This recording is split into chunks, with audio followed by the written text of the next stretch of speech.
Like,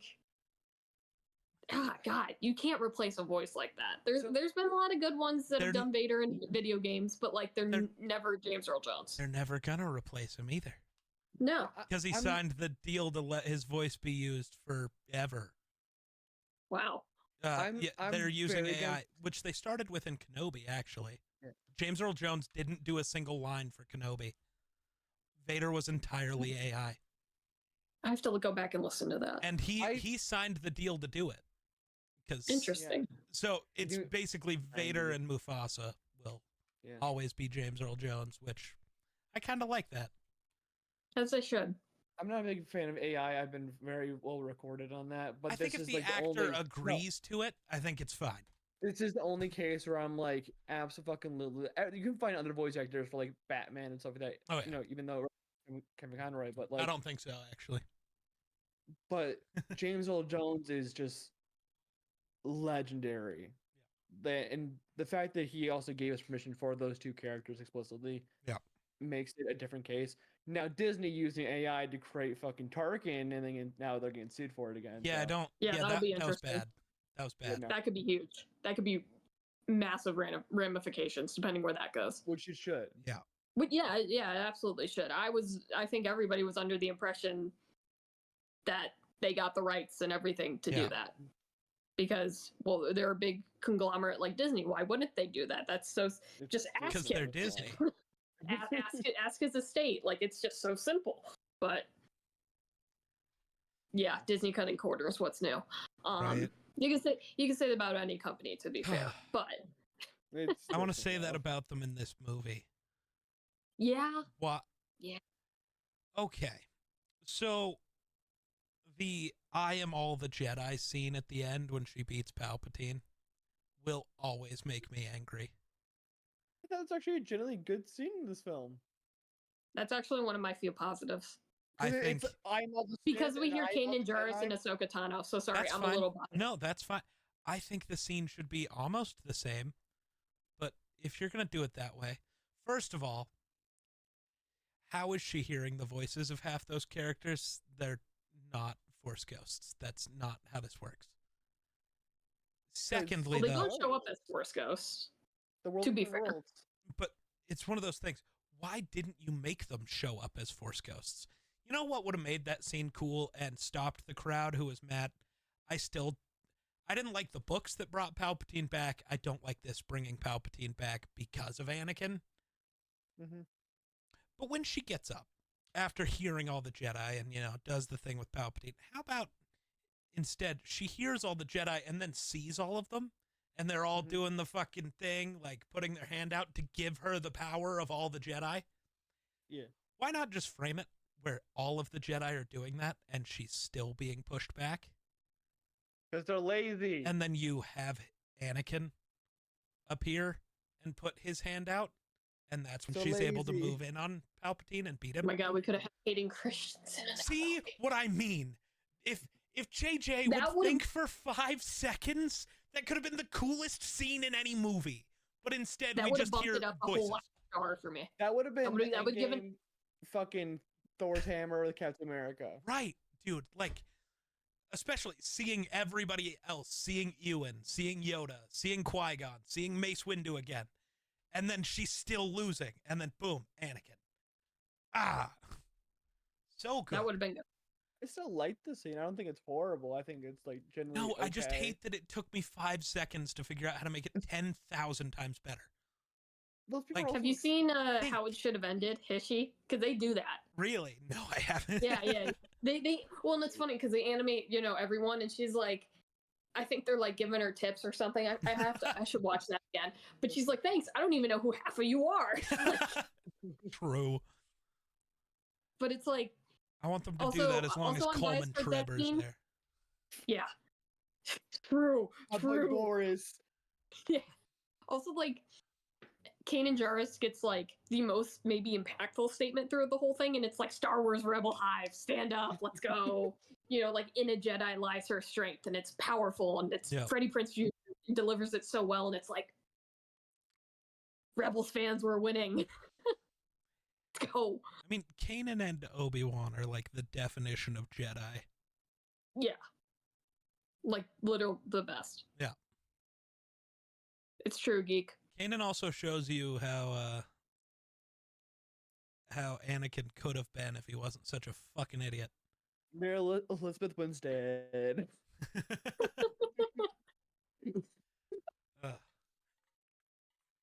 So you have good things to say about this movie? I do. Are you asking? I know Duck had some too. Either of you, because I have almost nothing. Tapped. So what do you got, Nicole? Okay. There's not a lot. So I am all the Jedi. I do enjoy that scene. I just think it could be better. No, I totally agree with you. For what it is, I'm like, again, like I just explained, Kanan Jarrus gets a big impactful moment. Let's go. That's fair. I thoroughly enjoy the Sith Trooper design, as convoluted as their entire being, existence is. Thoroughly enjoy it. Yep. Thoroughly enjoy the design, the concept. That was cool. The little droid Dio, adorable. Babu Frick, we cannot forget him also. Hey!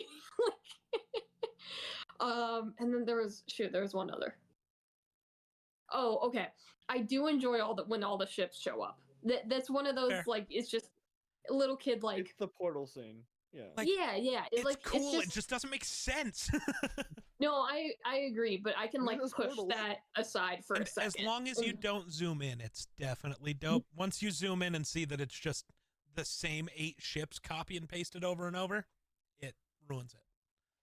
I'm pretty sure the ghost made it in there. I'm not positive, but I'm pretty sure it did. I think I counted once. 18 times. The ghost is in there 18 times. In the same shot. It's just because they're lazy. They were lazy about this movie. This was the ending of what is the biggest movie franchise of all time, and you decided to be lazy. Grayson, there is no argument. Well, I'm thinking if there is another one. I mean, maybe Marvel, but that's never gonna end. So no, that wouldn't consider. I still wouldn't. Till you're 90. Till we're 90, apparently. Yeah, probably true. Those are my positives. You're making it to 90? You think this world is making it to where you're 90? Time, Geek. True. Okay. I don't have a whole lot of positives. Those are some of them. I think. Oh, okay. One other. I forget her name too, but and I have another gripe. I'll get to in a second too. Go. Because we have to discuss Finn and the stormtroopers. Which I'll get into in just a sec. But I genuinely like the scene where Rey and, again, I forget her name. Janna's the other stormtrooper. It's the gold helmet. Yeah. The character design we really like. I like the moment where she's got the gun at Rey. Rey's pointing her lightsaber up, and she's like, not that it matters, but, like, I like you. Like, I don't know. I think that's just a cool scene. That's just fun. Zori Bliss. Thank you. And yeah, I also enjoy her character. I know you've been in Fortnite too. Yeah. Oh yeah, I do. Because I'm a shill. And Rey's response, not that it matters, and Rey's response just being, it does, is great. Yeah. Very Jedi moment, yeah. Right? Yeah. It's a character moment where we get so few of those. Which only good even 30 seconds. Sorry, even 30 seconds earlier, I've been waiting to complain about this movie forever, man. It's a Star Wars movie I have the most gripes with, without a doubt. I can look over everything else. I can look over Attack of the Clones because Battle of Geonosis. I can look over Phantom Menace because Duel of the Fates. Yep. And a few other scenes. Pod this racing. Podcast namesake. Exactly. Like, there are things I can look over because there's other things I like. And also, I'm a clone stan. So, like, when they show up in Attack of the Clones, sign me up, dude. Like, hell yeah, let's go. But getting back to my original point, which I'm losing track of. Oh my god. Oh yeah. In the same scene, literally 30 seconds earlier, I was getting way off track there. Yeah. Literally 30 seconds earlier, you were a spice stealer, you were a stormtrooper. Why? I'm sorry, Poe was a what? You made him a what? Like, he was their spice trader or whatever. Like, we couldn't have done anything more interesting and less, like, I don't know, racially motivated. To put it lightly. Well, putting it lightly. I didn't even think about it like that. I just think about it's Star Wars and all the best pilots are spice traders. That's just how it works. I just kind of accepted it and didn't think about it. That's okay. That's Han Solo 2.0. So yeah, so it tracked to me, and I was just like, okay. That's fair. I just remember when the movie came out, that was a very big complaint. Is it which again, you know, the timing of the movie coming out and everything, which was what 2018, 19. You know, that shit's not gonna fly over people's heads anymore, type of deal. But you're probably right. They were probably innocent in their thinking of it. I'll benefit of the doubt there. Oh, don't give them the benefit of the doubt. They don't deserve it. I just Disney as well. We just got a long history. When I'm watching Star Wars, I stop thinking about real life and just think about Star Wars. And in my head, it's like, that makes sense. Okay, that's fair. That's valid. But like, I just wanted to bring it up when you're creating the character. Yeah. I just remember it being a big complaint, so I wanted to bring it up. I also love you were a stormtrooper, you were a spice runner, two really bad things, and then you were a scavenger. It's like, how's that bad? This forever. I will say on the flip side, that was a character moment where we got very few of, so it wasn't all bad. But I feel bad. I don't want to take your guys' light. I feel like I've been talking forever. You're fine. This is why we brought you on, because I can tell you right now, me and Geek would have stopped talking about this like half an hour ago. Oh yeah, this would have been, and there's still a chance this ends up as our shortest episode, but basically, I was just going to come on here and be like, this is fucking bad. And that was about all I was going to have. I was going to rant about the same couple of things I just did. But like, I've been waiting for this. That's it. You know how long I've been waiting for this? God damn it, I fucked that up. There you go. Like, okay, so Stormtrooper Rebellion type deal. Which we could almost lead into what the movie was almost going to be, which was, I think, literally called like Duel of the Fates or something. Which was worse somehow. Worse, but had better ideas. Yes. I read part of the script. Geek, I'm tasking you with this. It's gonna be, since it's on recording, you need to do a video on it so people like me who don't like to read know about it. Honestly, that's not a bad idea. Not going to happen anytime soon, but that's a video that requires effort, and I have to put out 12 videos in the next 6 days before I go to TwitchCon, so it's not happening soon. Oof. Hold on, I'm turning on the light. Yeah, I have so much work to do.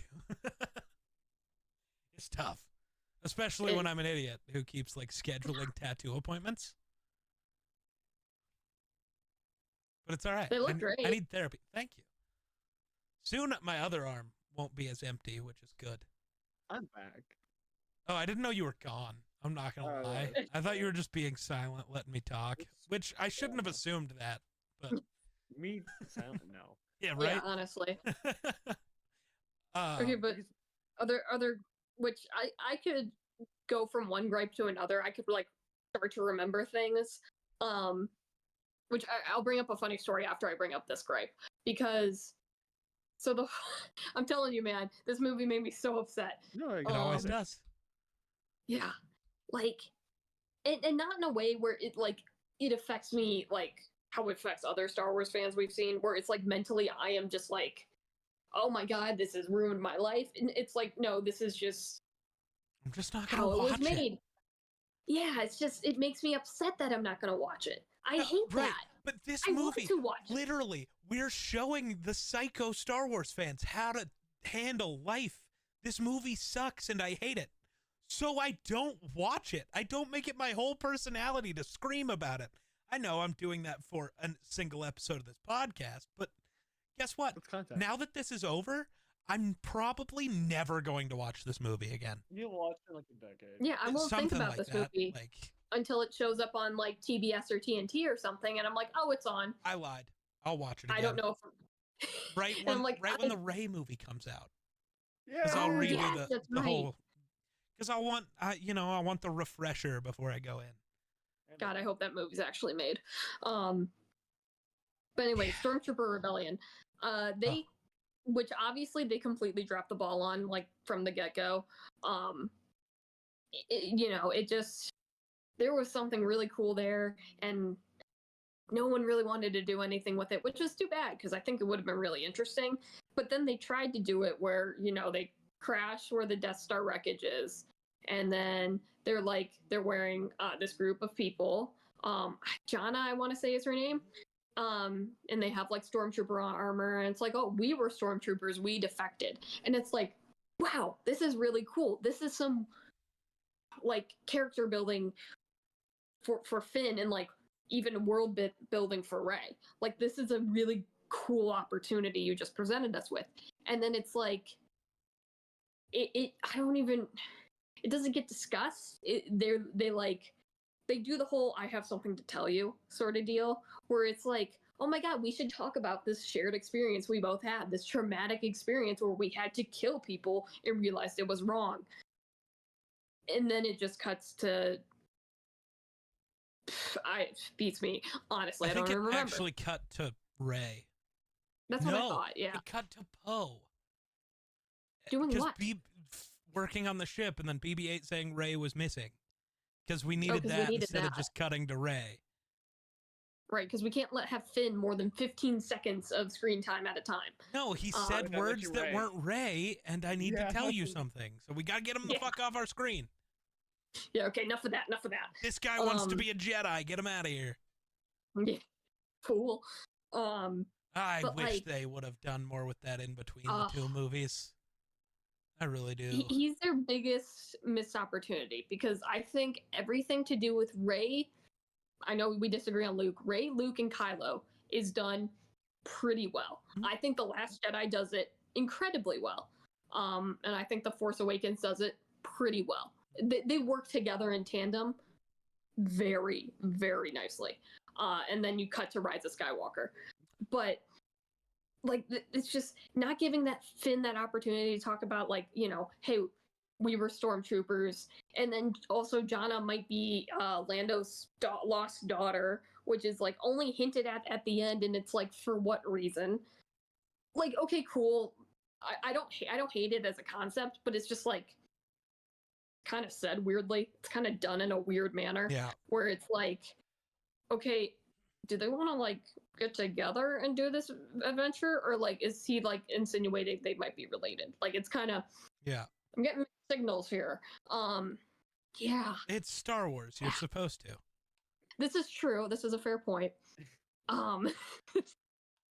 Did have siblings kiss. I was gonna say, are you family or are you into each other? And Star Wars is the center circle of the Venn diagram. Oh, yeah. Where are my fireworks? There they are. Why not? I will say the best part of this entire trilogy is Rey and Kylo. Like, oh yeah, that's until the kiss. Yeah. I do have a positive note. So I know since we're trying to get to the end, because I know Geek has to be somewhere. It's fine. I got time. I don't have too much left. It's okay. The literal end of the film, where the old lady asks, "Who are you?" and she says, "I'm a Skywalker," and then she lights her staff. It's actually a yellow lightsaber, which back then I still think it meant guardian of the Jedi Temple. No, that was never canon technically. It was the concept originated from Knights of the Old Republic, the video game, which was never canon. Weirdly, actually, because not important. We're not getting into a canon argument, but I don't know. Lightsaber colors are goofy, and I kind of like that. I liked having an explanation for what the colors mean, but I also like the color just being decided by like the person almost. Like like a lightsaber crystal has no inherent color. Right. It just develops one when it bonds with you, so it's based more on your character. I think they could still add some lore for like why does it turn that color? Like what defining trait does a character have that makes a yellow lightsaber happen, or purple or blue or green or whatever? Because I did like that part. I liked that blue was meant to be you are like a lightsaber wielder. You want to train with it. Green was always you're force sensitive. Yellow technically never had one. It was just Jedi Temple Guards. Purple, I hated the Samuel L. explanation for. Jackson. Well, I hated the explanation for it. You use the dark side and the light. No, because you can't. It's do just both. Samuel L. Jackson. Yeah. That's all you need to say. My It's okay. favorite one was always what orange was supposed to be, which is just extra powerful in the force. Like having an orange lightsaber meant you were a being of pure darkness or pure light, which I kind of loved that because it made it the most intimidating saber color to everybody. Because until you knew who it was, it's terrifying to you. Mm-hmm. Like if you're a Jedi and somebody ignites that, it's like, hey, they could be a great ally. Or the worst enemy I could have crossed today. But instead, we just get colors mean nothing. Mm-hmm. And that's weird. And I don't like it. But I generally do enjoy the scene because I know a lot of people get pissy over it, but I personally have chosen my name. So I think it's a little more impactful for me personally. But also, and I mean, Geek, I know you do too at the same time. But like, I think a lot of people get pissed off about it because she's not Skywalker, she's Palpatine. Fuck off. First of all, you're a bitch. Second of all, it's just a powerful moment of her like being like, this is who I am. The path I want to follow. Who I want to be. Yeah, like Yep. that. This is what the path I want to choose, rather than the path I was supposed to be forced to be on.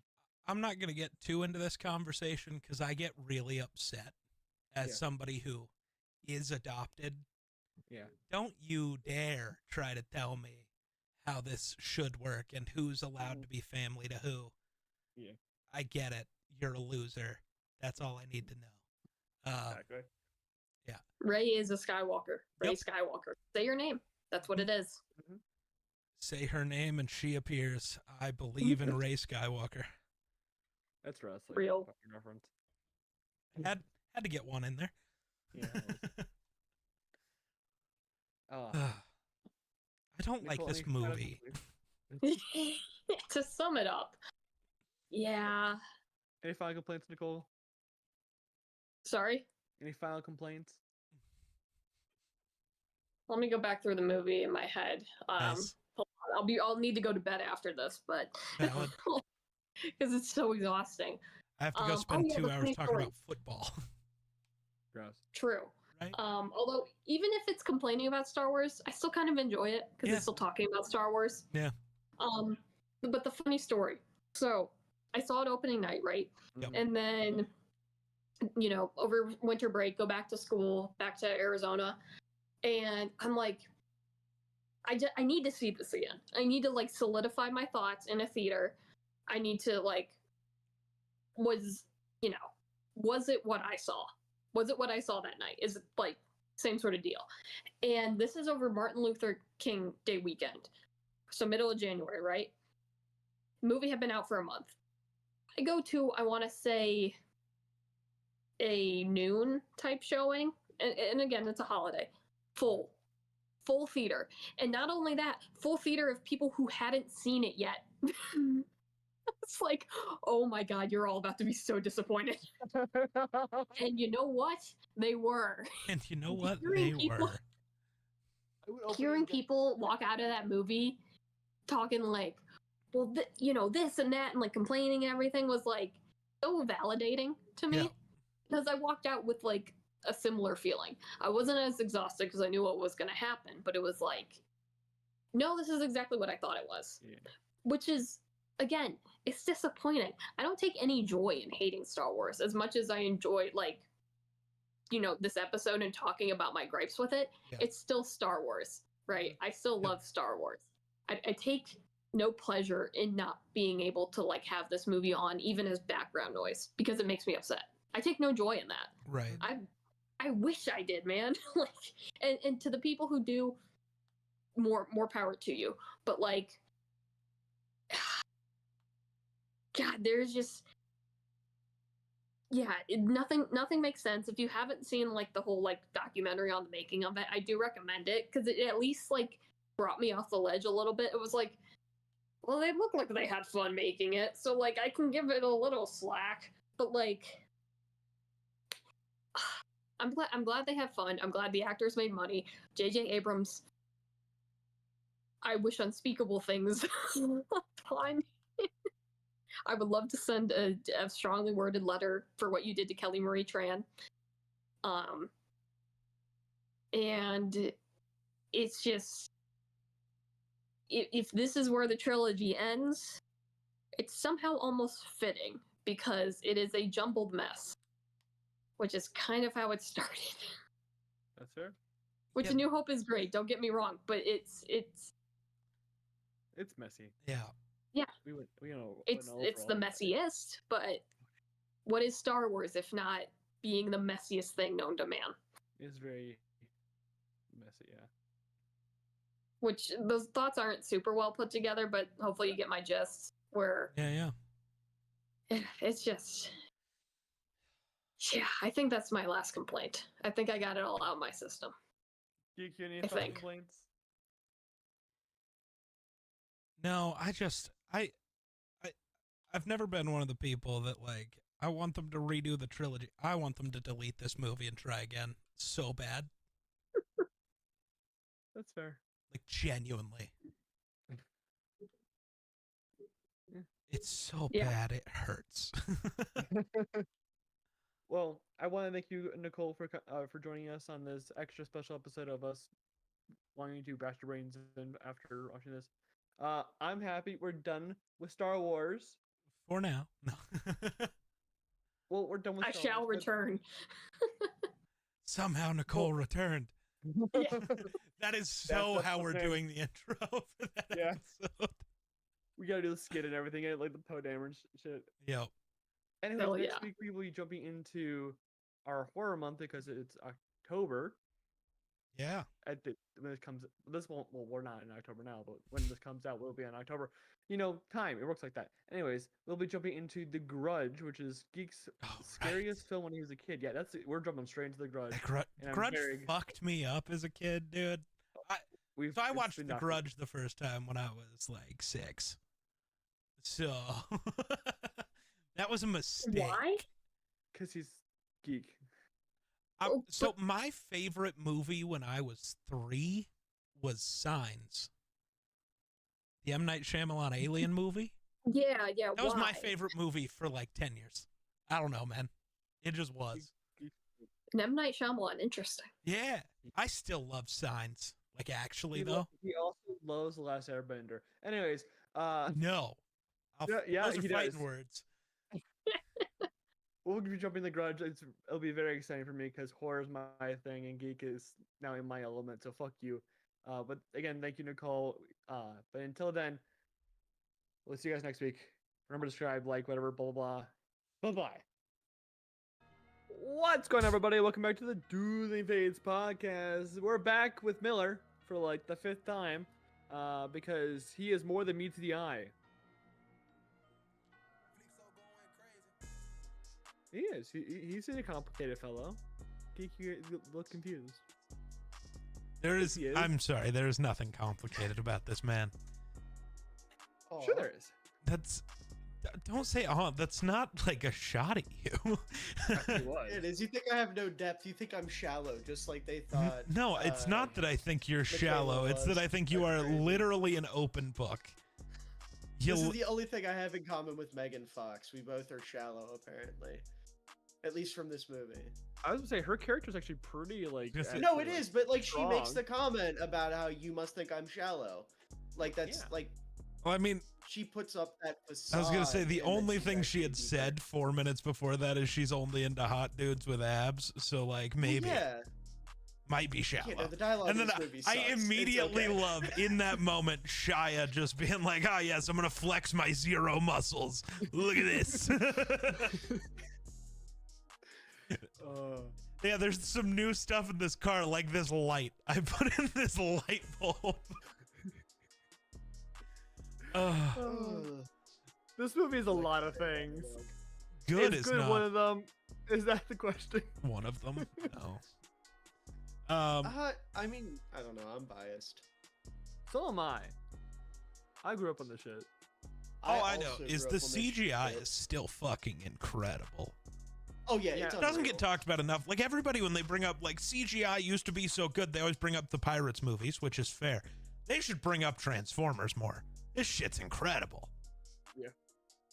Yeah, no, it's a different level. Like I was watching on Amazon Prime Video, and you know how like when you watch on there, you'll get like the little pop-ups of like number one the cast, and then number two like fun facts about the movie. They said if you took all the bits that make up the Transformers in this movie, you'd be able to go to the moon and back. I think it was like 7 times, and still have enough to build 2 full Roman Colosseums. Nice. Like, it's unreal how much work gets put in. And this isn't even, like, the most incredible in terms of the CGI. Because you look at, is it Revenge? I think it's Revenge of the Fallen with Devastator, the big combiner where all the construction vehicles become the one big guy with the stupid fucking wrecking ball nuts. I hate Michael Bay's sense of humor. But no, like, the CGI in these movies are incredible. Like, I don't know. I could go on about that forever. The way the transformations look is beautiful and seamless. It's also crazy because this has to be the least CGI'd Transformers movie of all of them because they spend almost no time as Transformers. They're just cars. Yeah. I did a time check. We've had a famous time check of when the droids take forever on Tatooine. Yeah. You know that. The time check here I did was when we get to Optimus Prime. It takes over an hour to get to Optimus. So, and I say that, like, I remember that being the beginning of the movie. And we don't get to the dam until, like, I think it was 38 minutes till the end of the film. And that's, like, when Megatron busts out. So it's like, this movie takes its goddamn time with it. And I do appreciate that it takes I was going to say, this one feels better than A New Hope did, though. It's not it's so natural. boring to wait that long. Whereas waiting for Luke to show, the fact that it takes Luke almost an hour to show up in A New Hope is fucking ridiculous, and I hate it. I will not get over that. It's so bad. Yeah. You have things to say. Please say them. I don't know. Be controversial. That's the point of the show. He doesn't like how it portrays Optimus. I can tell you exactly what his problem is. Well, no, I we'll get to that later. I just want to say off rip, I think my biggest complaint with this movie, just to rip the Band-Aid off, is I really do not give a fuck about the humans in this movie, and they want you to care about them so hard. I care about I don't two care. of them. I just say I care about Sam and Michaela. Sam's a dick, dude. I cannot stand Sam Witwicky. He is a dick. He is a self-centered, self-righteous prick. He's also a 17-year-old kid trying to get laid. I get that. I understand that. I just think that's a bad protagonist for a movie. Well, that's literally, they build him as that, and then it literally changes at the end, with the entire point of the movie being him constantly sacrificing himself and completely changing and becoming a good person. But you got to remember, though, my brain can't just look at this movie in a vacuum. I'm looking at all of the movies together because I am like obsessed with Transformers. I don't know if I remember any of the other movies. He goes through arc in every movie he's in, where at the start it's like, I only care about this one thing and I want everything handed to me and blah blah blah blah blah, and then at the end he does something cool. I will say though, he's definitely the better of the two protagonists, like throughout the Transformers movies. When they get to Wahlberg. Okay. I thought you meant compared to Michaela in this movie. I was like, what are you talking about? He's the better character for sure. Yeah. But no, I'm talking about like the main character of the movies. When they did the two with Mark Wahlberg, I can't stand him in those. It's because it's Mark Wahlberg. My main complaint with this trilogy is that it didn't focus on Michaela being the main character because she is so much more attuned to cars and she's a more interesting character than Sam. If Sam was the love interest, this trilogy was so much better. Michaela being the main character should have been the way they went with it. Hot take: she has more chemistry with Bumblebee. She does. The scene with the two of them with the tow truck. I bought their connection more than I bought any connection between Sam and B at any point in the movie. As her. her connection. Like, I don't. Bumblebee has connection with hot women. It's That's what Michael I'll have to say. Bay and being afraid of. True. Is Michael Bay afraid of women? Well, no, because He's afraid of Megan Fox. Self-insert. No, she's his self-insert. She's named after him, and her whole point is like how Michael Bay looks at his movies, where everyone knows them as all the big explosions, the cool CGI, but like Michael Bay thinks they're deep and like have meaning or whatever. And she's like, on the surface, hot girl, but deep down she has like. And why is she not the main character? Because Paramount was like, because we women, need boys. he hates women. 2007. Because it was 2007. That's why she wasn't the main character. If he was a good director, he would have pushed back and made sure she was. Yeah. So I stand by it. That's why Bumblebee is the best Transformers movie. Haven't seen it. I've seen all of the Sam Transformers movies, but it's just been so long that I don't remember any of them. What pisses me off, though, if we're talking about like the franchise as a whole, she gets written off by the third movie. Yeah. And then Sam gets... It's so stupid. The first two are the only ones that I can actually like sit and watch and take seriously. The rest of them are awful. But like in this movie, I really, like I said, I don't care about the humans all that much. Like I like Transformers a lot more when it's either fully focused on the robots or when the robots are the primary and then like they have to deal with the hurdle of operating around humanity or having to keep the humans safe. Whereas in this one, it's like Sam taking down Megatron, that's so dumb. I don't care. I hate it. I think it's so stupid. Either they should have let him run away with his tail between his legs because that's what Megatron always does, or just let Prime take him down. It's so dumb letting the humans. I kind of liked it though. No, I like it because Optimus has faith in humans to also protect them as well as they protect him. Sure, and sure. it's literally from that perspective. That's a fair point. If it was just Sam being like, yeah, well, I could kill Optimus and he could sacrifice himself, but also I'm closer to Megatron and I can just kill him. So it would have made no sense had he done anything else. But no, agreed. And that's it. I'm not saying like Sam made a bad decision or anything. Like, the way it was written, absolutely, they handled the idea of Sam killing Megatron well. I just wish that wouldn't have been the idea. Like, that's my point with that. If they were going to go this route, they did it the best way possible, for sure. I don't like them in Transformers movies. I just think you don't like them. I want to see big robots. That's what I'm here for. To be fair, I feel the same way about Godzilla movies when humans are, like, written, like, the first Godzilla film in 2014, the American one.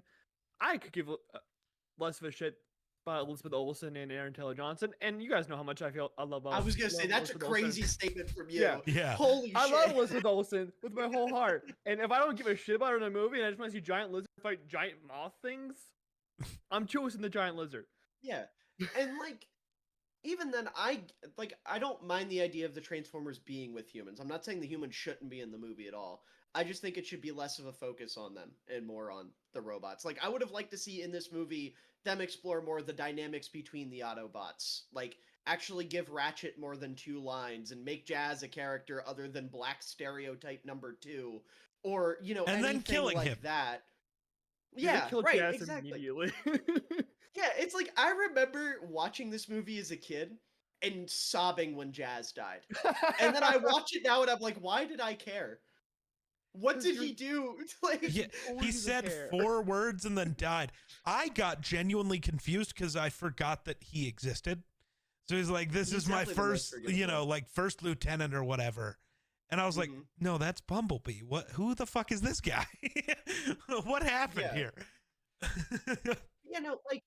Like, I'll put it this way. The scene where Sam and Michaela are in his bedroom looking for the glasses, I wish that would have been just from the Autobots' perspective and showing more of them, fumbling around in the yard, or Optimus being like, be quiet, like yelling at them, and Ratchet and Ironhide being fucking doofuses. Like, I like the dynamics they set up of, like, Ratchet and Ironhide having this, like, almost Thing 1 and Thing 2 thing going on, even though they're technically supposed to be 2 of the smarter bots.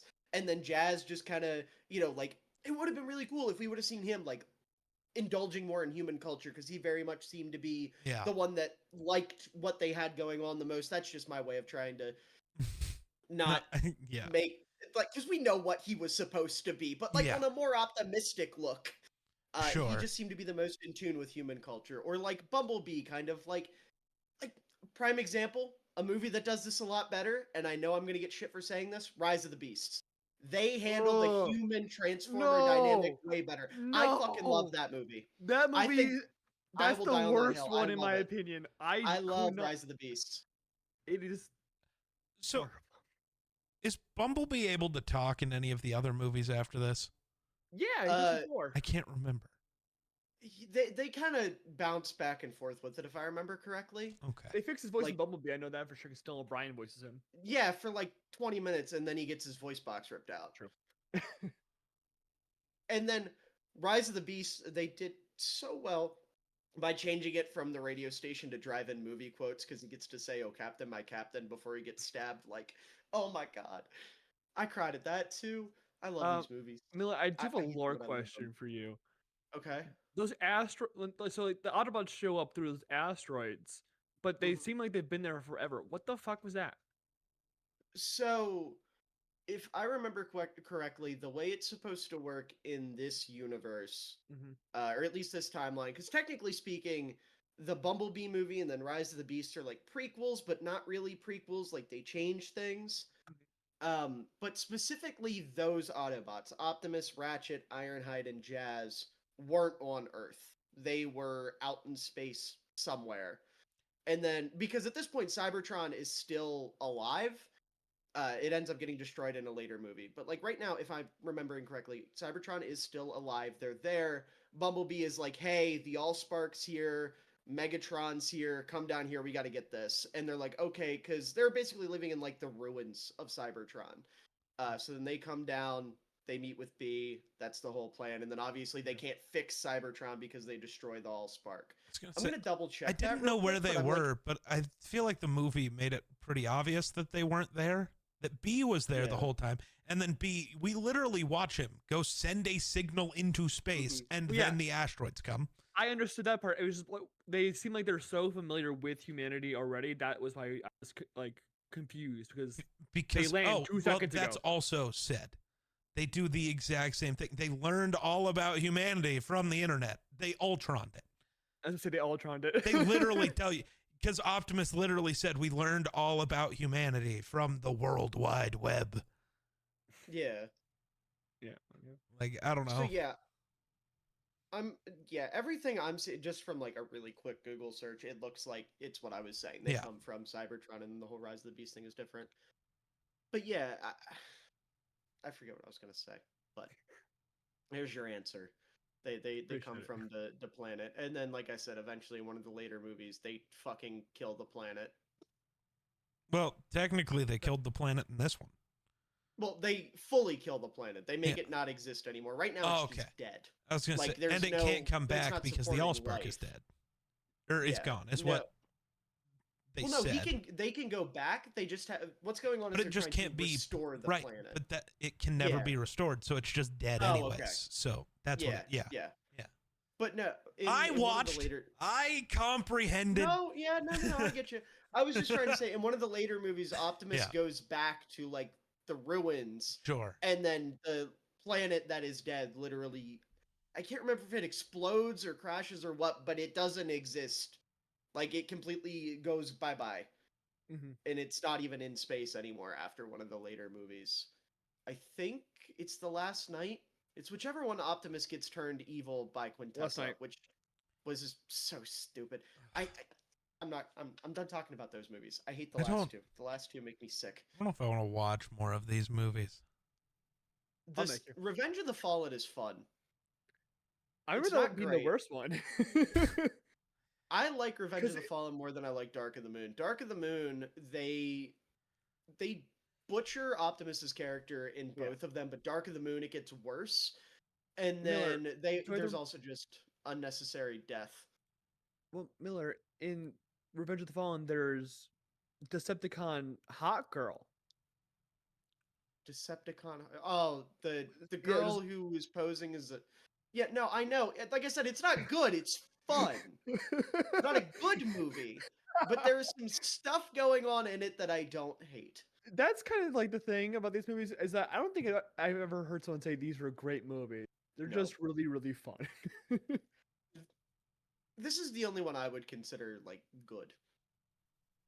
I yeah, no, Revenge of the Fallen.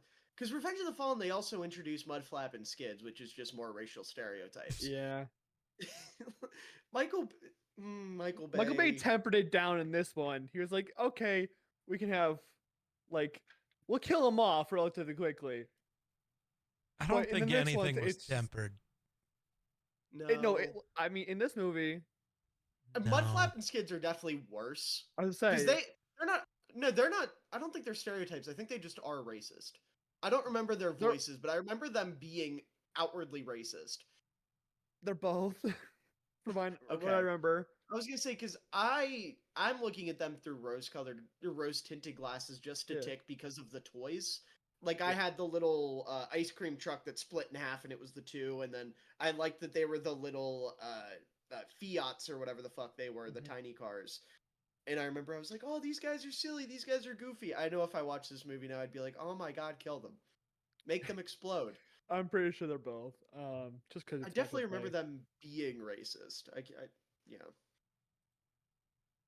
But yeah, I think I don't know. I don't know where to pivot from here. This is your podcast. So I got this.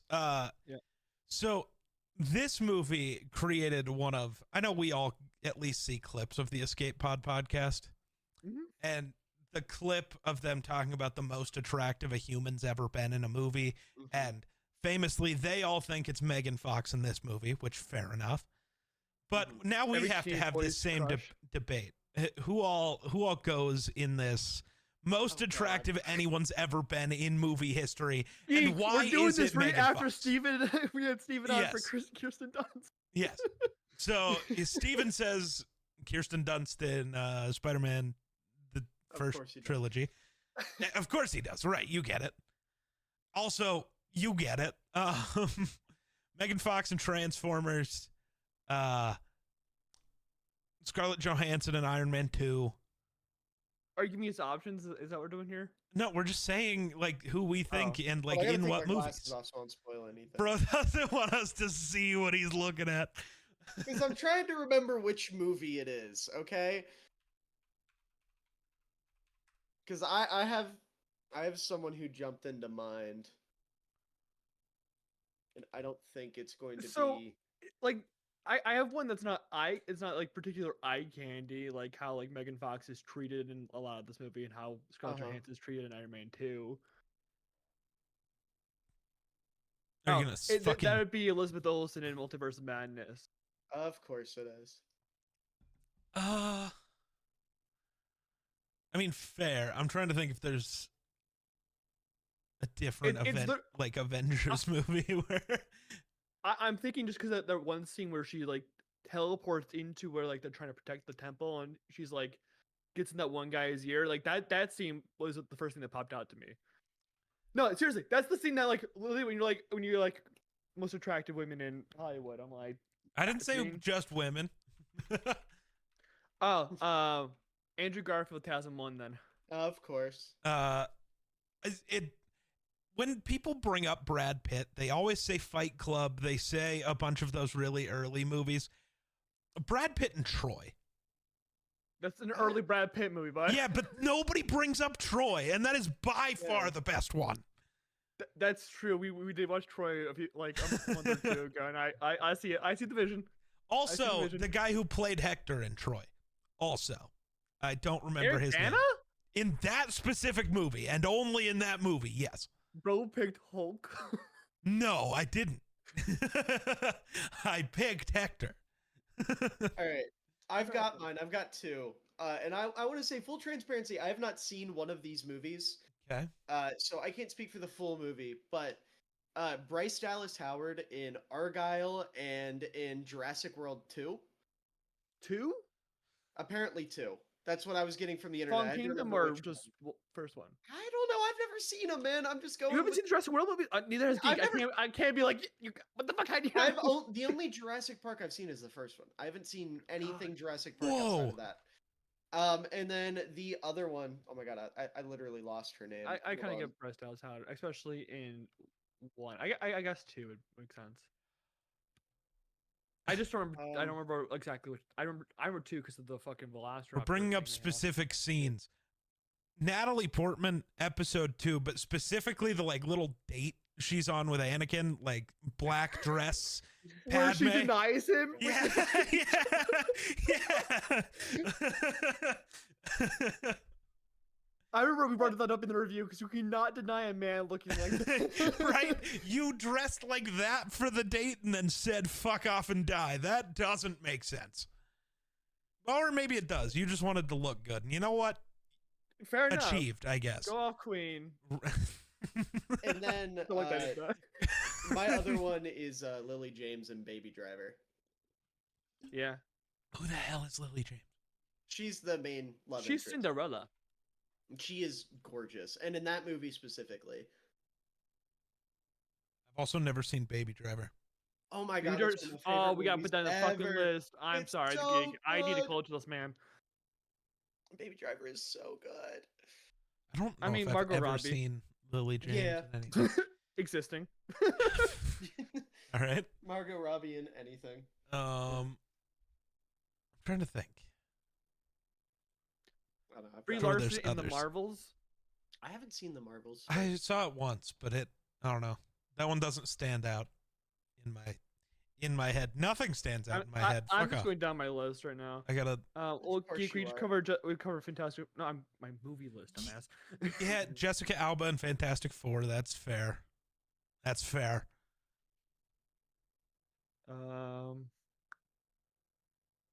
Yeah, I've got mine too. I'm Those tapped are out the on only two. ones you're doing. You're not gonna I'm tapped continue out on thinking. two. You're just I done. can't You think of quit. any off the top of my head. I mean, Natalie Portman in anything, Throw I Stefan guess. out. That's fair. There's my third one. I Yeah. don't know. I can't think of anything else. I gotta keep bringing up the ones they did. Because the funniest part about the clip of them is they mentioned 3 women and then only talked about dudes for 10 minutes, and it's hilarious. Real, I get yeah. that. Michael B. though. Jordan in Black Panther. Who? Sure. Yeah. Right here. Michael B. Jordan. Oh yeah, Michael B. Jordan in anything, dude.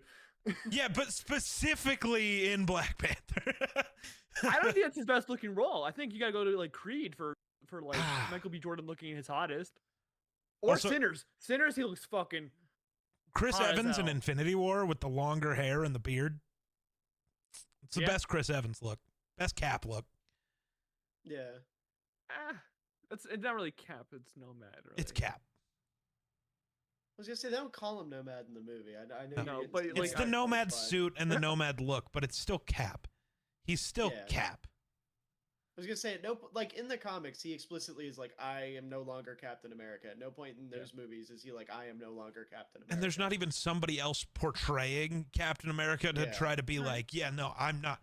It's still, the government still called him Captain America. He's Captain Yeah. America. It's Cap. He's just not fucking with the U.S. for a bit. Does he That's even all. have the Valid. star in that movie? I can't remember if he's got the star. Yeah, but it's blacked out. Yeah. Or like Okay. darkened. Yeah. It's still like right here. Because on his I chest. think it's basically the stealth suit, but like just blacked out, Mhm. basically. Fair. Trying to think of newer movies. Now you're talking about men. Well, Perfect for you, man. is that a problem, Grayson? Is there something wrong with this? Robert Pattinson, In what? In? everything. You know what? That's fair. Yeah, no. Twilight, Lord. even Twilight, he's Lord. hot. He's literally Sure. sparkling. That's great. But like in the Batman, I would say in particular, if you want to like pick a certain role, I can't do that one because I think that's the worst haircut imaginable. it's the I makeup, was the gonna side say, makeup. I can't see him as like a good-looking human in that movie because I just see decrepit Bruce Wayne, which is like great. Yeah. That's what he's supposed to be, but I can't. Yeah, because it's supposed to be the hottest. part of Batman where like he is fully Batman. Bruce doesn't exist Yeah, anymore. He doesn't remember how to exactly. play that character. Exactly. What? I'm just I mean, scrolling I gotta- through my list of movies I've seen and seeing if I like remember something. Orlando Bloom in the Pirates movies. I know we touched on it when we did the Pirates movies. Yeah, I know people enjoy that. Brendan Fraser in The Mummy. I was gonna say just the Mummy. Yeah. Period. Fair. I gotta remember. Yeah, I'm just looking through every movie. Ryan Gosling doing Ryan Gosling things. Ryan Gosling in La La Land. Honestly, Ryan Let's just say, Gosling that's and what I Emma looked at. Stone in La La Land, both of them look incredible in that movie. It's always great when you just have a hot couple together in a movie. That's the best option. I'm trying to think of which movie I want to go with here. Love how this is our Transformers. I mean, Yeah, there's I was only gonna so say we much gotta. Transformers to talk about. Miller has a rant. Well, I have a rant. Listen, that's the Very real true. question. Which Transformer looked the best? Who was the most attractive? Are you Transformer asking in which the- Transformer we'd fuck? I'm asking which one you guys would fuck. Yeah. In this movie? Yeah. Okay, well, let's just say if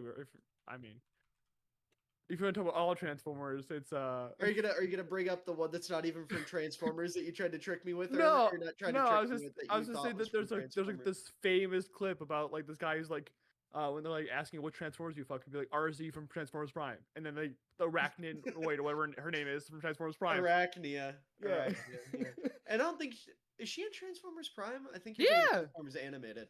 Is she actually? Either one. I don't think I've seen Transformers Prime all the way. I'm thinking of one of them. Is Black Arachnia? Oh my God, she is in Transformers Prime. I didn't know Black Arachnia was in it. I was just thinking animated. That's the 'cause one animated Transformers show I've seen. So Transformers Animated is peak, dude. It's like unironically to this day is still really good. Have you seen any of that? Because I was gonna bring something up, but if you haven't, not then I'm not going animated, to. but I don't really. You can spout. So I found this out today. Apparently, in Japan, Transformers Animated, which the Autobots in that movie, the main cast is Optimus, Bumblebee, Bulkhead, Ratchet, and Prowl. Right? Bulkhead is like a big military vehicle, and then Prowl is a police motorcycle who is like a samurai personality-wise, and Bulkhead's just like a big bumbling idiot. Apparently, in Japan, the first season of Transformers Animated is looked at as a prequel to the movies because they came out the same year. Okay. Which is funny because they don't like work in like, oh, by the way, they got Ironhide and Jazz later, and Prowl and Bulkhead went somewhere else. They just say, yeah, Bulkhead is Ironhide, Prowl is Jazz, and they run with it. And that is insane to me, which gets made even funnier because Ironhide shows up later on in Transformers Animated, like on Cybertron. And it's crazy. Plus, in that show, Cybertron is like still kicking and perfectly fine, and Optimus is like the whole bit for that show is they start off that group as like cleaners basically, and then they get stranded on Earth with the Allspark, and that's they become like heroes through that. So Prime is like a young upstart general type thing, I guess, a young upstart leader, as opposed to being like the grizzled goat that he is in this movie. That it's really reminds weird. me of like It's good, though. MTV Spider-Man's animated show, where it's like it took place between 1 and 2. Yeah. Like canonically, but it makes no sense because Mary Jane's goth in that show, and Is that the crazy CG one? yes, Like 3D with Neil animated Patrick one? Harris voice Yeah. Spider-Man, yeah. Yeah, that I've seen stuff from it, but I've never seen it. I'm also in this episode. I just pulled the Miller thing of did the Miller thing of I'm also in this episode. Yeah. Sorry, me and Miller apparently know how to nerd out on weird animated shows from the mid 2000s. Well, no, Transformers Animated isn't weird. That shit's peak. No, obviously saying, not. If it's supposed to tie in with the Weird movies lore and behind everything it. about it is wrong. Only in Japan. In every other country, they don't do that. It's just in Japan they made that decision for some reason. But in like the States, it's not like that. In UK, Australia, etc. Okay. Crazy. I don't know how do you make a decision in one that doesn't make any sense. Well, to be fair, translation. Transformers translation number 1, number 2. Transformers originates from Japan technically. Oh, so the correct version says that the show that gets everything wrong. Well, no, because at this point, because Transformers like as a brand is like I think the best way to put it is like a U.S. interpretation of something that Japan had that Like flopped. Power Rangers. But No. not because Super Sentai flopped. Oh, I thought you meant it was based. I get what you say. You're comparing it. I Yeah, thought you he's were saying saying Power based Rangers on is Power based on. Fuck. A Japanese Yeah. property that's made for American Right. audiences. Yeah. Yeah. So there was a toy line that flopped in '83, with literally the same figures. It was the same exact Transformers, except they didn't have names or personalities. They were like D1, D2, D3, and so on and so forth. Is that And why they then name? Marvel, with IDW Comics, got a hold of them and were like, "Hey, what if we made these robots have personalities and like made them matter?"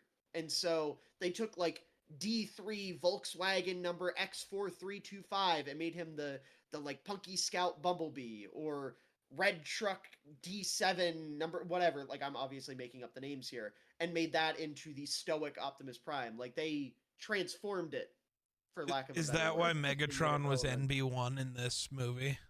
Is that like an Easter egg that you're I would supposed to assume pick it's up probably on? a reference to it. Yeah, that wasn't because I remember I was watching a video about this earlier today, like trying to gather fun facts. Yeah. And they mentioned what Megatron's name was, but it wasn't that. I just can't remember what it was. And he also started as a gun. Just to say, Miller, how do you feel about Megatron not being a gun in this? Okay with it. I mean, I get it. He's a plane. I think that's too close to Starscream. That's my opinion. Is I wish that he just was. I mean, Starscream wasn't a character in this movie, so it doesn't matter. But they're both planes, and that gets confusing when they're both gray planes. Okay, It but really to be doesn't, fair, because Starscream is Starscream's an What? F-22, and Megatron is Megatron's very obviously not of Earth. yeah. He like, has I don't 8 think it's a wings, problem dude. at What the all. fuck are you talking about? You- It's easy to you get think, them confused if you're an idiot. When That's it's it. fast moving and transforming in 2 seconds, yeah, it can get a little confusing. I They just love that literally get fucking They Starscream looks get like a fucking Dorito. So they get Starscream confused with their F-22 Raptors. That's the whole point. Megatron, like Geek said, looks like a fucking alien ship. Yeah, There's nobody got him not a lot of confused. confusion. Yeah. Except for you, apparently. You should get that checked. It's a good thing you weren't in the military. when Yeah, this happened. dude. Well, that's the thing. My colors when they move fast, I can't really see them well. That's why I like bright, bold colors when I watch things. Like Power Rangers was super big for me because I can tell what the fuck's happening because it's like, oh, there's a Red Ranger. Right. No, I get that. Okay. But yeah, no, that's one of the decisions they made, like, design wise. I'm not mad at. I think that's fine. Like, that makes sense because you gotta, like, this Megatron crash landed on Earth Yep. and then was frozen. It's not like he had time to do anything, and it's not. Plus, I thought it was weird because, like, there's scenes in the '80s animated show. I can't speak on the comics. I don't know a lot about the comics, but like in the '80s animated show, when he's a gun, that he'll just like transform, and then Starscream will use him to shoot people. And that wouldn't have fit in this movie. That wouldn't have made sense. That would have been so funny, though. It would have been Oh, hilarious, but no, that's like my big complaint with this movie. Other than the human thing, like my bigger complaint, my actual problem is Michael Bay took all the whimsy out of Transformers. Yeah. And like I get it, it was the mid 2000s. You wanted to do the whole gritty, dark realism thing. I was and going to that's say, fine. Michael Bay is the Schneider of the Transformers movie. And I will say movies. he didn't do it as bad as like Zack Snyder does to DC. Like, this is actually redeemable. This is a good interpretation of like what gritty Transformers would be. This movie, not the other ones, just this one. But like taking the whimsy out of Transformers is crazy. Because we're talking about the same show that had like Optimus Prime dunking a basketball and shit in the 80s. Like, Godzilla dunked on Shaq. Not Shaq. Charles Barkley. Wrong. yeah, Sure. he did dunk on Charles Barkley. I didn't want to be dunking. Grayson, why were you raising your hand? Well, I was gonna go all fucking like cinephile on your guys' ass. The reason why a lot of these movies are dark and gritty, especially in the mid 2000s, because it's a response to 9/11. Apparently, American propaganda wanted to get dark and gritty because they wanted to like show how the state of the world was. That's why Batman's so like realistic in the mid 2000s with the Dark Knight trilogy. And that's why I hate this movie, because it's just an it's ad American for the propaganda. American military, and it makes me want to kill myself. Clearly Dude, is. no, I it's so do much of an love ad. how it's- I hate the fucking quote where the dude goes, yeah, my ridiculous government salary. It's like, fucking shoot this guy. And whoever wrote that fucking line. He's just trying to convince people to join the government. Fuck you. Fuck this movie. Fuck Michael Bay for letting the American military be a major part of it. Fuck that. This movie, if the American military doesn't exist in it, like at all, other than kind of being the bad guy as Sector 7, and the only humans that actually matter are Sam and Michaela, movie's great. But this movie is more about the shitty American military than it is the Transformers. And yes, I will say shitty. Did you watch the fucking movie? Why are they so bad at everything? What? I want to say this is a point I wanted to make when I was talking about why I don't care about the humans in this movie, but I had such a deep feeling that this was the thing that you were pissed about that I was like, I'm not. I hate it. Yeah. I hate it. And literally, and it's so funny too because it's a shitty ad for the U.S. military. It is. It's a horrible ad for it. Because it's like, hey guys, listen. Sector 7 sucks. Bunch of dicks. The head of Sector 7, the most unlikable prick on the planet. Also, all of the bad guys look like us. Like the tank that you're about to go up against, and the fucking F-22 Raptor that looks like one of our guys, and the fucking whatever Bone Crusher is, the weird like hook vehicle thing. Yeah, they look like our things. Oh, and the attack helicopter, like literally everything. Dude, Blackhawk is fucking. I'm sorry, Blackhawk is dope. Yeah. That's the one problem. All the Decepticons have way cooler designs most and of like the time. that fits because that's traditionally what traditionally Autobots are like service vehicles, recreational vehicles. Yeah. Decepticons are like military vehicles and things that are more like attack oriented, where the Autobots are more support oriented. But it's really funny to go, yes, military propaganda where all the bad guys look like what we want to push. Yeah, dude. So this movie came out when I was 5 years old. It came out in 2007. I was 5. And the scene in the desert where they're the scorpion thing. I don't know what the fuck his name is. Scorponok. Is that really is fucking name? Yes. That's a fucking horrible name. He's goated, dude. He is. That design and that whole scene, awesome. But I remember as a kid, I'd be like, I never want to work for the military because I don't want to get killed by a fucking robot scorpion. So fair though. I was like, fuck that. Like, especially that one guy who got stabbed to the back and dragged under. No, fuck that shit, bro. I was like, I ain't about that life. Yeah. So fair. That's the whole reason I never wanted to be in the military as a kid. Yeah. But yeah, also the entire military base getting taken out by one robot. Especially when we find out, dude. Especially when we find out later that like our weapons can actually do things to them. We can kill them. It's like, so you're just bad. Like, you're just bad. Specifically, our military is just bad. Oh my god! In the military propaganda movie, they just get the shit kicked out of them constantly. And even like the police, because they break down the hacker's house, and that seems hilarious, but also shows the ineptitude of our police force. So Michael Bay kind of silently based. That's not even the worst instance of the police force. The worst is when they're interrogating Sam, and they're like, "Are you on drugs? Take a piss test." And the guy gets up in his face, like with his gun out, like, "Do something, do something." Yeah, and dude. Sam's like, "Are you on drugs?" Like, they made the military look bad, they made the cops look bad, they made the government look bad. The only like competent member of any of the like powerful organizations was the I forget her name because I don't know if they ever say it in the movie, but the tech intern who figures everything out. Yep. And then the Secretary of Defense. Who is that actor? And Josh Duhamel as like one of the soldiers. Yeah. And then I only know him as Tyrese, but Tyrese from Fast and the Furious. No, but I love him. Fair. John Voight. I couldn't remember his name either. John Voight's the Secretary of Defense. He might be like my favorite actor when it comes to playing competent government officials. Yeah. What else is he in? I can only remember the one, and at least I think. Yeah, he plays FDR in Pearl Harbor, and love that. Yeah. I don't know what else he's done. I'm sure there's other things, but like it's the only time you see him as a government official, and you're like, the one guy who's gonna know what the fuck's going on. Yeah. Or if he doesn't, he's not gonna be an idiot about it. Good. Yeah. And I will say Maggie. Maggie. Okay. Yeah. But I will say too, to the point of like the whole military propaganda thing, it would have been much more successful for them if they just pulled Sector 7 out of it and they were like, okay, we've got this one platoon of troops that's like 8 dudes that have handled them firsthand and are going to be back up to Sam. And you get like the Josh Duhamel whole like has a baby and a wife at home thing. Mhm. Like if you would have just done that and been like, hoorah, military, these 8 guys, these 8 brave American troops saved the day. Like that would have been great. You get the American government involved and it's a fucking mess and it sucks. It's almost like it's real life. True. God, Like, if oh my there's God, any like super American people watching, it's gonna hate us. Fuck them. Genuinely, fuck them.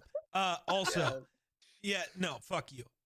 Moving back a second though, his wife, the one guy's wife that we see like twice, is Sam and Dean's mom from Supernatural.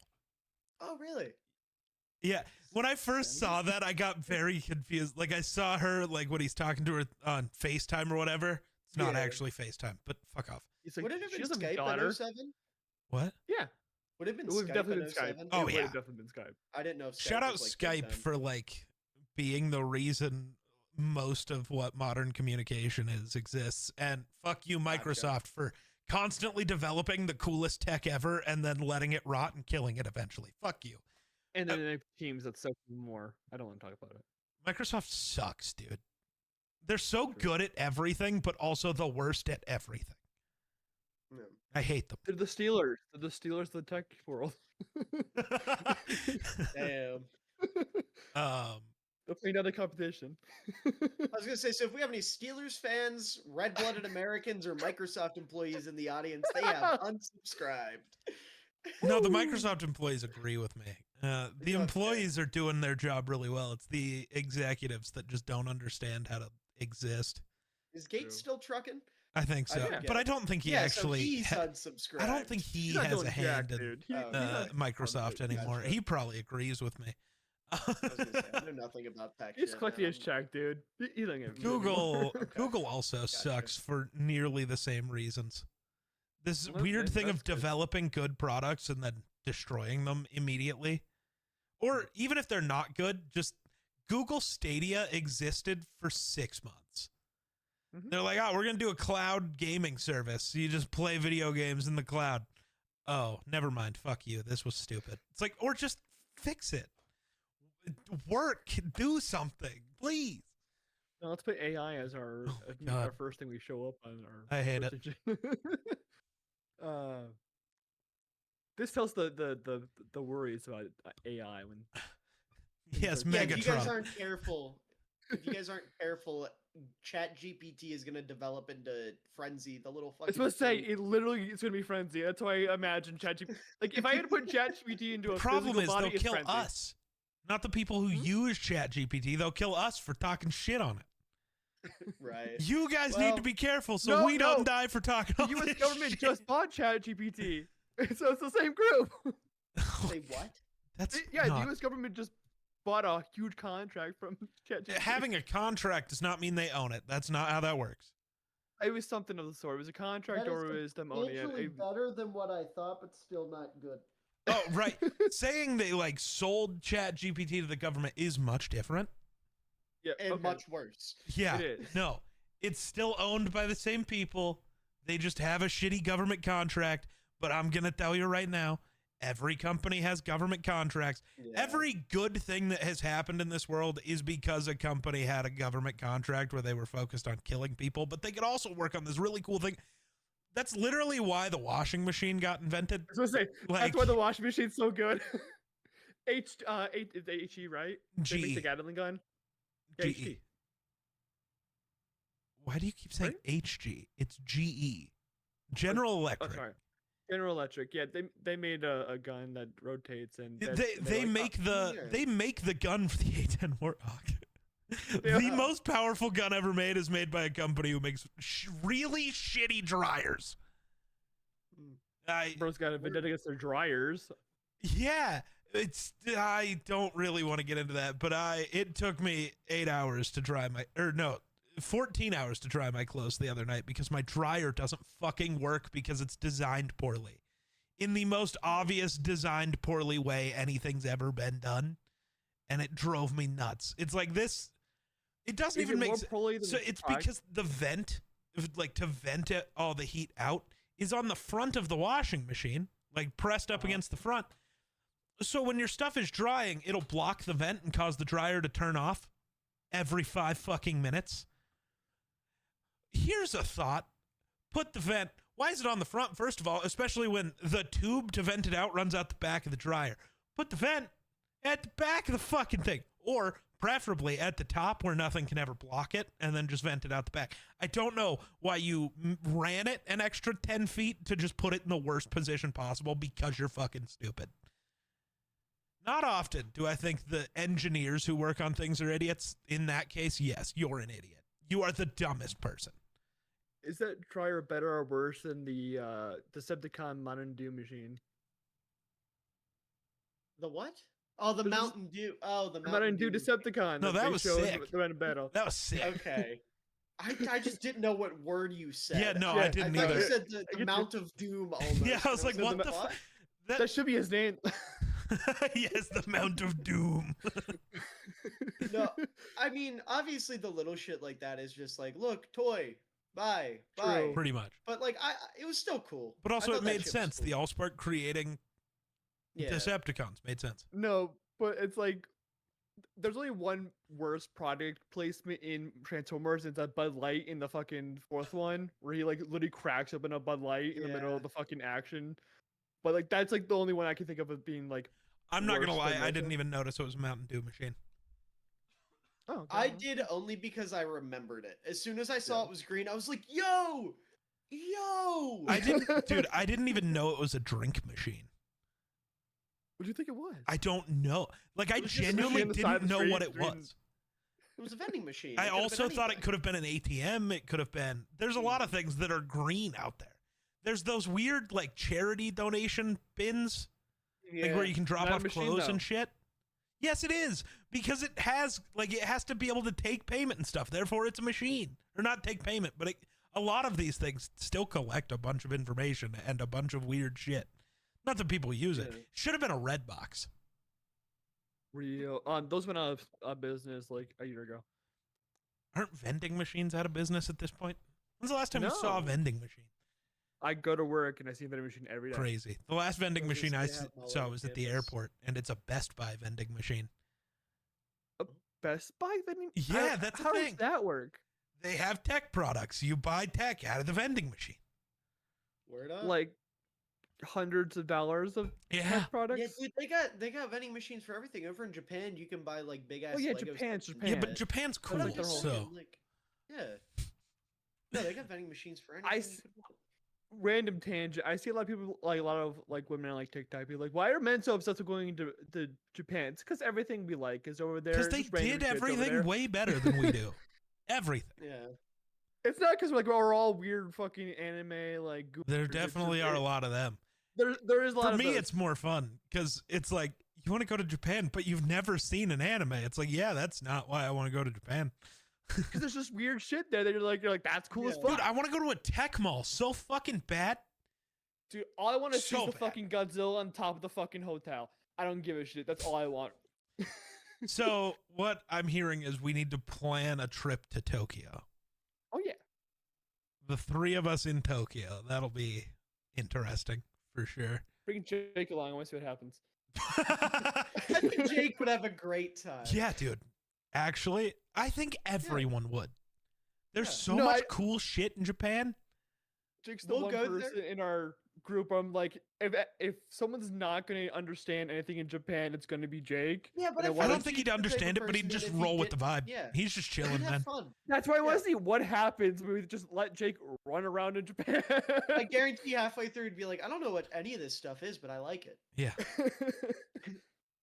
But back to the movie. Right, Transformers. Yeah. I know you guys don't want to talk about it, but I was told that's why I was here, so I got all excited to talk about it.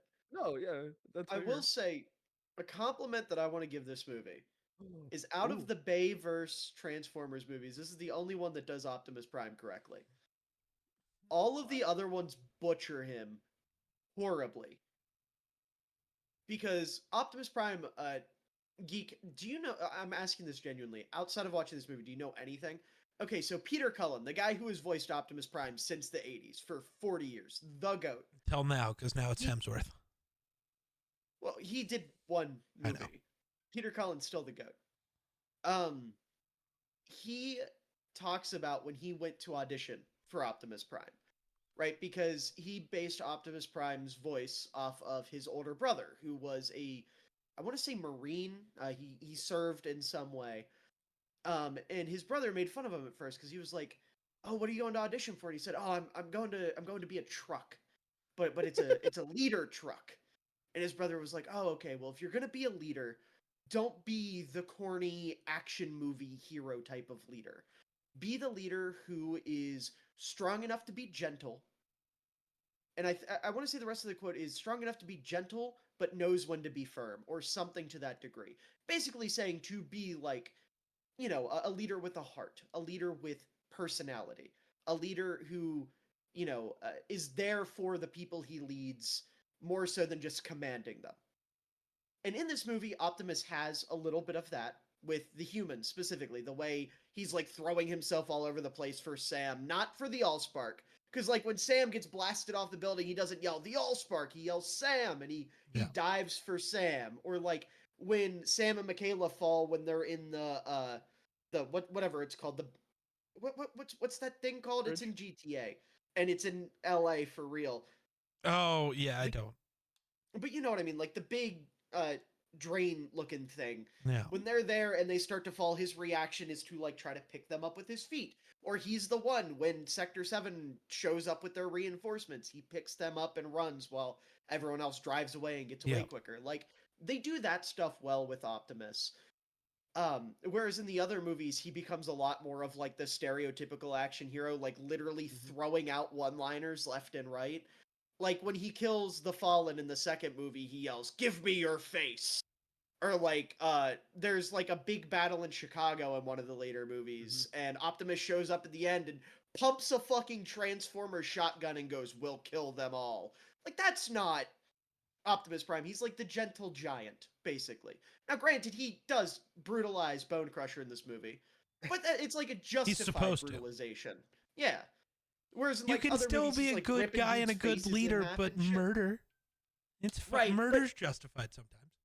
Murder can be justified, but there's like murder in war, and then there's like brutalizing. There's aura farming when you're trying to get a kill. Prime is not an aura farmer. But they make him into that in the later Bay movies. This one, they stray away from that, and I'm very grateful for that, because I was worried going into this. I was like, I couldn't remember which movie it started in, but it's the beginning of Revenge of the Fallen when they go after Devastator in Japan, ironically.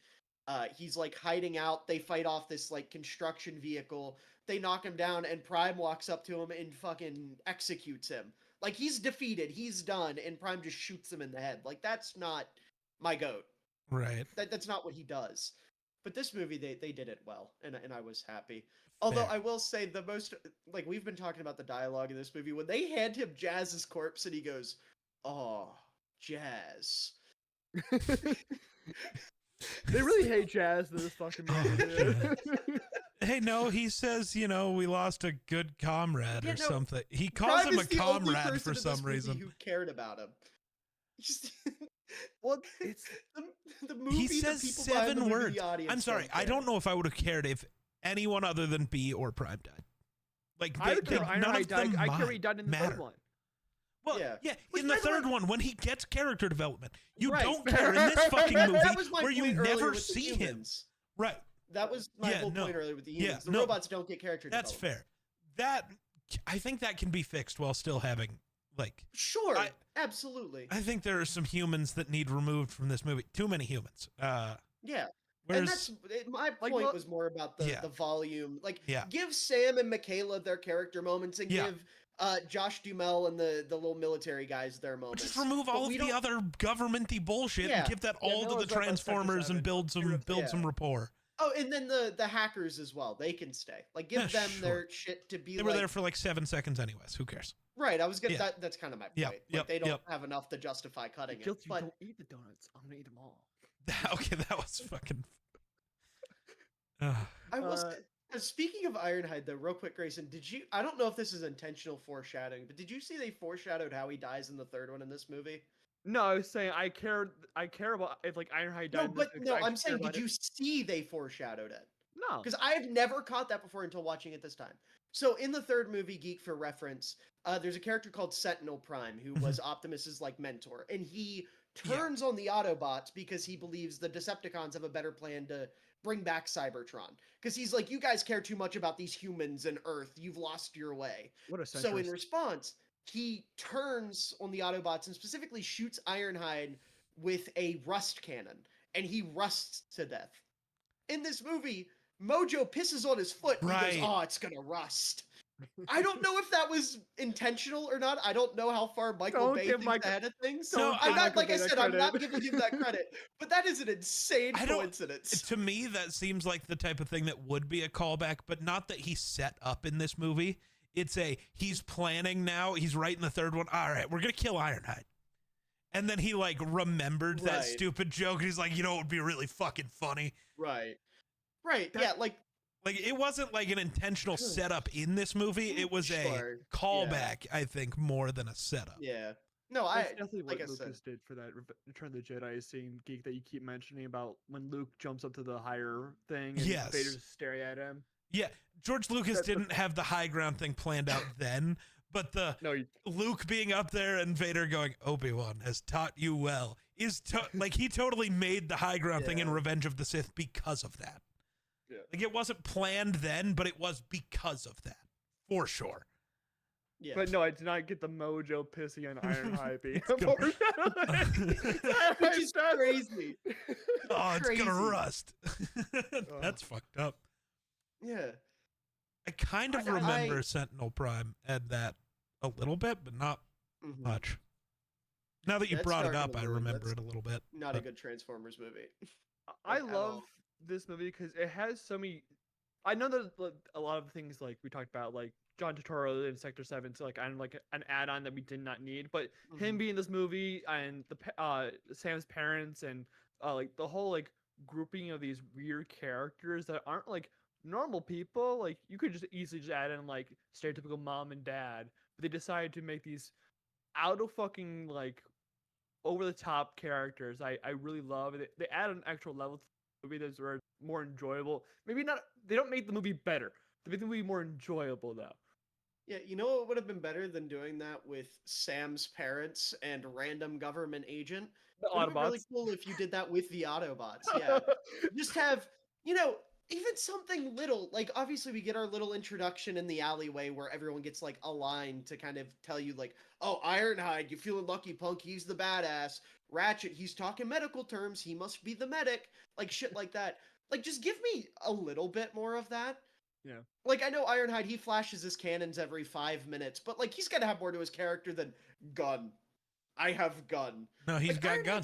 He's cool. Like I don't know, have him mention like the war or some shit. Turn him into like have him like have a moment with the soldiers where he's like, you all fight well.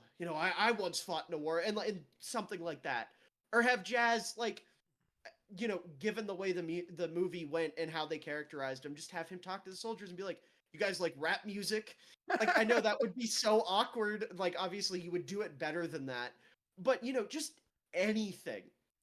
Or like have a human like get shot and Ratchet be like, I don't think I know how to repair that one, but I could take a look. Like literally anything to make them something other than, oh yes, big robot shooty good.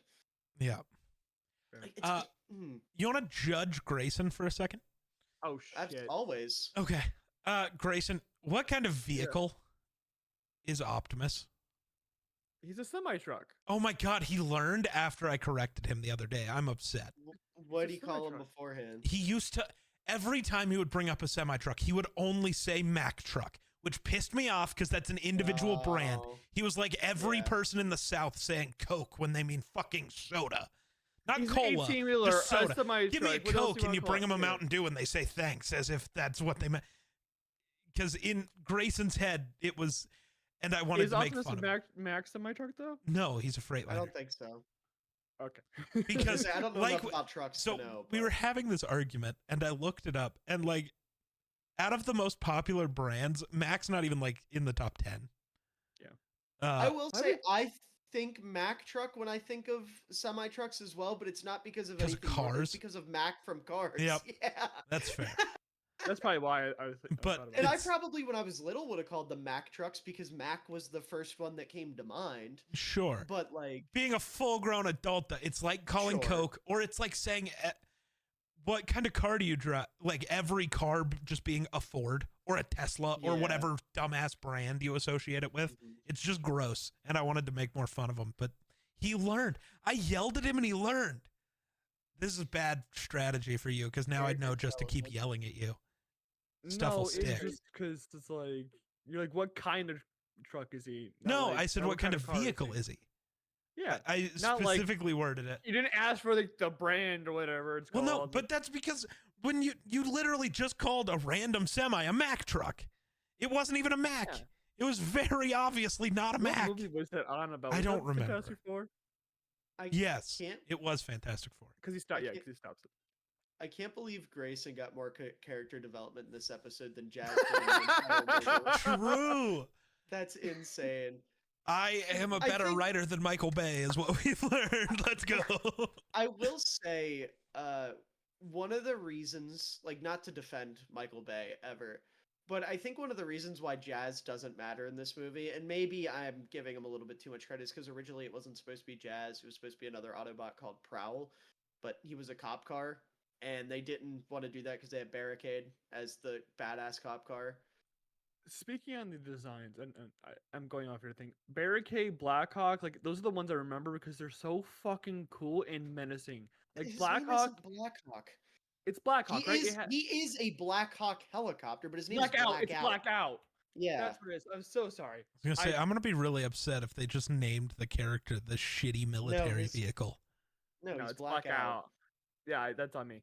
I'll admit to that one. But like they have such cool designs and they're so menacing. It's like they're fucking dope as hell. And I remember like it's like that thing when you're a kid, it's like the cooler ones you always go for, and then you realize they're actually Nazi.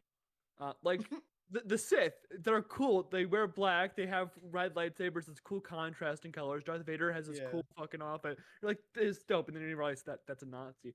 And then you're like, oh, the fucking Decepticons are cool. They have these dope designs. That are cool, edgy, like nope, still Nazis. So See, I was never like that as a kid. I always preferred the good guys, just You in general. seem that way. I Yeah. still prefer the, like, I don't want to say middle ground characters, but either way, the character that is a piece of shit that becomes good, or is good then becomes a piece of shit. I just prefer those characters. he likes his Han Yeah. Solos. Yeah. Or He likes his- Anakin, yeah, or like that type of character. yeah. Or just a really good villain, like where the reason they're a villain makes sense, like Thanos in the MCU. Love him. Like a shitty person, but also like you can see why he got, like the thought process makes sense. It's not just I murder. It's no, in his brain he's the good guy. He is saving the universe. Yeah. The worst possible way. But like I like a nuanced character. Fuck this, I'm good or I'm bad. That's dumb. Yeah. I don't Yeah. know. To me, but that's my I brain. mean, that's fair. I will say though, like on the topic of the Decepticons and more specifically the characters, I hate how they're even less of characters than the Autobots because the True. Decepticons, like they also are a gaggle of little freaks. Like first of all, the characters they picked for this movie, weird, really weird. Like I don't know how. I think at least Bone Crusher is original to this movie, but like Megatron, Starscream, 100%. Starscream is not Starscream in this movie, which sucks because he's like such a cool character. His whole bit is he's like the conniving, scheming little second in command that every 5 minutes is like, all right, I'm gonna overthrow you, Megatron, then I will lead the Decepticons to glory. And this one, he's just like, yes, sir, Mr. Megatron, sir. Like Also, he doesn't. Hugo Weaving in this movie as Megatron, dope ass voice. Sorry, Yeah, I cut you off for a second. incredible. You know who it was before Hugo Weaving?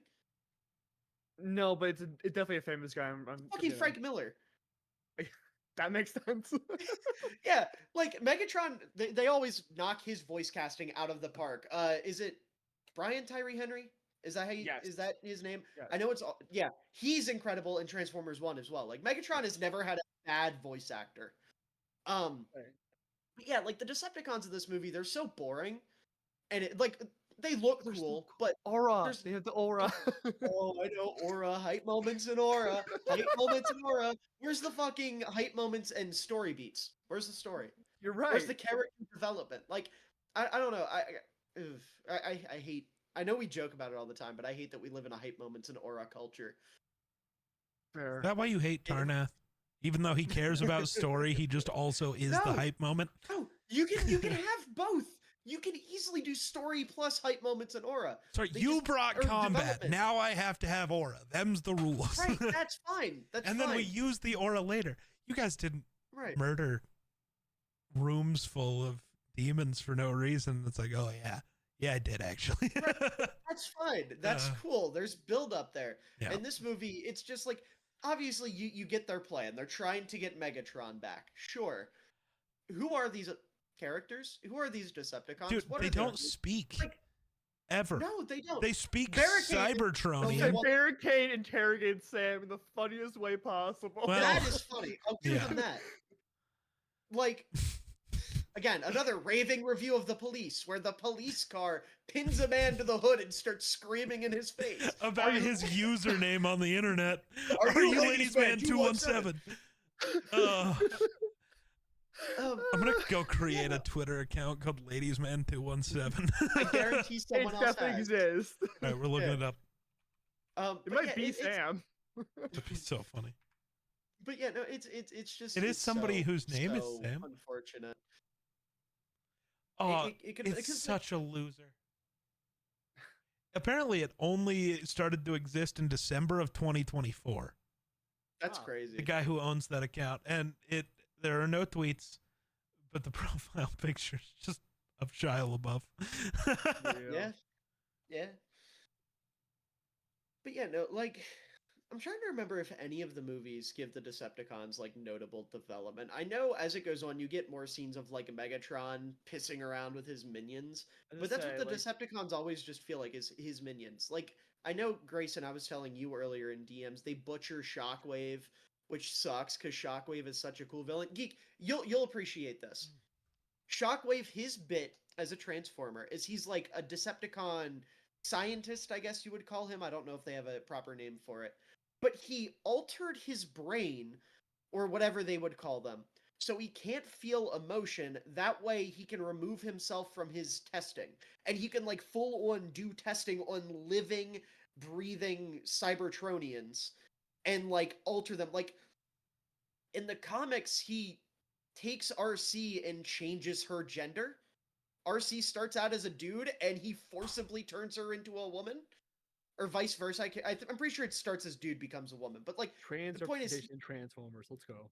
yeah, like he actually does crazy shit, and his whole bit is he's too far. He's like an allegory for like the crazy Yeah. Nazi scientists. Yeah. In Transformers, whichever one it is, Dark of the Moon, I think he's just the guy who controls a big robot worm. That's his whole bit. He's got big Oh. Robo Worm, and he makes it go whoosh. He is so cool. I mean, it's again hype moments and aura. He aura That's so- farms. Is That's the Grayson series, into though. that Yeah, stupid well, anime you were wait, complaining pisses about me the other off. day? Is Grayson is it? into that anime? Whatever the one you were talking about that is only Gurren aura Lagann. Oh, moments. solo leveling. Yeah. Oh, Are you into that one? That's my Gray- That's my Oh laundry no, anime. it's right. You do watch solo leveling because It's my Sam laundry bullies you anime. for it all the time. Yeah, It's you my suck. laundry anime. It's the one I watch when I'm not paying attention. Uh-huh. Dude, at least have some class with the shows you watch when you're not paying attention. Okay, well, Watch This one's Friends or American Dad like a real Yeah. guy. using Friends as an example for quality television is I didn't say crazy. quality You said that television. Solo leveling. I said for That- putting that's on in the fair, background that's while you're completely fair. doing other I'll things. give you that. I'm not here out. I'm not gonna defend God. solo leveling. It is definitely aura and night moment. It's just something I watch when I need to fucking throw something on. Garbage. But yeah, like I don't know. I hate that that's what the Michael Bay movies turned the Transformers into, especially Prime. I mean, I could go on and on and on about Prime. Like, I get that he's supposed to be essentially a military leader on a foreign planet where, you know, his back gets put to the wall and he has to make extreme decisions. But in no world should Optimus Prime thankfully again not in this movie, be spouting off one-liners and ripping dudes' faces off, like, or executing prisoners of war. Like, that's not him at all. And it all makes sense because Michael Bay like turned down this movie originally. Was like, oh, it's just a stupid toy grab. And then eventually was like, you know what? I'm going to make a Transformers movie for people like me who don't know Transformers. And that's, I mean, that's what this is, obviously. You would like it a lot more if you're not like me and have watched other Transformers. Because you watch this, it's awesome. The second you watch another Transformers property, it's like, wow, they got everything wrong. Miller, I don't know if we're close to wrapping, but the most important thing is before we hit Lincoln Park and everything like that, who gives the better speeches, Captain America or Optimus Prime? I'll die on the hill that it's Optimus. In the movies, it's easily Cap. Don't care. Sure. Yeah, like in the main movies, like this, because this is really the only main movie series is the Bayverse. So if you go Bayverse versus MCU, it's easily Cap. Sure. But I think I can't speak on the shows. So I mean, I'm literally wearing the Cap shirt. Cap's my goat. Yeah, no, I would take Optimus. I think Optimus just across the board is a better leader, and that's not even a shot at Cap. It's just like Optimus is just that fucking guy. Nah, plant yourself a tree. Plant yourself a tree. I fucked up the quote. I missed a whole word. It's plant yourself like a tree and tell them no, you moved. That's better. Don't care. Also, what is the Civil War? The Civil War freedom speech is just. Well, no, it's incredible. Next level. But yeah, I'm saying if like sure, MC versus Bayverse, absolutely. Because again, this is not. That's all I can speak on. Is that, no, I know, but I'm just trying to like make it clear that I'm not saying this Optimus Prime. I'm saying in general, Optimus Prime I think is a better leader across the board.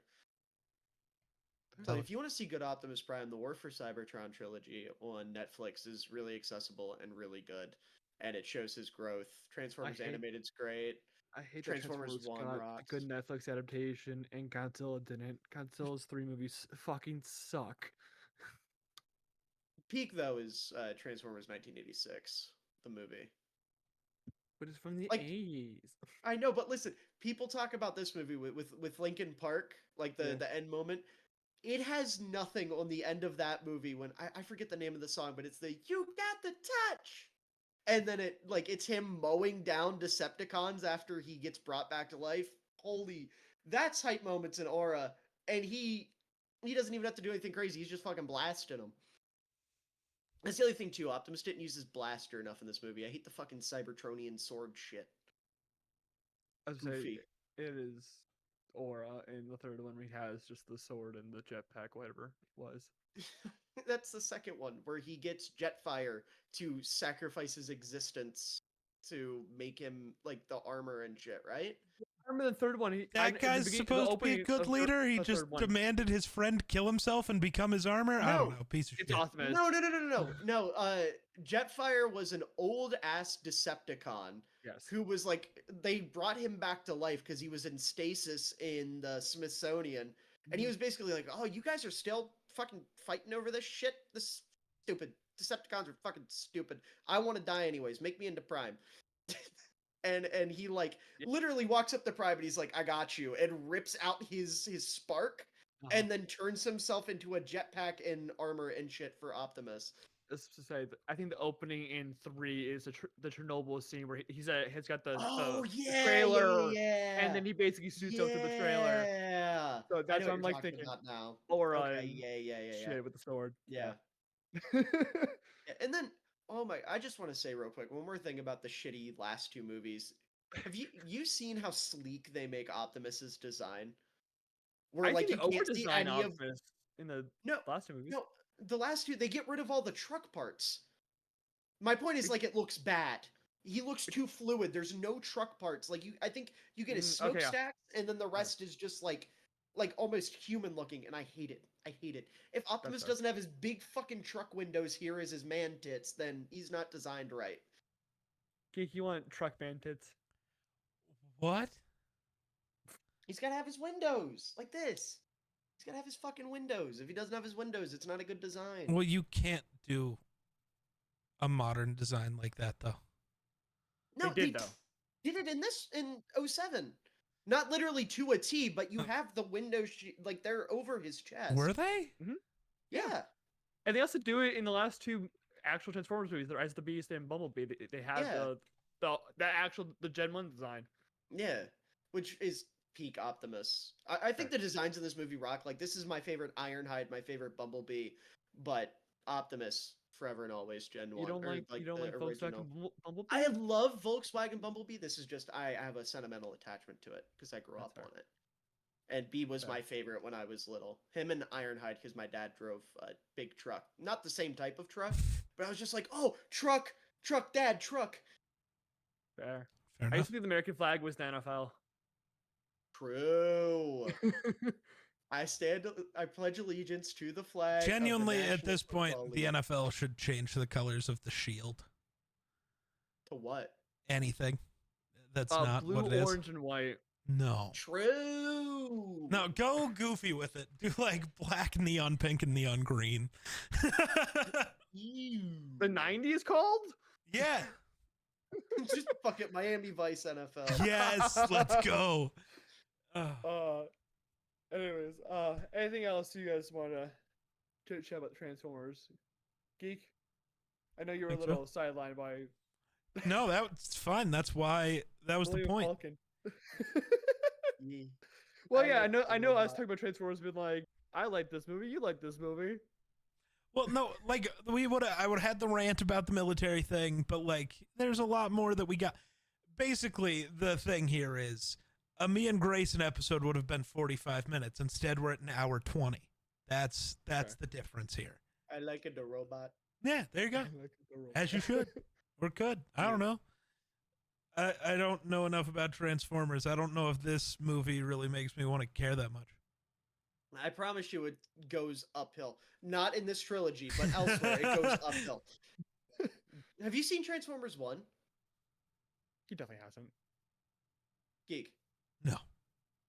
Watch it. No. That's a good movie. I'm in the opinion that it's fine. It's got Hemsworth instead of Cullen. No. Okay, No, but to be fair, Brian Tyree Henry's development as Megatron in that movie goes crazy. Peak. It's like Darth Vader levels of like development. It is really good. If you want one with Cullen, just watch the one from '86. I mean, it's so good. So next year we should call you for Revenge of the Fallen, right? Why? Yeah. I'll scream. Deal. Somebody else has to yell on this show other than just me, man.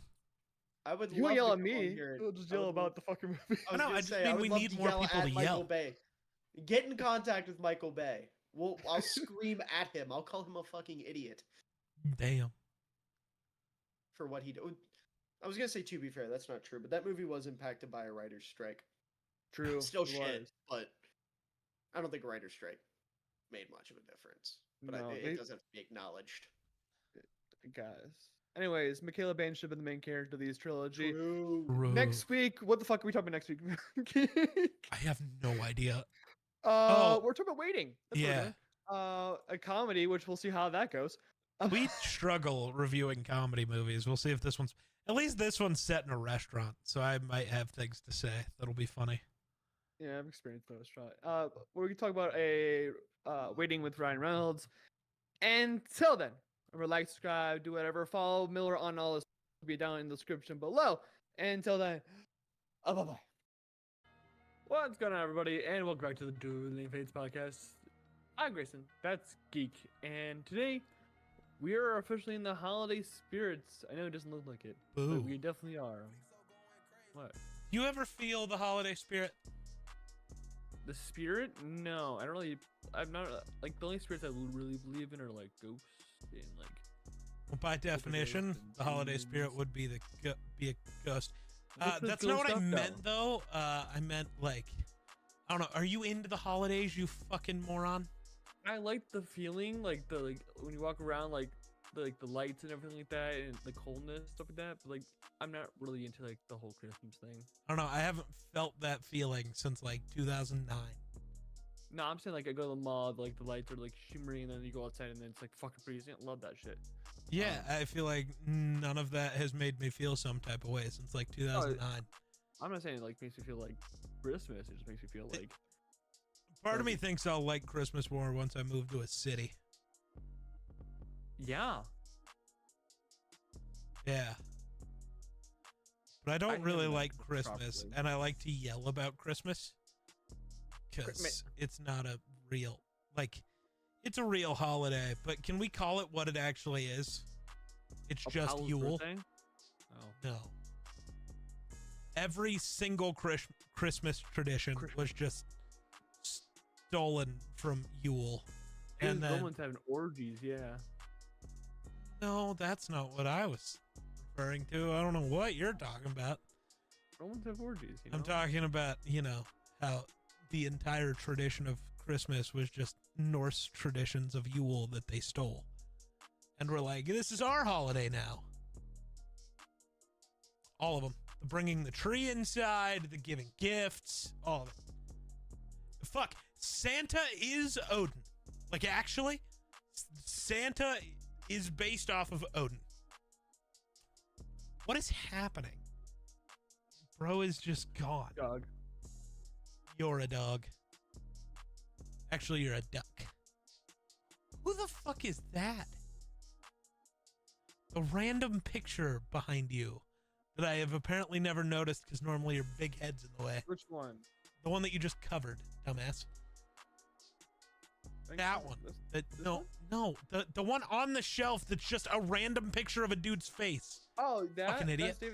That's David Tennant. Why do you just randomly have David Tennant? It's signed. Oh. It's been there for a while. I think about like the Giratina fucking poster. I'm like, that's no. there, Why is that one still up though? Every other poster fell down. I don't know. I seriously do not know. Also, why can they not fall during our recordings and only during Curve's? Well, that one's up because that's like an actual drywall, so the command strips are sticking. Don't know why this is doing that. I think it might be the framing. So I have to wait in the frames. Or maybe Ghostface is holding that one up. It's not, because Ghostface is like several inches from the wall. It doesn't look like it on camera. I can move it. I can move it. Like, we're talking about Elf, my guy. I know. It's a Christmas movie. I was trying to avoid talking about it. Okay. I'm not a big Christmas guy. True.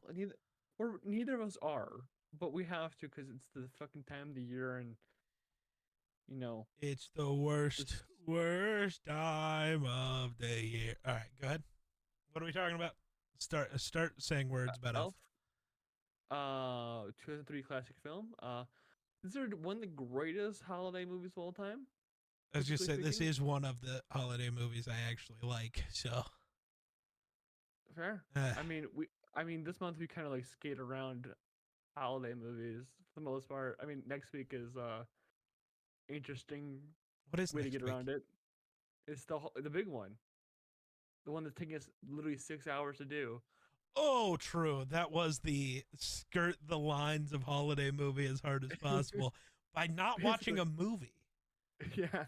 Wink, nudge. We'll talk about that at the end of the episode. So stay around. Don't skip. Don't be that dickhead. Anyways, so Elf is about a guy an orphan. Hey, orphan. Who finds his way into Santa's sack. Don't say it like that. It is Santa's sack. No, bad. What? It is Santa's sack. Okay, I've watched this movie so many fucking times. The orphan was lured away. He was not lured away. He saw a stuffed animal. That's not luring. He was lured by a stuffed animal. I've seen this movie so many fucking times because it's my like Christmas movie, but I was sitting watching the movie like I'm bored because I know every single thing that's gonna happen. And like my mother, when she was growing up, like she could like I only watched The Goonies growing up. I'm like, I could never do that. I'd fucking lose my mind. Like, I think I would kill myself. Jesus. I haven't watched this movie in over a year, and I'm bored because I watched it too recently. This is why when we plan movies out, I can't watch them ahead of time. So why did we not have like okay. All the stuff in the North Pole is fine. Mostly.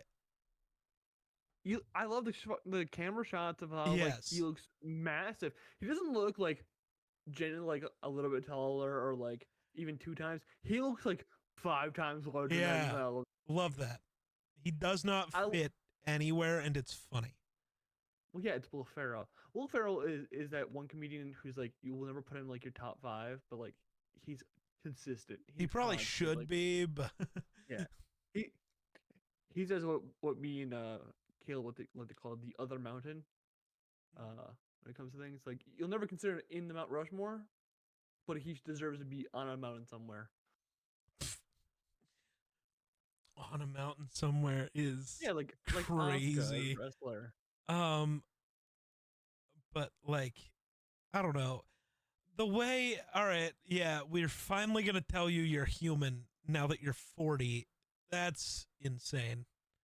How old was Will Ferrell in this movie? That's a great question. Because he looks 40, but Will Ferrell has also looked 40 his entire life. No way. He is 57 now, so this is 21 years ago, so he was 36. Yeah, so 40. I mean, round up. I mean, yeah, that you would round up to 40. You're basically 40. So you waited 40 years to tell dude he wasn't an elf. That's a little fucked up. Oh. Also, I would say, how do you not figure it out? But how do you not figure it out? Okay, Buddy in this film is either a complete idiot or is the smartest man in the world because he works on a fucking engine. So but can't figure out simple bullshit. But then so like my question that I've always had about this movie is immediately, how is he not thrown in an insane asylum? Like immediately after showing up at the guy he claims to be his dad's work, why doesn't he immediately get thrown in an insane asylum like that? Because the American healthcare system back in 2003 sucked so much dick. Which is why he'd be thrown in an insane asylum. Fair. Like, he wouldn't be arrested. He's not getting like, he's not doing crime. He's just being annoyance. Right. That's enough to arrest people in America. You know this. I also have never understood the like he goes to Gimbals and they just like pretend he works there, and the one guy gets all mad and is like, "You work here." It's like, how do you not know who you hired, you fucking weirdo? How bad are you at your job? I would say, have you ever met a manager that actually cares? I don't know. I've met managers who know who their employees are. That would be every manager I've ever had. Good or bad, they at least knew who they had hired. Yeah. Geek, here's a better question. Also, how did he not get thrown in prison after the shower scene where he's just in the women's bathroom while she's showering, singing with her? Prison forever. Under the prison with you. Better question is, how does Santa exist, but people do not believe in him? Grayson, the existence of Santa in movies makes no sense ever. It's always like they don't believe in Santa enough. I'm like, then who the fuck is putting the presents in there? Because I know for a fact that you like the wife and husband are looking at each other like, did you buy the fucking Wii? I didn't buy the fucking Wii. And then there's like, I wasn't thinking of that part specifically. I was just my brain went to Grayson. As recently announced, our new Secretary of Defense doesn't believe germs are real. So like, maybe let's not act like humans are very smart. Honestly, let's be honest. The mom's just not questioning it, and the dad is just like, oh, she must have bought him something and put it under the tree as from Santa. That's like exactly how she won't question it because, hey, free credit for me, and he's just gonna assume mom did it. But like, one of the parents just won't question it. The other will just be like, the other one must have did the thing. That simple. But like, is like characters like Zoe Deschanel's character, like who lives by themselves, know nothing, still getting presents from Santa? Right? Are the adults getting presents? That's fair. Because he does have the list of what the adults want.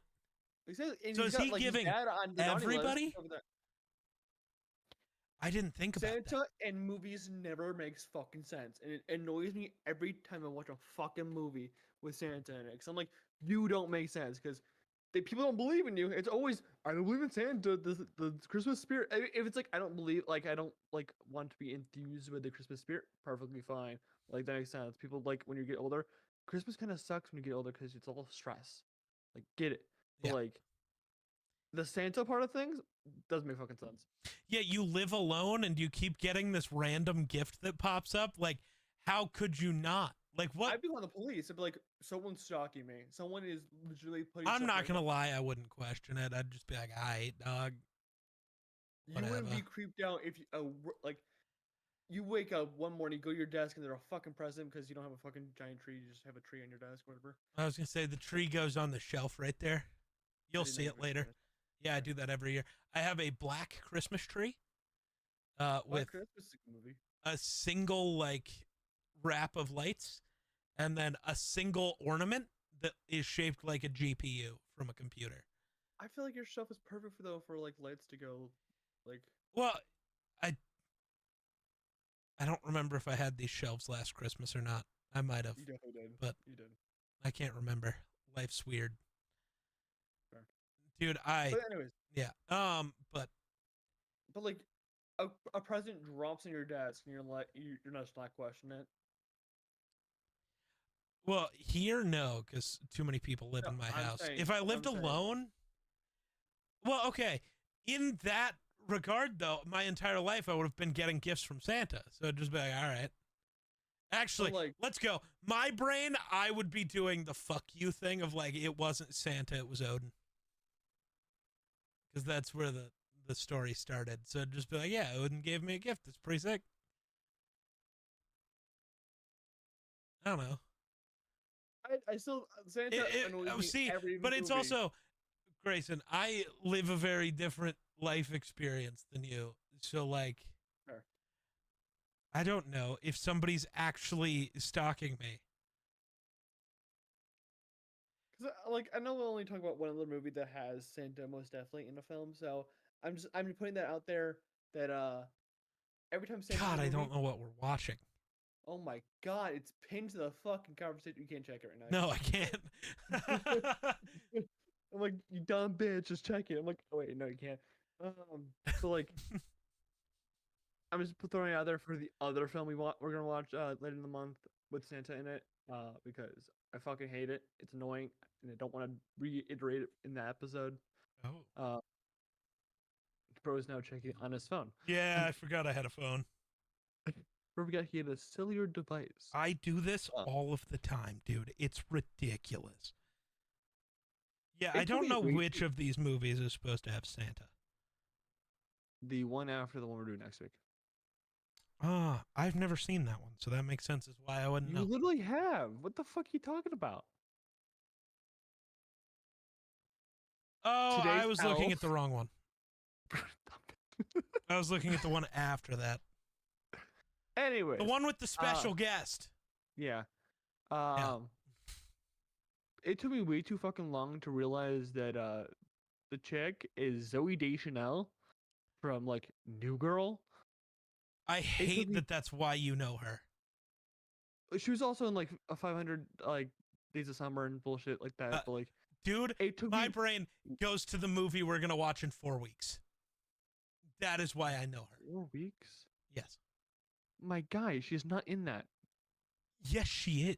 I swear to God, she's not in that film. You're an idiot. I'm looking it up. Can't fucking spell. At least I think 4 weeks is the correct. Oh my God, she is in that yes, fucking movie. She's the important one in that movie. Clearly, I've watched the movie in fucking years, so. Yeah, she's in that movie. That's what I know. No, but New Girl's one of my favorite fucking shows of all time. I've never seen New Girl. Oh my fucking God, Geek, get on the fucking train, for fuck's sake. I don't like trains. You're autistic, you have to. No, I'm not Sheldon.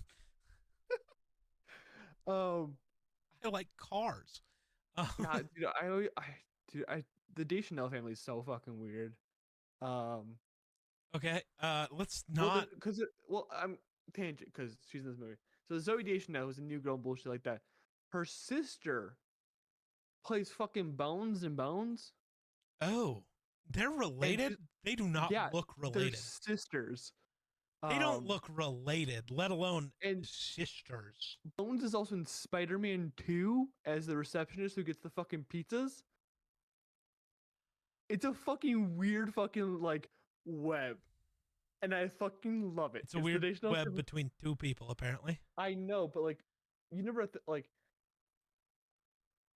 just and then connects to Brooklyn Nine-Nine and Bones is tend to connect. It's weird. Yeah, that is weird. Technically Bones. I did not know that those two were. Verse. Yeah. Wait, what? What? I didn't know the sister was in The Rookie. Yeah, I think she's there for an episode. An episode because she's Nolan's ex-wife. Yeah, I did not realize that. Yeah, that's so interesting. Huh? So they're a talented family that no one remembers. Or talented sister. Huh? Yeah. It's like the Farmigas. Wow. All right. Weird. Elf. What else is there to say about Elf? Good comedy. It's alright. It's alright. It's alright. No, it's good. Fantastic. I will never get over him putting maple syrup on his fucking spaghetti, dude. I physically get nauseous every time. I get nauseous and then I get curious about it, but I also hate spaghetti, so I will never find out. How do you hate spaghetti? Back in the food thing from last week. I just do. You know what's weird? Love lasagna. What? I need a fucking Geek cooks spaghetti with fucking syrup for the day that comes out. What the fuck? What? You hit your desk and your camera shook and look at how part of the blanket isn't moving and the other part is. It's really weird. It's because of the shitty camera, but okay. I know, but it's fucking with my head. It's fucking me up, man. It's fucking me up. That was wild. I also just love that scene where he right before he puts the maple syrup on the spaghetti, where he asks where the maple syrup is, and they're like, "We didn't get that out," and he's like, "Oh, I might have some. Here we go." It's like, what?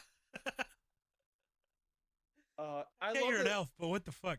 You know, the four main food groups: candy, lollipops, candy corn, and it's something. I don't know. Something. Oh, syrup. Yeah. I love how Will Ferrell actually ate all that shit. Gross, dude. Yeah, immensely sick after that.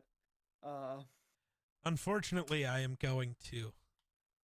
Now I think I'm going to make that one of my holiday videos. It's making spaghetti and then maple syrupifying it. Wonder almost eat it. True. Good call. Good call. He'll enjoy it because he's a freak. I guess. But if those are the main food groups in the North Pole, how is Buddy not dead from diabetes type 1 or 2? Don't ask questions, man. You think this movie's smart enough to think about any of that? Mostly morbidly obese. You think this movie's smart enough to think about any of that? No, but like... And no, he wouldn't be morbidly obese. He'd just be dead from lack of nutrients. Fair. He would just have died. But, yeah. Oh my god, maybe he did, but it's the North Pole. They just magicked him back to life. Well, it is hell up there because literally you end like your whole year of making toys, and then literally the moment Santa gets back, he's like, "Congratulations, you did well. Start making toys, you dumb bitches." I'd be like, I'm never doing this shit again. I want to die. I'll go fucking bake cookies in the tree. Also, since we're continuing this stretch, talk about bad fathers again. And I don't even just mean to Buddy. I totally understand the 40-year-old showing up at your door being like, "I'm your kid." And then being such a fucking weirdo about it. I understand being like, no, to that guy. It's the other kid where there's the problem. Yeah. But also, like, at his age, why are you having another kid? That's his first kid. What? Yeah, but like... That he knows of. Well, I totally understand wanting to live life before you have your kid. I guess so. But he's not living life. He's angry and... Well, he lived his life, and now he had a kid, and he's angry. He regrets his decisions. Fair enough. I get it. Yeah. Yeah, dude. I don't know. He is on the naughty list for a reason. He was. He was indeed. So I saw your name on the naughty list also. What? Yeah. Go watch it again. You'll see your name. I'm very confused. Your name was on the list when they opened the book. Was it just your name? Did it just say your name? No. Oh. Grayson was not a popular name back then. Grayson, but I don't know how to say your last name. And I'm not going to dox you either. Even though it would be a failure to do so because I'm so bad. I can't figure out your last name. It is too many letters. That's terrible because it's... Okay. All I think of is the... I'll government name you too, you know? Yeah, don't do it. All I think of is the last name of the character, not the character, but the actor who from Supernatural. That's what I see. Yeah, I mean... Yeah. Which I think is why I get so fucked up, because it's not that, Polish. But yeah. They're both Polish. Yeah. Miller says the tight end from the Bengals, so... Wasn't the Patriots. Mike Gesicki? Yeah. I don't think that's it. It's not it either. I think mine's a little closer. It's not. Neither more. Yeah, mine's closer. Guys, correct letters. Is you Polish? I'm close. I think Gesicki's Russian. Yeah, the manager at Gimbals is an idiot. Okay, and he's him. No. Okay, you don't. I liked him. I think he's funny as fuck. He's a horrible person. Okay, and horrible people can be funny. No. And then Buddy fought fake Santa. Yeah, because he sits on a throne of lies. Yeah, I love that. That might be the fucking title for this episode. You sit on a throne of lies. You sit on a throne of lies. Peter Dinklage is in this movie, and Buddy keeps calling him an elf. I completely forget that Peter Dinklage is in this movie every fucking year I watch it. Yeah, it's so... He's not the size of him. He's too small to be an elf. So he's just being racist. Buddy is racist. But I think we're skipping over the two best scenes in this whole movie, though. Are we? There's the mailroom scene, and then there's also the fucking snowball fight. Oh yeah. Because Will Ferrell goes from Buddy to his character from fucking Step Brothers in this mailroom scene. Wait, what? He just turns into like a stoner fucking. Oh yeah. You know, I know he's not a stoner in Step Brothers, but he turns into that type of like deadbeat character, dumbass character, whatever it is. Yeah. Yeah. I don't know. The mailroom scene, I never really end up caring about. That's normally about when I zone out before zoning back in. Well, I think it's a great scene because it's such a diversion from this like fish out of water scene.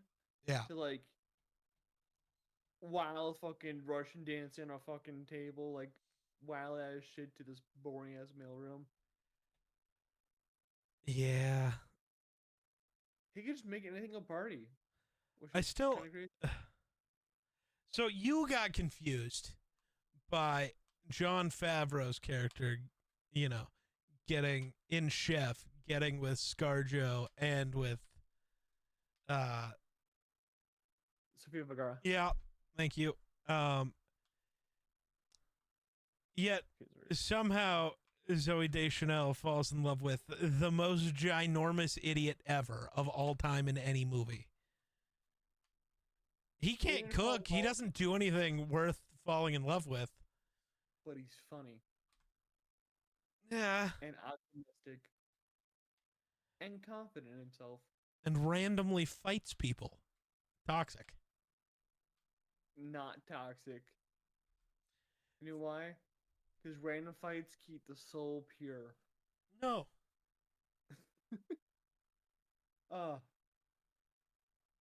There's so many people in this movie. Holy fuck. Yes. But I'm also seeing two people who died recently. So. Yeah. So let's also.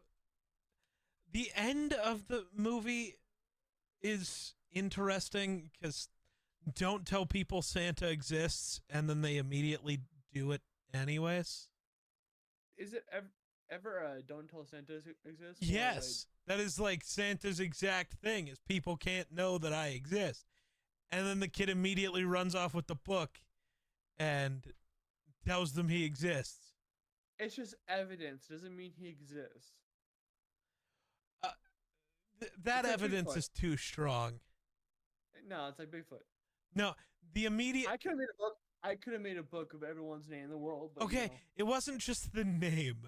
It was the specific quote to the news reporter of, you know, the specific engagement ring from her boyfriend and like the other specific quote. How does that not just guarantee it for everybody? The look on her face would be enough for me. Like, that was too real. He's inside. It's an inside job. She's the one in the gorilla suit for the Bigfoot photo. Yes. Wow. So we didn't talk about this for Chef, but I'm talking about it now. Jon Favreau. Well, that too. Budget of $33 million. Solid. Nice. How much of that do you think went to Will Ferrell? 7. 2003. That's true. And then it grossed $228 million. Damn, for the only holiday movie that I can think of competes with that is Home Alone, because Home Alone went from Christmas-ish time to literally the next year, so in theaters. Home Alone was kind of crazy. I'm trying to look now at holiday movies that the movie we're gonna watch next week grossed more. We're not watching a movie next week, so that makes it 0 cents. Sorry. The next movie we're watching grossed more. The animated one. Well, there's 2 of those coming up. Yeah. But apparently. But yeah. What about The Grinch? How'd The Grinch do? Also came out 2 years before this. The Grinch grossed more. Really? Yeah, I think you forget that holiday movies actually like make a lot of money. It fucking sucks, man. Red 1's coming out soon, and that's gonna fucking bomb, and I'm gonna laugh because I'm funny as fuck. It'll probably do great. No, that movie's gonna bomb simply because of its fucking budget. Red 1's budget is like $250. Yeah, and it's gonna make like $8 billion. It's gonna make like $20 million. Dude, it's got The Rock, Captain America, and J.K. Simmons. Rock doesn't sell. Chris Evans doesn't sell unless he's a Marvel movie. They don't sell. The Rock doesn't sell. He doesn't sell anymore after Black Adam. He never should have, because he's a bad actor. He's just The Rock. Yeah. There's only 2 wrestlers who've been good actors. Dave Bautista's awesome, dude. Never seen Roman Reigns act. He literally just played Roman Reigns. Or Solo Sikoa act in that one TV show. Out of here. Nah, it's Dave Bautista and John Cena. John Cena. Oh my god. Several minor traffic accidents occurred when Will Ferrell walked through the Lincoln Tunnel in his costume because people were so surprised and distracted from their driving to see him wearing an elf outfit. Dude, those tights are really fucking tight. They really are. Like, I'm so sorry for everyone who had to wear those tights because those must have been the most suffocating thing in the world. You gotta be so fucking uncomfortable, man. Like, it will find any crevice it can with those fucking tights. Bet he was using a lot of cornstarch. Probably. Shout out, Chef. Jon Favreau used a remote control to trigger the Jack in the Box toys to get the startled reactions from Will Ferrell. Will Ferrell does seem like the type of guy who would get startled from Jack in the Box toys. Yeah. Will Ferrell's kind of like just the average dude. Jack in the Box is terrifying. I don't know why that was ever a toy. Can you imagine giving that to a child? Dude, kids like Peekaboo, it's the same thing. Yeah, but no. Peekaboo is like is fun. But that's like terrifying because that's a jump scare for a child. No. You were probably so into the Jack in the Box as a kid, and I don't mean the restaurant. I never had the restaurant. I haven't either. No. Oh, you were making a gross joke. A gross joke? I assume so. No. I'm just, because you're so into horror, you liked the Jack in the Box as a kid because of jump scares. I didn't get into horror until I was like 13. You're missing the joke. It's okay. Yeah. Ugh.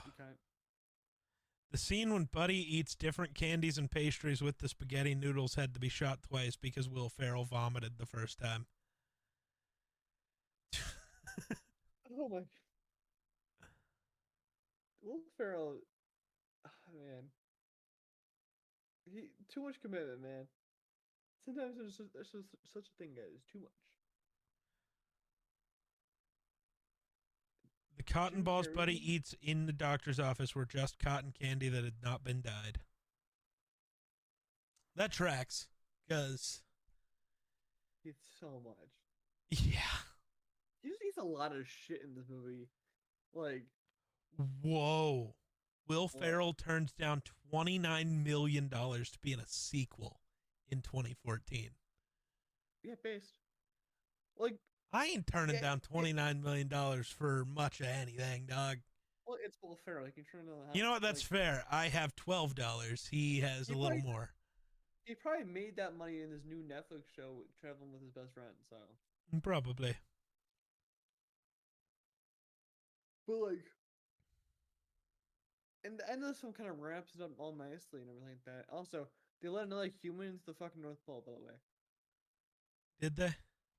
Yeah, they let Zoe Deschanel in the fucking North Pole. Oh, yeah. Well, no, she married an elf. She is an elf. Well, he's not an elf either. Well, he is. They... Can you imagine Buddy trying to figure out the IRS? I never noticed that. Wanda Sykes was originally slated to play the Gimbals manager, but backed out last minute. So Faison Love, the guy who replaced her, insisted on still wearing the name tag made for Sykes, which is why his name tag says Wanda. I never noticed that. But that's incredible. I was like, yeah, don't waste the 12 cents on making me a new name tag. I got it. Speaking of which, yep. so the department store. Why the fuck does the department store have a fucking shower in it? Trying to think of anywhere I've worked if they're like, because like a lot of places you work have like the locker room thing where you can like leave stuff. So I'm trying to think if any had them, but that Okay, I straight up had just was lockers. a bathroom. No, Yeah. there were lockers because he walked No. into the locker. That, but like, just. But I've never a worked shower. at somewhere with a locker room, so I don't know if they all have showers or not. I know a lot of places do though. I'm not gonna say a lot. I know some places do though. Yeah, I mean, like, we're gonna. It's New York. Why not? You probably need one guess. after your walk to work. I have no friends. No. Yeah, but it's still New York. It's gross. Yeah, your snot will fucking freeze. Yeah, but you like had to sit on the subway, so you need a shower after that. I feel like you think the subway is dirtier than it is. No, I just think New York is probably dirtier than it is. That's completely fair. That is completely fair. Also, what was the need for the shower scene in general? To make Buddy creepy, because Buddy's creepy. You don't need to know that Buddy's creepy. He's just odd. He's also creepy. But like, No, okay. That's The point of that scene was because she talked about singing earlier and wouldn't sing in front of people. So they had to get to singing in the shower because that's the only place people can possibly sing. Not around people. That's the only place not around people where you can sing. So they needed to get her to sing so that then they could use the like singing gets people in the Christmas spirit thing later. They needed to tie it all in. It wasn't to be creepy. It was for something. I don't know, man. Bro is copium right now. I tried. No, Will Ferrell's creepy. That's the answer. No. He demanded that scene exist. I don't know. The final day of shooting in New York City was just Jon Favreau, Will Ferrell, and a cameraman driving around the city looking for locations to shoot. They would jump out, ask pedestrians if they'd be willing to be extras for some quick cash, while Will Ferrell paraded around acting like Buddy. Yeah, that's where we get the scenes of him like jumping onto the crosswalk, stuff like that. Yeah, or they would let Ferrell surprise people and ask their permission afterwards. Like with the Man Buddy mistakes for Santa. Which that I think is the fact that they like let him do that and then went like, hey, you want to be an extra? What if he says no? What if he punches you in the fucking face? It's New York. Right. Honestly, I think that's kind of what they wanted. It would have been fucking hilarious. Santa whale. That would have been so good. Oh my god. I want that scene now. Fucking Wolf gets locked out. David Barenbaum, the screenwriter, this was his first ever script. What else has he written then? Afterwards, I have no clue. Look it up. Zoom. The Spiderwick Chronicles. Wow. Oh, it's not good. Oh my god, this is bad. This is bad. This is bad. He had one. Bro started with a hit and then it was all misses. Nothing but misses, bro. That This fucking sucks. Ben Simmons. Dude, with and the fucking I'm sheet so tag. sad about the original Spiderwick Chronicles because I loved those books. I never read them, so. And then I gotta be honest though, I didn't hate the movies as much as everybody else did, but I was also a child. Yeah, I was like 8. So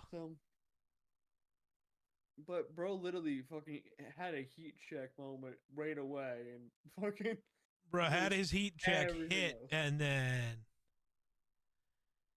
missed everything else. That's tough. It's bricks, bro. Bro probably got paid a lot of money and then fucking built this house with those bricks he made.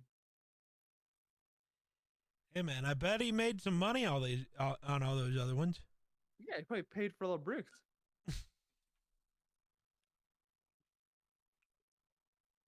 Um, I didn't notice that, but apparently the elves had a pitcher of syrup in their break room instead of coffee. Will Ferrell suffered from headaches and insomnia throughout filming, as he had to actually eat all of the sugary food. I think you had to. Well, I think you could have, like, I don't know, movie magic that shit. Yeah, candy corn that's actually just carrots, man. You ever think of that? That's gross. Why? What's wrong with carrots? You substitute like the one thing worse than candy corn. What do you mean? Carrots are great. Candy corn's great. You're a freak. Carrots taste so bad. You are dumb. Also, why's candy corn out when it's fucking December? I don't know. It should be candy canes.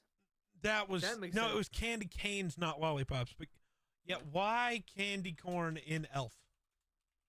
Bro, is questioning The AI says that candy corn's a staple food group. Yeah, we listened to that. I still love that those are the four main food groups: candy, candy canes, candy corns, and syrup. 3 of those are the same thing. No. Like Snickers and candy canes is gross.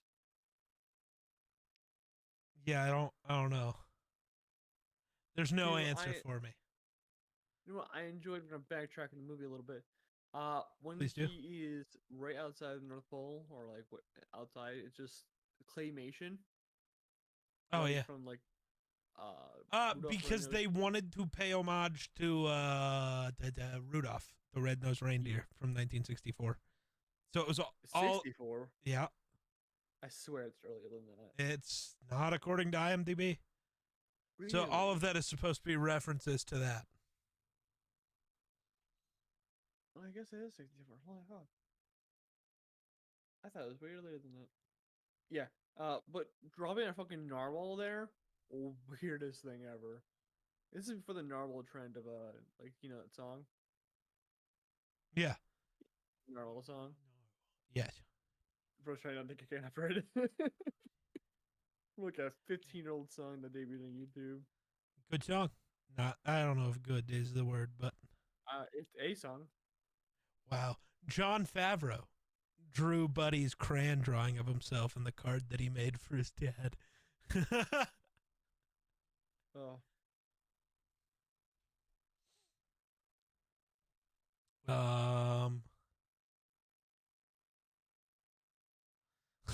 Many of the sets were built twice, once much larger for the actors playing the elves, and once slightly smaller for the normal size actors. Oh, that's incredible. I do like how they shot everything. Yeah. I love stuff like that. Like they do it in the fucking Lord of the Rings movies with Gandalf, where like he'll be saying like actually like closer to the camera than fucking Elijah Wood, and they have to be like careful. But again, bro is fucking massive. You already like have like 6'5" Will Ferrell, because bro is should have been a basketball player instead of a comedian. But you know, it is what it is. New Line Cinema pushed for them to cast Katie Holmes as Jovi instead of Zooey Deschanel. I don't like that. Okay, Katie Holmes is in Batman Begins, I believe. What else has she been in? Because I don't know why you would push for Katie Holmes.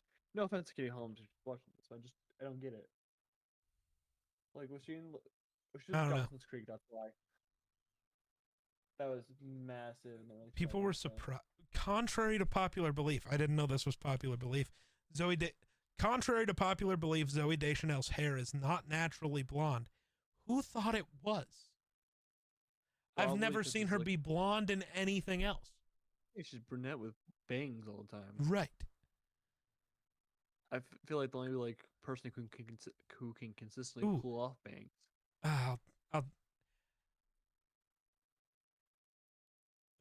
I wasn't paying attention to that. I'm trying to decide whether I share this anecdote during this movie or the other one. I'll wait. okay. It's fine. We got full time now, buddy, because like No, we're fine. comedies don't do much. Okay. We can Say what? technically end now. We'd be fine. We'd be fine. Yeah. That's weird. This wouldn't even be our shortest episode. I just don't. Okay, I don't want to like. Elf is a classic. I know Yeah. everyone like this is one of my favorite holiday movies all the time. It's just I've watched it so many times that it's like, yeah. But like, there's not much to talk about when it comes to comedies, and we've been over this issue Right. before. I feel like we should gotta stop fucking picking comedies when it comes to shit. No, it's fine. Like, there was a lot to talk. We talked about the parts of this before. The issue is we're not going to have a ton to talk about in a lot of the Christmas movies because they're Christmas movies. This is true. We don't. I think we're the not only episode where we're going to talk a lot is next week. next week and probably the one where our guest isn't there because it's. I think the guest will talk more than either of us. Well, yeah, I think, But yeah, that's what happens with both our guest episodes so far. which is the correct choice because they're here because they care way more about those. Well, now, to be fair, me and Nicole talked about the same. You didn't talk a lot during that one. That's yeah, you 'cause let I'm the not two the Star Star- Wars nerds take over. Yeah, it's funny because the Star Wars fucking video comes out a week before this, but 2 What? weeks before this, or whatever. Hey, shut up. Oh, the one you're making tomorrow. Yeah. Anyways,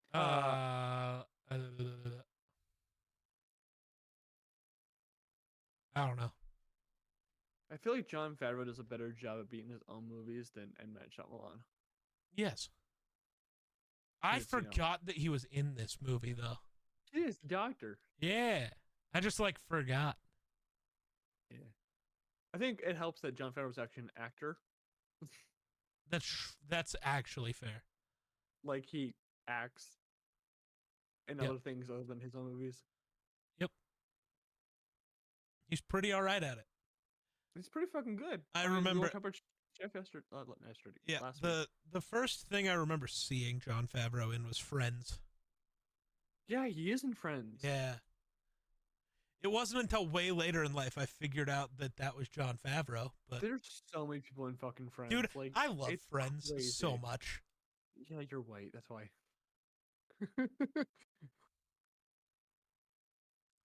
I don't think Friends so. is a white. Friends is a white person show. Like Ah. most definitely. Nah, Yeah. It is. no, bro. You don't get to be a New Girl fan and talk to me about being Hey. white. New Girl also really white. But like, Friends is the white person show. That I definitely disagree with. What is the white person show then? We're getting into the semantics here. I'm not gonna say it. We're gonna move on. Actually, I'll tell you later. We're just gonna wild answer. I'm terrified. You'll laugh and be terrified at the same time. Okay. The scene where the department store Santa is chasing Buddy had to be done in one take because it would be too hard to rebuild everything. Yeah, don't they like break fucking huge ass Lego bullshit? Yeah. I would like if I was the person who built that, I'd be like, Oh, I'd be man. drinking that night. No, because like that creation just went to shit. I know it's like in a movie forever, but like that probably took 20 hours to do. 'Cause I know like the whole like set took like weeks. Cause it's like just so much shit in it.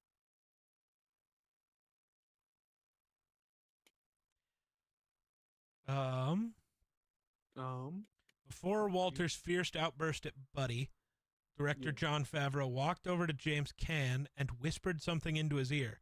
Caan then proceeded to nail the scene in one take.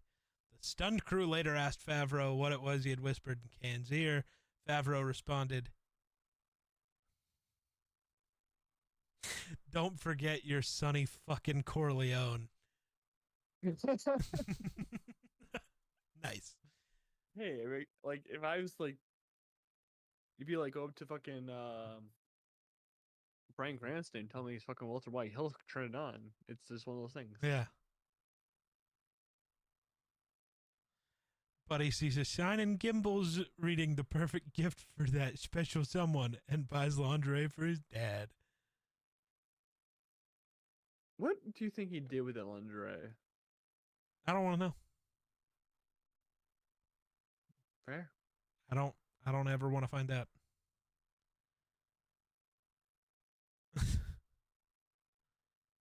Yeah, I don't know. Other things. Anybody care? What did this movie get rated on IMDb? 7.1.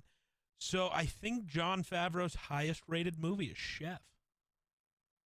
I would probably say so. It's Iron Man. Iron Man. Yeah. Iron Man, then Chef. Then Iron Man 2, probably. Let me look. Director. I don't agree with it, but yeah. Elf is a 7.1. Iron Man's a 7.9. TV shows don't count. Chef is a 7.3. There's no way. What? The Jungle Book is a 7.4. I remember, like, Disney gets a fucking bonus with everything. I don't care. The Lion King probably is up there too. 6.8. Oh, good.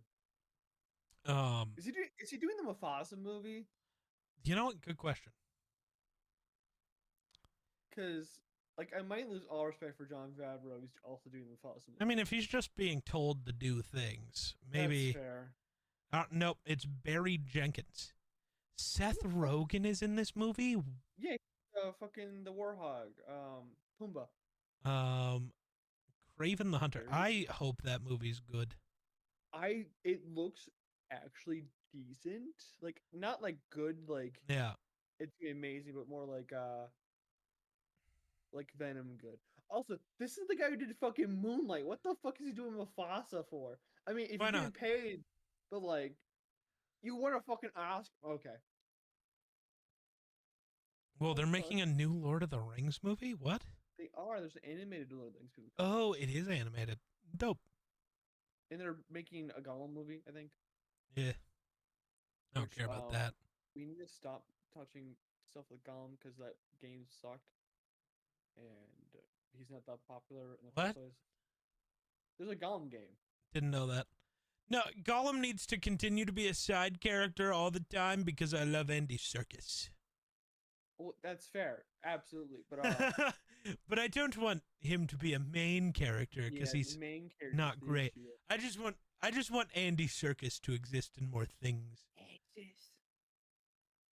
I feel like that's what we gotta do for fucking Christmas next year instead of what. Yes. The thing we have. We have something Hobbit. planned. No, Yes, no. We're doing the other thing. Nah, Hobbit. Yeah, no. I've never seen the Hobbit. No, fuck that. No, I refuse to watch the Hobbit movies. Well, let's just watch the Lord of the Rings movies. Fuck. I want to do those at some point, but not next Christmas. And I don't view them as a Christmas thing. I hear it as a Christmas thing all the time. I just don't get why, so I refuse. Because fantasy is Christmassy. I disagree.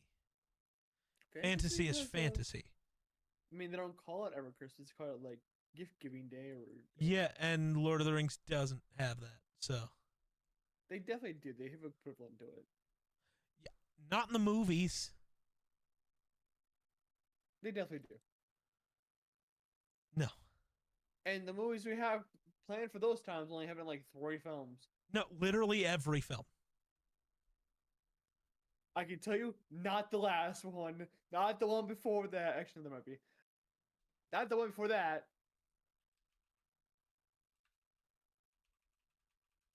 Everything's gonna be so confused until next year. I will tell you definitely in the last one though. Because yeah, because it's like on Christmas Day where he's visiting his parents' grave. That is the second to last one. Fuck you. That is part 1. Oh, then maybe not in the last one. You might be right. You might be right about 1, but it doesn't count because it's part 1 and 2. They're the same movie. Fuck you. They're not the same. They're the same movie. Get fucked. Get fucked and stay fucked. Get fucked and stay fucked. Covering in the same episode. That's the question, Geek. Ooh, good question. I don't know. If they're the same movie, then we have to cover in the same episode. Ooh, are we covering Breaking Dawn Part 1 and 2 in the same episode? No, we're breaking that up. Then we're probably breaking it up, but that doesn't change anything. That doesn't change anything. You're the idiot who already made the rule. So, and if we switch Breaking Dawn to the same episode, we have to change everything. Breaking Dawn Part 1's like 2 hours long, and Breaking Dawn Part 2 is like 2 hours 40. Right. That's why I broke it up, because I don't want to cover. It's the same thing with the Harry Potter movies, man. Oh, spoiler alert for next year. Whoops. I'm not cutting it. If you heard it, you heard it, but nobody's making it this far into the Elf review, dog. Nobody's watching 56 minutes of Elf. Oh, well, I think we should cut it there because we were been off track for a good minute now. Yeah, Elf is. There wasn't much more to talk about in Elf. Yeah, it's also a classic. We should have really thought this process. But next week, we're doing something a lot different so we can get away from other stuff.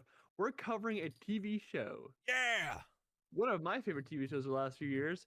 And it's getting a season 2 because of Disney fucked themselves because the Blu-ray release is weird. I'll talk about that in the next episode. Anyways, next week we are covering Hawkeye. Yes, our first Marvel property is Hawkeye in Phase 4. That's fine. It's Christmas. Yeah, we're just super into it. Yeah, that's the reason why we do it. It's like barely Christmas, so we're just gonna use it. Oh, dude, it is like you said. You watch Elf every year for Christmas. That is what Hawkeye's become for me. It is like the thing I'm gonna watch during Christmas. I do that as well. I'm very excited. And then all the American Dad Christmas episodes. I love them.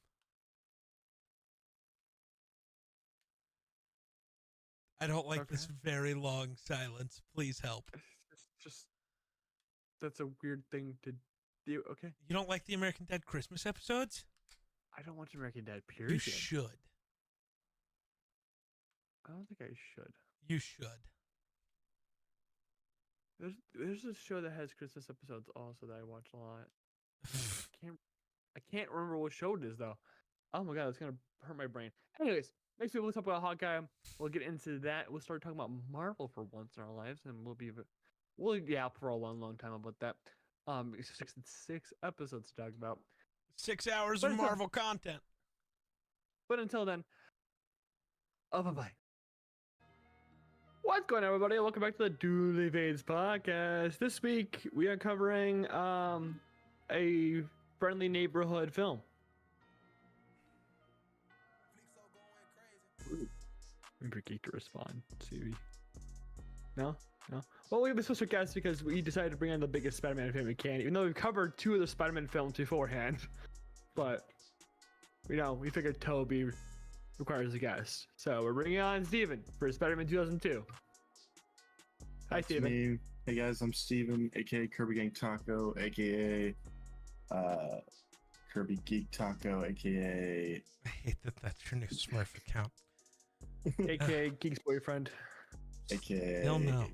Mitsubishi Eclipse Man, aka KGT, aka Kirby, aka Steven. Hello. Hi, Steven. We're not saying hi, Stephen, like this is fucking Alcoholics Anonymous. We're not. No.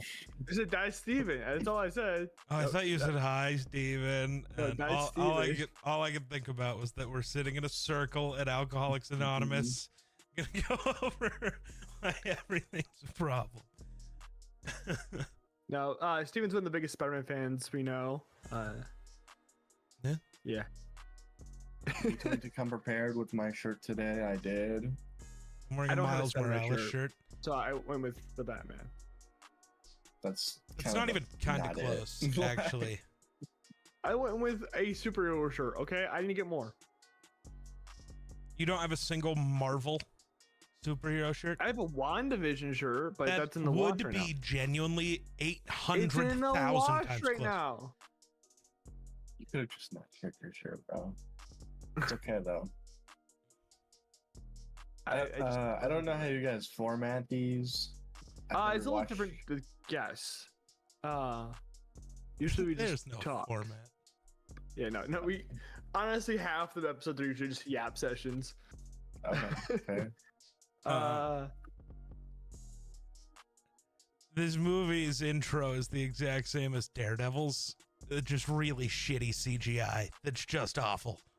It's 2002, buddy. Yeah, I I don't know. I haven't watched the Just Spider-Man in a long time. That does not age well.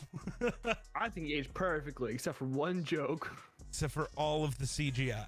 Not a single bit of it aged the, well the at all. CGI is my gripe with this movie, but I do think despite the CGI, it's still a great watch.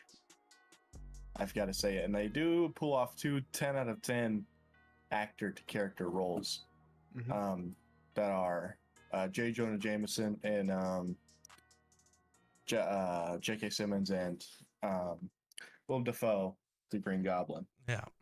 Those are my two perfect. So glad you didn't try to say like Toby. No, Toby's not perfect in this movie. The fact or that any of he's his in high movies, but- school and is very obviously a nearly 30-year-old man is so funny. Well, he graduates Yeah. in this movie. Right, but he's still in high school and is actively a 27-year-old man. I will say, Toby, of anyone that's ever played Spider-Man, is the most awkward, relatable Peter Parker ever. Yeah, it's so awful. It's so uncomfortably good. Dude, it's it's really so great. Every time MJ talks to him, he just stands there smiling and can't say a fucking word. It's like, come on, bro. He's too real for that. He honestly. saves her, catches all the stuff on the tray, and she's trying to have a conversation with him, and he's just standing there.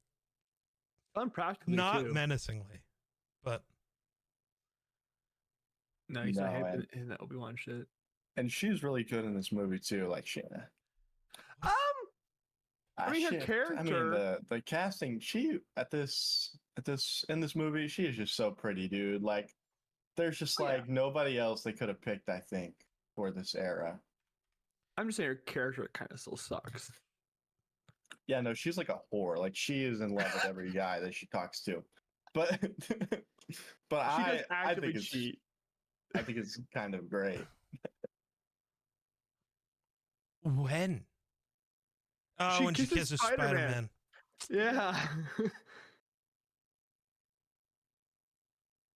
I'm just, you know what? I don't even care. Harry deserved it. Yeah, Harry's a dick in this movie too, but I think he he's deserved it. one of the good castings. Oh, as well. Good casting. Still, as a character, he a bitch, so he deserved it. His dad died, and he deserved that too. Jesus. Yeah, man. His dad deserved it more than he did. But... No, I don't even think so. His dad was just kind of just having fun with Spider-Man. No, see, Norman didn't deserve to get killed. Green Goblin did. Norman was just a good guy. Crack, bro. That's kind of his fault. He wanted the goblin crack. He took the goblin crack. Well, no, he didn't know it would do that. He just wanted to be Captain America. Yes, he did. The scientist told him it gave him those exact side effects, and he's like, "I don't care." That happened to one of the dozens of tested rats. You're never gonna assume you're gonna be the one person who's gonna get the side effects. That's really dumb. They should have listened to bro, and he died. No, they shouldn't have. Take the serum. He just was trying to recreate the Captain America serum, man. Well, not technically, because Sony doesn't have the rights to Captain America, but you know what I mean. Sony could have had the rights to Captain America. They paid more for Spider-Man than what Marvel had offered for all of Marvel. I'm so glad Sony's stupid. Because then we're only stuck with them ruining Spider-Man all the time. What did they ruin? Cheers, Geek. Well, you see, Spider-Man's important to the Marvel Universe, and Sony could just be like, oh yeah, we make money every time we let Spider-Man be in your shows, but we're just not going to let him. You know why Spider-Man wasn't in Daredevil Born Again? Because Sony's a cunt. Sony ruins the idea of that character, and I hate Sony, and I wish they would die. You were saying we could have had more Spider-Man. Yeah. Dude, every bad decision with Spider-Man is the fault of Sony. I thought you were saying all of like pretty much all of the Spider-Man movies were bad decisions. No, but they have ruined every non-Spider-Man Yeah, character. okay. I get what you. That's I do get what you mean now. Like Morbius ruined. I haven't seen Craven. Morbius is the GOAT. I know like 2 Morbius fans in the entire world before the movie, and I think there's less now. I think they all kill themselves. And Craven's like, I haven't watched it yet. not great, but it's not. But why horrible. is Quicksilver Craven? I don't like it. Because he's hot. All right, He's not even Gertrude, Russian settle in that down. movie. He's not even Russian in that movie, though. So it does defeat the point. Yeah, well, he also wasn't correct when he was Quicksilver either.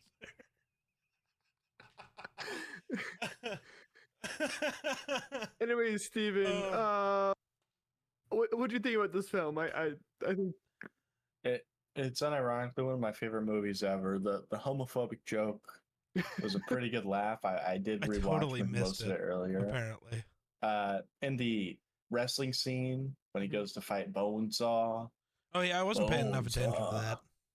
Yeah, he gets like up on the cage or whatever, and he's like, "Nice outfit. Your husband made it for you." And yeah, it was 2002. Have you guys seen the? Honestly, for a movie coming out in this era, that's why I missed it. Is I was if we're talking about bad jokes, I was expecting more Boondock Saints, less okay, yeah. less that. Speaking of the era, have you guys seen the trailer of this movie? with the Twin Towers. That got deleted. Where he catches the helicopter between the Twin Towers. Yeah, it would have been dope. They should have just released it anyways. I In love this the early Geek at universe, that time. Spider-Man stops it.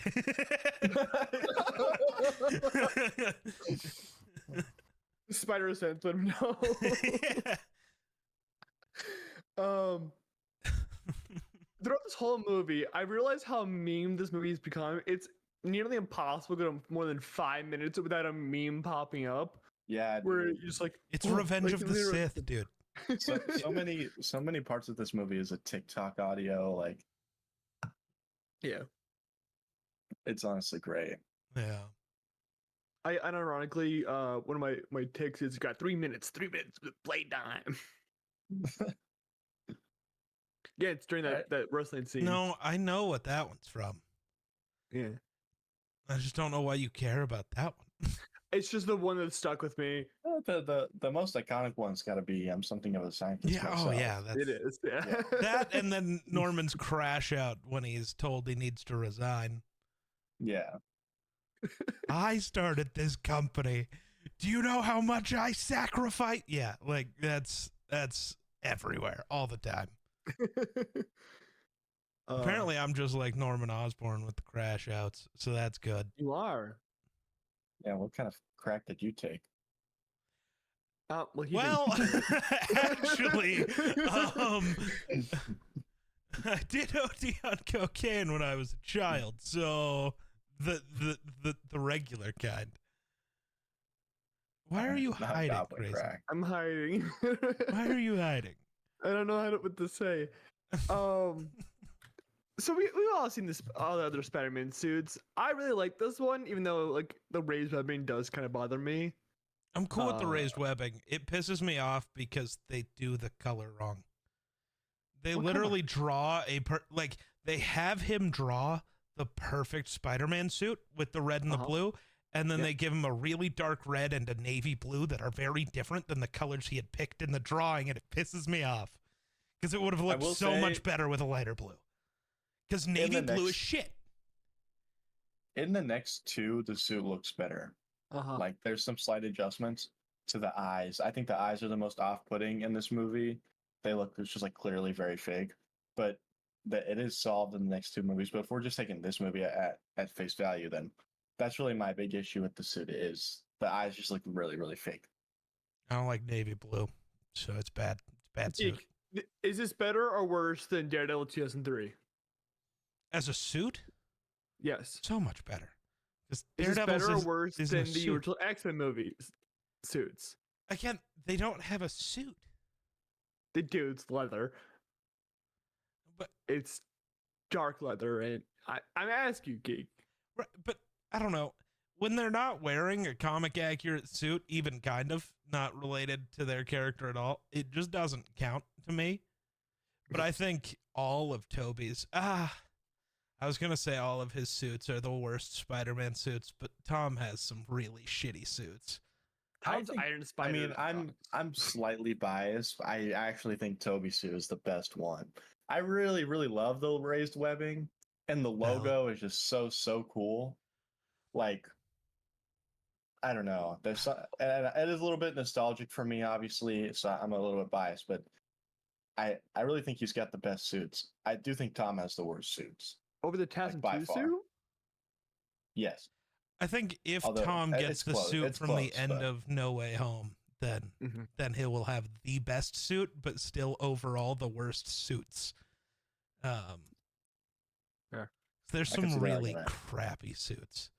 Yeah, the Night Monkey suit, that's terrible. Just like off the top Oh. of my head. Yeah, I know. When he randomly switched from blue to black, I was like, what are we doing here? I don't know. I don't mind that too much. Actually. I like that better than him trying to wear fucking navy blue. Okay, we get it. No, if you I just like want red black a super mostly. dark color, just wear black or wear a real blue. I don't get it. The only suit of Tom's, other than like his brand new suit that I actually like, is the homemade one he wears in Homecoming. I like the OG one. Like, Yeah. it's not great, but like, I like it. I We can don't talk about because this it's made homemade suit. by Tony. I love this Yeah. homemade suit. Yeah. This is my favorite homemade suit. Yeah, Valid. it is a good homemade suit. Doesn't get too much screen time, but I love the it's quite spray good. paint. I love that he spray painted this shirt. The ski mask. It is you the can most spider with Spider-Man this. feeling one because he totally just bought that shirt at a Goodwill. Picked up a can of Yeah. spray paint on the sidewalk that somebody had left when they were tagging a building, and he's like, "Yes, Yeah. I have the power." Apparently, Spider-Man is He-Man now, but that's fine. That's a He-Man line? I Guy, you are have the power, He-Man. on. That's literally the end of the quote. Hey, Steven, have you watched He-Man before? Oh, I've never seen Nope. He-Man. I know that one line. Man, I've never seen or played any Pokemon games or movies or shows or whatever. Yet I still know some lines from Pokemon. He probably knows Pikachu, but True. I think this movie is really like riddled with kind of super iconic scenes. Like you got the upside down kiss that comes to mind Where immediately. Toby's drowning. Yeah. Yes. Like it comes back in the second movie where she's like trying to figure out if her new fiance is Spider-Man. Like My question is, how does anyone in that high school not figure out that Peter is Spider-Man off that one scene where he has the webbing just dragging behind him? yeah. 'Cause Probably it's just high a school. prank, I guess. Well, yeah. also, it's high school and he's the loser. I promise nobody looked at him. No, they were all looking at him in that scene. Apparently, you weren't the loser in high school. Just No, I because they were all wasn't. looking doesn't mean they noticed. There is Fair. I don't levels know. to this. I do see what you mean, but I also think they just didn't look at it the same way we're looking at it. Because like obviously it's like, oh, that guy that shoots web is Spider-Man, but like they didn't really know that there was a web at that point. Right? It was just some white substance.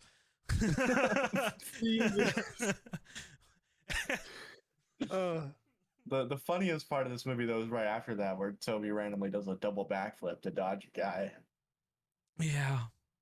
That was like, I love oh, it. Yeah. Yeah, Joel There were no Manganiello. wires. He just actively did that.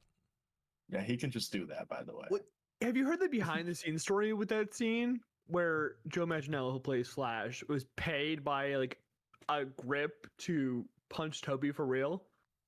And like there's a bunch of people behind the scenes like also like just nodding, like punch him in the face for real. I think it's the take they kept too. Where he doesn't punch him anytime.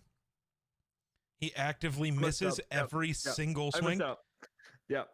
So they kept the take where he was supposed to punch. So Toby just is that good, is your point. Or are you just stupid? Yeah, I'm just stupid. Okay. I messed up the story. Well, apparently Tobey Maguire is not very likable on set. Or maybe. I'm sorry, who the hell played Flash? Oh, Joe right, no one Manganiello. cares. All right. He's Deathstroke. No, he's not. He played Deathstroke once. Not my Deathstroke. Who is that guy? Just told you like 4 times. Yeah, but the good one. The good one? Are you talking about the one from Arrow? Yeah. I don't know. Manu Bennett. Any good Deathstroke? That's his name. That's the only good Deathstroke. Kids. As long as he's not into kids, we're happy. Is Manganiello? You know what? This is no Deathstroke is into kids in the comics. Can we get back on topic? Because he tries to murder the Teen Titans. No, he has a romantic relationship with Tara in the comics. Oh. When she's like 14. Oh. Yeah. Anyways, back to Spider-Man. How do you guys feel about organic webbing over mechanical? W. I honestly like it more. Why? Well, more specifically, I mean, it doesn't really matter in this movie, but like you get to the second one where he has the web block because all the fucked up shit that MJ is technically putting him through.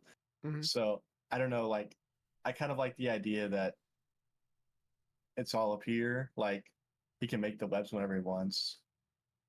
I feel like if you run out of webs, and you like have a web shooter, it's kind of like a cop out for like the script, I guess.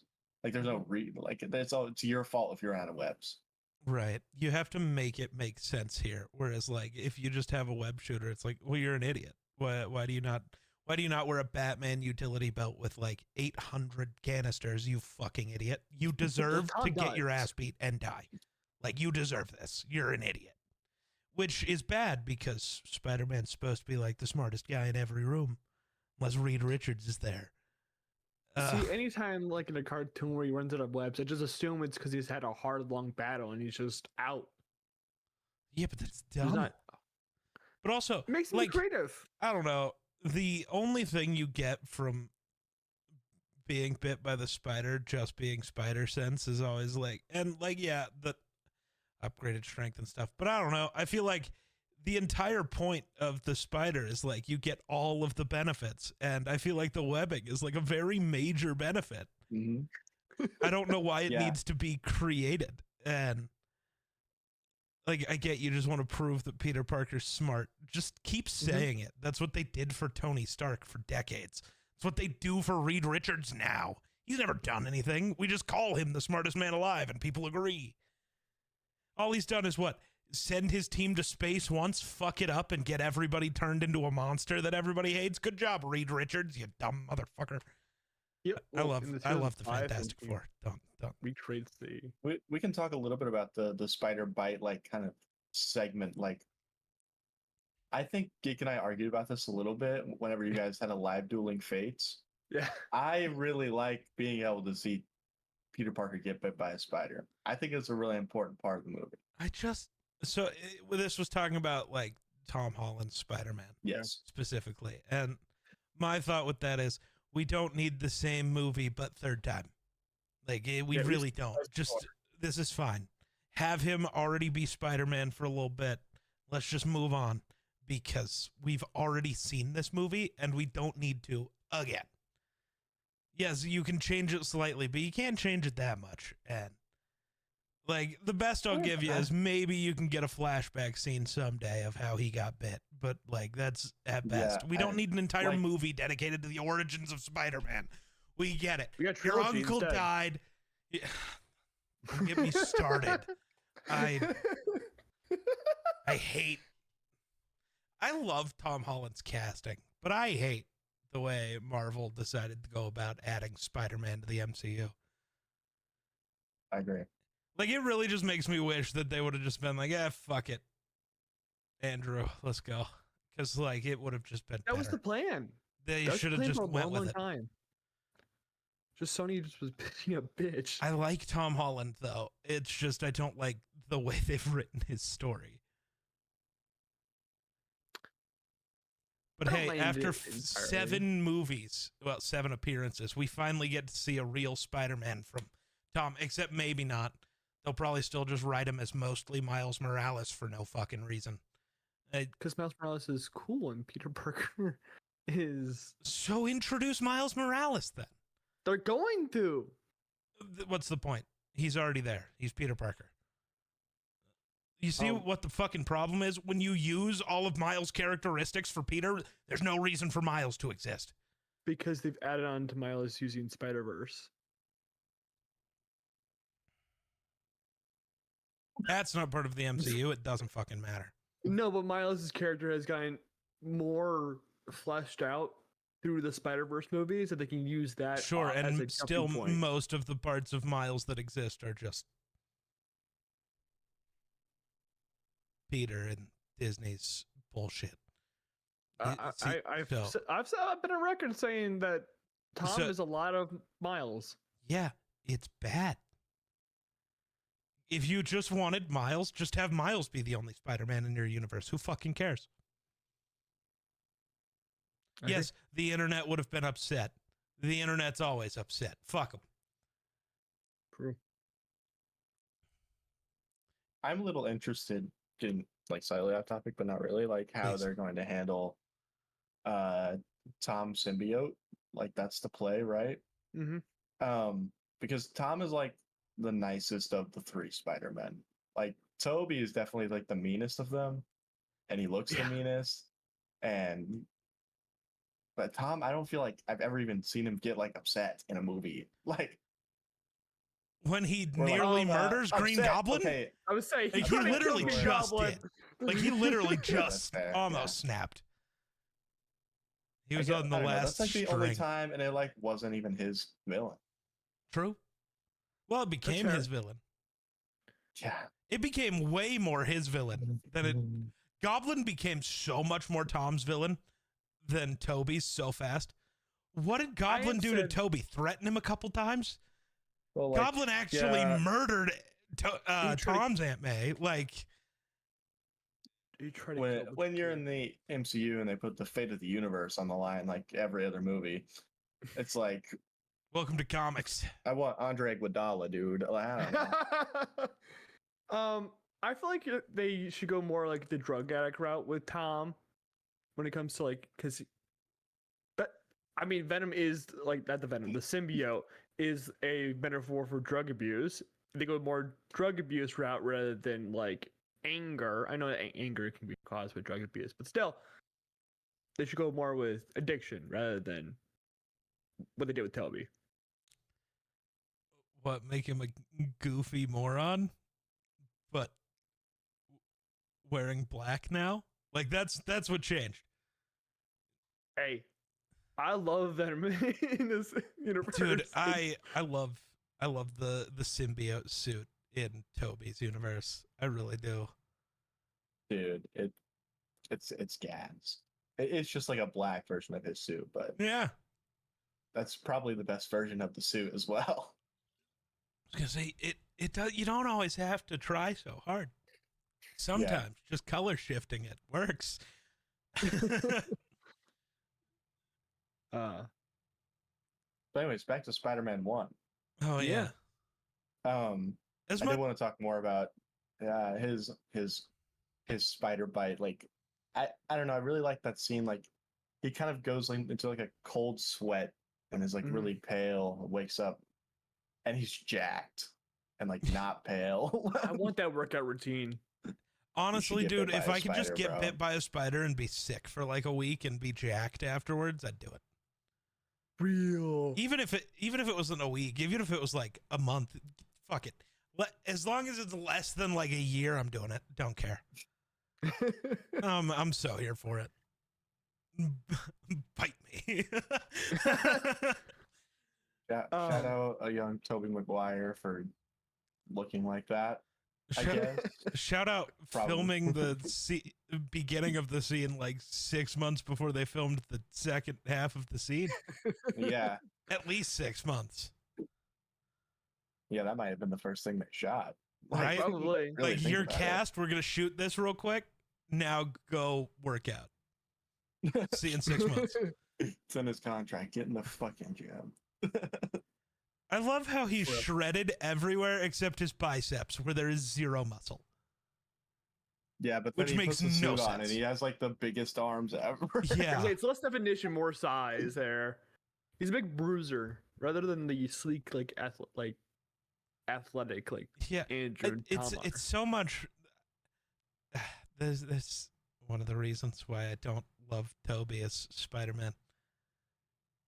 There's a bruiser rather than Yeah.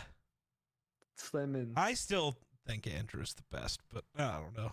Oh yeah, I'll stand by that. Thoughts Andrew, thoughts from the taco?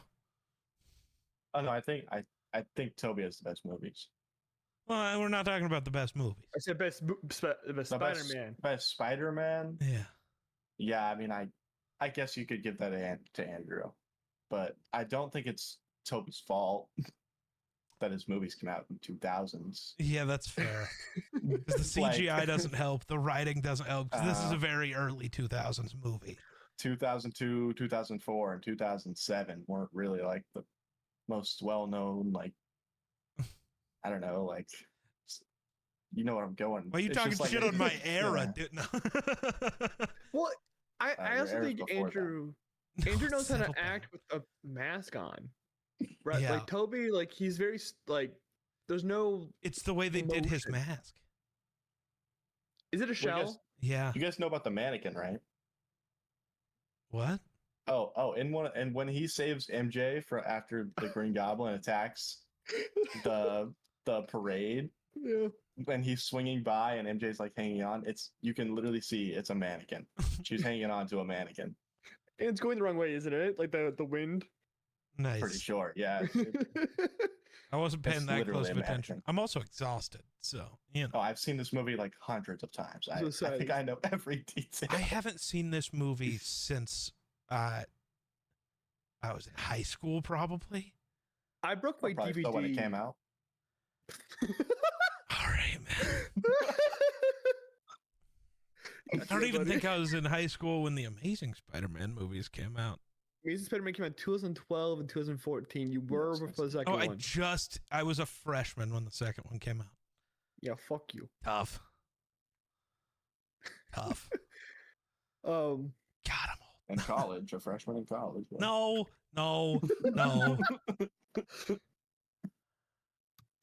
is No. Geek Unk? Question mark. Steven called me Unk on my TikTok today. I know. I saw. I like to do like 3 of my accounts.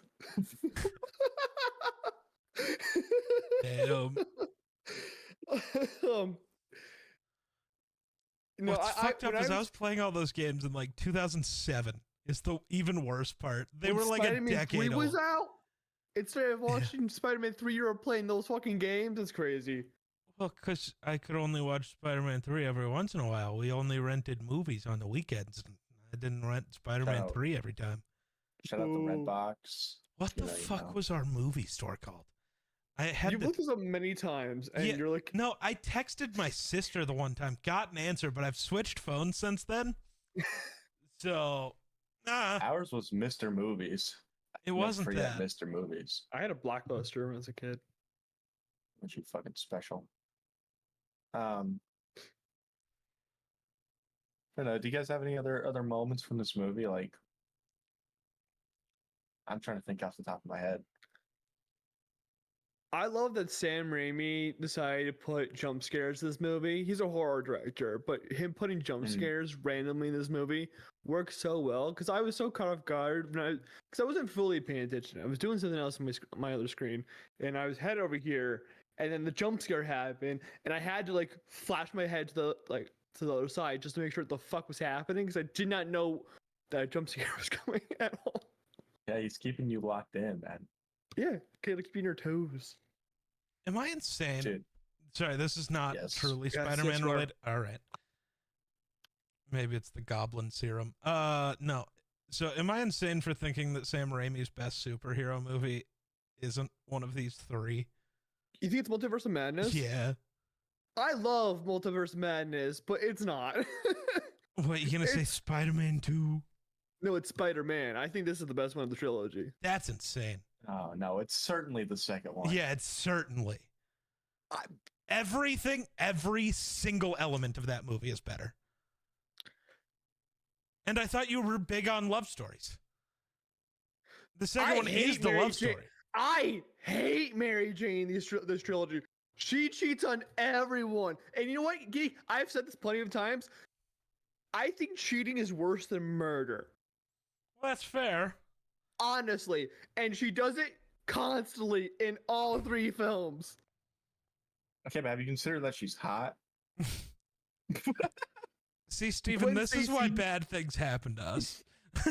Yeah, you're right. Listen, she could cheat on me, to be honest. I'd be okay with it. All the Spider-Man girls are gonna like Kirsten Dunst's Mary Jane cheat on you? Absolutely. Would go. All right, we gotta tier list the Spider-Man love interests. Go. It goes backwards. That's what it does. It goes backwards. No. Yes. It's Kirsten Wait, so you're Dunst, saying it's Zendaya? Zendaya, and Have then you it's seen Zendaya? yeah. I'm afraid you lack taste if you don't think Zendaya is one. She's, No, it's out of these Kirsten three Dunst, options, and they she's number two. sexualize the fuck out of her in these movies. Well, yeah, it's 2002. Yeah. Kind of the whole point of. I'm not even I'm not sure if complaining. Sam Raimi wanted to. I feel like that's just Sony being like, nope, you gotta. No, he's a horror director. That's what they do. Is it? Like Horror directors, especially. You seen Raimi Multiverse of Madness? And Scarlet Witch is badass. That movie makes her hot. But no, that's not what sexualizing people is. You I dumb know. motherfucker! I know. Holy Also, shit! Different era too. What? Different era. Multiverse Madness came out in 2022. 20 years later. So? You're acting like people Listen, aren't I'm just saying- sexualized today. Weinstein was around with one of the movies came out. The other one, and then he was put in jail for the other one. I'm just saying, this is the only Spider-Man movie where they're trying to convince you. Well, not even, they didn't even have to convince you. They didn't even have to do anything. But like, they're like pretty much telling you, this is a hot woman. We casted her because she's really hot. I still think it was backwards. Crazy. You can be wrong. It's Yeah. fine. This is gonna end up being the TikTok, ain't it? I don't know. You're the one in charge of. I that. know, but I think I've given you like 10 clips. I was Every gonna time I say, mention something, just run it. Like, I was gonna say honestly. there's a lot of clips here. Steven compilation for the TikToks. Honestly, I'll repost all of them. That'll be great. W. But yeah, dude, I don't know. The funniest parts of this movie is definitely the CGI. I think about like him like figuring out he has spider powers and he's like looking at his hands and there's like those little sharp things coming out of it. Yeah, I Like- always loved that. It's the Yeah. only visualization for like Spider-Man sticking to things we've ever seen, and I love it. It doesn't make sense at all, but like those wouldn't help you stick to brick walls, but whatever. No. But like I love No, that it's but- like a visualization of it. I also just love the very obvious Dr. Pepper product placement. There's one in the second movie too. It's not as obvious though. But I've seen all these movies too many times, but I literally just watched 2 and 3, and then I watched 1 again before I jumped onto this. So My cup of tea with Spider-Man's Tasm. I was gonna say I just watched TASM 1 the other day because we don't have that on our list for anytime soon, so I can feel free to watch it. Just like I don't watch movies now unless we're planning to run them on Dueling Fates, just because I'm afraid that I'll watch something And then Grayson will put it on the list. It's like, hey, this is a thing you should see. And I'll be like, oh, well, I did. And that makes the episodes a lot less interesting. I don't move shit around that's that vastly unless it's like No, you I don't mean, care like about, when which we is usually when we October. make a list, like when we extend the list, which we don't really have to worry about right now because the next No, thing's so Is there next anything- year's only Marvel. no, it's not. Only Is there Marvel. anything outside of the CGI that you guys just like absolutely despise about this movie? Why couldn't they MJ, raise I the guess glider that's fine. 2 inches for when the foe dies? You don't like It the gets it glider right to the in the pelvis? balls. It gets it right in the balls. It's like raise it 2 inches and we're fine, but it's directly in the balls. I don't get it. Yeah, Why- I don't know why he was aiming at Spider-Man's like mid thigh. Yeah. Like, what Like, are we in the doing? ass. How's that supposed to kill him? I also have a That's a love-hate fair point. relationship with Goblin's costume because I've Mm. seen the test footage of like the motorized face. And I don't know how they would do it for this movie, but the motorcycle costume kind of works, but like also The costume itself isn't that great. The eyes do enough, I think. I love that they're retractable. Yes. Yes. But they're just like glow. They're not even actually glowing, but they kind of feel like they're glowing when you're watching the movie. Like Yeah. just these bright yellow eyes. It's super terrifying. I do kind of love that you can see Defoe's mouth moving from the mesh in the Mhm. middle of it. Like, it's a weird thing that, like, usually I'd probably be like, nah, this sucks. But, like, it works for some reason. Probably because it's Defoe. Honestly, I kind Yeah. of just prefer the Far From Home version where it's the same thing, but add a hood and just throw the mask in the trash. Mhm. Mhm. Yeah. Because technically, the Green see that. Goblin's not supposed to have a mask. He's just supposed You to know have what? become a green freak. And a lot of times it's a mask. It's an elf mask. Yeah. No. Yeah. Look it up. I'm actively I don't- staring at a comic book panel right now. It is so not a mask. That guy's got waves. What do you mean? He just became a goblin. Nah. Yeah. Dude, Willem Dafoe's voice is Green Goblin's voice. Yes, but it There's, like- pisses me off because when What do you mean? when Spider-Man hears him talk, how do you not just know that's Norman Osborn? No other motherfucker on Yeah. the planet sounds like That's that. fair. How does Norman not know it's Peter? Very different. Toby's voice is not that distinct. Yeah, he just kind of sounds like a dude. Norman's is that distinct. Like, you know what I mean? You hear Yeah. Morgan Freeman's voice, you know it's Morgan Freeman. You hear Willem Mhm. Dafoe, you know it's Willem Dafoe. Yeah. You hear Toby and you don't see him anywhere, it's just a white guy. There's no discernible features here. Yeah, I mean, like, I immediately think to the scene where Goblin puts Toby to sleep and takes him up to the top of the building, and then you get like the TikTok scene, right? Like,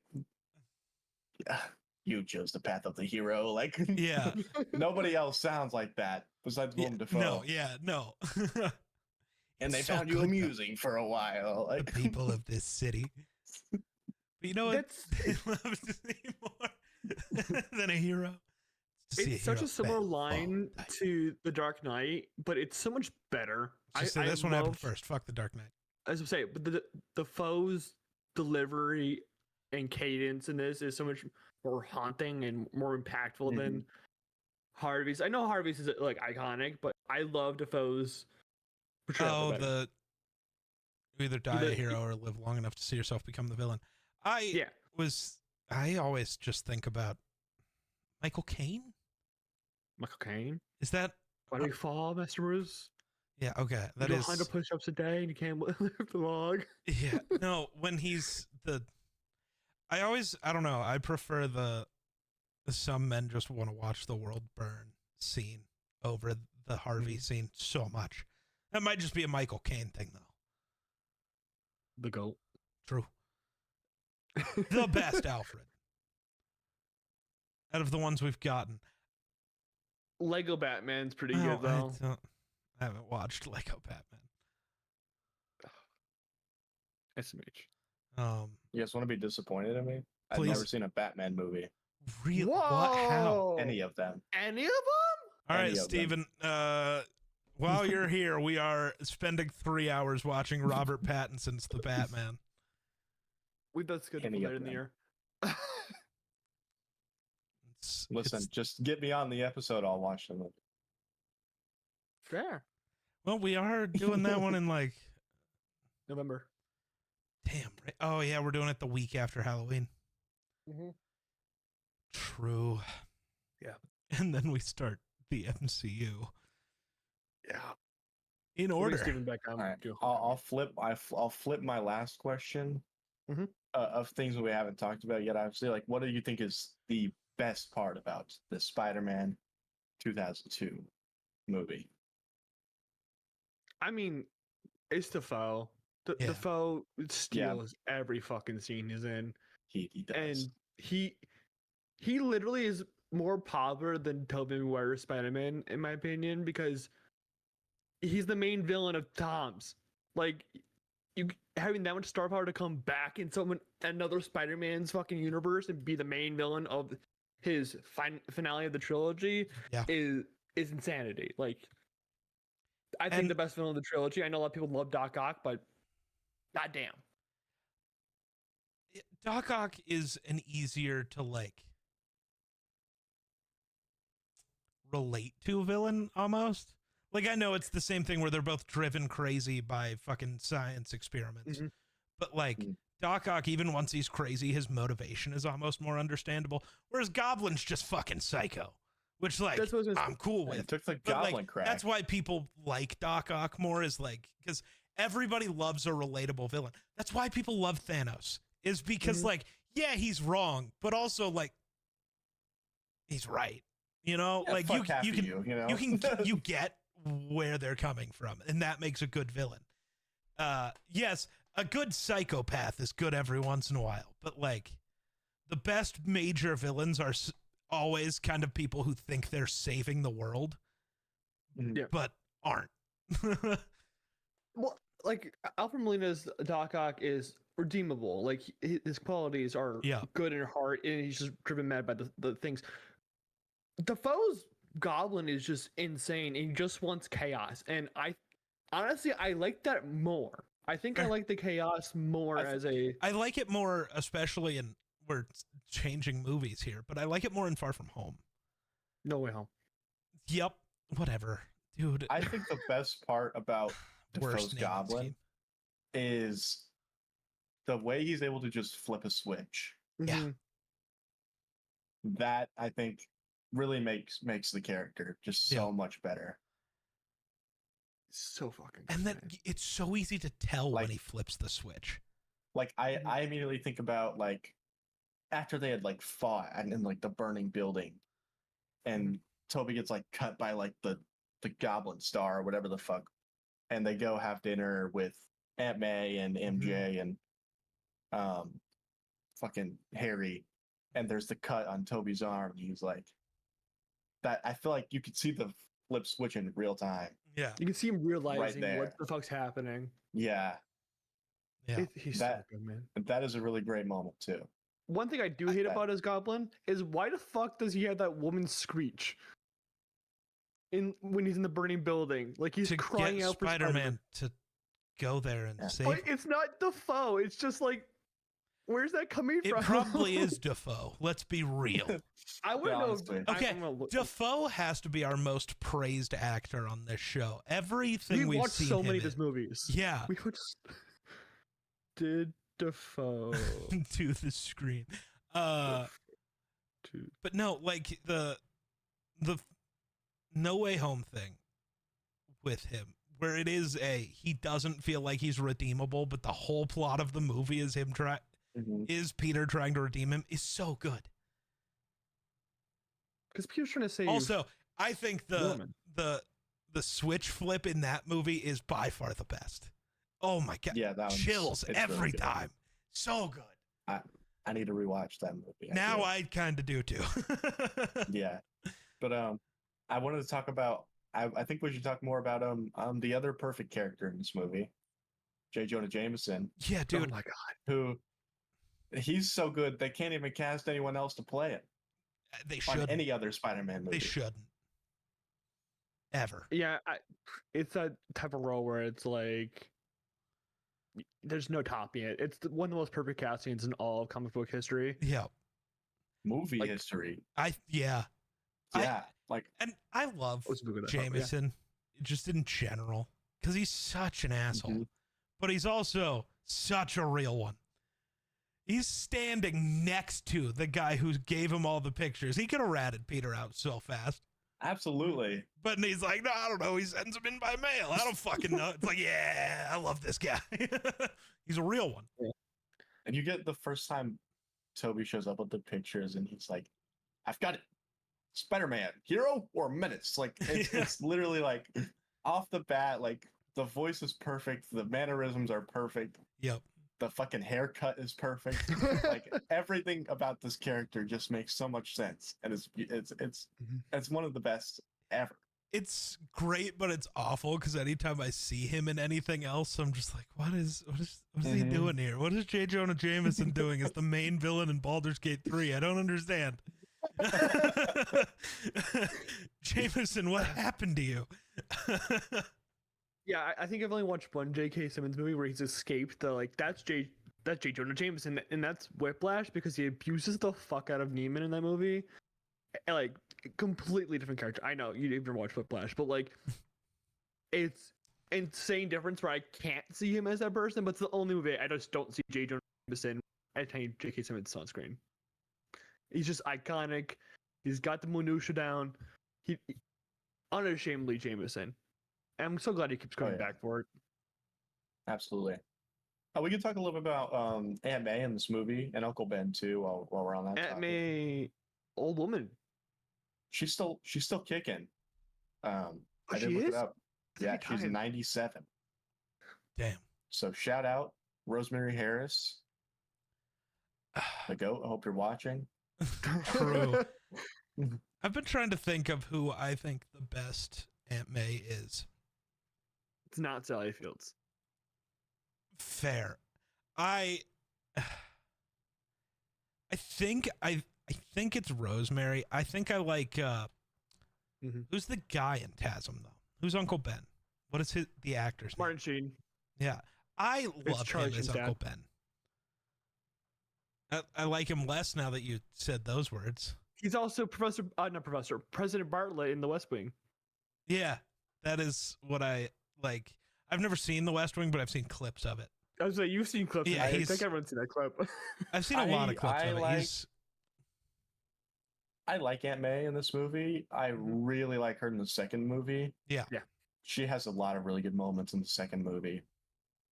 Especially the scene where she's like packing up her stuff. I know we're off topic a little bit, but like she's packing up her stuff, about to move, and she's like, "Oh, what is the line?" She's like, "There's a hero in all of us." Yeah. She's much better in the second film. Also, I love that.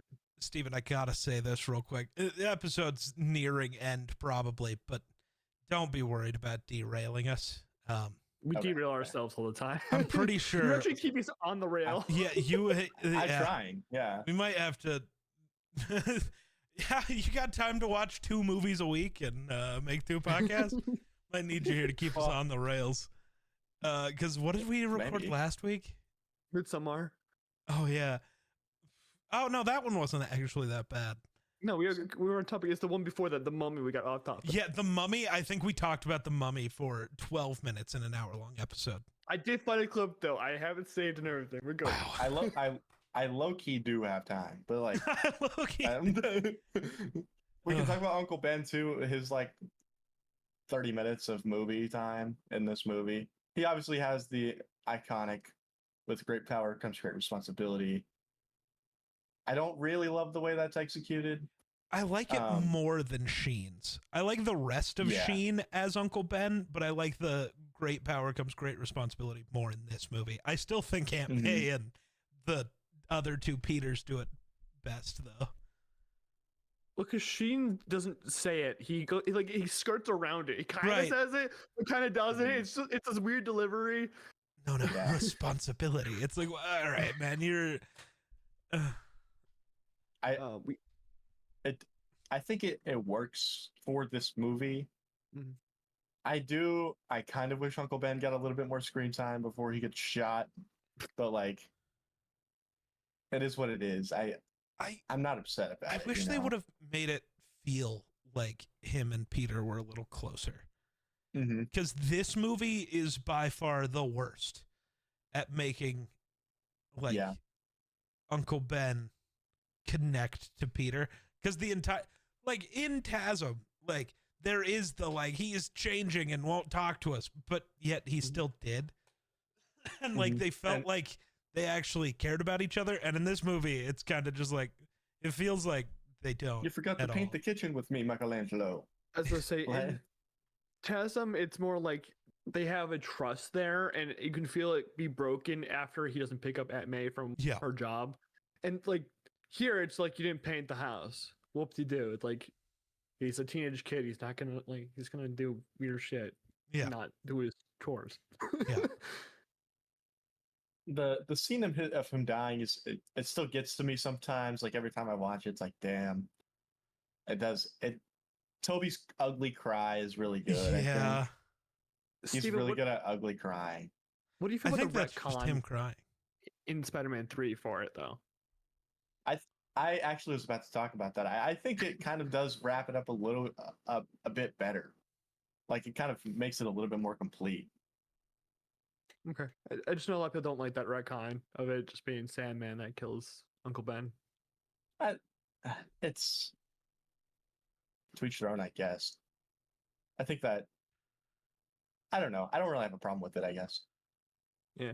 Spider-Man 3 is the worst of the three movies. I mean, it's also but I don't know, it's New York. It's not hard to believe somebody else could have shot somebody at the same moment that another guy with a gun was running around. But it being Sandman, it was like where I wanted to like. A lot of people had a problem with that. I don't know. People still have a problem with villains doing villain things. Oh my! Yeah. Well, Sandman's not really a villain. He's a guy who's just trying to get by. I kind of get it like that. It would mean like the other guy kind of died for no reason, even though Toby didn't kill him. He fell out of a window. Okay, but why did he fall out of a window? Bro got scared. He's a pussy. That's not Toby's fault. It's called. I think it's called second-degree murder. Actually. No proof. Wouldn't hold up in a court of law. Yeah, not the helicopter spotlight on his head. That was technically self-defense. He had a gun to his head. True. Like, he grabbed his arm, moved his arm, and the other guy's like, and he falls out the window. What are you afraid of? You're the one with a gun. Yeah. This is your fault. How do you charge that case? I think it's self-defense. Spider-Man's not guilty. Spider-Man menace. Yeah. No, but I mean, Spider-Man did kill that guy, so maybe Jameson has some legs here. He didn't kill that guy, man. And he watched him fall out of a window. He could have saved him. Yeah. That would have been the most Spider-Man thing to do, actually. Guess it's actually, fuck. What did he say? Fucking whenever he ran out the door. I don't see how that's my problem. Yeah. See, that's why I would dislike the retcon, is because I love both in this movie and in TASM where it is like actively Peter's fault that Uncle Ben dies. I think that's really important. Like, it's not his fault. He didn't do it, but he could have stopped it. Yeah. Like really easily. And I do think changing that so it was like, well, it was somebody else that shot Uncle Ben. It really removes the weight of that. Like, the real reason Spider-Man becomes Spider-Man is because he fucked up and let Uncle Ben die, and now he has to redeem that. And in his eyes, he never will, no matter how many times he saves the multiverse. Yeah. Yeah. Well, it reminds me of that scene. There's a comic scene where after Johnny Storm dies in a storyline, and Peter and Franklin, the tiny one, have a conversation about dead uncles. It like it really cements that having to be somewhat of Peter's fault, or like letting the guy go, or where he could have easily stepped in and it being his fault, it has to be that. That's where I could see the retcon being a really big problem. Yeah, like it's not that I care that it was Sandman. Like it could have been Sandman. I'm fine with that, but just make it still somehow Peter's fault. It matters. Something about this movie, this kind of stupid, but like after the spider bites Toby, just kind of goes wherever, and we just assume that it never bites anybody else. Obviously, there's no more Spider-Man in Toby's trilogy. Should have been. Give me Miles Morales and Spider-Gwen right now. So I don't know. That was something I noticed when I just watched it again. I was like, where the fuck did the spider go? Yeah, in most universes, it either dies or gets splattered. Yeah. Like, because Andrew kills it. It just went back to wherever it was, like up in the ceiling. Yeah. Like maybe the research facility found it and put it back. Maybe it just like fucked off. I was gonna say bit a person and was like, ew, that tastes gross, and just stayed up in its web and didn't fuck with people anymore. Yeah. Or maybe it died. I don't know. It is a lab experiment. It could have died like 10 minutes later. Yeah, I mean, it could be like, I don't know, it bites someone and then it has to die. I don't know. It wasn't really touched on. I just noticed it when I was watching the movie again, that it just kind of bit him and then crawled like right away. Like, this is the only one where the spider, like, you actively see it afterwards, but it doesn't just get killed. Yeah. Like, it's the only time ever. It's very weird. I know that this movie predates it, but like that would like lead into like Silk being a thing in this universe, right? Which I know Raimi didn't intend to that because he didn't care about comics after the 80s. So it's like, to do that on purpose, definitely not. But it opens up the door. Can we ever see Silk? Probably not. In that specific universe, probably not. Yeah, I think that universe is done. But I mean, he's coming back.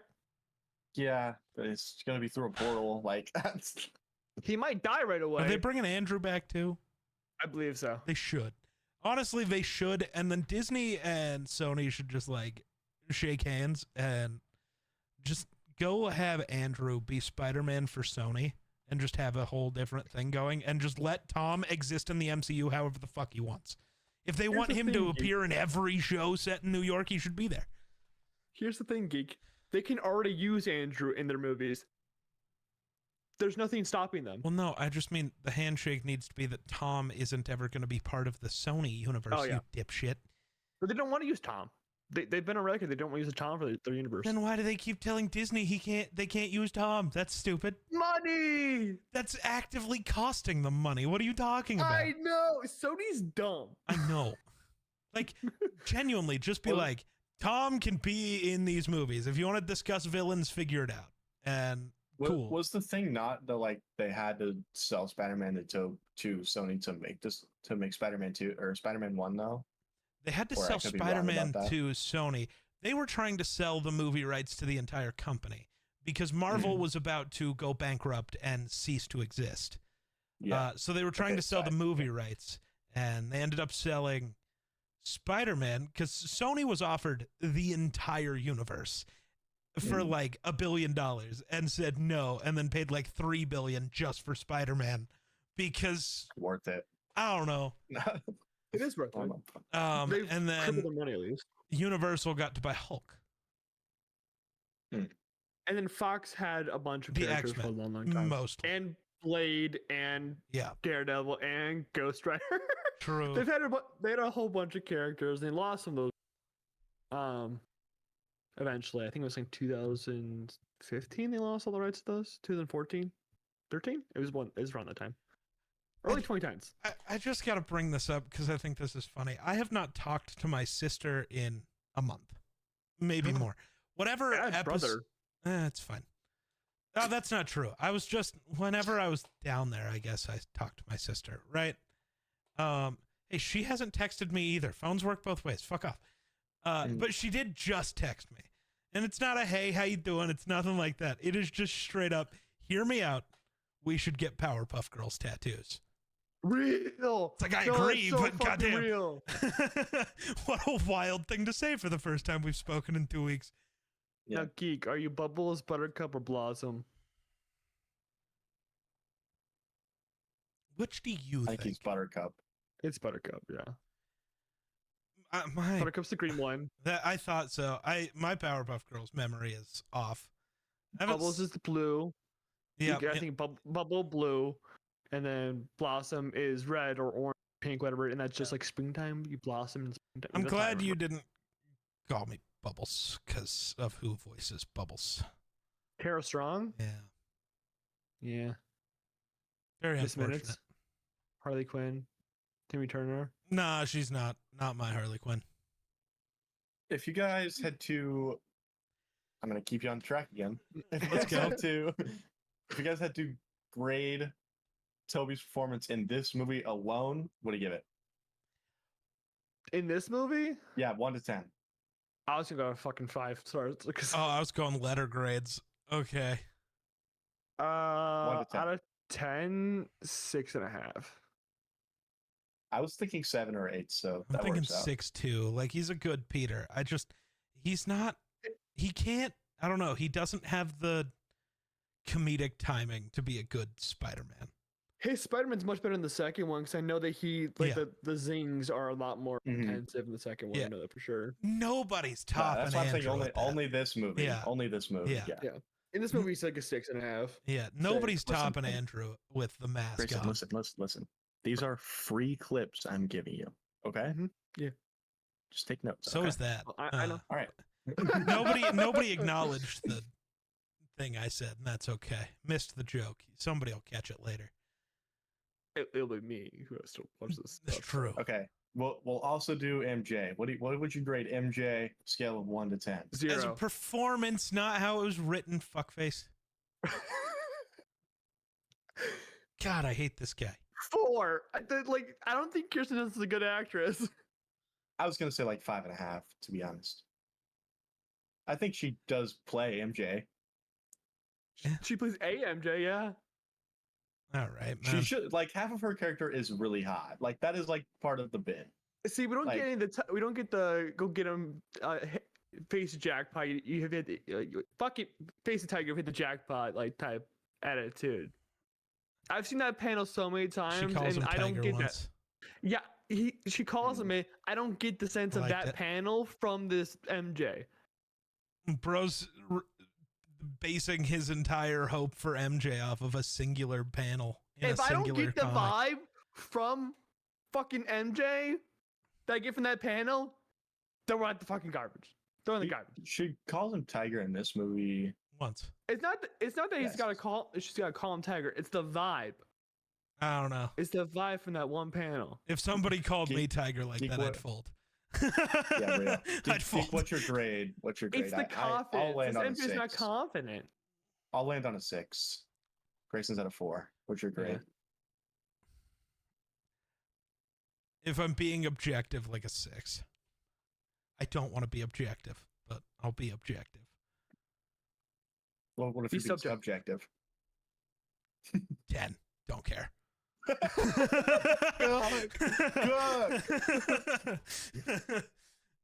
Listen, she's my favorite MJ for She's a my very goat. specific reason. Yeah. Well, technically, the No. MJ we have now is Michelle Jones. True. I fucking hate. I hate how they did that. So does that mean Mary Jane's coming in later? They've hinted it. Yeah, I know. Which, in my opinion, would be the stupidest thing. Yeah. No. Wouldn't be the stupidest thing. Here we go. We can get more free clips. This is a free. I'm clip farming for you. Okay. I mean, that is We've already literally got- all you do. So I know. your trust me. existence is just clip farming. We've got our 10s. We've got our 10s. That's Green Goblin and J. Jonah Jameson. And where are we at on James Franco? But as a Harry person, Osborn. Harry Osborn. That's a In this movie, what's his performance grade? I like him much better than 3. Like his arc is there. It exists in Mhm. 3. I don't know. He was great as a spoiled rich kid who's fucking stupid. Yeah, yeah. I'll give it a 7. He's trying. Yeah, I wouldn't put him any higher than Toby. That's kind of where I was thinking. Around that. I think he's quite good in this movie. He's got that like stupid ass smile. It lands every time. The little. He's such a cunt, dude. I hate dude, yes. Like the entire he knew the entire time that Peter had been in love with MJ for 80 years, right? But then the first chance he gets, he just flirts with MJ in front of Peter and is like, yeah, look at me, fuckhead. Yeah, look at how much cooler I am. All of his lines. Yeah, all dude. Of Toby's lines. Which, by the way, if you, the listener, are an awkward, shy little nerd that doesn't know how to talk to women, take fucking notes on this movie. Just talk about your hyperfixations, man. It'll work eventually. I'll take notes. Okay, got it. Just walk up, randomly start talking about spiders. Exactly. Listen, I literally do that when I talk to women. I'm like, I love Spider-Man. Check this out. And then I'm like, when we're watching the movie, I'm like, look, video it's a mannequin. He just runs up, check this out. Yeah. I'm like jumping off a building. Oh, whip.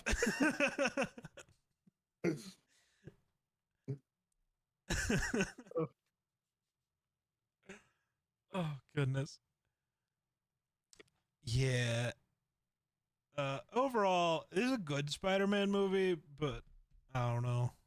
This is my favorite of the trilogy. I know that for sure, because I watched the trilogy not too long ago. This is definitely still my favorite. I'm not even... I think it's my third favorite of this trilogy. Really? I think it's 2 for me. 3 is really messy, and the Venom is just so poor. We said favorite. Yeah, I'm talking about favorite, not best. I love 3.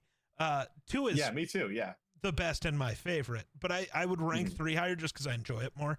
Though I would prefer to, as much as I would prefer just to watch this movie because of Willem Dafoe, we're at the point where there's a better Green Goblin movie.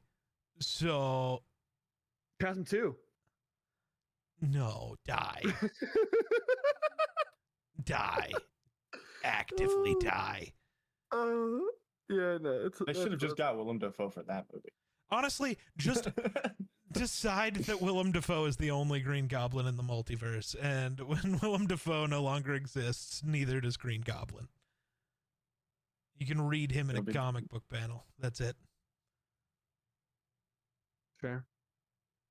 All right. And I don't know. What's your guys' typical runtime? Where are we at? We're over it. Well, I know we're definitely over it. Okay, we're over it. We can end the episode, okay? Overall, 1 to 10, what's the grade of this movie, Spider-Man 2002? Objectively? Grayson, go first. Grayson, go first. This movie? Your personal score. I did not letterbox it. I mean, objectively speaking, it's a 4 out of 5 stars. That leaves it like an 8 out of 10. Yeah, it's an 8 out of 10. I don't know why. I thought you were going out of 10. I was like, damn. Personally, I fucking adore this movie. I would, again, it's one of my favorite superhero movies of all time. It's not, I'm in like my top 5. That's into Spider-Verse territory there. But yeah, no, this movie's fucking fantastic. I adore it. All right, Steven, what did you? No, you're the guest. You're going second.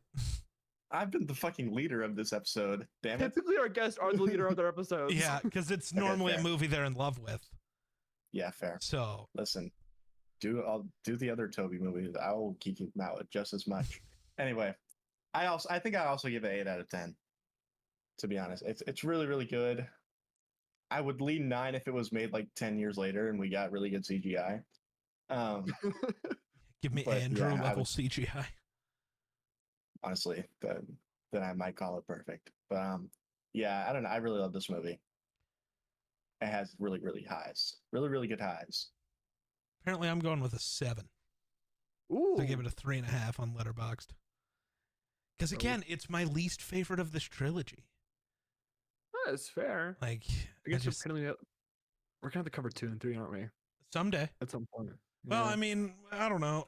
Are we just gonna change it? And when we're doing all of Marvel, are we gonna do not just the MCU and just do everything the fuck else? Also, Technically, both Spider-Man are canon to that's that true. universe. Technically, Hit me at up, this point, guys. everyone is canon to that universe. Well, Who's not? currently, I guess The- Ghost Rider. and also the But old X-Men aren't canon. That Professor X is up in the air. Is that our Professor X that we know and love, or is it a different Professor X? Which Professor X are you talking about? Multiverse Madness. Oh no, that was not our Professor X. But since but every Logan other is- part of that universe is canon, it's canon. Yeah, Logan's canon. That's right. I forgot about that. You goober. Oh. I get you guys enough clips. Oh no. Yeah. You were clip farming. This is true. Yeah, I will have to. You no guys don't problem. enough. What do you mean? Well, That's like the whole point of podcasts these days is clip farming. True. So here's the thing.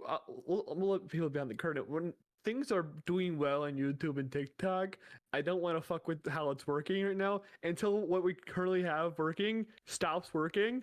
Then we'll adjust. Yeah. It's like the scientific formula, you know. We are actively on like a good streak of things. It's Yeah. weird when that happens.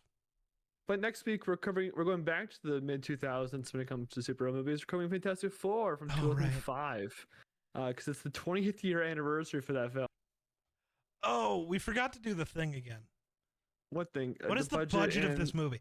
$140 million. Fucking Christ. What's that in 2025 money? Yeah. 23 years later. Adjust for inflation, please. In 2002, adjusted to now. He's doing the calculator with that. Well, that's not. Nickelback is also in this movie. They have a great back to this. That I'm budget over here. now would be $248 million. How does that That's actually- compare to the most recent Spider-Man movie? Oh Well, God. the most recent one's technically No Way Cross. Home's got to be insane. No Way Home, I think was 200. Maybe that's That's not a fair it? comparison. But I think it was only 200. I feel like you have to pay Benedict that much. It was only 200. Yeah, no, Benedict isn't actually that expensive. I think. God damn, it more the than house- doubled. Up there. Like gross worldwide, it more than doubled this movie. Spider-Man or No Way Home. Spider-Man No Way Home grossed almost Yeah. $2 billion. Yeah, it would have crossed 2 billion if it wasn't during the pandemic. That's so nuts, dude. That's a pandemic movie too. Yeah, dude, that's crazy. Yeah, This that is movie something would've I been the highest grossing. understand now after a year of doing this. I like understand what these numbers mean for once. Mm-hmm. You can watch the early episodes where I have to explain box offices to Geek. I don't get them either, so beats me. But I mean, But hey, wait, before we end the episode, I have a formal outro here. Hold on. oh God. he's I'm gonna join on my phone. I'm gonna prove my fandom. Oh no. He's all right. We're showing the shelf. I'll be right back. The Shelf. The shelf. I am on screen twice. Oh shit! There's legs. Steven We're- has legs. It's official. We're taking a trip, Yeah. dude. That's not a shelf. That's a shrine. Bro has a spider shrine. Which real, Valid. honestly. I don't have enough Spider-Man shit here. What's Spider shrine featuring Steven, you're muted. He is muted. I'm muted. We got like Jokic up here. Yeah, a spider shrine plus Jokic. Zenyatta from Overwatch. That's an Overwatch character. Uh-huh. Black Panther. All of LeBron. Spider-Man. Yes, Black Panther. My mom thought this was Spider-Man, so she got it for me. And so I put him on the show. Oh, I got yeah. LeBron, James Harden. Oh no, I moved LeBron off his thing. Anyway, So, LeBron he's down. he's number one. LeBron down. We got some comic books up here. Spider-Punk. Tell me. Ooh. Ooh, Life Stories. Yeah. Do I have? I have We can end the graphic episode novel now. from the 90s. How do you flip your camera on Discord? There you go. Bang. Successful episode, chat. Wonderful episode. Jesus Christ, Geek just ripped out a million comics. Hey, look, a Spider-Man comic. Whoa. Hold A Until next Spider-Gwen time, comic. Spider-Man and Remember, Deadpool. I'm sorry. go follow Steven on his socials. I'll put them in the description below. yeah. Follow me on Twitter, everywhere, Kirby Gang Taco. There you go. That works There you too. Yep. Until next time, we talk about Fantastic Four from 2005. Remember, like, subscribe, do whatever podcasting format you prefer. Until then, bye-bye. What's going on, everybody, and welcome back to the Dueling Fates podcast, your favorite Star Wars podcast for the next 9 weeks now, right? Numbers. 10, Yeah, sure. 10. I don't know, man. It's number. We're doing Revenge of the Sith today, so I think it's both our favorite Star Wars films, so this will be a very interesting, probably a long conversation to have about the Star Wars universe. Yes. And apparently Pretty you much have so. questions. I have a ton of questions. I'm ready about to everything. jump into your questions because I don't know if I really want to go like step by step through the movie again. That was really weird. I need you to explain to me the Sith eyes, The Sith eyes. because he legitimately gets crowned as Darth Vader and immediately has Sith eyes. Not immediately. Well, it's like he starts storming the thing, and that's like 20 minutes after he gets crowned. Well, kind of, but no. We don't really see the Sith eyes until he's in the temple and just slaughtered a bunch of younglings. Yeah. So I feel like that's a pretty big add-on there, is he murdered a bunch of... yeah, but like I feel like that's something you have to like earn, you know? No, the Sith eyes are not something you just earn. Well, I mean, I would feel like a little murder of a bunch of children would probably be the earning of the Sith eyes. Yeah, but like he doesn't have them throughout the whole time. No Sith does. So like, No, what's with the Sith it's eyes? mostly about like your True feelings. well, how much of your emotions you are using and how deep into the hatred and pain you have gone and how close to your connection to the dark side you're at, basically. Because like Dooku almost never has Sith eyes. He does a couple of times in the Clone Wars, but very briefly. Because Dooku, while he joined the Sith, was not... I don't want to say wasn't evil, because that's wrong. But he was, like... in his mind, everything he was doing was the correct thing. And he was never, like, fully delving into his emotions. He didn't need to. Anakin gets 10 times as powerful when he gives into his emotions. And he's already one of the most powerful Jedi. So, like, he just gains in power when he uses his emotions. We see that in the beginning of this movie. Him and Dooku are fighting, and it's a good fight. Dooku calls him a little bitch and tells him to get angry, and then he does, and suddenly Dooku can't keep up. And Dooku's one of the 4 greatest swordsmen alive. Yeah. And Anakin just suddenly bitched him. Like, Dooku couldn't keep up. Which... well, doesn't the Force, like, make every winner of the... I mean, kinda. battle? That is legitimately just the entire... It's with any piece of media, the Force is what dictates who wins, and the Force is just the writer. The writer. Yeah, like, it...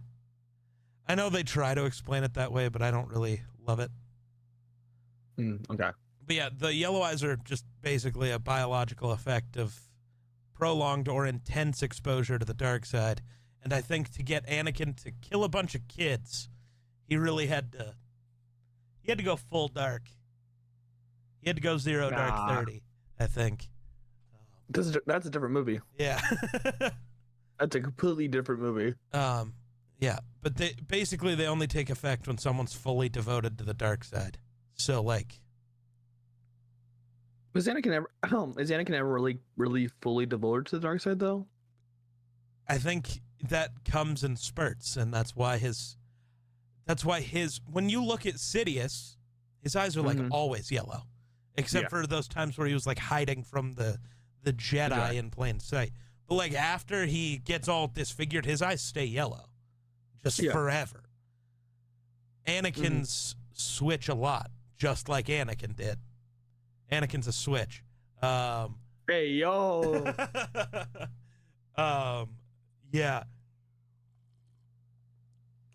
Kenobi Cup. I was supposed to say you're drinking a Kenobi Cup. Yes, sir. Yes, sir. But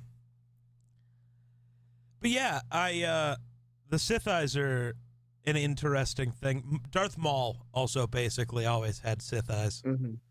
Yeah.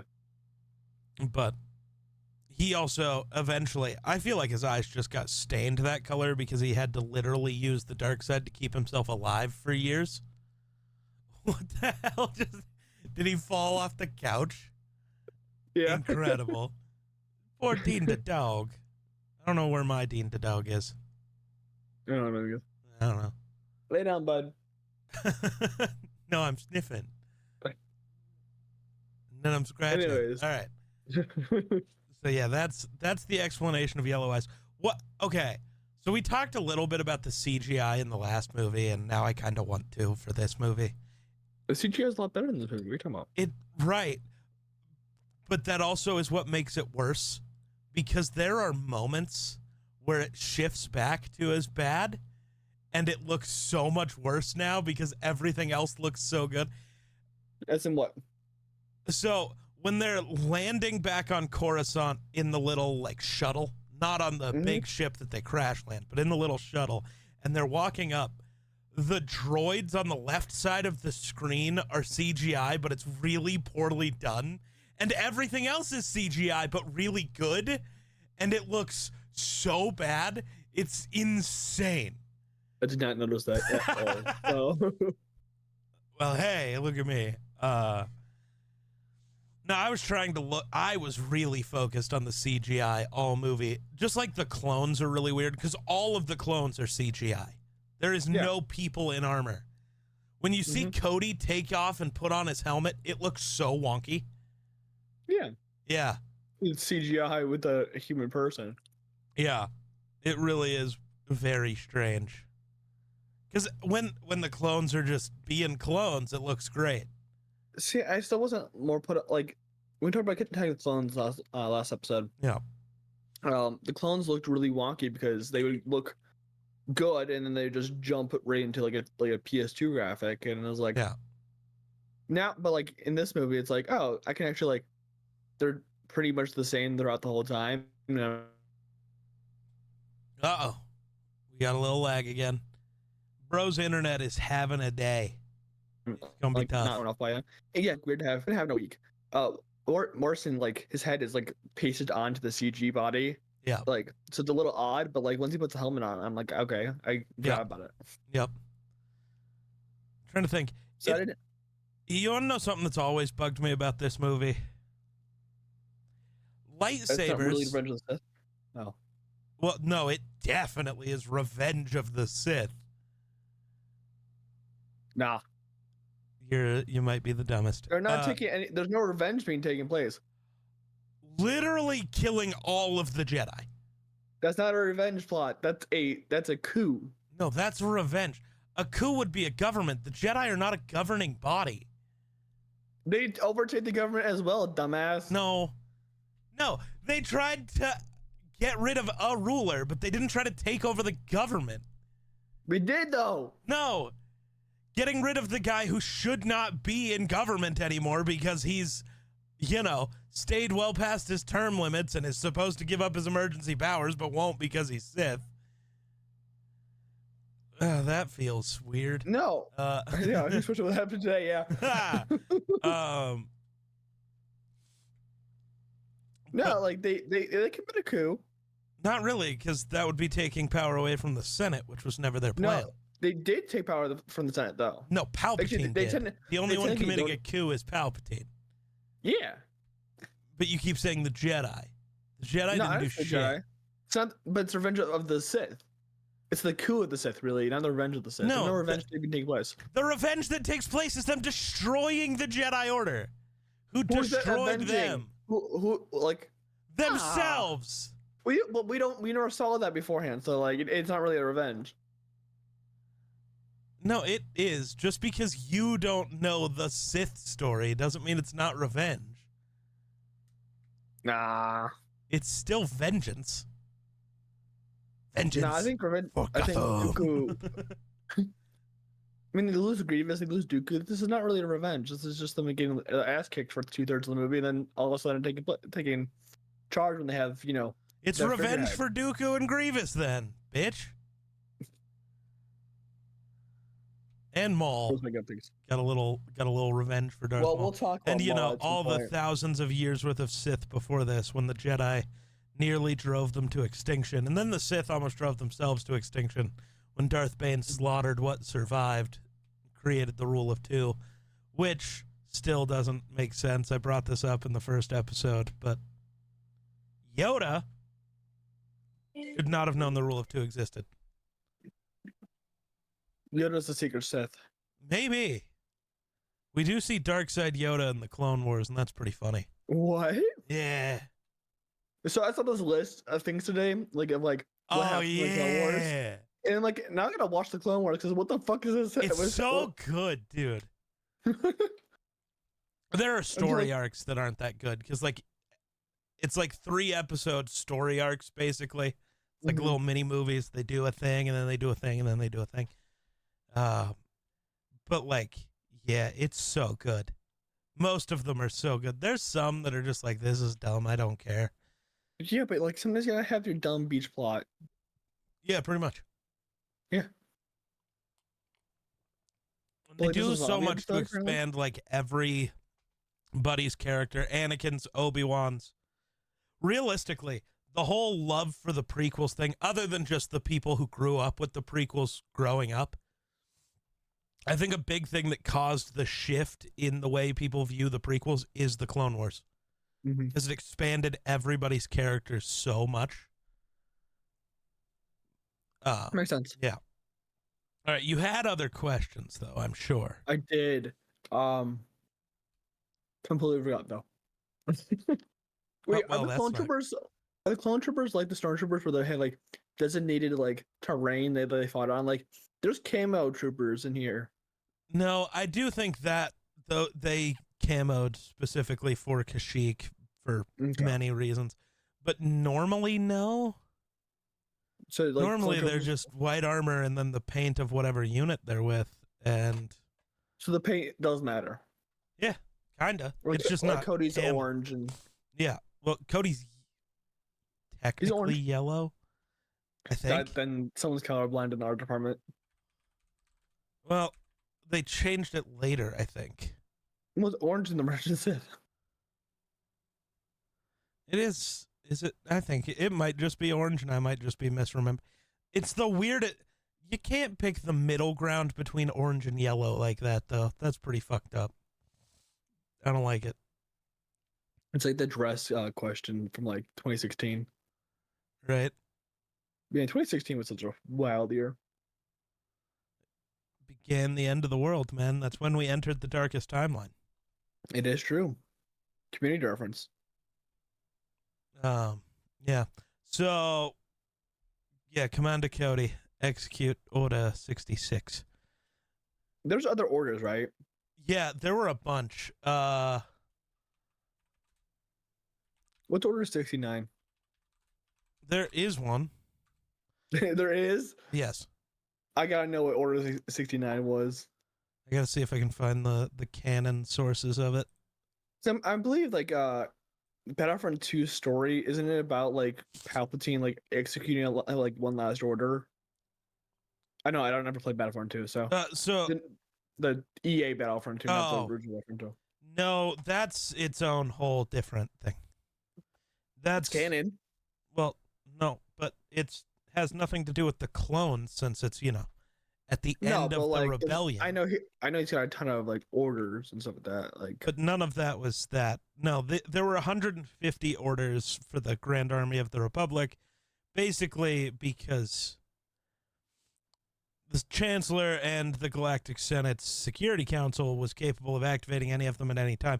The reason, because if they were ever found out, which they came really close to finding out, a clone trooper did figure it out, but nobody believed him, which is tough because so it's inhibitor chips placed in the clones' brains that like force them to do the thing, which does contradict the original Battlefront 2, because you get a whole speech from Tamora Morrison talking about what it was like to sack the Jedi Temple and like how they all knew what they were doing. Yeah. But in reality, they didn't. They were just good soldiers, follow orders type shit. Nazis, got it. Pretty much. Brainwashed Nazis. So Nazis, yeah.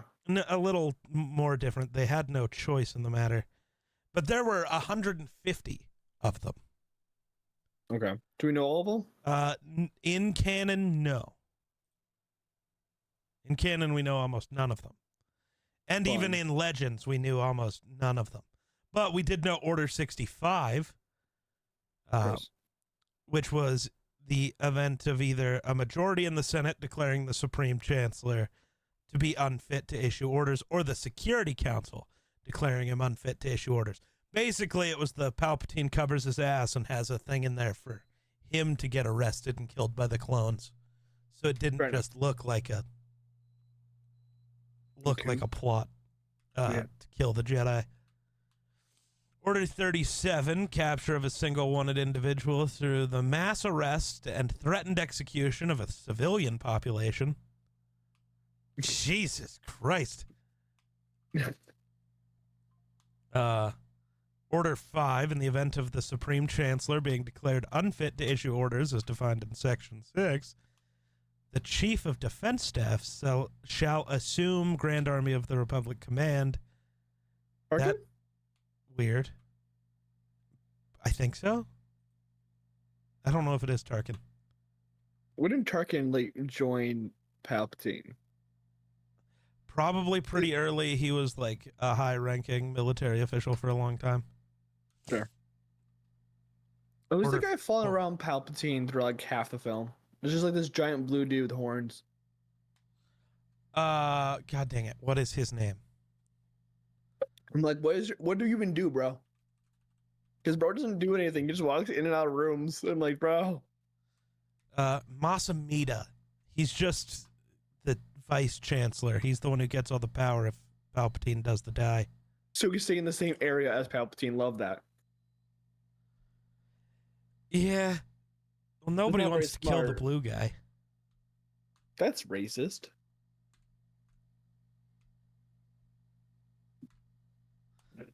I think it's more powerist. He holds no power, so nobody cares. He would hold power if Palpatine. Not yet. Well, yeah, maybe people think he's a good guy.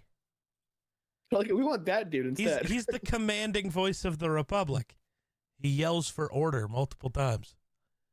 Order. No, that's him. We shall have order. Yes. Yes.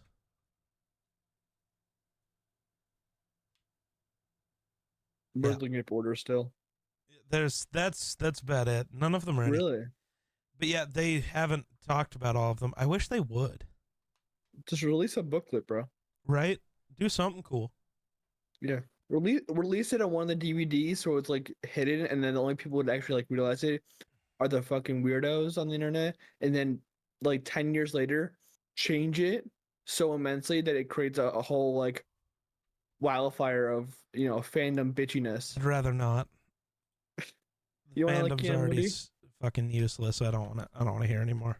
I hate them. You want to like situation? I hate them. That was the last movie, bud.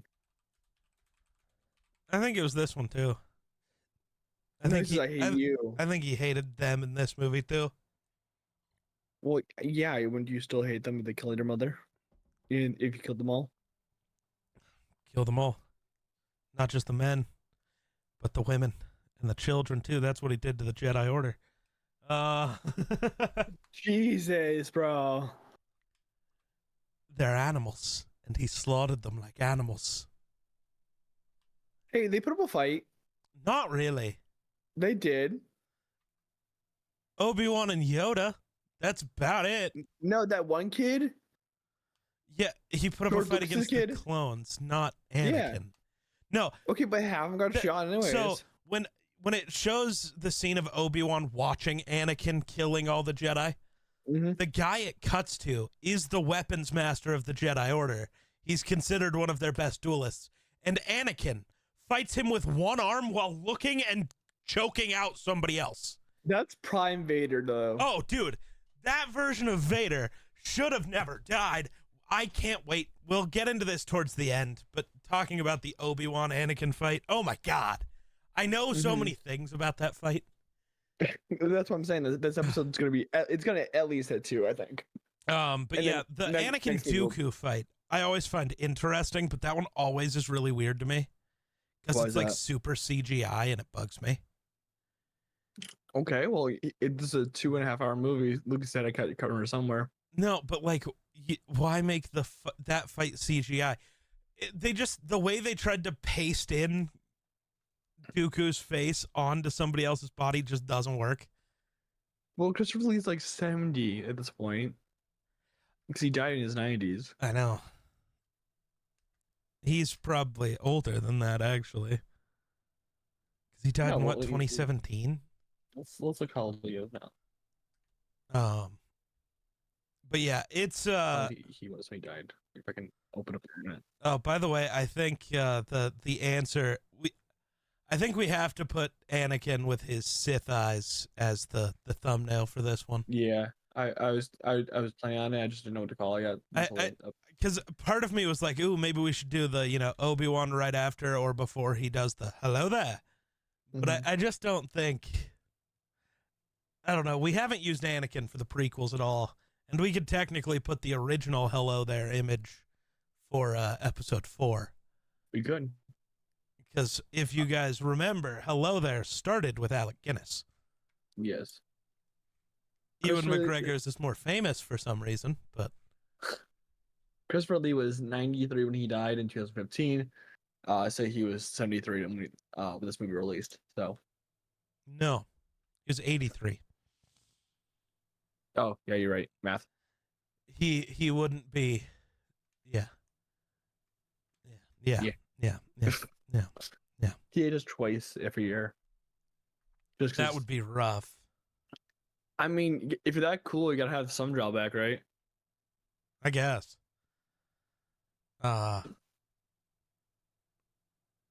What else? What other questions you got? I'm trying to think of the early stuff.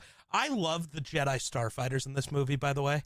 The ships Anakin and Obi-Wan have at the beginning. Oh my God. I had them as my Fortnite thing, like automatically with Anakin, so I love Anakin's. Somewhere I have the old solid metal, almost fully functioning little toys of them.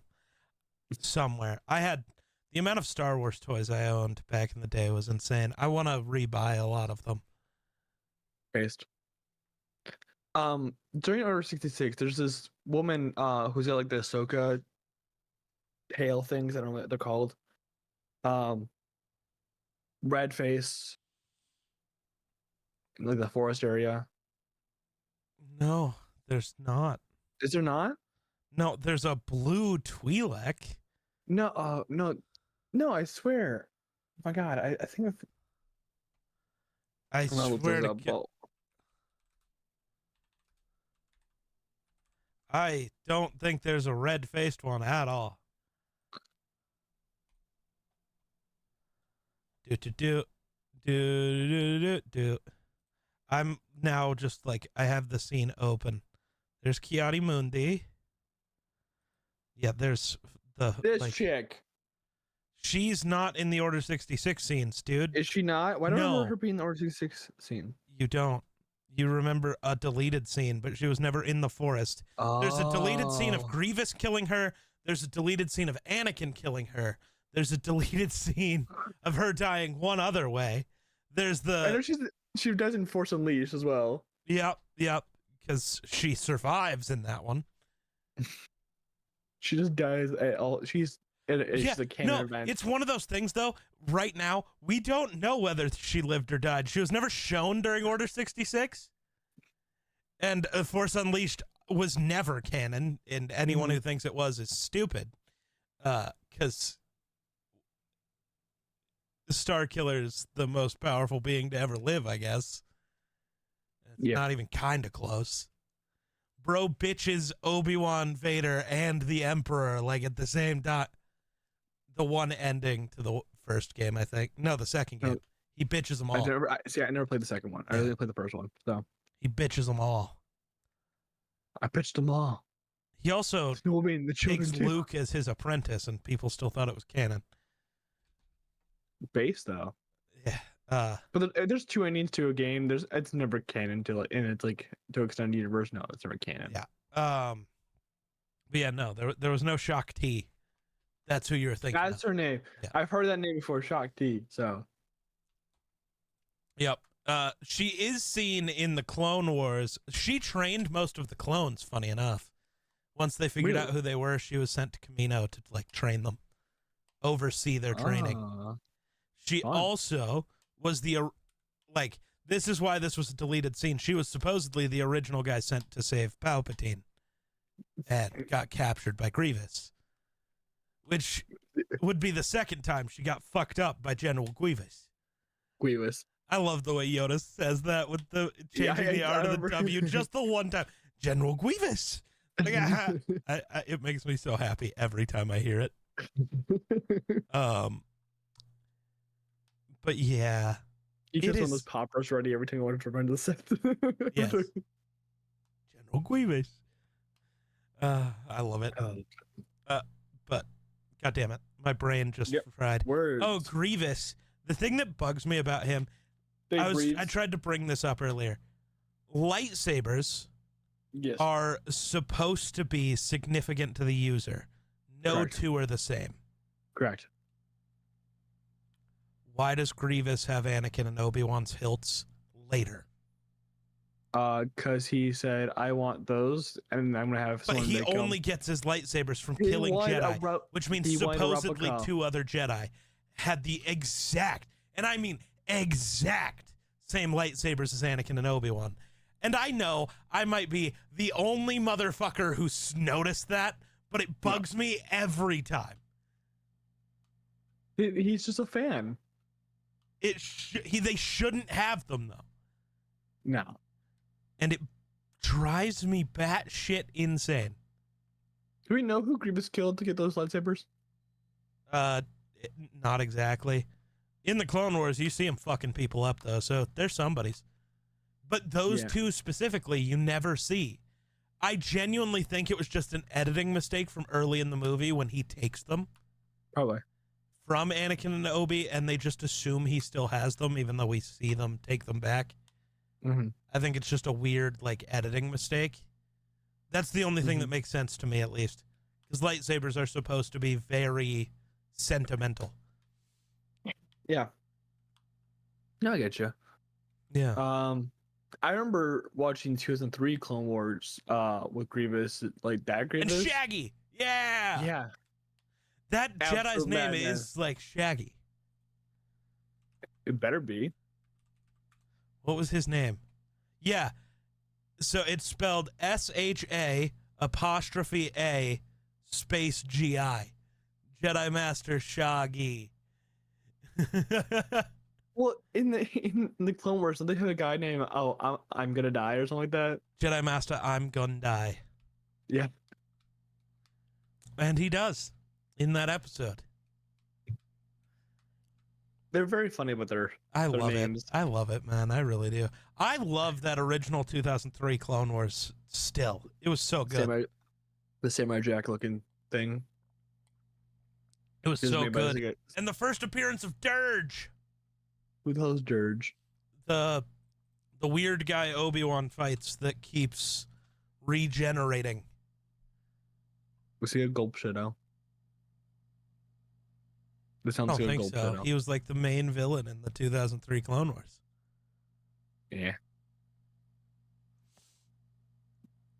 Okay. But yeah, he's God, what is that race? They are Gendai. Get racist. Gendai. Not Gundai. Gendai. Gendai. Yeah, they regenerate after losing limbs and stuff. They're almost impossible to kill, and they live forever. In Star Wars: The Old Republic, you have to kill one, and that's a wild fight because he like regenerates like 7 times. That sounds like fun. So Yes. this is gonna sound stupid because I can probably just watch the show and figure it out. What the fuck is Ahsoka doing during this time? She left the Jedi Order. Well, I know that she did that, and I know that plot point, but like, is she But just technically, like right chilling? during this, she's on Mandalore. Season she's 7 chilling of with the the Clone Mandalore? Wars. She's not chilling with them. Maul has taken over Mandalore. She's she's fighting chilling with Darth Maul? Maul right now, and she wins. Well, yeah, which is going to lead into a question for next episode, but still. Watch the Clone Wars. But I'll still answer it because I don't know if you ever will. It's a lot of show, and I understand that. 7 seasons of the show. And I think the it's 7 CGI seasons, and it's like 20 episodes or something a season. Yeah. And don't say that the animation's bad. The animation's fine. They're also out of order, Yeah. which little I don't bit. like. I'm like, if I want to watch a show, I just want it to be in order. Well, I don't want to like. it's go because the searching for order doesn't timeline. really matter. Your order doesn't matter. Oh, shit. We actually see a Gendai in Fallen Order. I don't know if you've played that yet, but I never finished it because of the fucking spiders. bro's afraid of spiders. But yeah, I hate Gendai spiders, appears. bro. I think. Dumb. I think. Also, Fallen Order is a shitty like built game where it's like that controls is sucks dick. I didn't hate it as bad as I hate some games, but I get it. I really do. It controls just definitely suck had dick. its moments. It's just the game is forgiving enough. It's not like Elden Ring where the mistakes of the game knows how to use against you, if that makes sense. Mm-hmm. Yeah. Like the flaws in Elden Ring make some things just like undodgeable because of the way it's set up. Fallen Order is so forgiving even on its like highest difficulties that like even though the controls are wonky, you have time to save yourself and figure it out. Because the attacks, they like tell you what attack is about to happen and like have a build up for it. Nothing just happens. Or if it does, it happens once and you realize there was a build up. You just didn't know what it was building up to. It's like, oh, that's what that meant. Damn. It's a normal game. It's no, the controls were just so ass, and I got lost so many times. The map was also ass. So, And that is why I posted it all on my VOD channel. If you just want to go watch it, you can. I can go watch the Geek Slaves play the Fallen Order. There you go. I watched half your Survivor playthrough. So, Yeah. I think Fallen Order's up. If not, I'll just go make it a YouTube series. I'll play it again. I definitely... Survivor is the one with the Gendai. Because Survivor is the second one. My brain just... Yeah. Fallen Order is the one that Darth Vader shows up and then you have to run away from him. Well, that happens twice. I don't know. Yeah. I don't know if I used Vader in the thumbnail for that. I might have. I think you'll come to realize that I really don't care about much Star Wars media if it doesn't include Anakin or Vader. I get it to a degree. I don't like it, but I get it to a degree. It's just he's the coolest character in all fiction. I don't know about that. Who's cooler than Darth Vader in fiction? In all of fiction? In all of fiction. What about fiction's fiction? Like non-canon Star Wars. Or like that would be Star fiction. Killer. Star Killer. No, I was going to say Darth Nihilus, though. Didn't Darth Nihilus exist, though? Well, yes, but we don't know how much of the cool shit he did is real. All we know is the name Darth Nihilus exists. And it'll probably be like all of it, because he's Nihilus. I did not use Vader's face in any of the thumbnails. That's wild. Hell take, bro. It probably was. But also maybe it wasn't, because spoilers? Nah, I don't care about spoilers. God damn. That game took me... I played that game for a long time, apparently. There is 13, 16, Or does that number his 23. episodes? No, I'm counting the hours. Oh, fine. Like I'm not watching 35 20. hours of. Jesus, just remake the series. Well, so the whole point was I didn't edit them. They were just Yeah. the streams re-uploaded directly. Yeah. Because that one wasn't planned to be a series. If I do a thing, If you do a thing. like if I go and make them a series, which I absolutely could, it wouldn't be like that. It would be the way I'm doing Immortals of Avium, which is still taking a long time. That's just because it's a longer-ish game, and I'm kind of bad at it. It does not do a good job of telling you what the hell is going on. So stuff just kind of happens. And I don't really like that. Yeah. We probably should get back onto the film, though. Fuck, you're right. Got distracted. So, the first set piece of like freeing the Chancellor and in the whole Dooku thing, apparently that runs like 20 to 30 minutes ish. I want to say. I don't think so. Well, it was meant to be an hour. Yeah. There's a 4-hour cut of Revenge of the Sith out there somewhere. I want it. I think they should give it to me. For the They 25th should put that, anniversary. yeah, I was gonna say put that in the theaters. For the I'll 25th I'll anniversary. drive to wherever I gotta go to see that. Oh my god. Yeah, Snyder's Justice League has nothing on whatever Revenge of the Sith is. George Lucas's Revenge of the Sith. Oh my god, I can't imagine what bullshittery he has in store. So much good stuff though. You ever speaking of that opening scene, you ever see the deleted scene of Anakin getting hit in the nuts by Obi-Wan? Yeah. I did watch the bloopers for the Attack of the Clones. Yeah. And I just like hated eating absolute shit everywhere. It wasn't even just that scene. He just every time he was everywhere. told to sprint, he was falling down. Bro was just eating shit. Oh, so funny, dude. No, but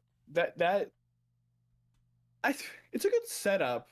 I'm just kind of like weirded out that they kind of just throw us into it rather than setting it up in some way. We're like immediately into the fight. It was like, oh, they do set it up through text, but like, who reads?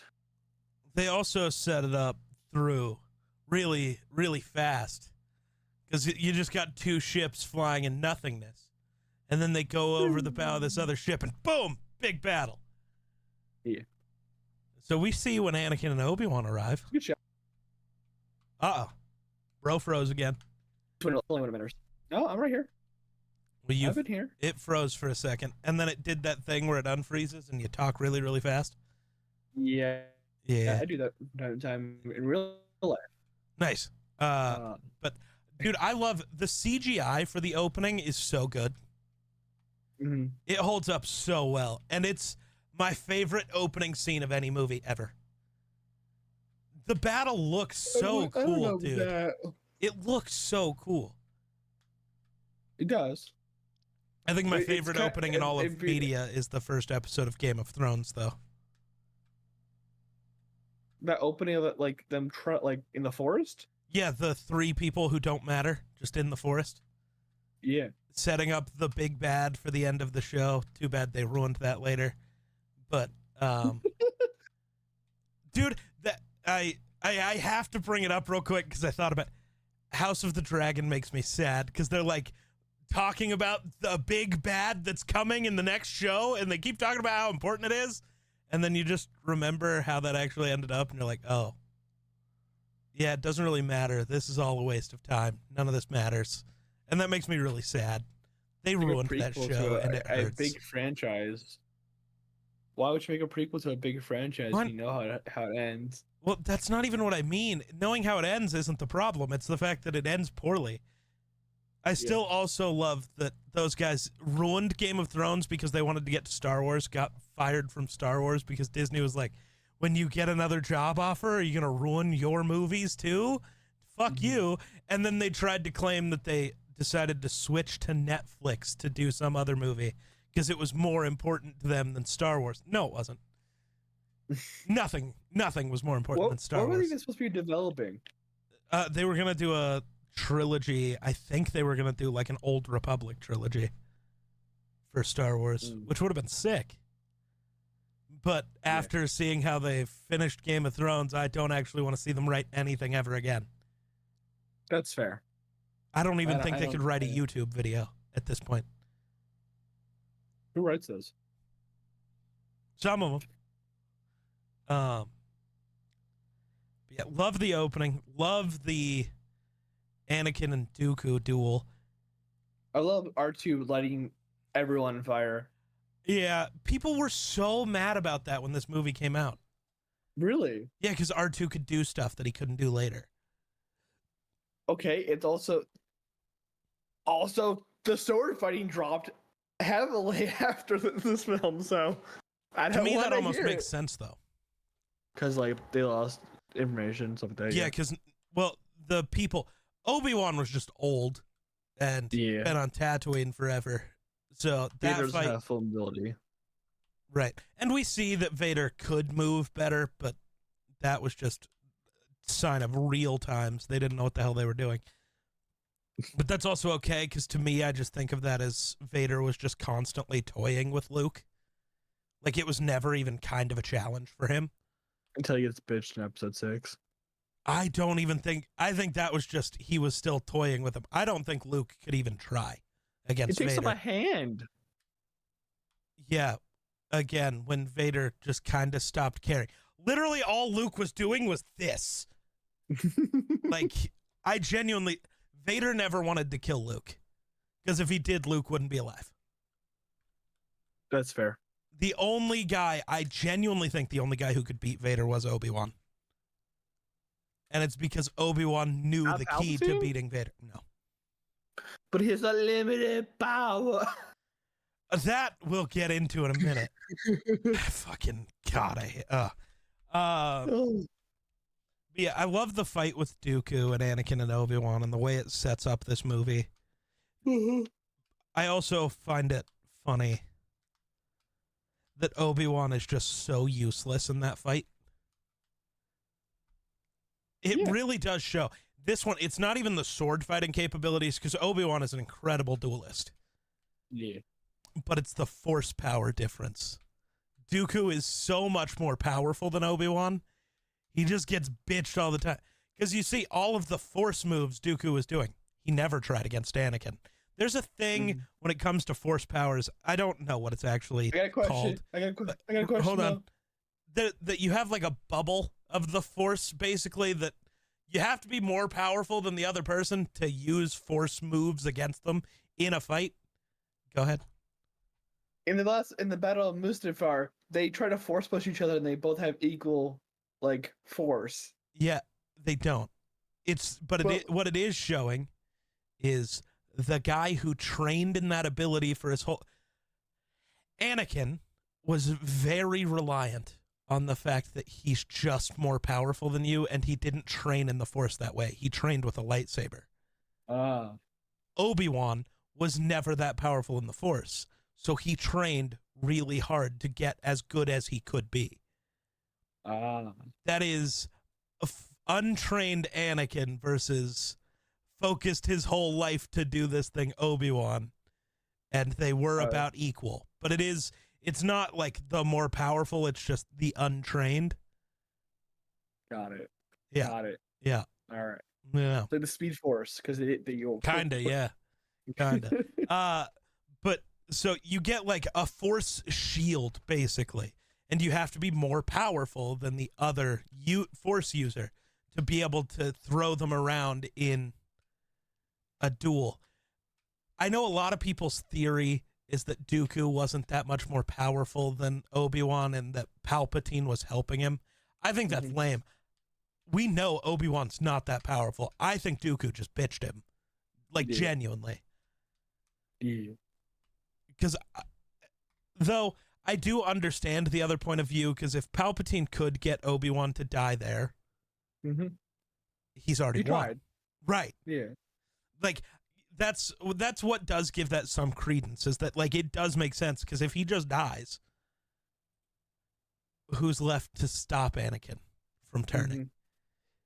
Because, that's the reason Palpatine gets him to turn in general, is Obi-Wan's gone.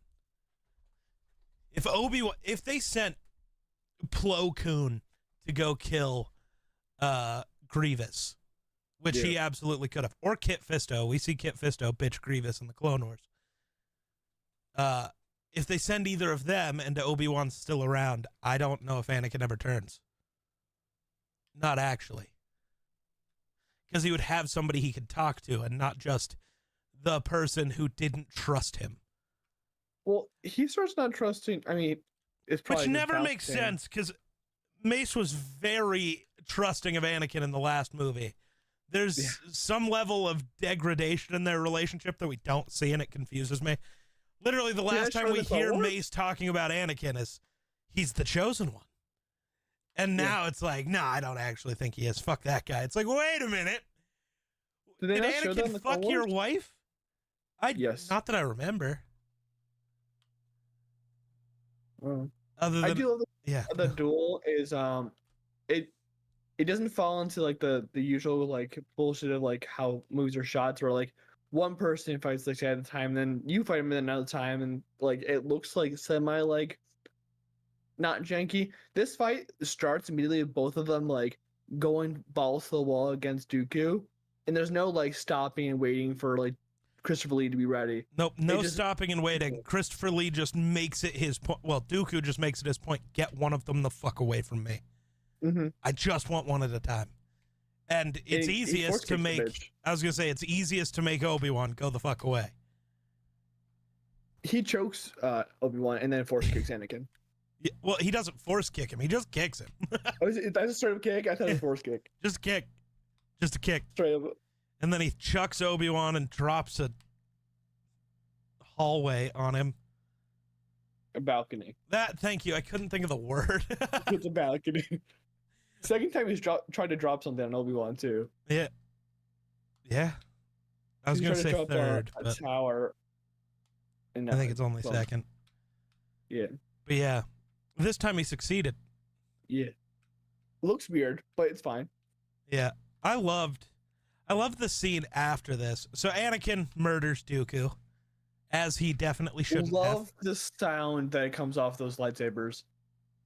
That shrieking, like, scratching sound. It's amazing. What sound design. Yep. But when they get back to Coruscant, I love. What a happy landing. Well, I love that. I love the whole scene of him trying to land half a ship. I do love that. We lost something. That's all right. We're still flying half a ship. I remember watching an interview and Filoni was like, we had to make sure Anakin and Grievous stayed away at all times because of one line in Revenge of the Sith. Yep. And they spent like literally like a whole bunch of manpower to make sure they stayed away from each other the whole time. And I love it. The only time they were in the same episode, Anakin got knocked out, so they never saw each other. But I do, yeah. General Grievous, you're shorter than I expected. Should have been older. Anakin, we have a job to do. Don't anger him. I'm like you in D&D when I try to do some stupid shit. Yeah, probably.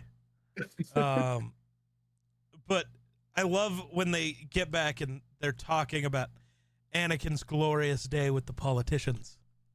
Sounds so boring.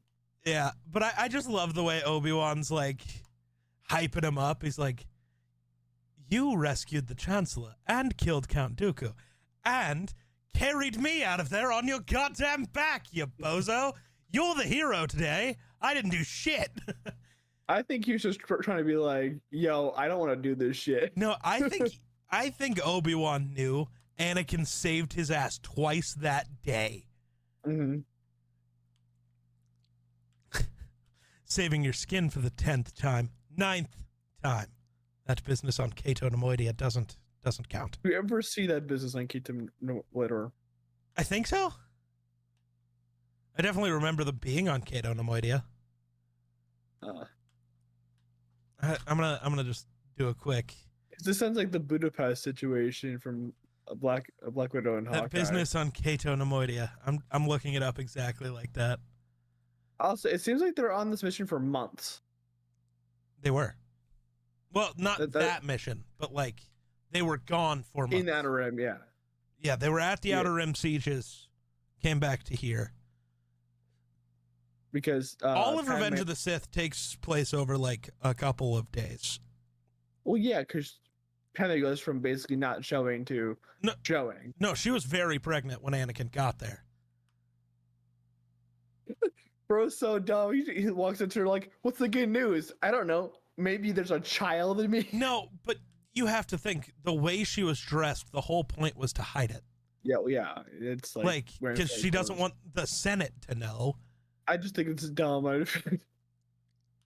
Though I do got to shout out Hayden Christensen twice in this movie proves all the people wrong that said he was a bad actor. Like, you can say he proves them wrong more than twice, but I think 2 scenes really cement I think that he's not you're bad. talking about. So it's this scene when she tells him that she's pregnant, and you see every emotion go through his face. Mm-hmm. Fear, anger, grief, happiness. Like, it's incredible. Just like, holy fuck. That is such a beautiful scene. Both the way it was acted and shot. The CGI, meh. It's weird how some of the CGI landscapes are just so beautiful. Yeah. And then that place that's like very boring somehow looks like shit. It's like, how? This is like the least work you had to put in, and somehow you fucked it up. All right, is other scene talking about when Anakin's sitting in the Jedi Council room waiting for Mace's window? Yeah, looking out the window towards Padme, and she's doing the same thing. Between both of them, that's just wonderful. It's a very anti-George Lucas move, too. It's a very, like, George Lucas is like, I want big lights and fire and everything at all times, and like, and it's very quiet, and it's just letting the emotion fill the scene instead of much talking. You hear Anakin thinking like his thoughts, which I actually really like. Yeah, because you're just seeing what's playing through his head and all of the conflict in him. Yeah. I think someone sent George on a coffee break for them to shoot that scene. Maybe. And then in the editing room, they just never let him in. They're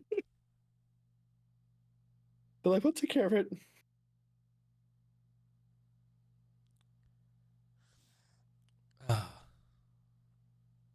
Oh. Yes.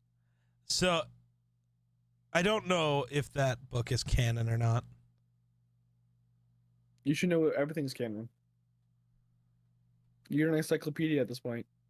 Well, I am, but I'm not. I don't know full canon of everything. And I don't read a ton of books anymore. When I learned that other people experience books in a way cooler way, books became way less interesting to me.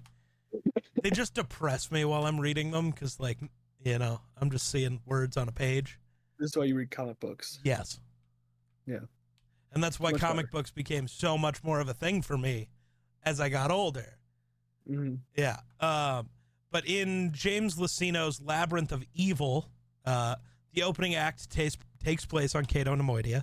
Anakin, Obi-Wan, and their clone squad are pursuing Newt Gunray. The two get separated, and there's a fungus on this planet that, in its raw form, is highly potent if you breathe it in without a filter. Obi-Wan drops his rebreather and ends up becoming basically high or drunk on the fumes. And Anakin reunites to find Obi-Wan drunkenly fending off battle droids. I love that. But yeah, so it doesn't count because he was just drunk. He wasn't in that much trouble. He was just a little fucked up. Love that. Apparently, in the novel, Anakin makes a reference to Obi-Wan creating a new form of saber combat, Way of the Drunken Master. He doesn't call it Way of the Drunken Master, but that's absolutely what the reference is. So can we get a drunken Obi-Wan build now? But yeah,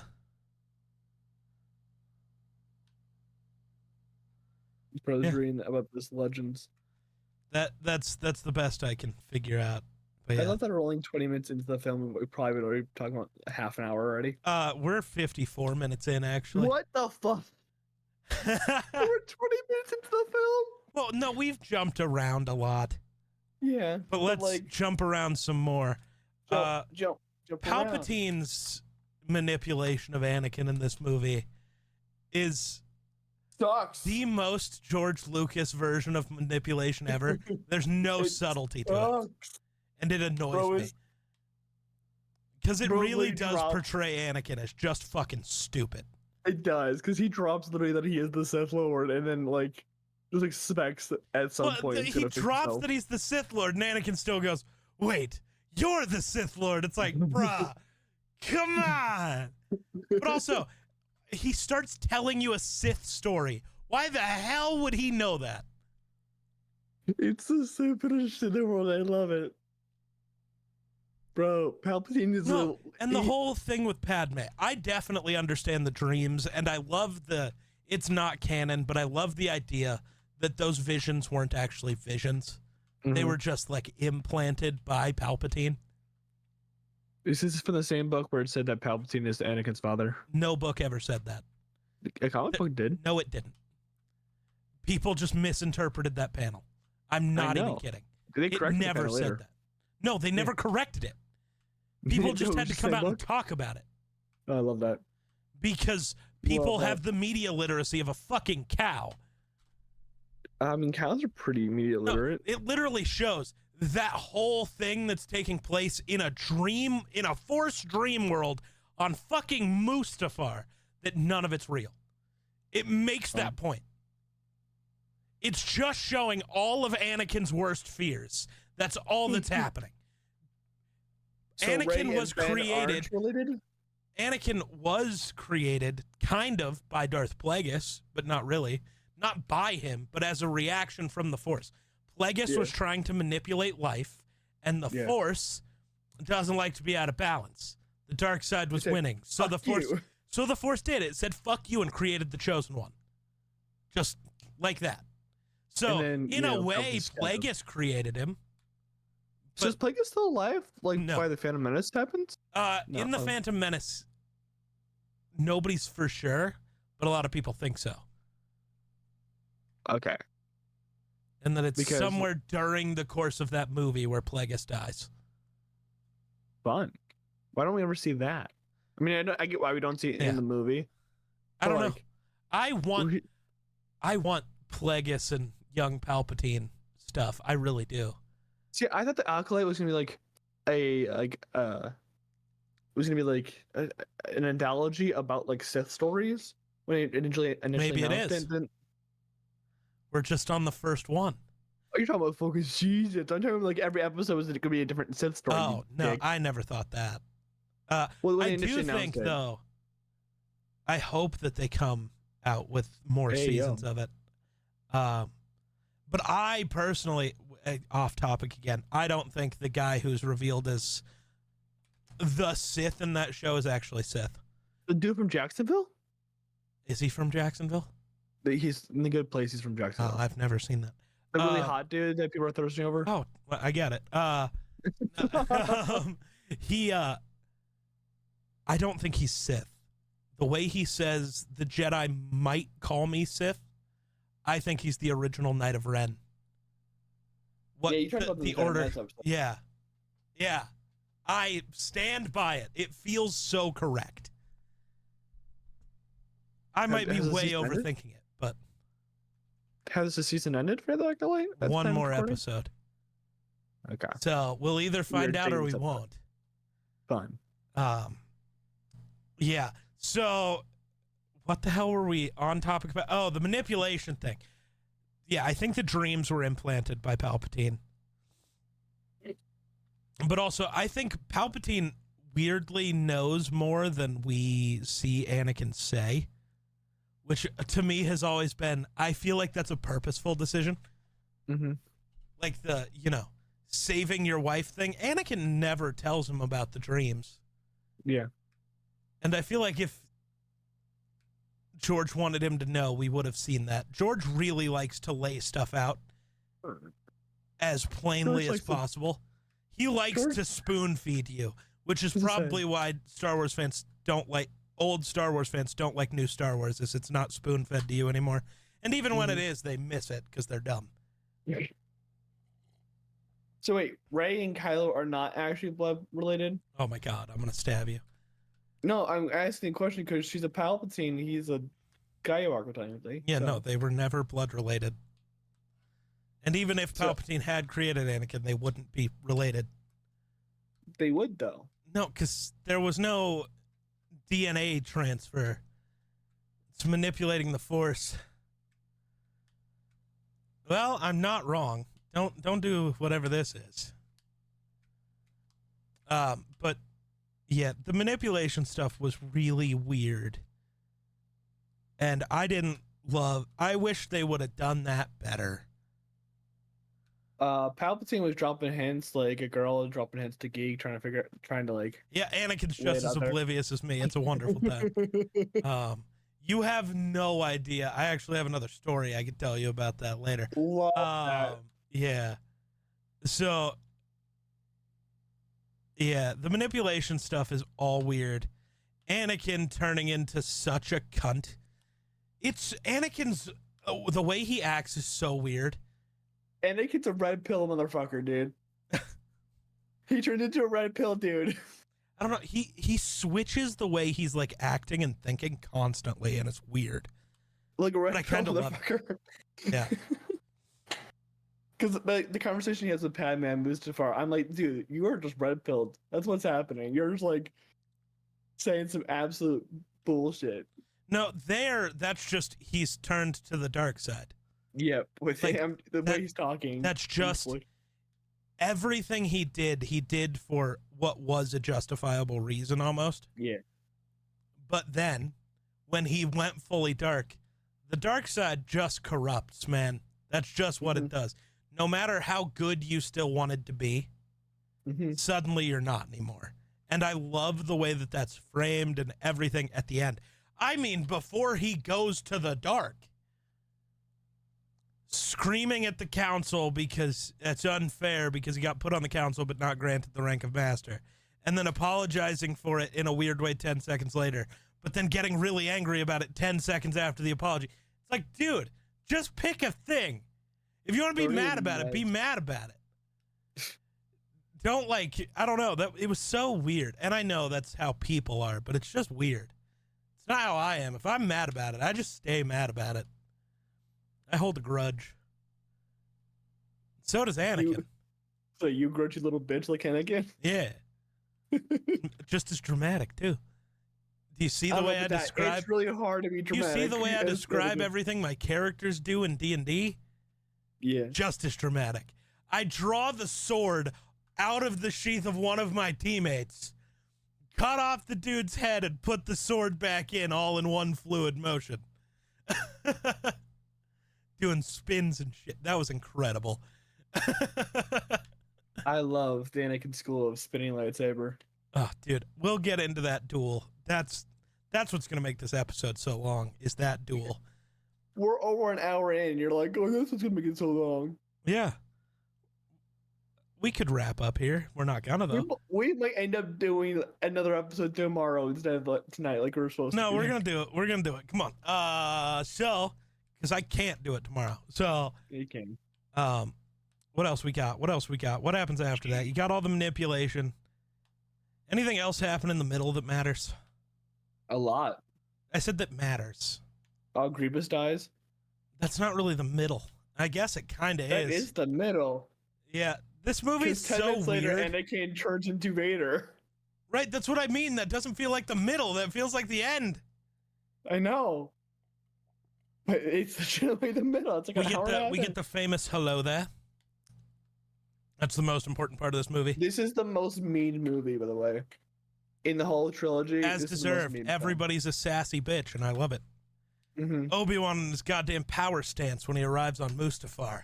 It's like, dude, you could have just showed up like not a cunt and maybe not gotten this fight to start the way it did. Yeah. But I think it had to be that way. Obi-Wan couldn't have done it otherwise. He had to hype it in a less cunty way. He had to build his brain up to fight Anakin so hard. Well, yeah. It had to be. There was no Obi-Wan could never have just talked to him and tried to talk him down. The minute he got there, it had to be a fight. Yoda gave him the task to kill Anakin.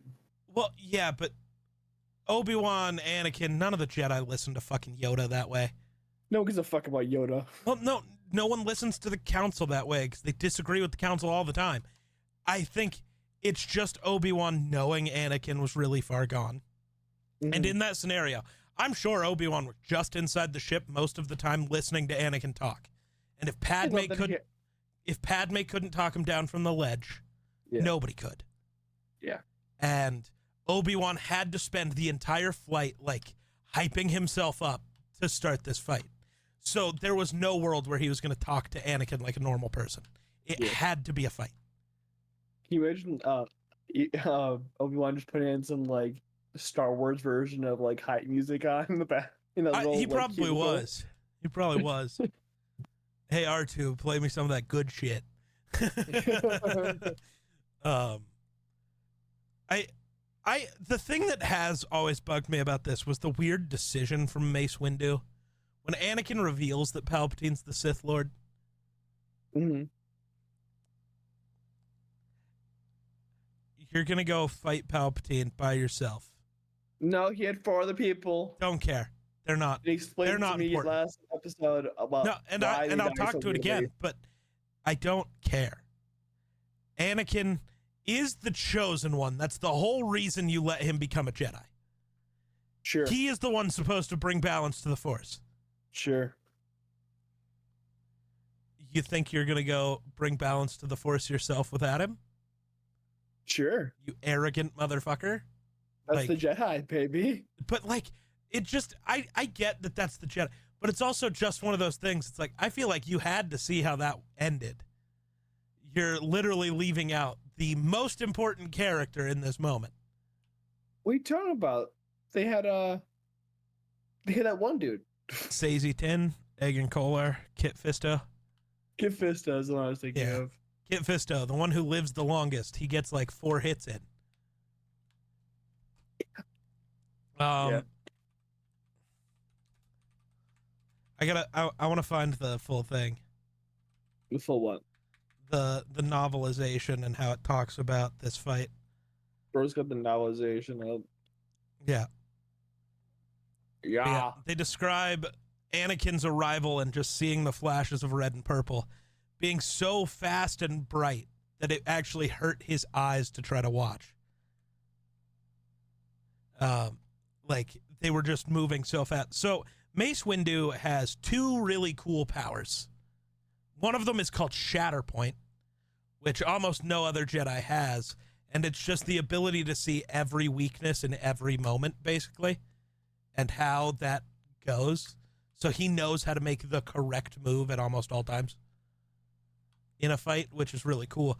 He also uses a special form of lightsaber combat based on Form 7, which is the dark side form, which is why a lot of people think he uses the dark side. But his version of Form 7, which is called Juyo, his form he calls Vapad. He created it. And instead of using the dark side to increase his ability, he basically uses his opponent's dark side and reflects it back at them. Sure. So the angrier and more deep into the dark Palpatine reached, the more powerful Windu got, which is really cool. That's like such a cool fighting style. Mm-hmm. But it also really shows that Windu is the opposite of a dark side user. He's really just the definition of the good guy. You seem legit. I'm just so good that your darkness bounces back at you. I do love the shot of like when Windu and Palpatine are fighting. The it's an anime shot of all things where the glass just shatters. Well, they swipe the like, lightsabers on it. They don't though. Yeah, That's pure force. No, the lightsabers, there's no like spark or clang or whatever. It's glass. Okay, and it's glass. That's not how glass works. That's pure force. That's pure like force coming off of them. I swear to you. Yeah, that's a cool answer too. I'm down. Yeah, and I just don't think it's that, but it could be. I think it's that. Fair enough. What else we got? A cough and then mute. I love that. Yeah, I love Anakin going full reverse from how he was earlier in the movie.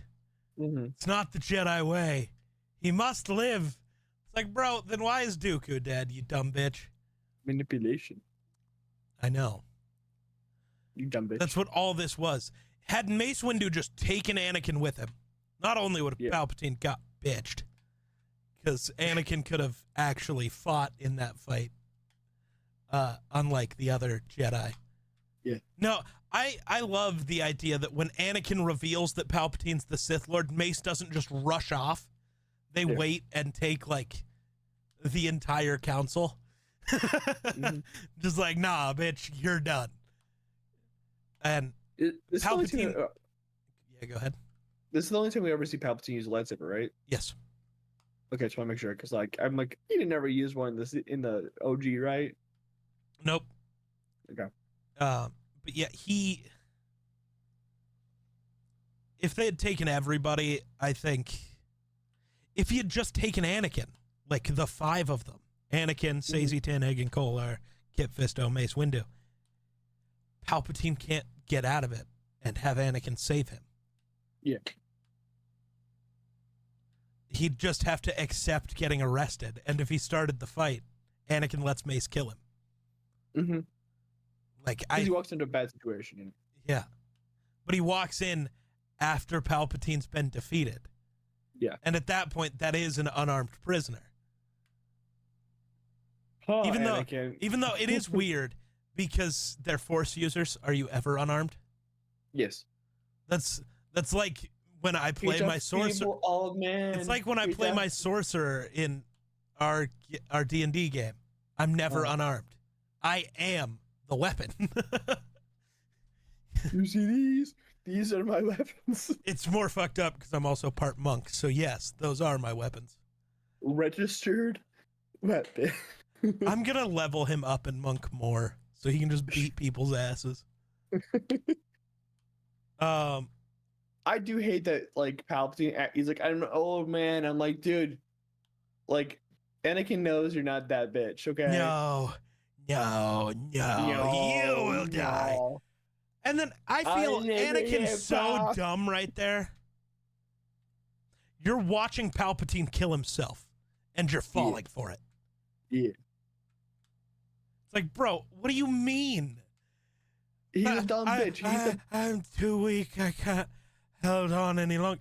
Windu is just standing there. You tried to kill him. Anakin's a himbo. We love him for it. Pretty much, dude.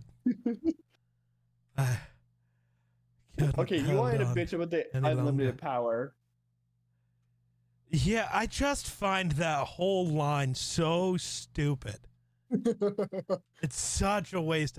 Unlimited. Obviously not. You got all tired and quit seconds ago. You needed to recharge. That's obviously not unlimited. There's a wellspring there. You ran also, it almost why did die. Anakin have to, like, cut off Mace's hand instead of, hit the lightsaber?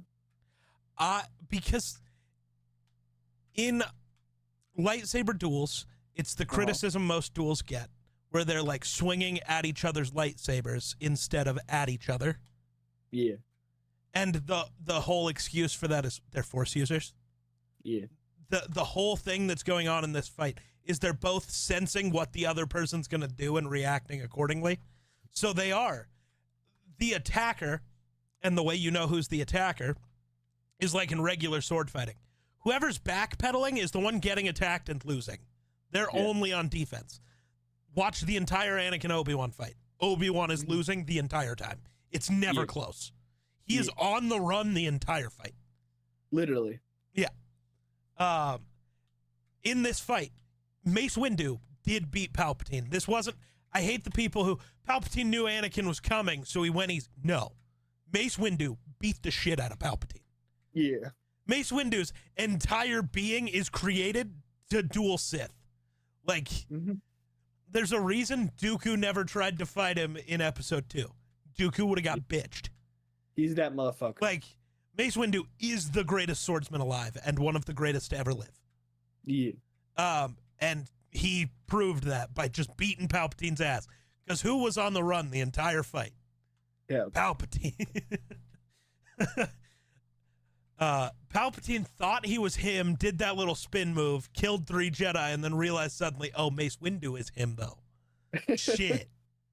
I am Samuel L. motherfucking Jackson. I really wish we could have got... It's a PG-13 movie. 1 F-bomb was allowed. I It's still... Star Wars, they don't swear. They should have. And they say do. ass the most. No, they say like ass or damn. Like that's about it. Nah, Andor. They definitely said fucking it, I think. Oh no, they bleeped that basically. Yeah. No. Yeah. Maybe, but yeah. I don't know. Not important. I'm sidetracked. So I lost my train of thought entirely at this point. Why didn't Anakin stop the lightsaber instead of cutting off his hand? Most of the time, they're reacting to what the other person's going to do. Anakin was so conflicted. Mace Windu never knew what Anakin was going to do. So Anakin did what the attacker always does and swung for the actual person. He went for the arm. And in a normal situation, Mace Windu would have blocked with the lightsaber. But he never knew what Anakin's intentions were. So he just went for his kill shot, which lined up perfectly for Anakin to take his arm. Yeah. Yeah. Because he didn't want to kill Mace, obviously, at that point in time. No, he just wanted to stop him. Yeah. And, I mean, he successfully did that. And Anakin didn't kill Mace Windu. Palpatine did. Yeah. I guess in the end, Palpatine won the duel. No. In the end. Well, I mean, which one lived? No, he won by DQ. That's what happened. Which one lived, Doug? Well, it took another 30 years. And still, reigning undefending, reigning undisputed Star Wars Supreme Chancellor, Sheev Palpatine. Yeah. Incredible name, Sheev. What a name. Anakin immediately pledging himself to Palpatine's teachings right after that is always weird to me. That does not really track. I don't think so. I don't think so. No, he still is conflicted and doesn't like what he just did. Immediately accepts just becoming somebody else's apprentice. Because when you are down, Anakin is down. He thinks his wife's gonna die. The Jedi Council doesn't approve of him. He just killed the guy who just told him he can't be a master on the Jedi Council. Well, assisted in the murder of that person, and now he's like, "Fuck." And Palpatine's like, "Hey, I have all this power that can fix all your problems.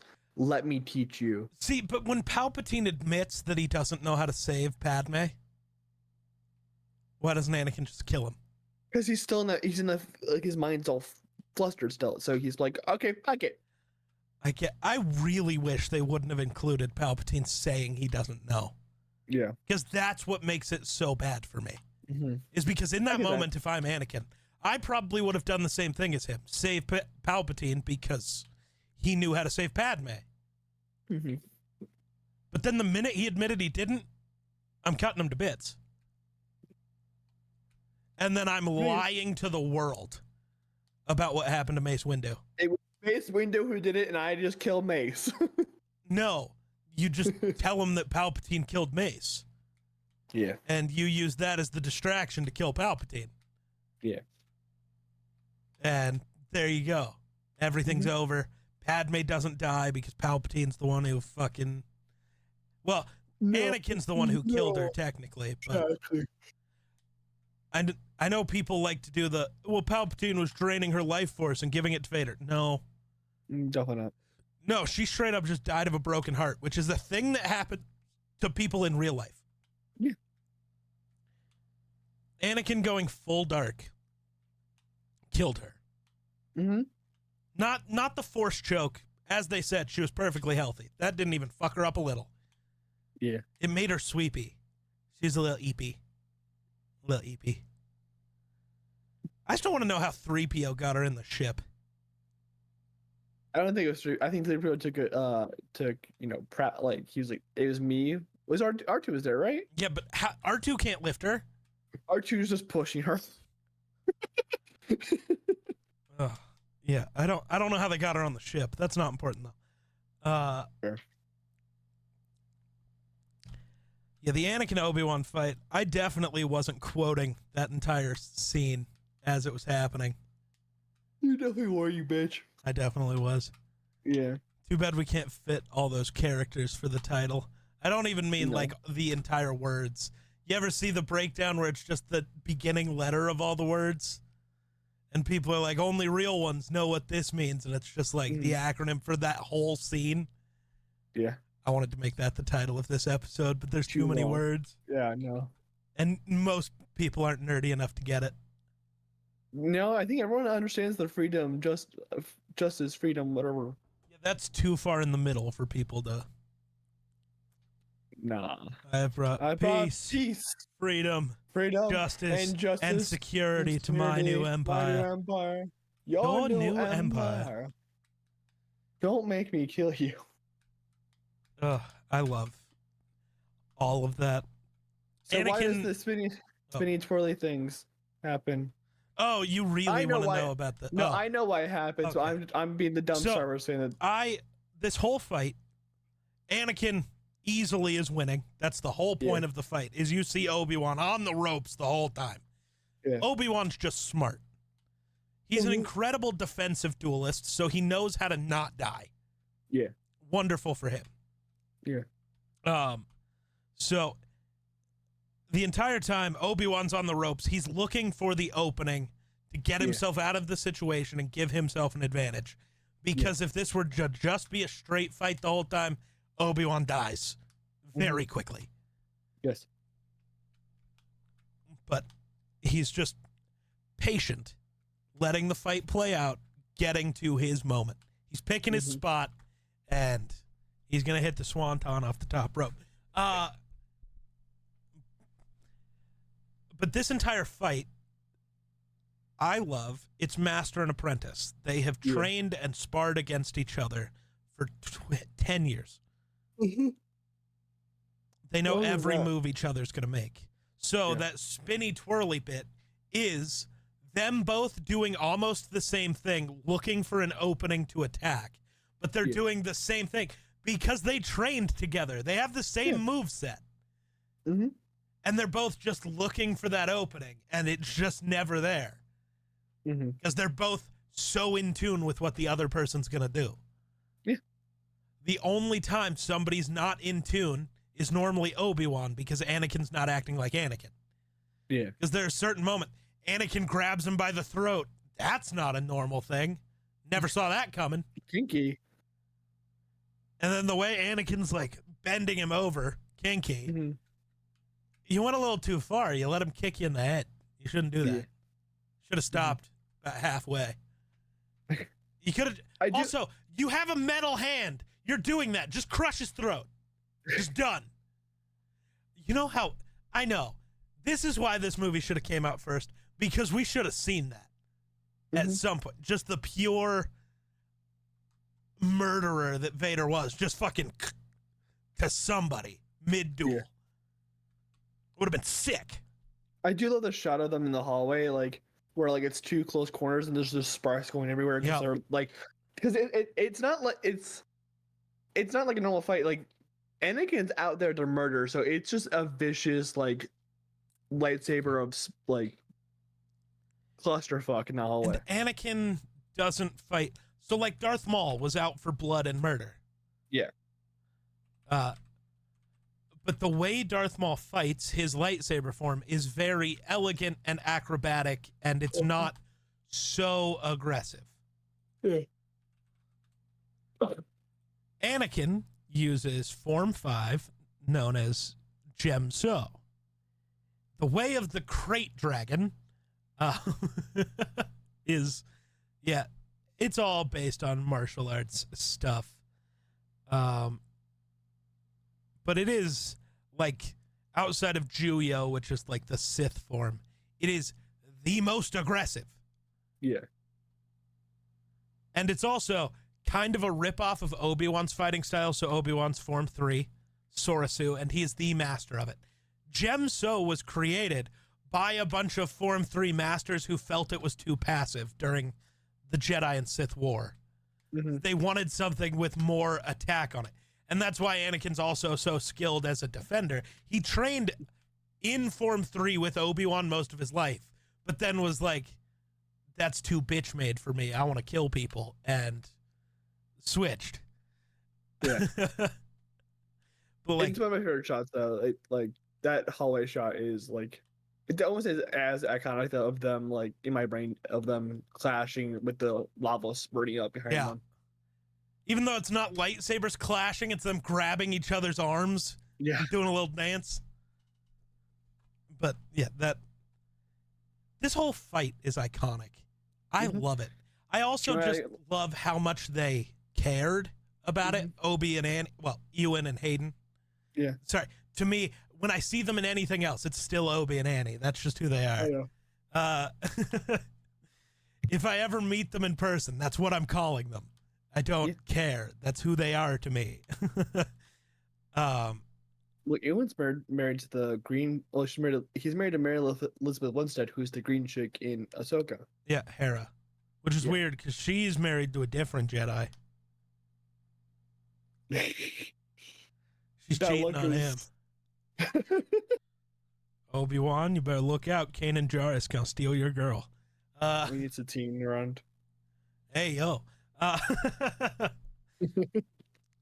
But yeah, I love that fight.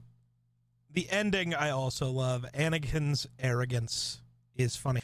Though I do find it funny. We see Anakin do the leap over Obi-Wan once, which is probably why he thinks he can do it again. Mm-hmm. Your dog looks so serious back there. Yeah. No, I'm thinking there's I don't remember what it was. What don't you remember? So the Revenge of the Sith had a different game. Had a game come out, right? Yes. So the ending of the fight is different. In the game, yeah, he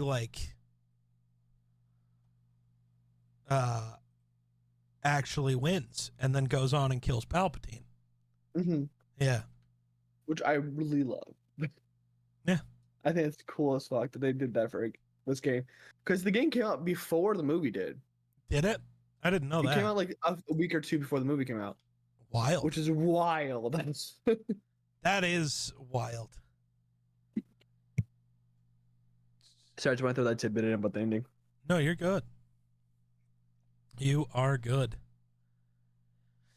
But the whole monologue of Ewan just looking at Anakin, Obi looking at Anakin, is just heartbreaking. All of it.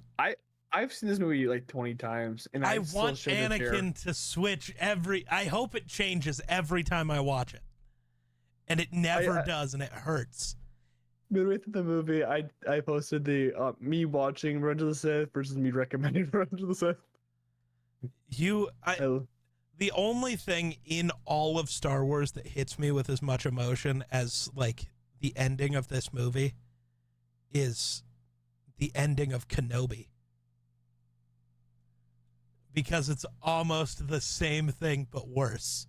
It is so much more emotional, dude. Mm-hmm. I bawled like a baby the first time I watched Kenobi. Sounds like you. The Vader and Anakin scene at the end, dude. Oh my. The Vader. Well, it is Vader and Anakin and Obi-Wan. There we go. Hey, there's my dog. There's your Doge. Hello, Doge. Here's my Doge. He apparently doesn't want to peek his head up into the camera. You don't want to be seen. You don't want to be seen today. There he goes. Hey, right here. Hey, right here. There you go, dog. But yeah, I also love all of it is so good. The entire monologue between the two, Anakin proving he's so far gone with all of it. Mm-hmm. The only flaw is only a Sith deals in absolutes. Obi, that's an absolute. You fucking moron. You're dealing in absolutes. Obi-Wan is a Sith Lord confirmed. Oh. Yeah, the ending right before. I will never understand, though, if you're Obi-Wan, other than I know plot. Yeah. You don't want to kill Anakin, right? Mm-hmm. So you just cut off his limbs to let him live. Mm-hmm. And then you watch him burn alive. Yeah. Just kill the motherfucker, dude. Oh, my God. Or if you want to let him live, move him away from the lava. I hate the weird way that he just let him burn. I think it's more because it gives Obi-Wan the like satisfaction that he may have burned or he may be alive. It was like, I don't want to actually kill Anakin. It was his out. I know, but I hate it. I don't. That's worse in every way. I don't care. Either mercy kill him or leave him alive. Just pick one. There's a shot in the middle of the Mustafar battle though that's just it's a volcanic eruption from Mount Etna in Italy, and it's so off-putting because it doesn't have any like the industrial stuff around it like that Mustafar has. It's just a shot of the volcano, and I thought it was like I saw it. I'm like, what the fuck's happening? What the fuck's happening? Yeah, stuff, Grayson. It's stuff happening. Stuff and tings. Stuff and tings. Trying to think. Very end of this movie. Anything else important? Why bring Luke? Oh to shit! Tatooine? Hold on. Because Vader wouldn't go back. He doesn't like sand. It's coarse and rough and irritating. It gets everywhere. I'll actually go a little more in depth with that in a second because there is an actual reason. But shit, brain explosion. Palpatine and Yoda's fight, I love. Mm-hmm. Yoda quitting and running away in the exact moment he did made no sense. Because he finally got Palpatine on the ropes. Not only was Palpatine on the rope, he was just dangling there. Just force push him, and he just falls. Yeah. And whether he dies or not, he's capturable. You finally probably had a chance to win the fight, and you just ran. Very strange. I can explain Anakin's behavior. Can you? In 2007, Dr. Eric Bouyer, a psychiatrist from France, co-wrote a study that diagnosed Anakin with borderline personality disorder. That makes sense. Yeah. I do love that when Yoda walks into the office, he just bitches the two guards there. Yeah. Like they're nothing. It's the funniest thing I love. And then Palpatine trying to flee.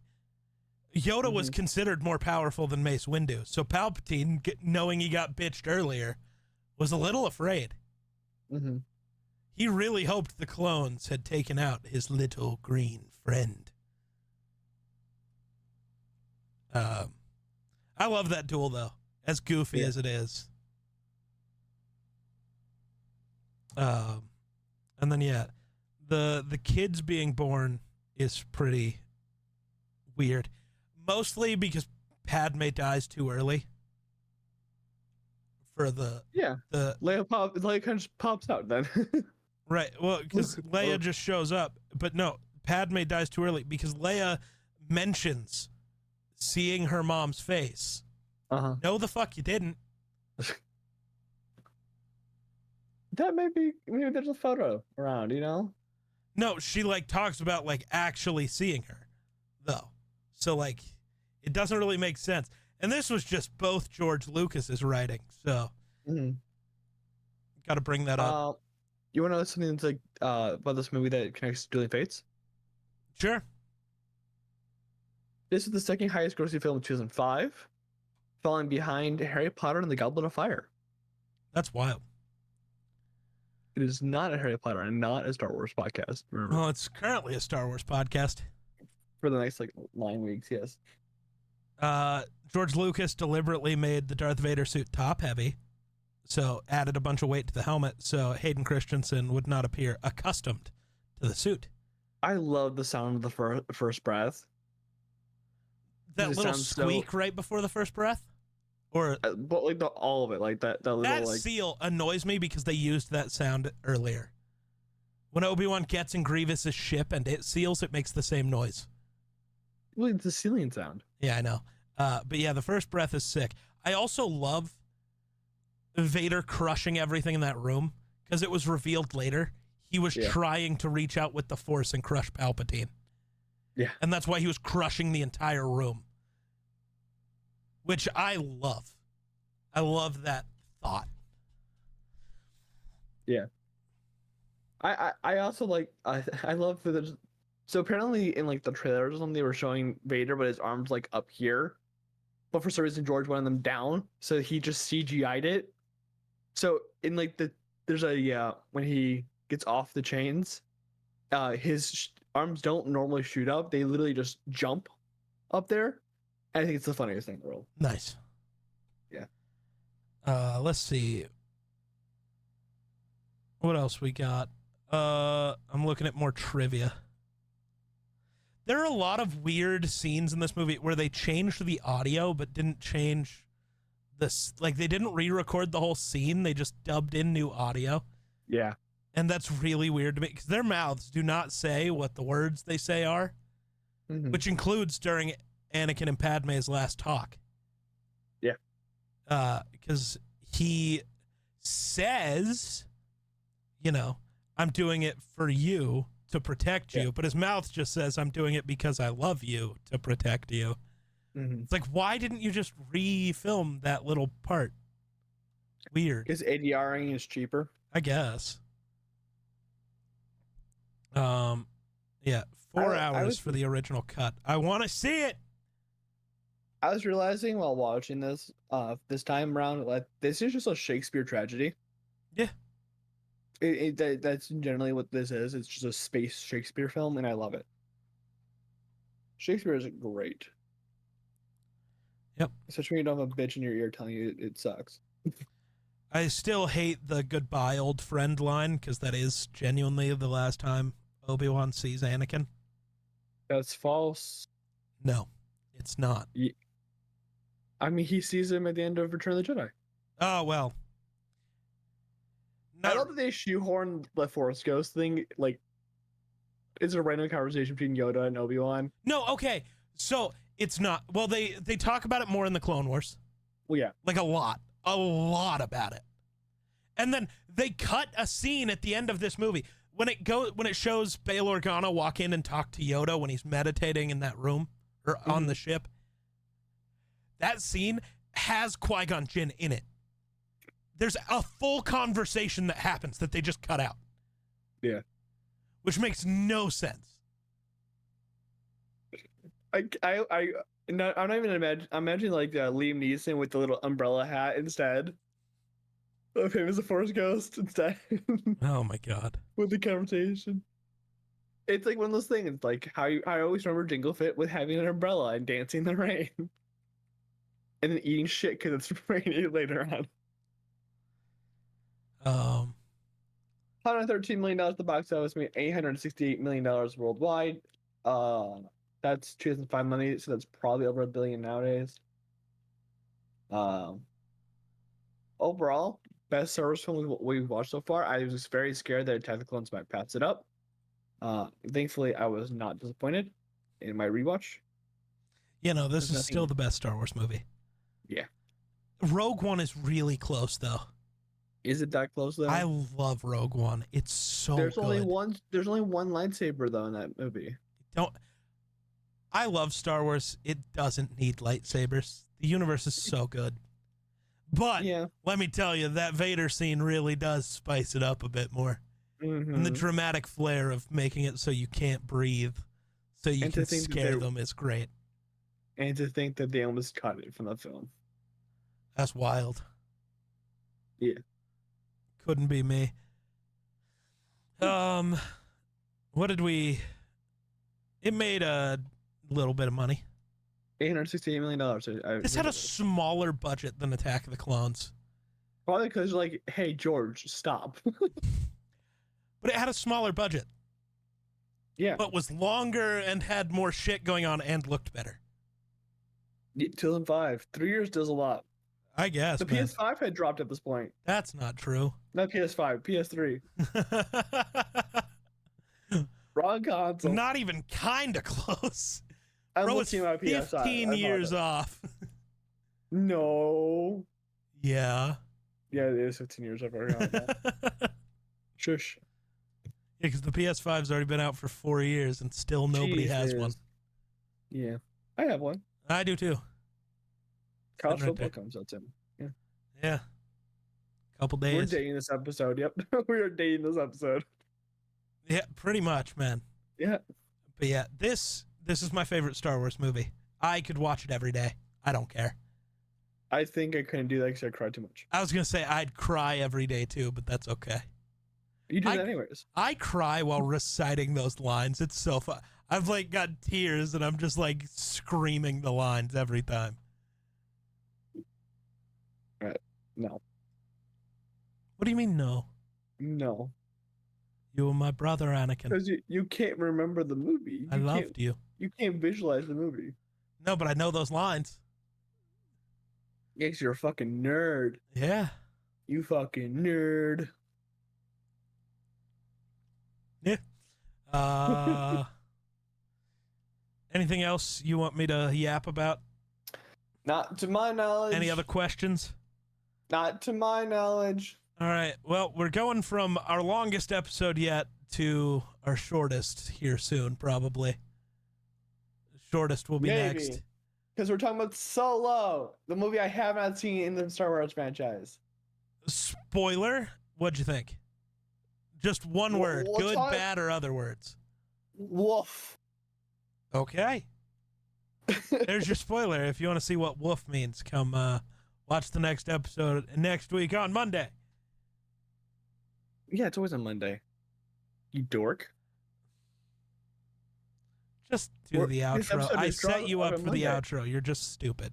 Thank you guys for watching. We'll see you guys next week when we talk about Solo, a Star Wars story. Remember to subscribe, like, whatever, on whatever platform you're watching this on, whether it's Spotify, Apple, whatever. And we'll see you guys next week. And until then, bye. Oh. What's going on, everybody? Welcome back to Dueling Fades, your non-Star Wars, non-Harry Potter podcast. We're talking about the Boondock Saints today. Literally a cult classic film. There was no debate about this time. Yeah, 1999 film, thriller with Norman Reedus, who is most known for his role in The Walking Dead as Daryl Dixon. And Sean Flannery something? Sean Michael Flannery? Sean Patrick Flannery. Fuck. Damn. Thought I had it. It's the most Irish name in the world. Yeah. And then there's Willem Dafoe, who, you know, is the Green Goblin. Yeah, the Green Goblin's in this movie. That's something. I was gonna make a joke, but I feel like it's insensitive. Most things you say are. It's okay. Sure. Probably. But it's okay. Anyways, Boondock Saints. Yeah, Boondock Saints. I don't think it aged as badly as you made it out to be. Oh, Last episode. there's a lot of it that didn't age well. No, it didn't age well, but I didn't think it like. When I thought about it, like before I rewatched them, like this is probably like super like edgy compared to like today's standards. But watching it back, I'm like, this isn't that bad. I mean, it's not pretty not great. Great, but it's not. I mean, it's bad. a great movie, but some of it does not age well. Bro's not a fan of the Boondock Saints. I like it, but I like it less than I remember liking it. Really? Yeah, I remember loving this film. This is the first film my mother ever showed me that was rated R. W. Because for whatever reason, she wanted to show me this movie of all rated R movies. She could have shown me, you know, anything else. It's a good place to start. You know, it's a good starting point. I'm pretty sure this has like the top 5 and most fucks dropped. Yeah, but fuck's not offensive. Unless you're easily offended. A different F word. Well, yeah, but N-word. okay. So, well, that one's rough. The other F word, I'm not gonna defend the other F word. Can't say it. But also, late 90s, early 2000s, you could say it. Everybody did, and nobody cared. Not saying that makes it okay. I'm just saying that is how the world worked back then.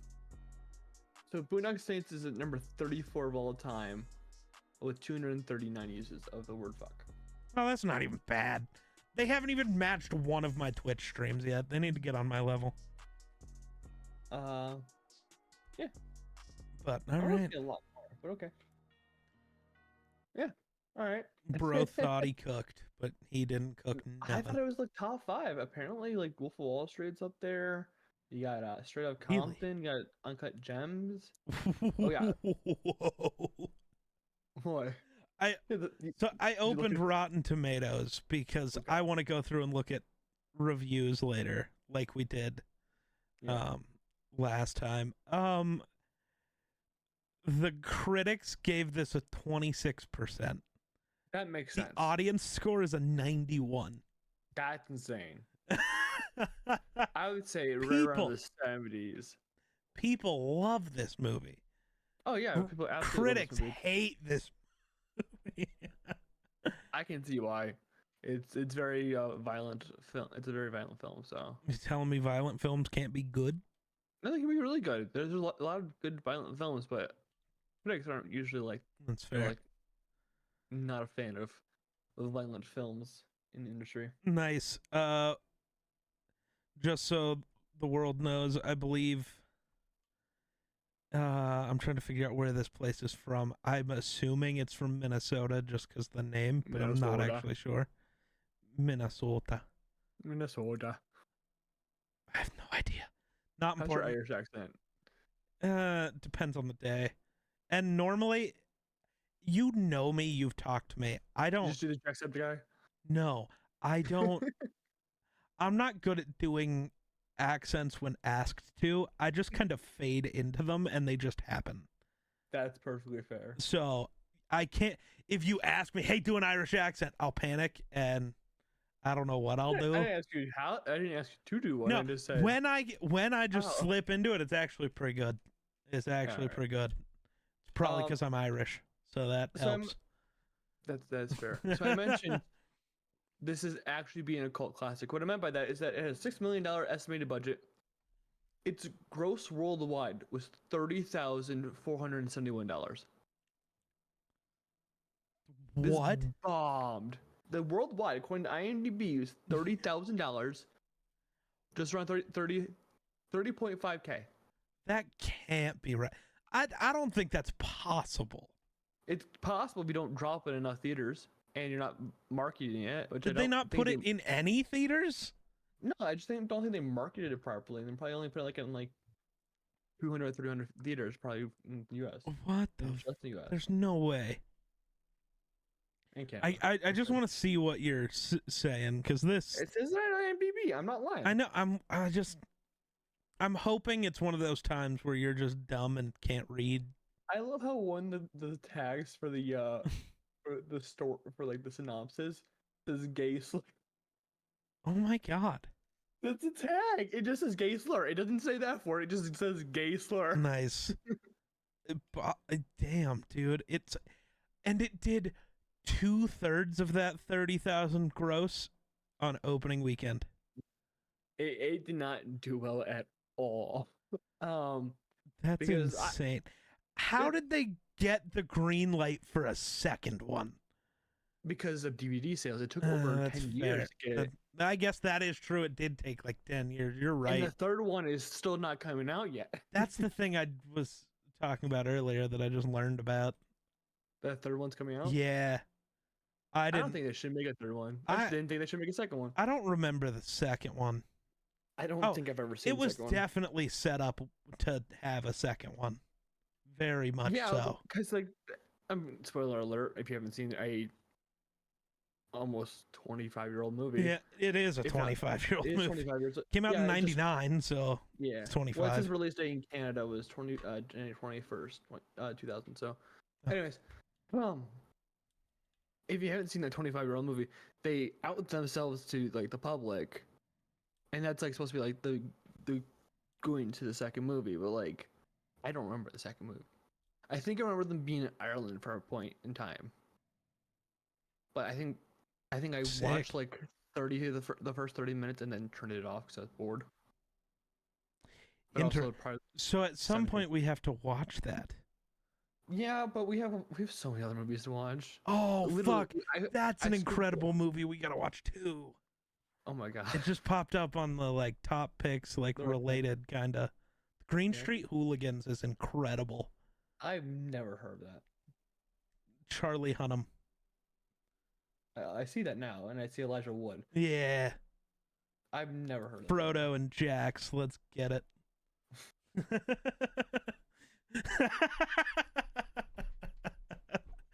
It's gonna cook, bro.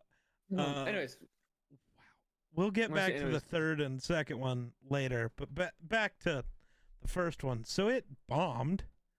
That's insane. absolutely, yeah.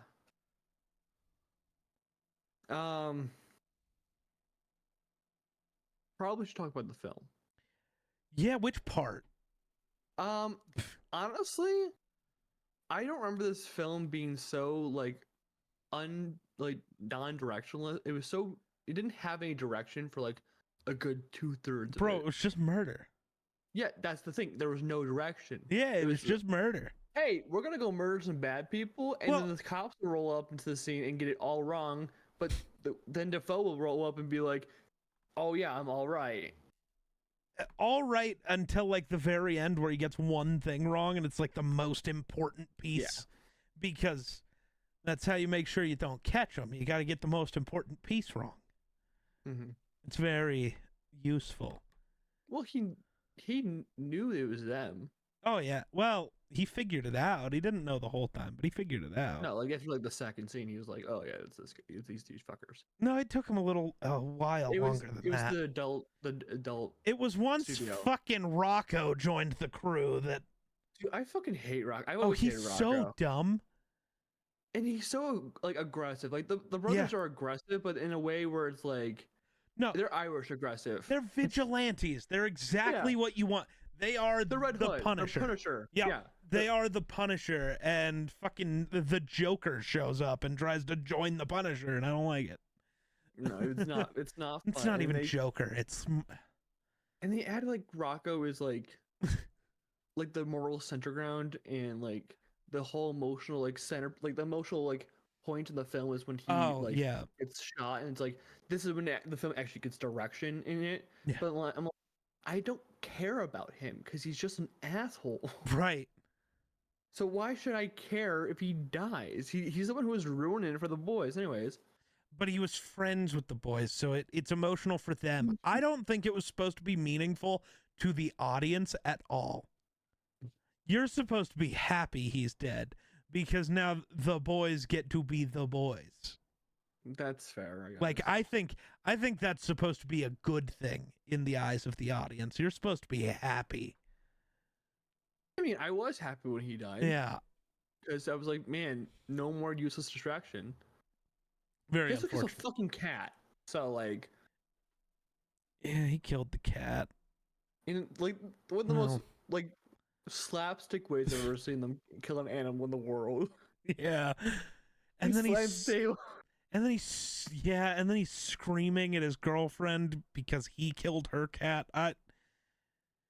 Very, very not good. I do find it funny that when he's screaming at her, like name, like what was the cat's name? She gets the cat's name right. Like he's like threatening to shoot himself if she can get the cat's name right, and she actually gets the cat's name right. He's like, "Fuck it." It's ridiculous. This film is very like 1990s edgy humor. Yeah.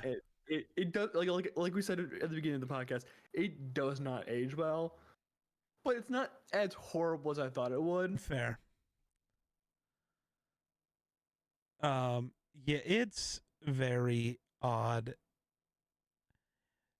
I also just love the whole idea of them becoming the Saints. I think it's so goofy. You just like get into a fight, accidentally kill some people eventually, and then like, oh, you know what? That was kind of fun. Let's just start murdering bad guys. That's how most superhero stories start, don't they? normally it's not accidental murder that starts it. No, I'm saying like Spider-Man, like he kind of just ends up accidentally getting himself stuck into this weird situation with the mugger to kill Uncle Ben. Well, And yeah, then but actually stumbled into the alleyway and got his parents shot. I don't think that's similar at all in either case. Accidents happen. See, well, the Batman one's not an accident. They were just walking through the alley to their car. It was an accident. It went wrong. Joe Chill didn't want to kill the Waynes. Well, Yes, he did. In some kind of news, he didn't. In some kind of news, he did. Whether he did or didn't, he wanted to rob them at gunpoint. Therefore, and no matter what version, at some level, he wanted to kill them. That is how robbing people at gunpoint goes. If you're pulling guns on people, that means you want to kill people. That is. I don't think it means you want to kill someone. I think it means you want to terrorize them. No, it means part of you definitely wants to murder somebody. You're just hoping for somebody to make the wrong move. Therefore, not an accident.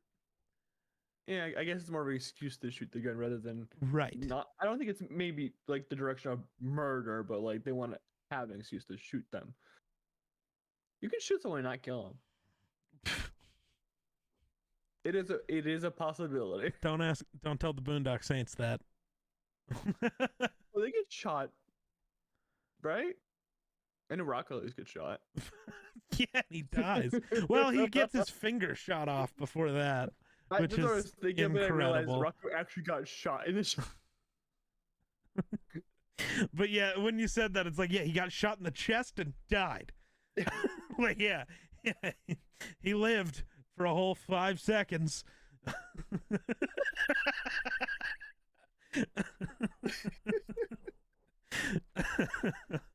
Ridiculous, dude. I don't know. This is another movie where there's like not as much to say as I was hoping there would be. What did you think about Defoe's character? Weird, but I kind of loved it. It's a stereotype. 100%. At the same time, it's very progressive to have a gay main character. Very. But it's... And also, he is the main character. Kinda, yeah. Everything... The film revolves around him, but because he's following the Saints. Right.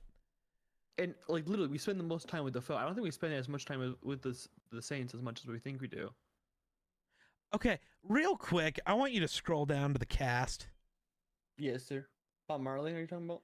That's not Bob Marley. No, but that is a comedian named Bob Marley. I don't think he should be allowed to have that name. I think it's his God-given name. Well, no names are God-given. They're human-given. You know what I meant. And I think his parents are garbage.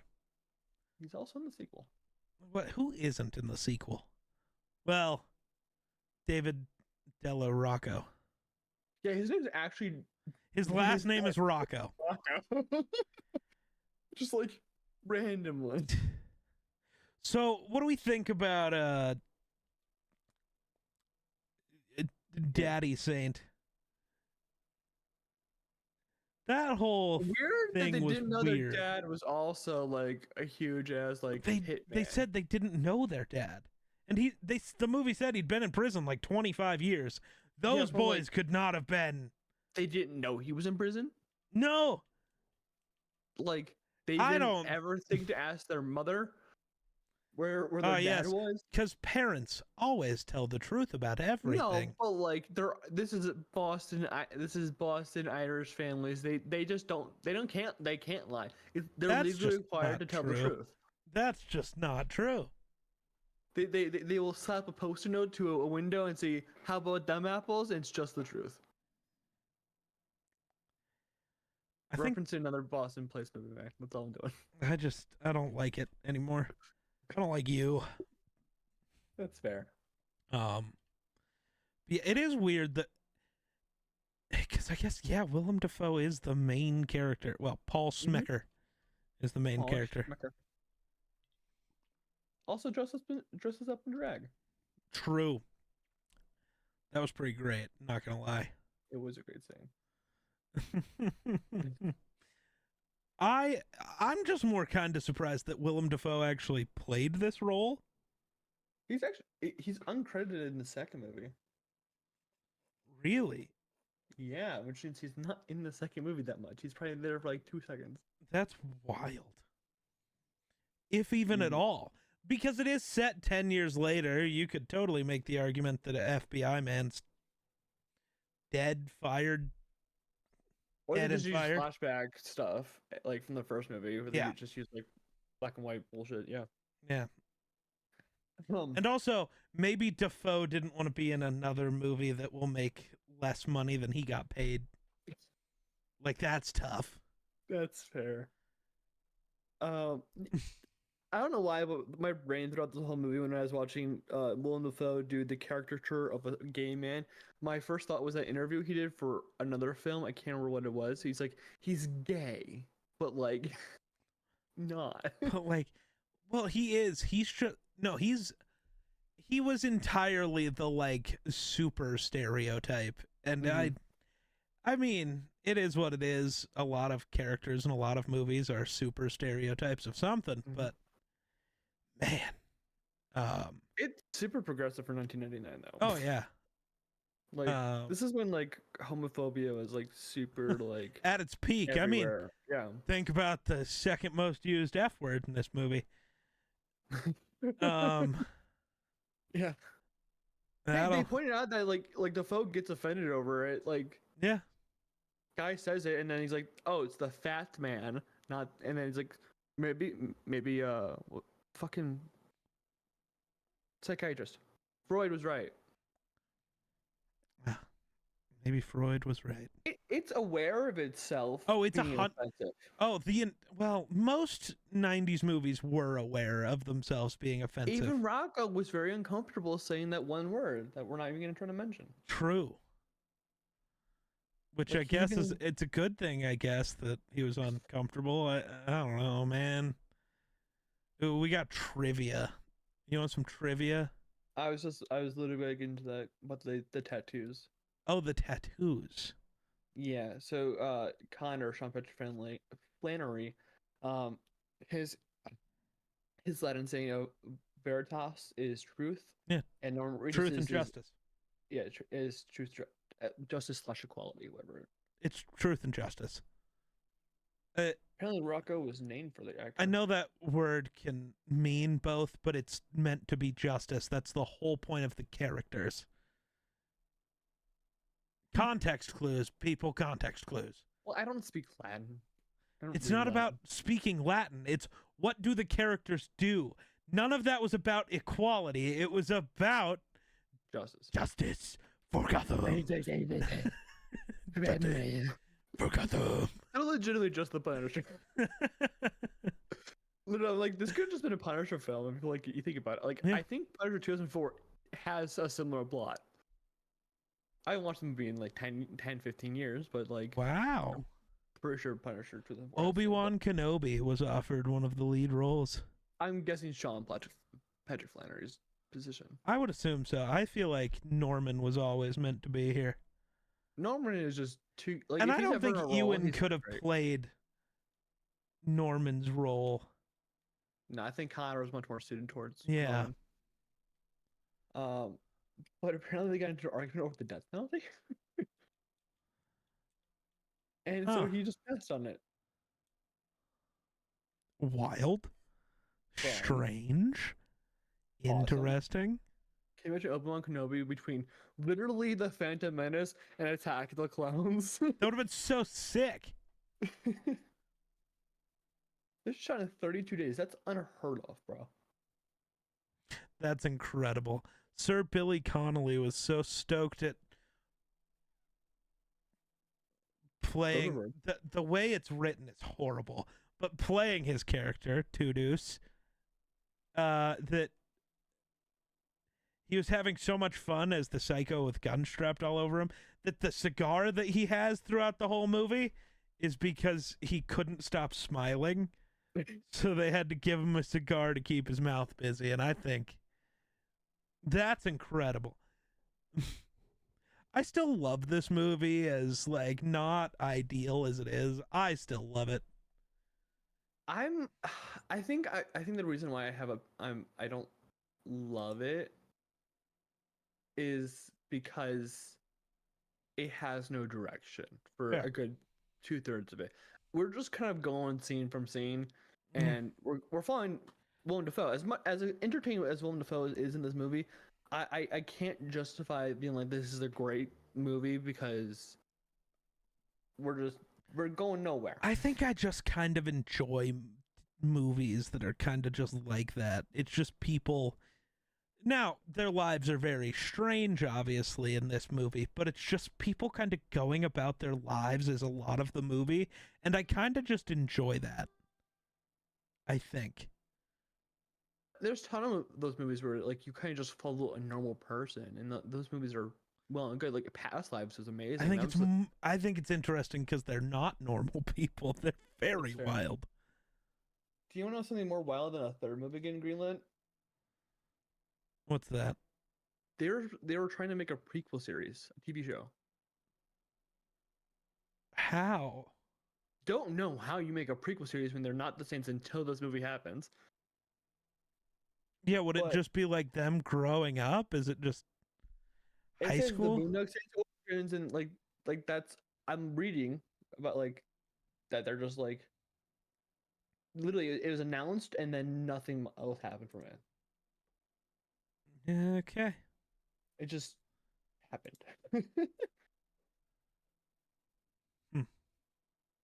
And I don't even know if a third movie would be profitable at this point because Boondock Saints hit its popularity in the 2000s with all the DVD sales from word of mouth, right? And that's why they got a second movie. That's why they got the All Saints Day, whatever it's called. Yeah. But nowadays, Boondock Saints kind of has lost its like. But maybe not. Maybe not. Maybe this podcast in particular, is why a third movie will do well. Or not. I don't really know. I think it might hurt it. Oh, apparently Rocco does have an appearance in the second one. I don't know how a dead man does that, but okay. I don't really know how that's possible, but no, I went to go look. How did the second one do? I know we'll talk about this if we ever get to it. Oh, it had a budget of $8 million, and its gross was 10.6. It at least made money. No, it didn't. It did. Because it's Boondock Saints. You got to factor in marketing. When has Boondock Saints ever marketed shit? That's the whole reason it flopped both times. The marketing budget was $0 and 0 cents. Not even a penny for your thoughts, dog. Not even a penny for your thoughts. I guess. And I mean, they probably made all their money on DVD sales again. I don't know because I don't remember anyone. I don't think like even my mom who showed me the first Boondocks. I don't even think she's seen the second one. I think I saw the second one with my dad, and like I don't even think I made it to that movie. Like I think I turned it off, and I was like still like 14. It made $26 million in DVD sales and 5.2 in Blu-ray sales. Ow. So it was a $32 million movie in DVDs. Well, in domestic video sales. Physical media. Yeah. I guess. So, yeah, like, it made a ton of money back. Realistically, I mean, it just had to wait a couple extra weeks, months or even years. But the Saints will be there for you, I guess. I'm sorry. I won't be there for you, though. Yeah, I don't know. The whole Catholic vigilante thing is interesting. I think it's a fun idea to a point. So I'm looking through IMDb. The motherfucker IMDb. There you go. You're getting closer. I'd rather not. The IMDb page there for you go. Boondocks and what it's referenced in. And there's some, like normal like movies that follow that, like V for Vendetta, like that makes sense, whatever. But Lord of the Rings, The Two Towers. What? It says it's referenced in Lord of the Rings, The Two Towers. What? It doesn't tell you how it's referenced? No, it just like. Also, where do you see that it's references? I went to like the page where it says like edited into, or like it says like because it's like Boondock Saints 2. Obviously, there's clips from the first movie made into it. Huh. I have no idea. That's weird. Oh, connections? Is that where you're looking? Yeah, featured in Watch Mojo. Top 10 badass movie tattoos. Let's Are those go. badass though? I mean, justice for Gotham. Justice. God, we get to the Dark Knight trilogy. It's no feed. Just us doing the whole review. The whole reveal. Yeah. What the fuck? How does it? Okay, it was referenced in Star Trek. Oh no! Wait. Hey, you're dumb. I think. I'm dumb. I'm double checking, but I think you're dumb. Where the fuck is? Okay. Oh no. You're right. I was looking at I figured you were just looking at the wrong thing, but actually I was. No, referenced. Yeah, referenced in Lord of the Rings: The Two Towers. Fucking what? Is Sean Patrick Flannery in The Two Towers? Because he's Irish. I mean, because Norman Reedus wasn't. Yeah, that's what I'm saying. Was Willem Dafoe wasn't? Was the dad? I don't know. Man. Let's look. I don't know. Like, that name sounds familiar. I know he's in Brave because that popped up. Doesn't seem like V for Vendetta. V for Vendetta is great. Interesting. Oh, apparently, Billy Connolly's character's name, because we know it's their dad, but in the second one it's just Da. Boondock Saints referenced in The Two Towers. I want to figure out what the fuck this is. Because how do you reference a film like this in fucking Lord of the Rings? Well, places. Interesting. So the reason it only made 30 grand in theaters was because it only released in 5 theaters for a duration of just 1 week. That actually, they made a ton of money then. That tracks, but like... That's insane. Okay, so the reason why, the main reason for the limited distribution was because of the recent massacre at Columbine High School. That makes sense. That makes sense. Wait, didn't they? Yeah, that happened in 1999. Yeah, that makes sense. Okay, we're learning. So it actually probably was going to kill in theaters. But literally, that might not have been the best way to phrase that. It's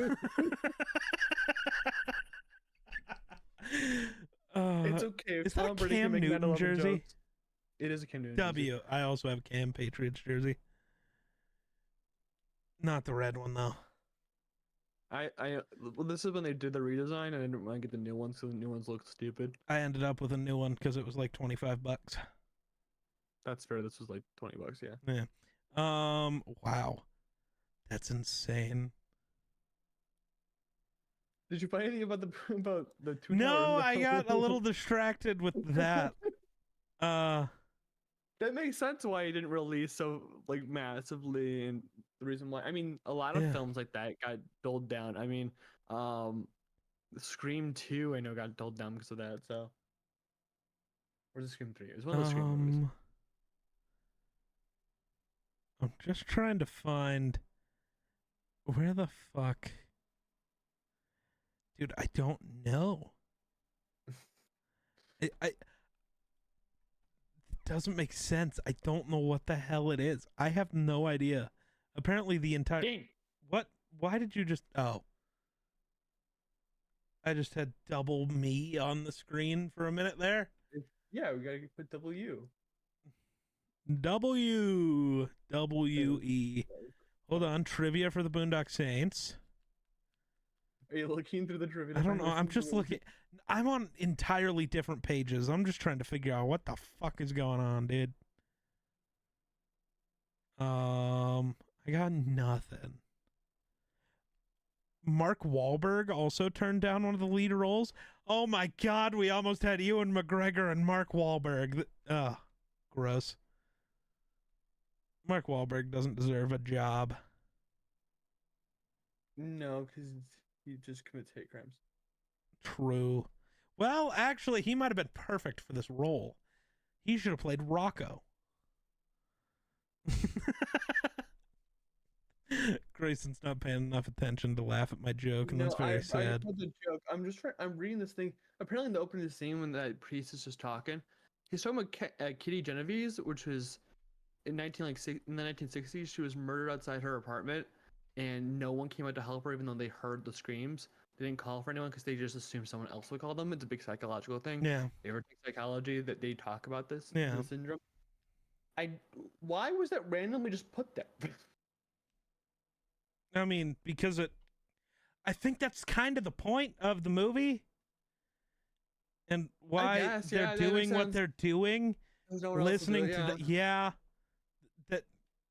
just why does that make sense? I don't know. Think about it for 3 seconds, and it fits. It tracks. I'm trying to think. Robert De Niro, Kevin Spacey, and Patrick Swayze all passed on the role of Paul Smecker. Also considered Robert De Niro, Kevin Spacey, and Patrick Swayze. That makes sense for De Niro. And then also considered were Bill Murray, Mike Myers, and Sylvester Stallone. Low-key, Mike Myers would nail that shit. I want Sylvester Stallone, dude. That'd be so funny. In Willem Dafoe's role, that would have been so incredible.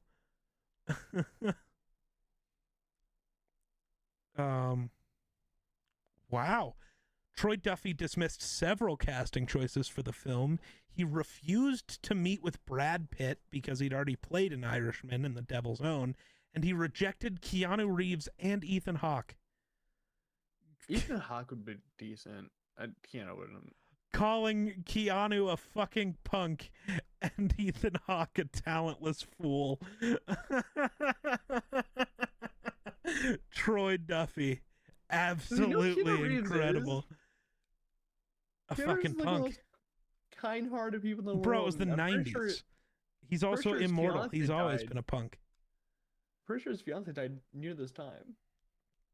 Maybe that's what made him a punk. Wow. Jesus. A video game was supposed to be made based on the film, but was later canceled. I want a Boondock Saints video game. That might actually go kind of hard. Yeah, in the right sense. I don't think you could get it. Okay. What? Weird lag. It's fun. Yeah. Wow. None of this is what I'm trying to find. Troubled production. The film became an indie cult classic. Oh, but the abusive behavior of writer-director Troy Duffy while making it demolished his short-lived fame. He burned his bridges to Hollywood. I wonder why. Troy Duffy apologized to the cat that gets shot in the film. It was thrown in because of a relationship he had with a woman who had 4 cats. This is the only scene in here where it's self-indulgent on my part. He wanted to kill a cat. I mean, have you never thought about... No, I'm not going to finish that. That just sounds psychotic.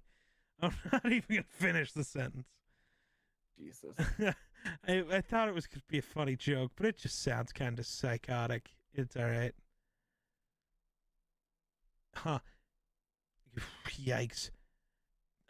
Despite having no filmmaking education or experience, Duffy's script for the Boondock Saints ignited a bidding war and got the attention of Harvey Weinstein and Miramax. Yeah. I forgot that guy exists. Yeah, you've read that films during this time it's basically just you will hear about his name. Yeah. I mean, like, my favorite fucking franchise of all time is heavily connected to him, but they do make fun of him in the third movie, so. Actually, they out him in the third movie, actually. Not saying it's good, but wild, dude. This is such a weird thing. yeah.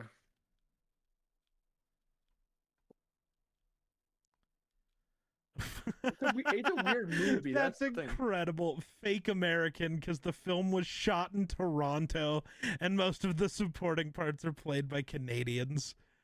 But also, it's fake Irish because Billy Connolly is not actually Irish, and neither are the actors playing his sons.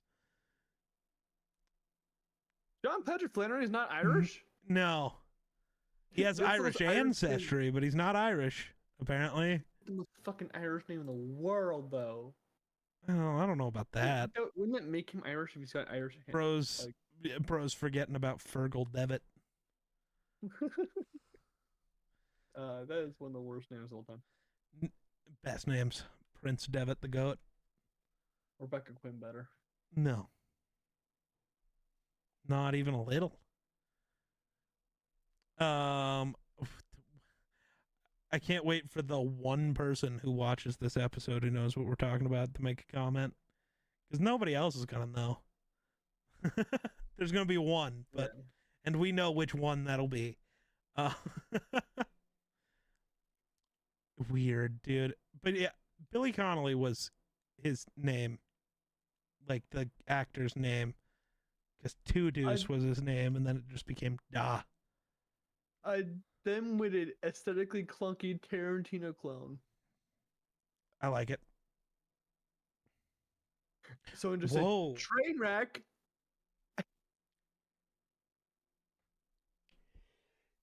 What's up? Oh, sorry. I had to sneeze. That's why I was holding up the finger. That's why I was fingering you. Finger? No, I was doing this one. Yeah.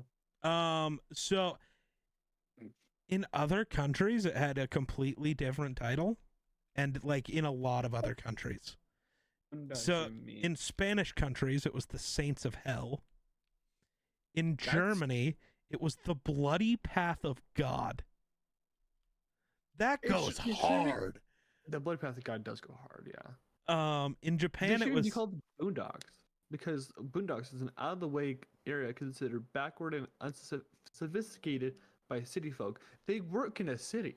I don't think, yeah, kind of, but that's not the point. Boondocks means more than just that. But also, I think the reason it wasn't Boondocks is because no other country would know what that means. That's fair. So, executioners. In Brazil, it was Punisher Saints. In Canada, weirdly, it was Mission from God. Okay. Croatia, it was Saints Against the Mafia. That's such a boring name. That's literally just spelling out the fucking plot. Yeah. Czech Republic, it was Blood Brothers. France, it was Boston Angels, which kind of goes hard. I think Boston Saints would be better. In Hungary, it was Brotherhood. In Greece, it was Exterminator Saints, which That's a B movie. I was gonna say, now I can just see the Pope like clearing out rats out of a basement for some reason. Dirty Saint, The Chosen Ones, The Fifth Hell, Vanguard, and Saints of the City.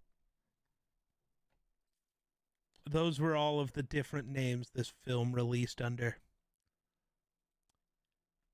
I still don't know where the fuck this was featured in Lord of the Rings: The Two Towers, but... Bro, so I'm reading the reviews, right? Yeah. So one of those reviews is, this movie changed my life. Ever since I saw Markiplier play the first FNAF game, I always wanted a movie. And now years later, I can fully say that the years of waiting have been worth it. This film is truly Five Nights at Freddy's. This film will have $1,000 billion at the box office. 10 out of 10. I think something clicked on the wrong movie. Sounds like it. Review. What? Oh, good God.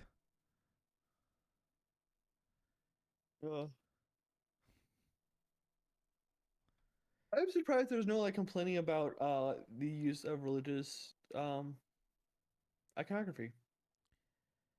Well, there definitely was.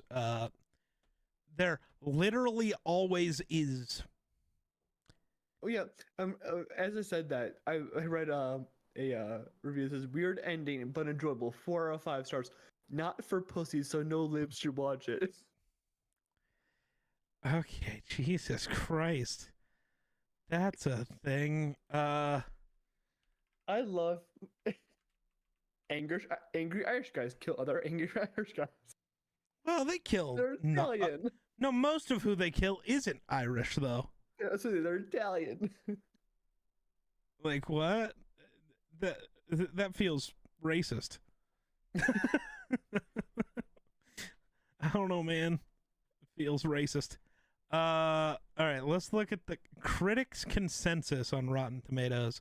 A juvenile, ugly movie that represents the worst tendencies of directors channeling Tarantino. Nice. I mean, it does feel like he's trying to do Tarantino, but badly.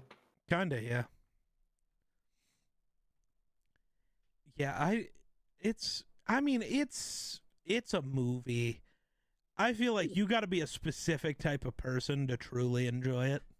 I like it, but like again, like I said, I feel like there's just no direction for most of the film, and then all of a sudden we're thrown into a direction, and it's like, okay, I guess this is okay, and then I'm like, I enjoy this, but it's like, I would like to have some plot, please. No. I'm not allowed to have any plot. You have plot. It's the Boondock Saints murder Italian people. And then some dude named Rocco kills a cat. And then also kills a bunch of Italian people. Because he got offended. Because somebody laughed at him, so he just started murdering people. Mm-hmm. And then he, like, almost kills a priest. You know, if this is made in the MCU, that Rocco would have been the final boss for them. I don't think so. I don't think you've ever seen the MCU. I think you just yapping. Hero becomes hero, makes the villain becomes this big bad guy. That's the same thing as they are, but a little crazier. No. Yeah. No. Ironmonger, Whiplash. No.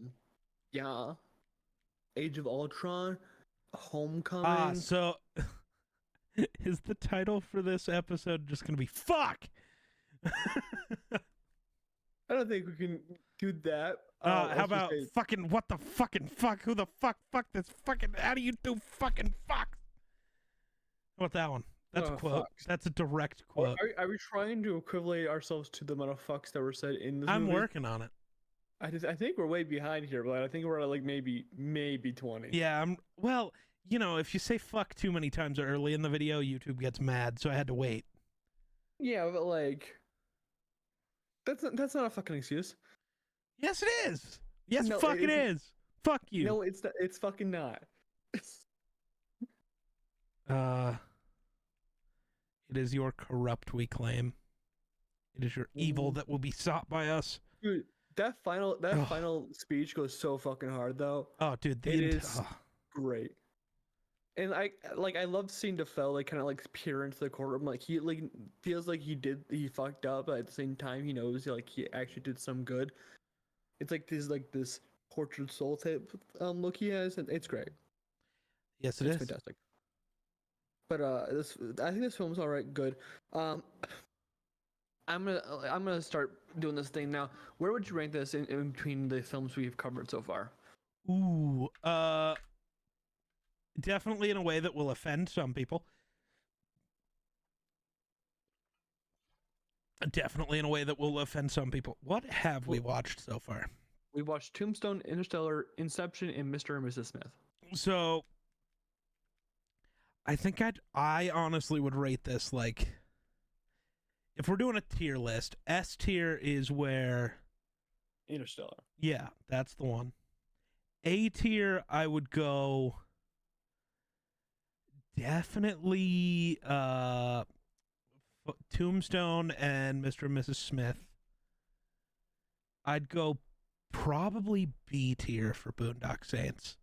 Like, I don't think, like, I also know my love for it is very different than what most people will enjoy about it. So, I would go with B tier. I like I said, like I don't think as an I don't actual love movie, it. I think it's B tier. I personally would probably rank it in A just because I love this movie. But That makes sense. I also know how to be impartial when giving my actual rankings, except for Inception's gone F tier, dude. That was so bad.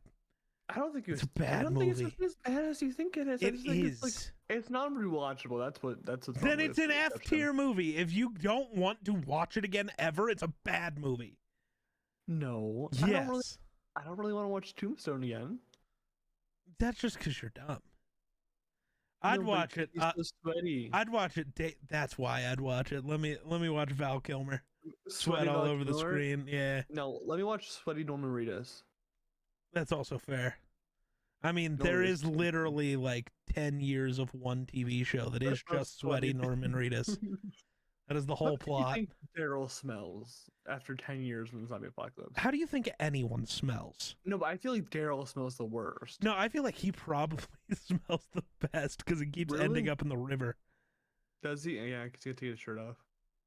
That and just like he's hunting, which normally means you're crossing rivers and dealing with Yeah, but shit. water doesn't make you smell good immediately.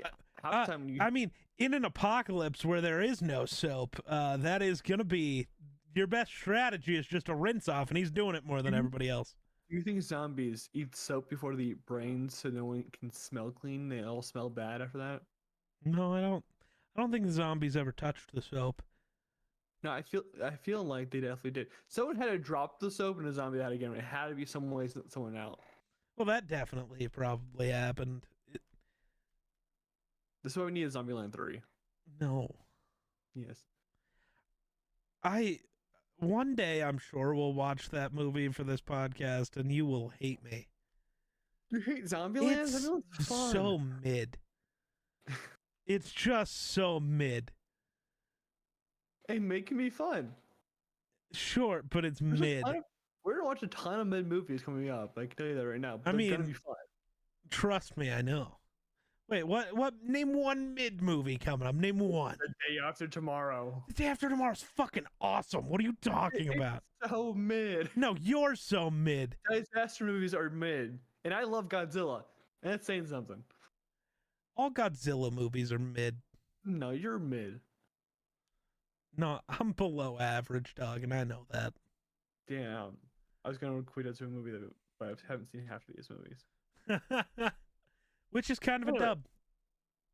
Yeah, I mean I've seen them, or it's been years since I've seen them. So, But yeah.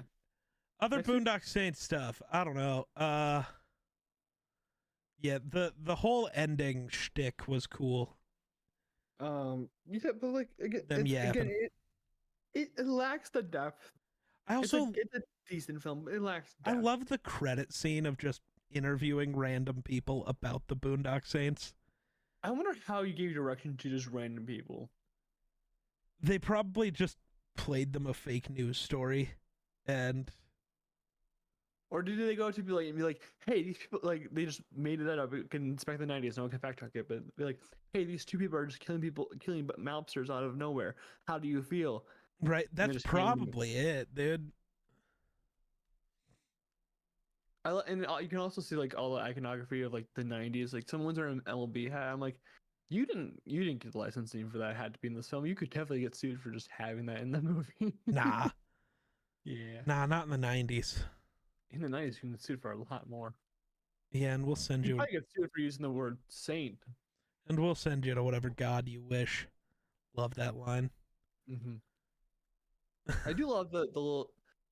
I don't know why they do it because it's not Irish, but they put the. I mean, I know why they do it, but like I don't know why they do it because. But they're also Irish, not Greek or Italian or whatever. They put the dollars, the silver dollars in the eyes. Yeah, I know why they do it because it's like the parent and reverse sticks and bullshit. But like, they don't do that in Irish culture, do they? I believe they do. They only mention Greek and I think Italian, that's also. so. I think that's also just a Catholic thing, but no, it's an Irish thing. Huh. Yeah. Didn't know it's an Irish thing. You learn something new every day. Yeah. They didn't mention it being Irish. So. At least as far as I can tell, yeah. But That's fair. Gosh, tired. It's late. Anyways, so it is kind of a Catholic thing, kind of an Irish thing. It was like, it's just a Norse pagan thing that's kind of been adopted by everybody else because that's how all Norse pagan traditions were.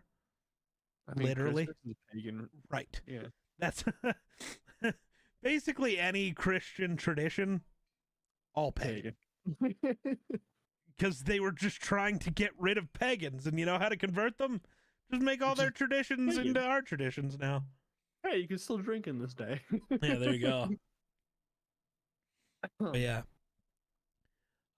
Any other things about this film? Trying to look for some other fun stuff. I mean, I feel like this was the least in depth we've gone about a film at all in just a review process. But I feel like this is a very, like you said, not the best plot.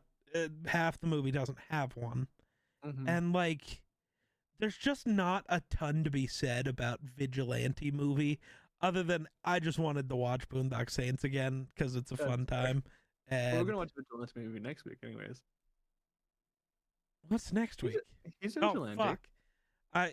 Yeah, Hancock. Superpowered one. I was just thinking. I just call it a superhero movie. He's still a vigilante. Superheroes are vigilantes by namesake. True. Not always. I used to be afraid to say Hancock, like the movie, when I wanted to watch it, because it's a cock. Bro's afraid of cock. When I was a kid, I thought cock was a bad word, but his name was Hancock. Kinda. It can be. It is. I mean, but that's okay. Not all the time. All the time. You don't have cock on the farm over in Wyoming? Yet the only time you ever call chickens cocks is when you're trying to make roosters are cocks, dumbass. Whatever. Doesn't matter. The only time it does. No, it doesn't. Male and female. For what I'm trying to say, it doesn't matter. You fucking moron. The only time you ever call a rooster a cock is when you're trying to make a dick joke, you dumb son of a bitch. Nobody unironically calls a rooster a cock. Not one person. I fucking do. Well, no, you don't, because you're trying to make it a joke. Therefore, it's a dick joke. Okay, and everyone loves a fucking dick joke. That's my point. You only call them that if you're making a dick joke. You cock. I think we might rival the amount of swear words in this film in this review. Fuck yeah! That was the goal. Fuck yeah. Anthony fucking Edwards, dog. That's all I know. I'm happy as a sports fan for the first time in my life, so that's pretty fun. When they have Jaden McDaniels, yeah. True. They got KD, but we got Jaden. That clip is gonna go down in history now. Especially after sweeping the Suns, yeah. Yeah, it's gonna get so much worse if the Timberwolves win the finals, dude. We're never getting away from we got Jaden McDaniels. Bro, if we win the finals, I'm buying a Jaden McDaniels jersey, dude. I don't care. Oh, I'm very fun. Cooking. I've never been this happy as a sports fan, though. I do have to start looking into flights to Minnesota, apparently. Well, anyways, the Celtics, who suck. are also in Boston, suck. Yeah. They're actually in the semifinals as well. So who cares? They're not good though. They're gonna lose to the Cavs. Okay. That's fair. I think this is very off topic, but welcome to the final 5 minutes of the show. That's how it goes. Yeah. I think. Oh, and this is going to come out during the NBA finals. So if I call it, that's a dub. It might come out after, but either way. Cavs, Timberwolves in the finals. I'm not saying it would be a great series. I'm just saying Donovan Mitchell versus Rudy Gobert That would be fucking hilarious. That would The be funny. Jazz just fucking it up both times. Oh, it turns out Utah was the problem, actually. Who's currently still in the playoffs? That's my question. Minnesota, NBA. Denver, I don't pay attention to the fucking playoffs. Dallas, OKC. That other team, the Pacers are. Yeah, here's my pick. Timberwolves Pacers, because it's just the most random fucking pairing of two teams. Fair, I guess. I don't know who it. I still think the Cavs would be more fun. I like seeing cities win their first championship. Give it to Minnesota. Minnesota and Pacers, that's definite no matter what, where it goes. Pacers don't think I've ever won one. Have the Pacers ever won a championship? No, okay. Yeah. Interesting. I thought they did. I know my history. I watched KO4. No, try again. KOT4Q. There you go. It's King of the Fourth Quarter. There you go. Yeah, Kenny Beecham. Yeah. He's cool. Anyways, you want to talk about he's like I love Kenny, but he's a complete moron. Only a fan of Chicago themes. Elbozo.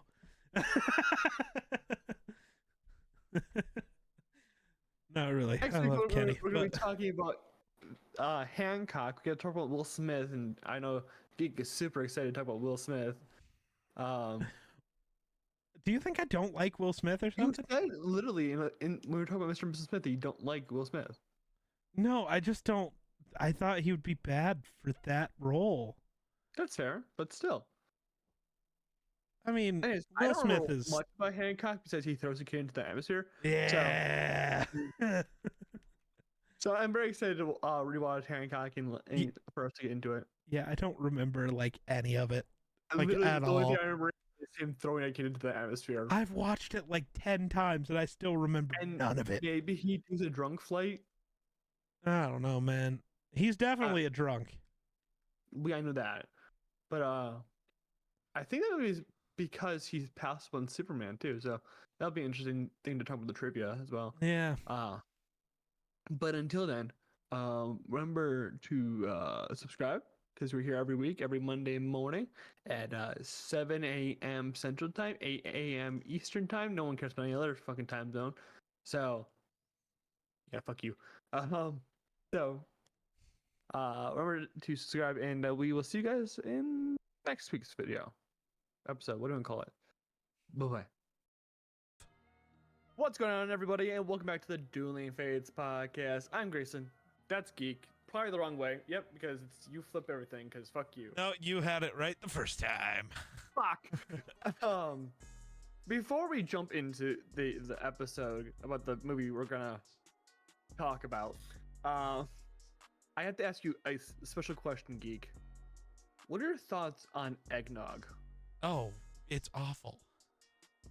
I hate you. I just bought eggnog this afternoon. I was like, gross. I wonder what Geek feels like. It's too thick.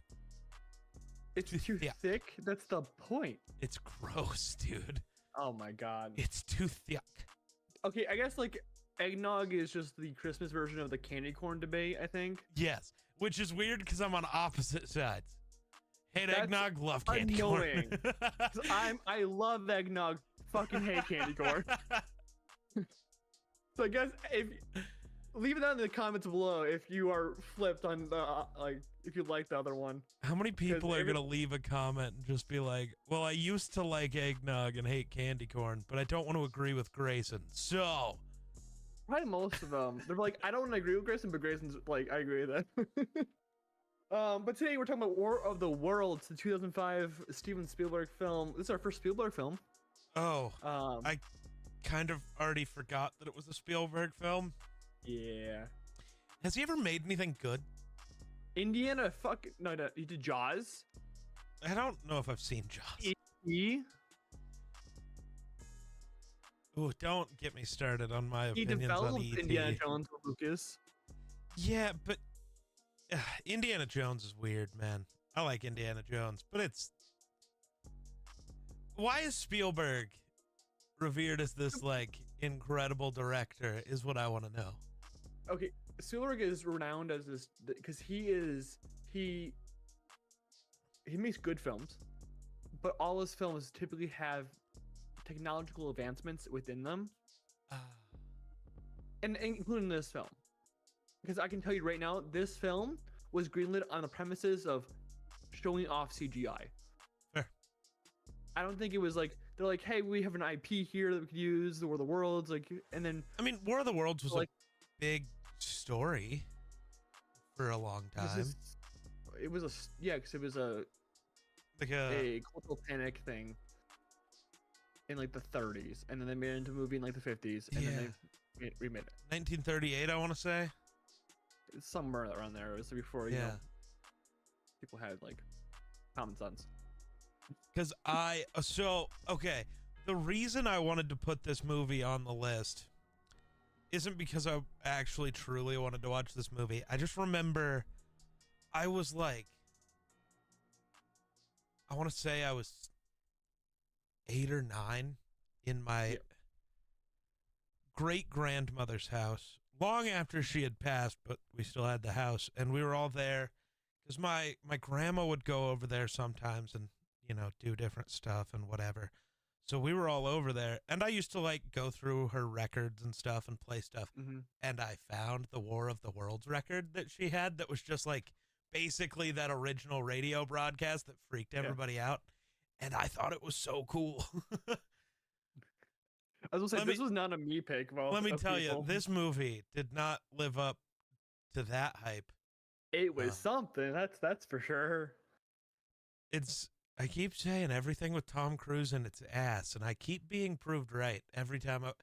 Dude, we'll never get to Mission Impossible because there's like 17 fucking films. And why would you want to? This movie was basically a Mission Impossible movie. Here's Tom Cruise. He's not good at anything. He's the luckiest motherfucker ever. No. Here's Tom Cruise. He's not good at anything. He's actually the worst at everything. Well, he's the worst father in the world, yeah. No, but that's how the story portrays it. He's literally the worst at every possible thing, but he's also going to magically be the one who can take down this alien craft, and he's going to magically always be perfectly okay in every scenario ever, even though he's the most incompetent being ever, because Tom Cruise is God. That is every Tom Cruise movie, and it's actually the worst. His religion's about an alien named like Zuzu or something like that. What? Scientology is based. I don't know anything about Scientology. I don't want to. Well, I'm saying he's not God. It's this alien named like. Zuzu are you sure? like Maybe he is. I'm like Zuzu. 90% sure. What if his name is Zuzu? It could be Zuzu. You know, we're gonna get, if Scientology ever finds this video, we're fucking cooked. Dude, bring it on. What is a little 4'11" Tom Cruise gonna come after me? Fucking woo! Get out of here! Jesus Christ, dude. I don't know, man. This was absolutely might be the worst father in the world. But then suddenly he's a good father at the end of the movie, and everyone loves him. And he sucks throughout the whole film. He does not know how to fucking parent one fucking bit. No. But the moment his son leaves, he just turns on, "Hey, I'm a good dad to my daughter," which is hilarious. He just fucking hates because it's always the son's fault, bro. It's always the son's fault. The son's plot line is so fucking stupid, dude. Oh my god. Well, you know why it's stupid? Because it's propaganda. Everything's propaganda if you try hard enough. It's post 9/11 propaganda. Damn, that's what it is. Kinda is, huh? That's definitely what it is. So here's the other reason that the Spielberg thing confuses me. My literal first note is about how everything in this movie sucks. The shots suck. The CGI. This is supposed to show off CGI. Phantom Menace looked better, dog, and we criticized that so much, right? Dude. But the shots suck, and the jump cuts, and why is it constantly the same scene? It'll shift from one character to the other, and they're in different clothes. The weather has changed. It's suddenly raining. He was just covered in dirt, but now he's not. Well, it wasn't dirt. It was like human dust. Yeah. Again, it's 9/11 propaganda. That was definitely a 9/11 like. Yeah, Whoa. all of it really was. Yeah. Yeah. My issue was that for a lot of this film, like they'll be running away from like the big fucking robot, whatever, what the fuck it is. I don't give a fuck. The tripod thing. So it's an alien it's just craft. a green screen. Like it looks like like the 2012 like disaster fucking apps they had back in like 2012 where it was like Yes. you can throw an asteroid. That's what it looked like. Yeah. Like shot for shot. I'm like, bro, this is some of the worst looking compositing and CG work besides the tripods. The tripods look good. Tripods but sometimes. Well, yeah, I'm like, that's what I'm saying. Like most of the time, like the far shots. Oh great. yeah, far shots were great. Close shots, you can do better. Yeah. Yeah. Dude. But yeah, the like constant weather changes and clothing changes and like look changes take you out of the movie so bad. It's how hard can it be if you're Steven Spielberg to, I don't know, correctly shoot a movie? Like this is like when it comes to like the costume inaccuracies and the scene inaccuracies, this is worse than like every YouTube fan film ever. That's fair. Because at least they care enough to be like, hey, in the last scene that we decided to keep, you looked different. Let's fix that. Just a little bit of a note. Spielberg also did Jurassic Park and Schindler's List. Haven't seen Schindler's List. He did Raiders of the Lost Ark. Oh, okay. Bro just doesn't want us to get canceled because I'm out here shit talking. No, I'm letting you know that Steven Spielberg. He's been involved in a lot of shit. At least he's been producer on a lot of good shit. He's like, here are some notes. I just can't direct this film because I'll make the CGI look like ass. I guess, but it's not good. Like the movie, like the storyline itself is fine, I guess. It's just I could not focus because of the fucking shitty CGI. Like it's like it was like Mars Attacks bullshit, like the fucking laser bullshit. I also don't know what the fucking aliens like goal was. Right? They did. The movie doesn't do a. Basically, the entire plot for the aliens is kind of given to you in the first 30 seconds when Morgan Freeman is narrating, and then they never talk about it again. Freeman? I is thought that Morgan so. Freeman? I thought so. Who narrates War? I can't spell War. I already. Yeah, it's Morgan Freeman. Morgan Freeman. Oh, you had me worried that I was wrong. Yeah. I was kind of concerned you might have been wrong. I was like, I swear that was. I thought it was Freeman, but I'm like, I'm not gonna be like, yes, that is Morgan Freeman. That's where the CGI budget went. Yes. It all went to Morgan Freeman. So we're spaced, but like the science of the aliens is really weird too, because so the aliens wanted to just the whole idea of how these aliens worked confuses me. So they've already been to Earth. They buried the tripods. Yeah. They say 1 million years ago. I'm sure that's not actually what they mean, but they buried these probably before humans were advanced at all, for sure. Yeah. But like maybe before humans in general. But even if not, the humans weren't a threat to you then. Why not just take over? Did you want them to? I still don't know. Were they feeding on humans? Because they kind of just spit the blood everywhere, but then it also turned into like vines. That part I don't really understand. Like, I think they may have been terraforming. Like I think that's what the vines were. I know they're blood, but like, okay, I feel like they were terraforming. That's all stupid. Why didn't you do that then? Instead of wait. Like, Dude, I don't fucking that doesn't know. make sense, right? The things already being here doesn't make a ton of sense. And then the whole ending plot of this movie is that, yeah, the humans didn't beat them, but Earth's creepy microorganisms did. Sure, I guess. Bacteria wins all, I guess. What? The film we're going to talk about next week too is equally as dumb. No, it's actually not, though. We'll talk about it next week. I'm so excited. You're just dumb. Oh my god, no. But like they're like when they go on the ground, when they're like in the basement area, they're looking over like human civilization bullshit, like it means something to them.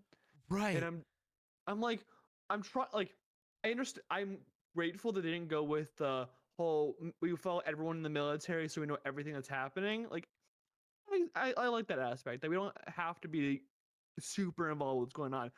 But the fact that they're showing us things like why they're looking over human civilization, why they're sucking blood, like it makes no sense to us because we do not know what those are for.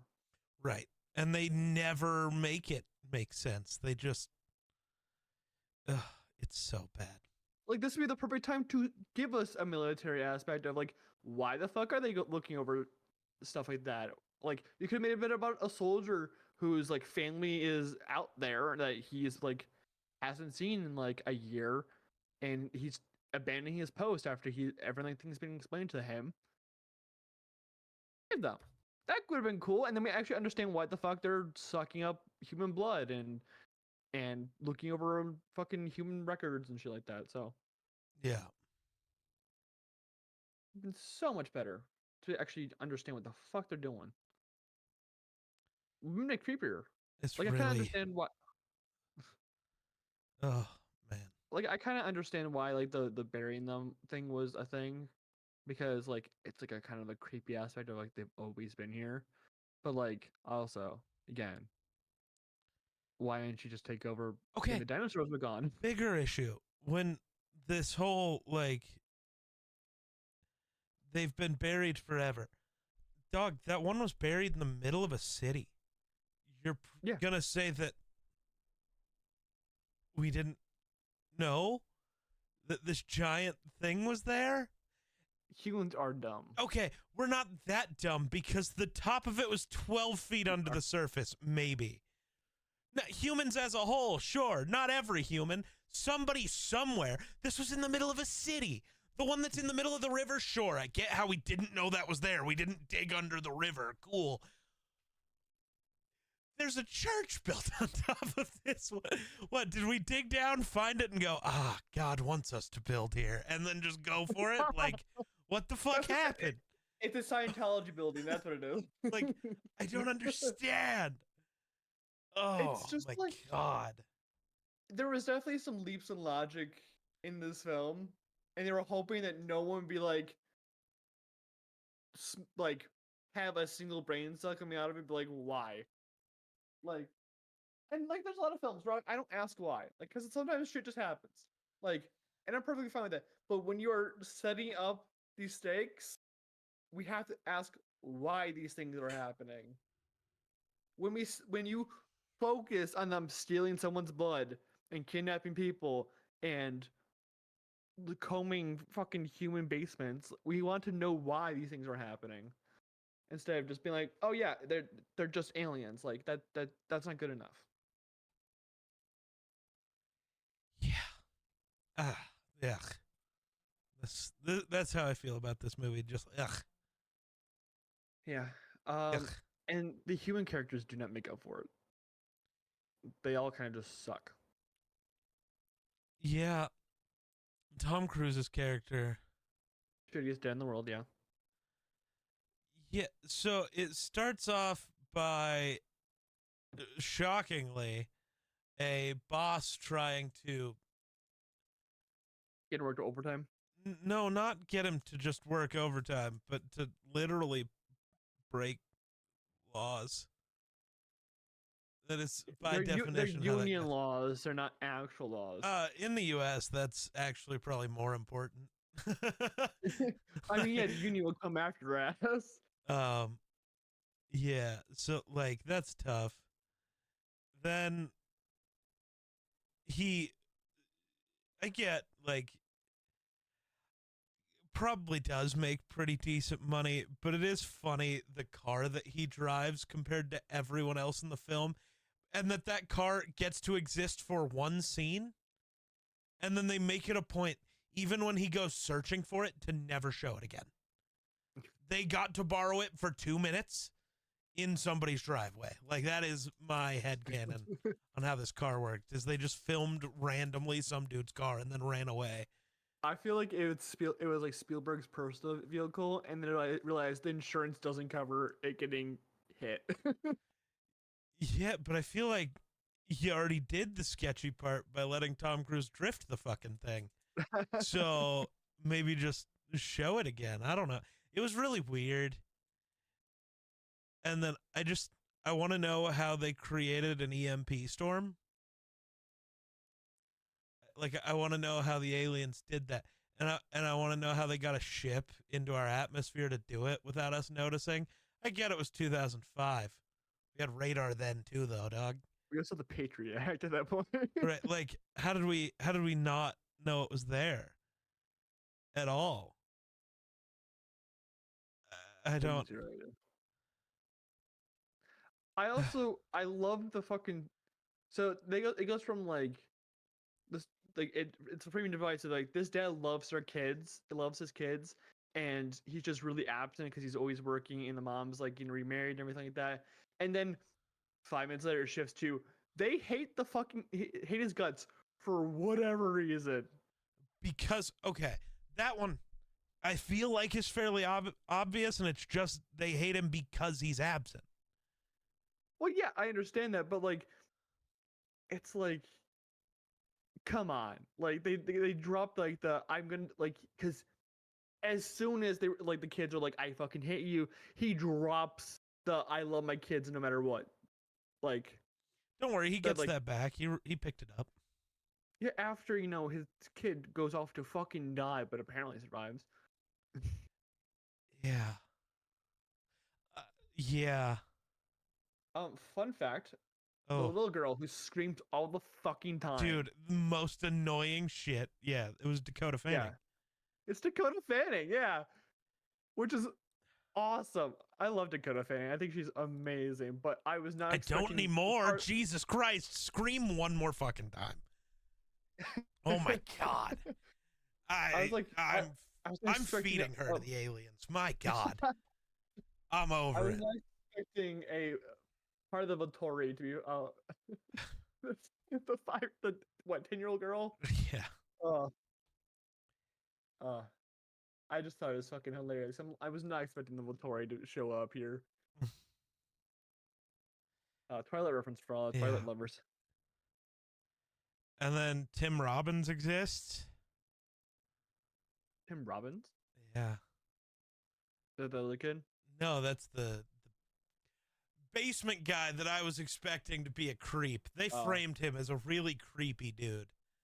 He's just really fucking weird. And no, I thought he was gonna be weird in a much worse way.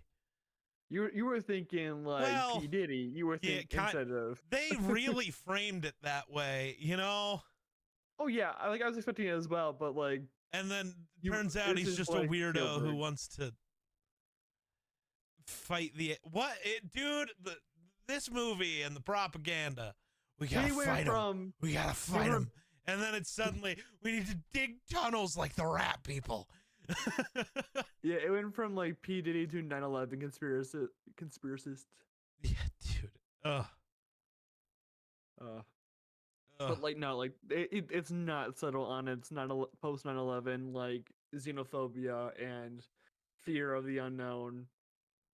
And I'm like, this is 4 years later. I understand like we're still a little shell shocked from it, but like, can you not be so fucking hard on for it? I would get 2003, 2004. Like, I know this may have been 2004, but still, like, we can cool it. Like, I think it's hilarious that the next generation that was born before, like right before, and like directly after 9/11 does not give a fuck. No. Because I'm sure people watched this movie and were like they felt patriotic, that they felt like, yes, this is how I feel currently in our current day and age of political unsteadiness and everything like that. And I'm Did like, they? Did no, they feel that way? because this movie was not good in the first place. I'm sure this is someone's favorite movie, and I apologize to that person. I hope it's not. I hope okay, that's not fair. I'm sure it is because people are weird. I hope that person's not watching this podcast. Yeah. There is one good thing about this movie, though. Is there? There is. It's the sound design. The aliens sound fucking dope as shit. Like the ships. No, it just. Do me a favor real quick. Get on your phone. It sounds like Godzilla. Yeah. It didn't to me. The sound it makes is just the Gallahorn. The Gallahorn? Yeah, at the Viking Stadium, the thing that they sound before every game and have for always. It's just the Gallahorn. They probably use the Gallahorn. Like it's like that is all I heard, and I'm like, oh, okay. Vikings. Bro's gonna go listen to the Gallahorn.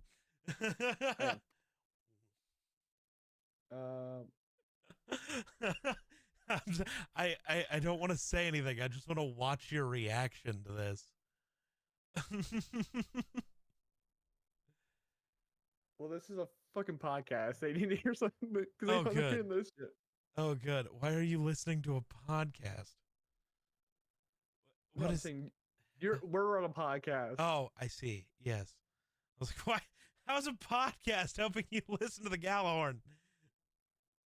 Is the Gallahorn the fucking drum? No, but Oh. it's after the skull chant. Then they have whatever special person they brought in It's Jared Allen. for that week. Oh, so that's the London one. No, that's U.S. Bank. They showed Jared Allen. Oh. This is a U.S. military dude. Okay. Yeah.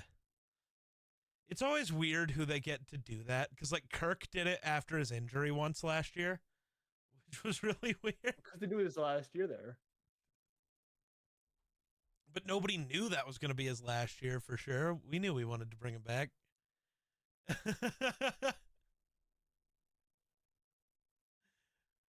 I don't. It just sounded like it's the story of Metallica. Oh God, it's all bad. None of this matters. But let's see what Chris Carter says. Let's see what Chris Carter says. Oh God, Chris Bro's Carter's just in the go. distracted. Okay, I hear it there. Yeah. Yes. Okay, I get it. It's just I the get Gallahorn, bro. It is. And every time I heard it, I was just like, it's time for some Vikings football. Go. Let's go. Go. Dude, I was so hyped for it. Which are the fucking Jared Allen highlights? Oh, dude, you gotta watch some Jared Allen. Dude, okay. Random tangent. Random tangent though. Last night, after you left the call and we were all watching highlights in the call, I don't know if you actually saw that.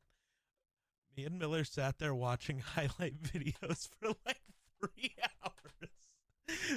That sounds about right. I laughed. I'm trying to find out what was the sound that they used, because they should be in the trivia. If it's like fucking Gallahorn, I'm gonna fucking if they just straight up ripped it. Okay, the Ula, which is the war cry from the tripods, because they call them the tripods. That's what they're called. Right. They have more than 3 legs. Was made from a didgeridoo and computer effects. Oh, okay. So they're claiming they made it all themselves. Sure. That is still. I did laugh one time in this movie. Oh. What is it? Is it terrorists? No, these came from someplace else. What do you mean, like Europe? No, Robbie, not like Europe. I love, but the thing is, they just jump straight to like terrorists, because that's yeah. Well, that's fair. Ray's horror discovering Ash over himself after stumbling home was influenced by September 11th. No shit. Wow. Yeah, both of these. Well, so I'm saying both because we watched 2 movies before today. We're recording 2 episodes in a row. Break the fourth wall. Recording. Woo! They're both weirdly like. Bad. No, watch your mouth. Not when it comes to this movie. This movie sucks. But like the final point of both movies is very religiously motivated, and it's weird. Literally, the final line of this movie, the narrator's last lines, is from the moment the invaders arrived, breathed our air, ate and drank, they were doomed. They were undone, destroyed after all of man's weapons and devices had failed, by the tiniest creatures that God in his wisdom put upon this earth. By the toll of a billion deaths, man had earned his immunity, his right to survive among the planet's infinite organisms. And that right is ours against all shit. Bro, why are we like, yes, God knew he put bacteria here to kill the aliens? Brother. I think it's because, like, when it comes to existential crises like terrorism or aliens in this point, it's a lot of people jump to religion as an explanation to the solution and or what's happening, that like this is just God's test for us. I mean, I know. So there are only 2 types of people in this world, Grayson. Is it a D20 in her hand? Yes. Okay, well, it looks new. That's why I'm like. It is. It is. I went and got it on. I got it on Halloween. Just was like expecting a D20 to pop out today. Yeah, we be rolling. We be rolling. No, we be taking out tripods. Well, no, we get lucky and get swallowed by one, and then leave some grenades in there. Because for whatever reason, people helped him not get swallowed by the tripod, but the other 4, they just watched them go. They didn't try to help them. Oh yeah, I don't understand. Oh, there's this person standing and holding on to you. They get zapped and somehow you're magically okay. None of it makes sense. It's because, it don't matter, It's just because main character syndrome. Also, I was dying trying to figure out who the fucking son was, because he looks so familiar. I just realized he's a really, like, popular TV actor. He's been in a lot of shit, just like in small roles, and it really pissed me off. But why does he vanish for 40 minutes and then show back up in the last minute? He was busy. He had to go. I don't know. Let's go see what movies came out right after that. He had to go record. He had to go do. Also, in that scene, there's just a couple who just tries to kidnap Dakota Fanning. Yeah. And then the dude runs up. I'm her dad. Oh, we didn't know. As if she wasn't literally just screaming, telling you, my dad's right there. And we watch you look at him. You turned and looked. He's arguing with his son about his duty to serve his whatever fucking serve the people. We gotta fight these aliens. Nah, brah, run, run. By the way, he must have been busy recording his episode of Lost. That's why he had to leave. Ah, so he went from Steven Spielberg to J.J. Abrams? Yeah, he went to Lost, and this dude's been in a lot of shit. That's what I'm saying. He's none of it's any good, but so much shit, I just couldn't place him. He was in 40 episodes of Shameless. I honestly thought he was Jesse Pinkman for a second, and I'm like, he looks like him, and I realized he was in Smallville. No. Who was he in Smallville? I feel like he was in The Flash. He was no. Okay. He was a. What? He's credited as teen jostled by Whitney. That's a dumb as shit. Oh my god. Ooh, all right. Oh. Teen jostled by Whitney. Bros jostled.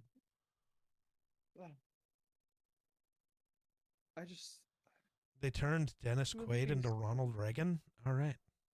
Yeah, that happened. I don't want to talk about The only reason I'm bringing that up is apparently this guy He was plays in it, Jack Reagan in that show.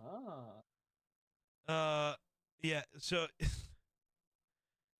What the? Are we weird? Are we okay? No, we're semi-normal.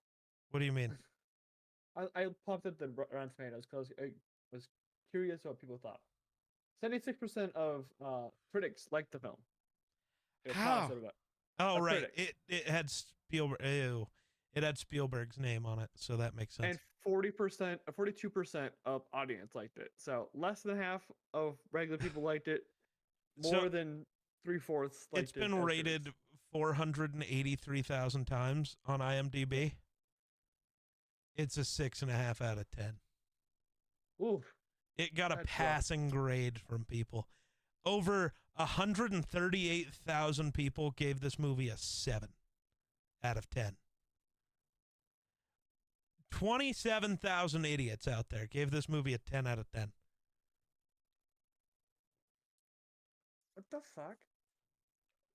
The carnage is more colossal than in most disaster movies. It's not a disaster movie. The sets are spectacularly ominous. Sure. The CG is impressive.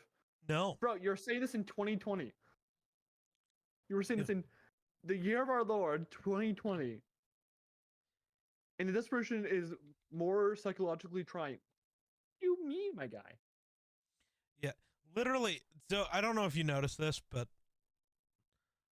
right at the beginning of the movie, literally minutes after they say all electronics don't work, there's the guy filming the alien with a camera that magically works now. I was like, man, the EMP really did not hit that 2002 fucking. That camera's just too good. Apparently, it's like just a superior technology. It probably was like the sponsor, like Sony or something like that. Then there's always the fun one.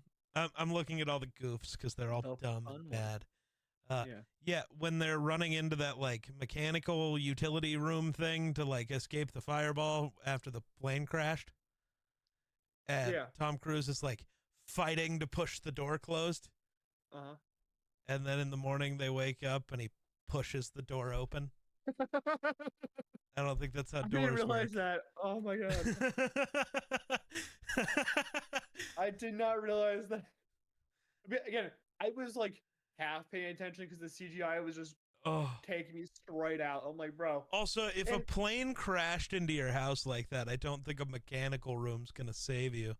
I don't think the house exists anymore. You know, it still does somehow. Only that one room got taken out. Oh, well, magically. You know, the plane was considered of the house existing. After the lightning storm, when he exits the house and finds all the cars are disabled, except for the first two on screen because the taillights are still on. My question: the lightning? What are they doing? I mean, I know they're shooting the capsule down, but like, there's more than they said like 56 lightning strikes in one area. 26 directly into one spot. Yeah. So what the fuck are they doing? Well, that's how they're transporting the capsule through they're just shooting lightning. 56 times. It's like, well, you got to break through the ground, and then you send the capsule, and then doesn't know how lightning works. Lightning comes from the ground up. Well, it's not real lightning, obviously. Well, it's still plasma, but plasma doesn't do that shit unless you're in a fucking ball. Well, they're casting it like a fucking spell, bro. Also, who's to say it was plasma? Fireball? Well, that's what lightning is. But lightning's plasma. But I literally keep telling you it wasn't lightning. But they said it's lightning, oh my so I'm God. assuming it's plasma. Yeah, and that one dude said it was terrorists, so... I mean, they are terrorists, they're just not the terrorists we think of. Jesus. No, it was aliens. They're invaders. And actually, apparently they were here first. So...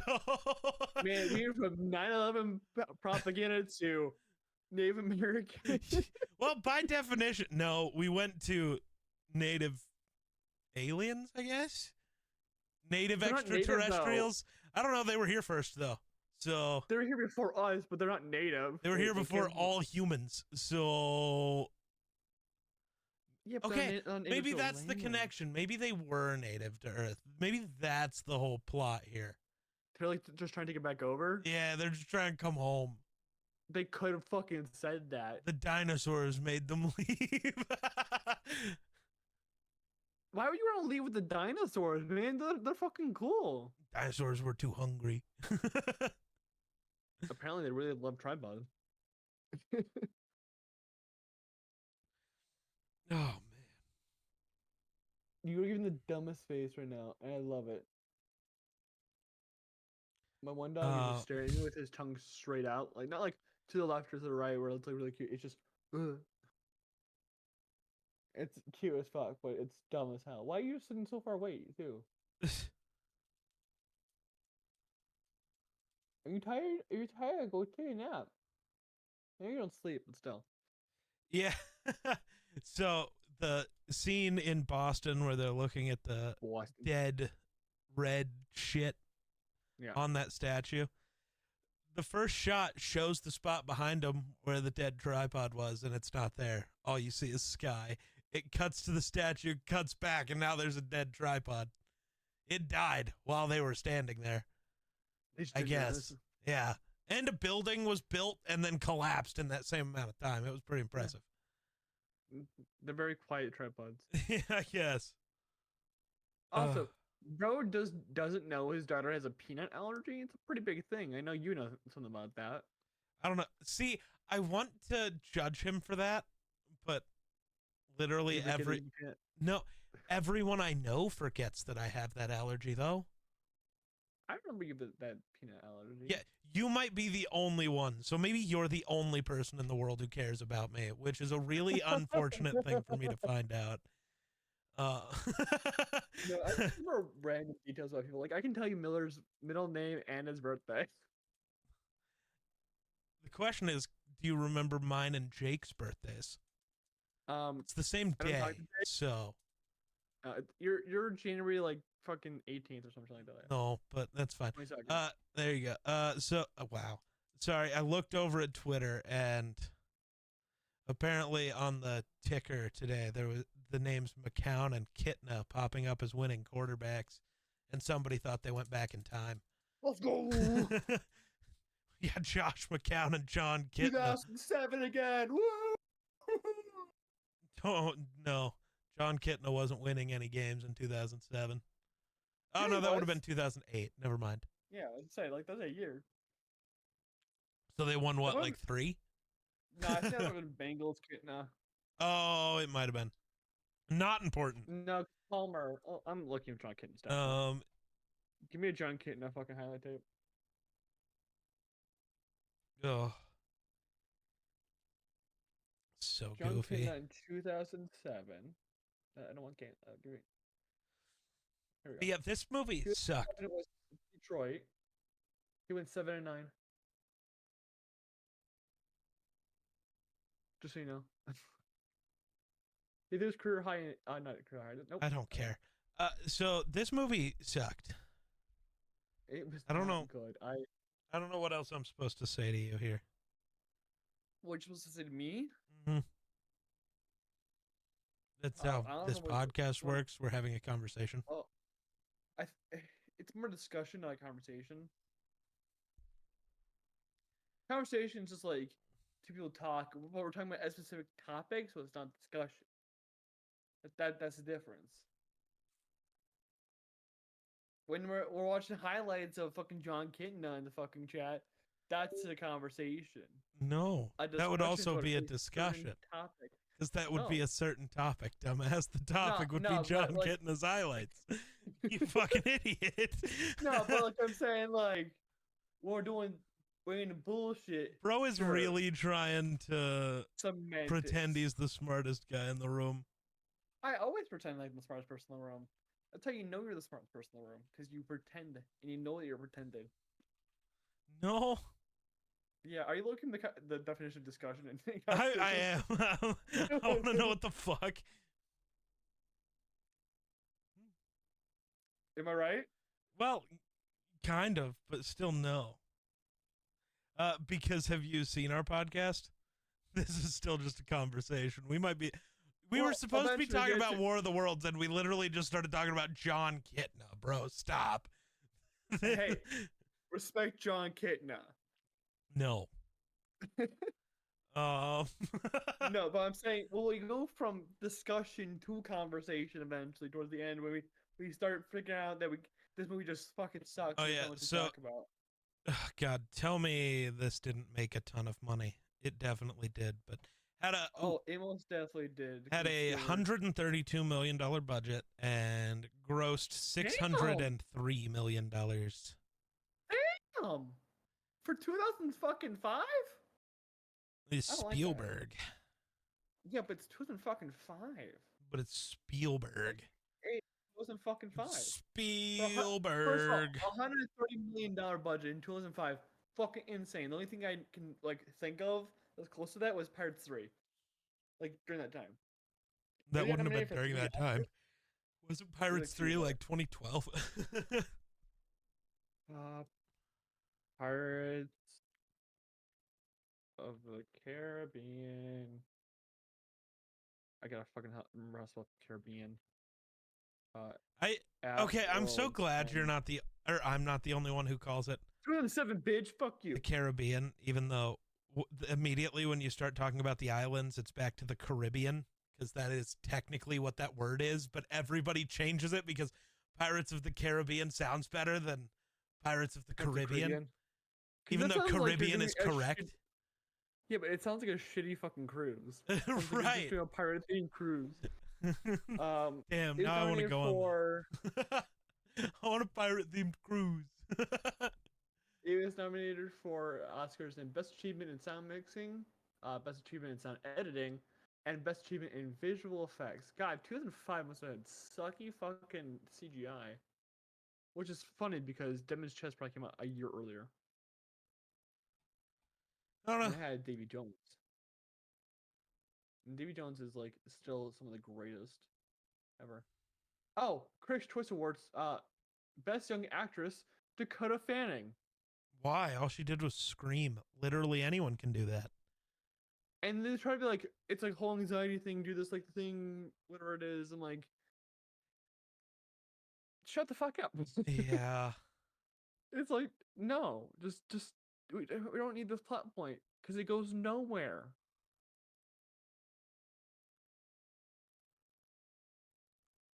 Interesting. I'm just trying to read stuff. Outstanding overall DVD. Fuck that. Nope. No way. I definitely wouldn't call this. Okay. We got a Razzie Award though. From July of 2005. Here's a review. Oh, God. Plot holes like craters, but a scary ride anyways. Out of the two movies we watched, I wouldn't call this one the scary one. Neither are. We'll talk about it. The Grudge is scarier than both these films we watched. Okay. But Tom Cruise got nominated for a Razzie Award, so at least we weren't so wrong there. Razzies are a yearly award for the worst things in cinema. So I think Halle Berry is 3 for a reason. There's haters, and honestly, they're the worst ones. But they do give awards of comeback actors who are will give shitty performances one year and then come back the next year with the greatest performance of all time. Okay. Prices are weird. I don't know if I got anything else to say about this shitty movie, Doug. You don't have anything else to say about this shitty movie. Let's see. I can say we lost a subscriber. Oh no, my disc was made in Germany. Holy shit. Nice. I would say the scariest part about this is that fucking one that came out of the water. That was creepy. But other than that, Also, apparently we're about to Halloween might be our most viewed horror review soon. Let's go. We're celebrating. It's 3 away. It took a long time for something to finally catch up to The Grudge. It took 2 days. Well, no, it took like an entire month and an extra movie. Yeah, it's just an extra movie. It's one of the most classic movies of all time, though. But you know, this movie should not be considered a classic one bit because it's fucking ass. I seriously do not understand like any positive from this besides the sound editing, and even if it sounds like the Gallahorn from like Yeah, now that I showed him that, he's like, "Oh, I don't want to give it credit anymore." I want to give it credit because I don't know if the Gallahorn came before this movie or whatever. What the fuck? Okay. All right. Grace should anyway, run the outro. Wrong fucking account we're going to.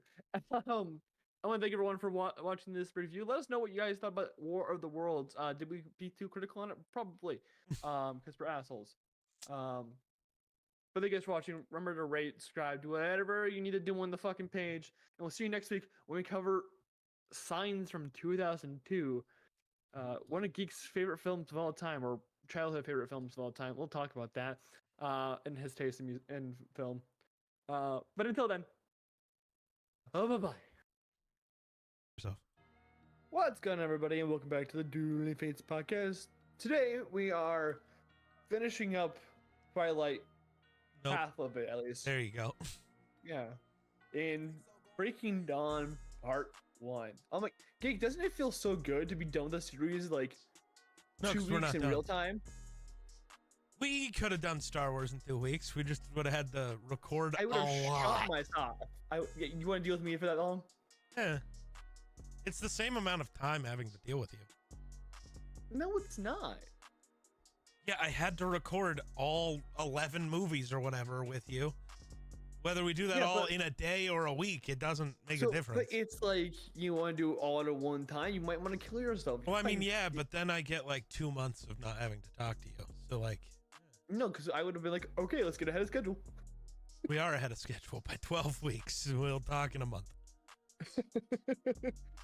But don't call me. So this is the era I hate the word. Like one of the eras of Hollywood I hate the most is when they took any YA novel and split it in two. So when they initially did that, I was very confused. We'll talk about why I'm glad they did that in the next one. But this movie, I don't know, man. A lot of nothing happens for the majority of it. True. For like half of it, nothing happens, and then now we're fucked. Yeah, dude. What I don't even remember what happens here. Hold on. They get married. Is that how that opens? Basically, actually, well, it starts with a nightmare of blood during the wedding, but basically. Well, it doesn't start with the nightmare. They are getting ready. Jacob's pissed, knowing about the wedding, which surprises no one. He goes all nomad and goes missing for a few days. Yeah, to somewhere in Canada. He went to like the northern region of Canada, he said. Yeah. Edward tries to convince Bella not to do any of this by, saying he decided to break off from Carlisle and hunt for humans. Yeah, that worked. Shocker. The vampire vampired. Wow. Yeah, but she is so into you, she's not gonna give a shit. And then he admits like it was only ever murderers and horrible people. That just makes you sound like a hero, dog. He's just Dexter, but vampire. Yeah, sure. I've never seen Dexter. Nope. Okay. Dexter's a serial killer who only kills killers. And then Bella has a nightmare that the Volturi are at her wedding. Does she also have, like, Alice's power, but to a lesser degree? Because it seems like all of her dreams are always true. Well, you ever have those? Oh, you don't see shit. Never mind. No, I don't dream, dog. I don't. Well, sometimes I'll lay in bed, I'll fall asleep, I'll wake up, I have a dream that of something like that happened to me that hasn't happened to me, but in like a few days, it'll happen. The wedding happens, which is fun. It was an interesting wedding. Such a weird fucking. Bella looks so not into it, but she's like too far gone to. She really did get cold feet right at the end there. She did not look like she wanted to be there. I do love the "don't let me fall" thing. I do think it would have been hilarious as Charlie passed her off to Edward if she just like ate it. Edward let her fall, but Charlie didn't because Charlie the goat. So she doesn't look into it. No one looks into it because I feel like none of the actors at this point in the series were ever into it. Like, I feel like up until Eclipse, they're like having fun. But once they had the breaking down, they're like, we're done with this shit, bro. I don't know, Let's just... because they kind of seemed into it in the next one.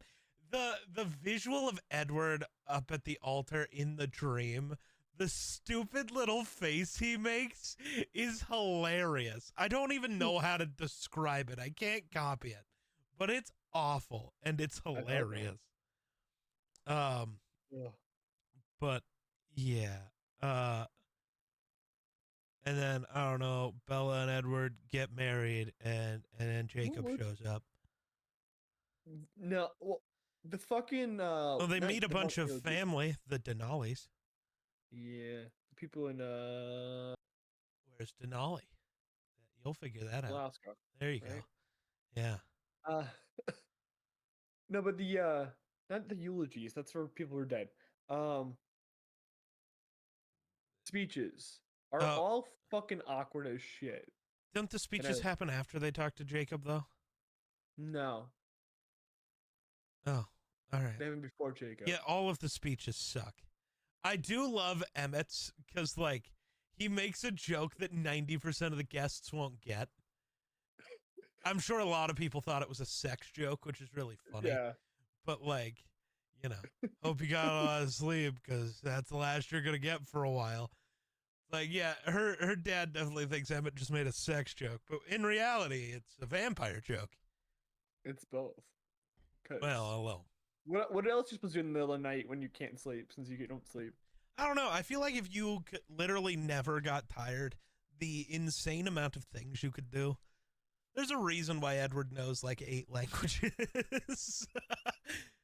Because like, what else are you gonna do? I would learn like every language. Because why not? You know, just learn everything.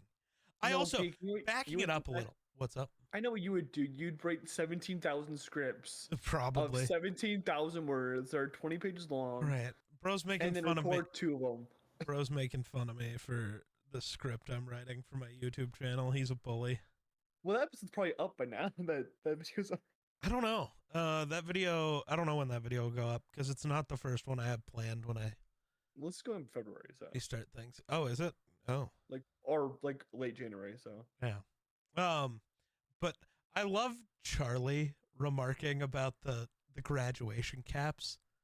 Yeah. Because he like staring at him and he's like... And Bella's mom's like, that's so neat. Oh, that's cute. And just keeps moving. And Charlie's like, or really weird. Well, they have... thousands. Like 100 caps. Maybe question it for 2 seconds. No. Why? Because, you know, it's just decoration. Should I question that you're Godzilla because of a poster? Like what? Yes. What does that mean? Like what do you mean? It's not a poster also, it's a flag. Who fucking cares? I care. Care yourself. Also Charlie calling, I almost said Renesmee. That's not it. Just Renee. No, Renesmee's the baby. Charlie calling her old was really funny. I don't know why. I feel like Charlie's the highlight of these movies, and you're trying to claim it's some other douchebag. No, I'm saying of the next movie, that dude is. But Charlie definitely is a highlight of these movies. But, is Charlie even in the next movie? Yeah, for a bit. Oh, okay. Yeah, early on. I love that Charlie threatens Edward with a gun. Yeah. Buddy, that ain't gonna work. Well, I mean, he doesn't know. Oh, yeah, and then when we meet the Denali's, we learn that Irina, one of them, was in love with Laurent, who was killed by the werewolves. And she didn't believe that Laurent tried to kill Bella, which is really, really funny. Yeah, he definitely did. Definitely did. The wolves were just doing their job. Yeah. Yeah. Good wolves. Big fan of the wolves. Not really. I would say like I am, but I'm not. weird. You know. I think it's more Jacob. I think you're not a fan of Jacob, and then That's the fair. wolves are kind of just, all right. Well, I'm not a fan of Jacob for like 90% of the movies, and then I don't know. The next movie's weird. I'm not ready to talk about that. Oh, I'm so ready to talk about that movie. Is fucking bullshit. No, you're dumb. I don't want to hear from you anymore. Oh my god. Yeah. Then Bella tells Jacob that she plans to fuck Edward, and Jacob fucking crashes out. I love that his immediate remark is, "It will kill you." I'm like, which is why did I accurate. say- That's the concern.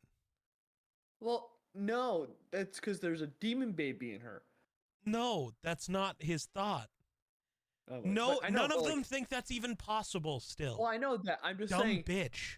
Are you telling me that the vampire dick is so good it will No, kill her? it's vampires are that strong, and in the heat of passion will just kill her, you fucking moron. It is Take the risk. so well laid out. If And then they the dick explain is it that again in the good, fucking if this the movie dick is and in the that next one. If the dick is good, I don't see a problem with it. All right, dude. Jesus Christ. Yeah, but he has to crash out because he's a cuck. I don't think that's true. No. No, if he was a cuck, he would ask to watch. That is the definition of cuck, yes. Right. So looks like you're wrong again, douchebag. He's still being cucked.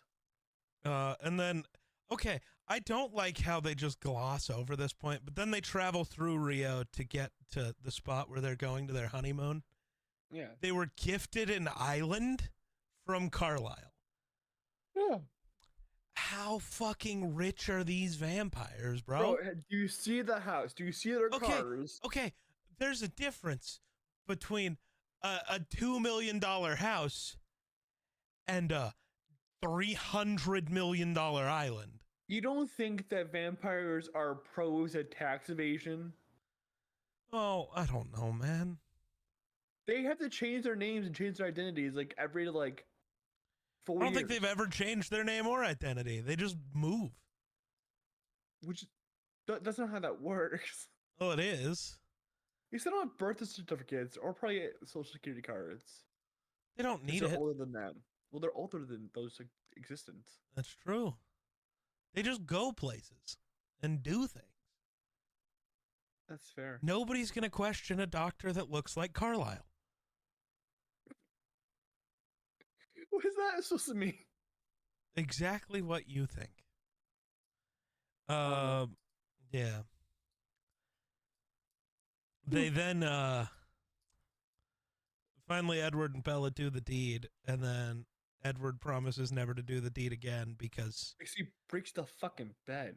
right, which kind of tells you If the what dick they were is worried that about. good, I see no problem. But then Edward decides they're never doing it again because he left small bruises on Bella.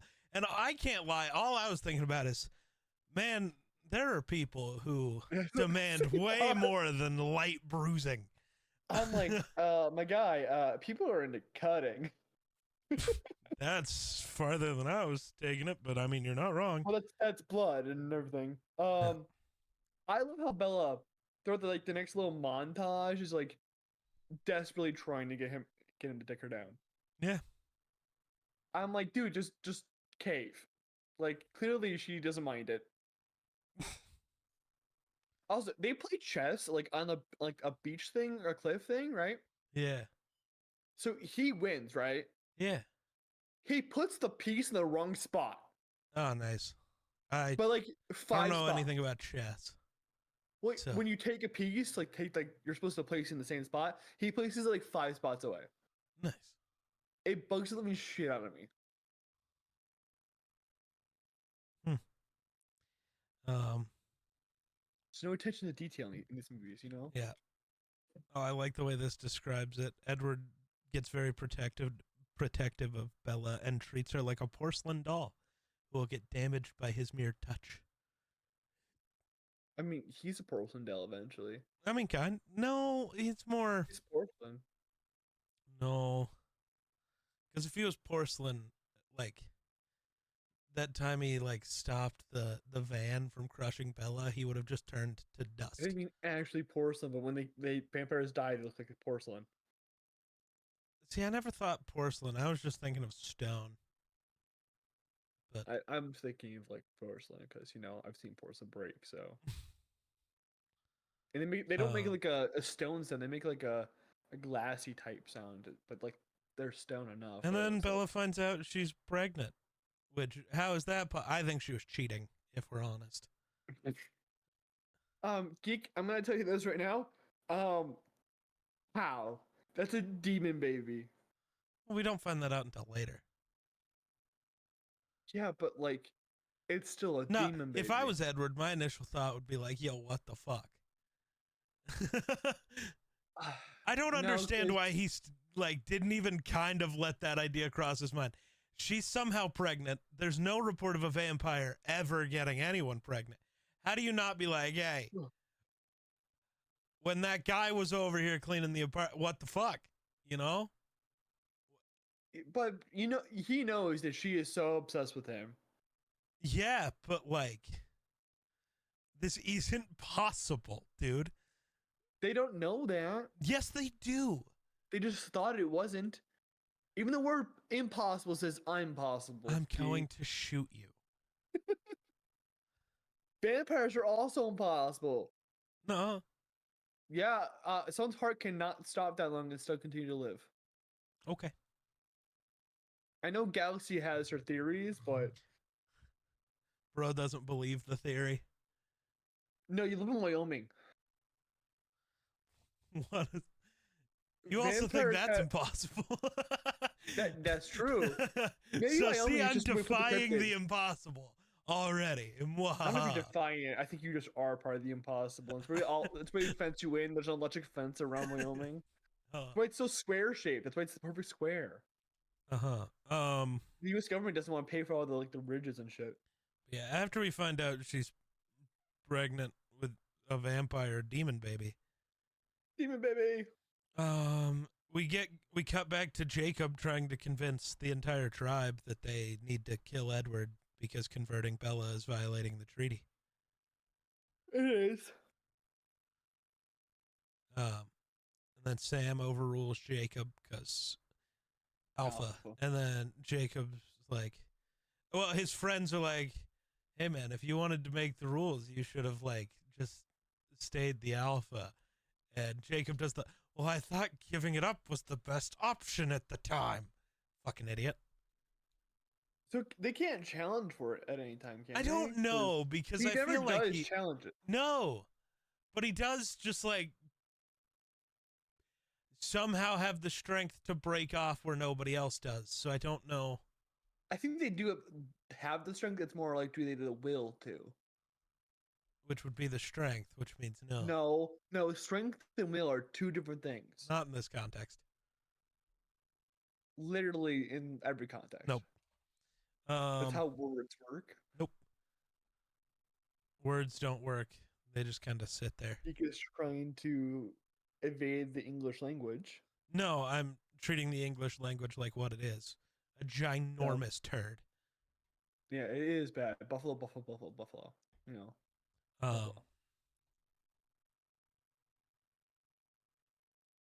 Yeah. I forgot where we were even. That's great. What happens next? He thinks that they're going to change Bella. Well, yeah. Jacob does. Yeah. But they come back. They're like, demon baby. Oh, we don't know that exists. Dude, nothing happens in this movie. She's pregnant. Yeah, she's pregnant, and they like argue over whether they should keep the demon baby like the entire time. And she's convinced it's a boy. And she continues to get worse and worse and worse, which is awesome effects. Oh, like, she yeah. looks like utter shit. Yeah, dude. She does not look alive anymore in like a completely different way than the rest of the vampires not looking alive. Because I do want to go back to the wedding. You could tell the difference between the vampires and the people so easily. It wasn't just the paleness, because, I mean, they were all pale. I do still, by the way, hate, I keep forgetting his name. What's the jock friend's name? Mike. Yeah, dude, I fucking hate that guy. You're still trying to hit on every vampire ever with Anna Kendrick sitting right there. Well, Geek. I don't care. Alice. I don't. Right there. But that's not who he's hitting on. No, it's not. He is never once. It's everybody else, and Anna Kendrick's right there, and like kind of obsessed with you. Right? You got a little drool, right? Anna Kendrick is so snarky in this. Again, going back to our point in the first review, it's very Bella-like in the books. Yeah, she would have been. Yeah. It's the writing, not the actor. No, so but I still think she could have been a cool Bella. Yeah. But there's an alternate universe, my guy. I want to go to that universe. I want to see how that goes. Who ends up as Edward in that, though? Taylor Lautner. Cavill. Oh. Wait, what? Henry Cavill auditioned to be Edward. Interesting. There's an alternate universe. He feels more like an Emmett. I think him as Emmett would have been kind of sick. What did Henry Cavill look like in 2009? Because if you had that Bad Widow's peak, which I'm not judging hairstyle because me, but damn, yeah, he's way too old to play a teenager. In 2009. Yeah, he looked like a beat reporter in like. How old was he though? That's a great question. Was he a teenager? He just looked old. It's possible. He's in his 40s now. He's 41 now. 1983. Been 26. He's 41 now. Yeah, and he was born in 1983. He was 26 in 2009. Yeah, that's math. He could have done it. Well, Robert Pattinson's. I mean, just turned don't act like Emmett looks that No, that but young. like Robert Pattinson, he can pass for 17. Yeah. I still we'll talk about this next episode. Robert Pattinson was 23. Yeah. Then we get Jacob finding out Bella's back, and he rushes over and is disgusted by everything. They can't get an ultrasound or anything to figure out what is up with the baby. Then the baby starts like speaking to Edward, kind of. My question is, how is he having conversation? How is the baby? He. Well, How's it's just having thoughts. Just thinking. Like, Geek, you think in your language. No one knows how thinking works, man. I do. No, you don't. Yeah, you think. No, you know how thinking works in your brain. No one, like, how do dogs think? We know they're thinking about things. What are they thinking? You think they're just barking in their head? Yeah. I don't. There's something else there that is how I know they think. understand like the language you speak to them because that's how normal brains work. I understand some Spanish because I don't think that's how that works. So the kid's thinking. That's it. And Edward's reading thoughts. I guess. Because Edward can read people's thoughts who don't speak a language he speaks. He still reads their thoughts. So thoughts are their own separate entity. I guess. But Jacob reports back to them about the baby. And then they decide to kill them. And then suddenly Jacob changes his mind. I feel like he already imprints like when she's in fetal. Well, so like they explain it a little more in the next movie, but like maybe they also want to kill Bella instead of killing Edward. They want to kill everyone, but Yeah, because she's still human. She requires our protection too. And then Jacob refuses to bow down to Sam's orders and leaves the tribe. And then Seth and Leah join along, which I think is really cool. I'm so annoyed by them. Seth because and all Leah? they are, like, yeah, in this movie, they're just an anchor for Jacob. Yeah. I'm like, there's no reason. I mean, there is a plot point where I understand. Well, so I understand why Seth leaves. I understand why they all leave. Well, so Jacob leaves. I understand why Seth follows. He cares about the Cullens and Bella and doing what's right.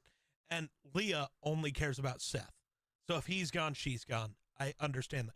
Also, she gets to not have to be around Sam anymore, which I would totally understand, in her shoes. So can she not imprint? Because like she's like, I want to imprint so bad. I know it's like not like you don't get a choice. So she can, but she hasn't.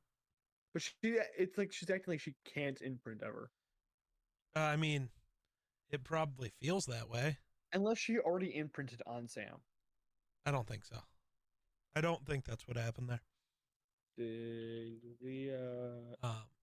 Then, the wolves keep the vampires surrounded. We watch all of the vampires weaken slowly because they're not able to eat. Mm-hmm. And then all the vampires who are unable to feed have to watch Bella drink a bunch of blood. Yeah, because the baby's thirsty. Yeah, I know, but that's so tough. It's so that's terrifying to me. Like, that's so sick, though. Also, and it's so sick. The blood she drinks looks simultaneously like delicious and gross at the same time. I just think it looks great. I don't know, man. I'm not helping myself at all. Those rumors are not going away anytime soon, are they? No, they're not. But like, it's like, I don't know. I think it's because it leaves like this red tint on her teeth, and it makes me like be like, ooh, no. But like, also, she is sucking those down. Like that's, and she's like, it tastes good. I'm like, that tastes probably like nickel. Well, copper, but yeah. Why would it taste like copper? Because that's what blood is always. How would you know, Geek? Oh. Yikes, dude. Yeah, dude. Yeah. So Carlisle, Esme, and Emmett sneak out past the wolves as Jake does some trickery. Esme kept trying to give food to the wolves. Yeah.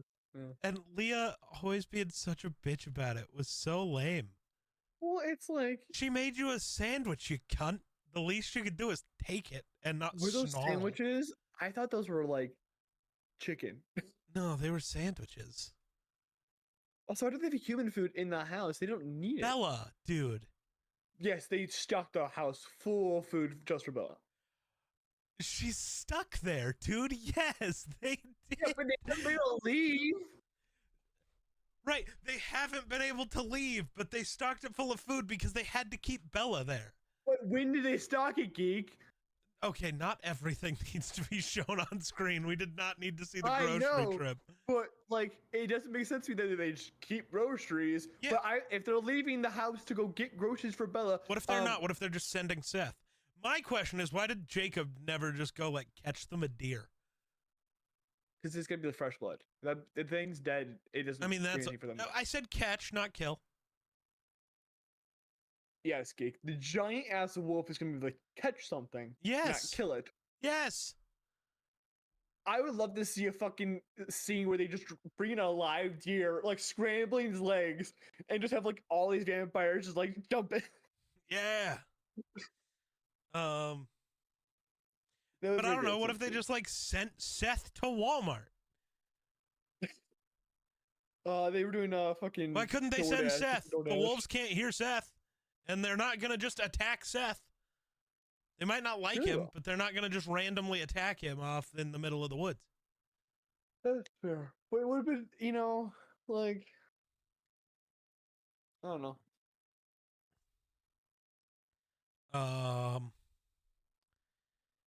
And then we get this. Of course, it's while Emmett and Carlisle and Esme are gone, leaving no doctor and nobody who knows what's going on to He's help got Bella. his plot reasons. And, leaving the best protector gone as well.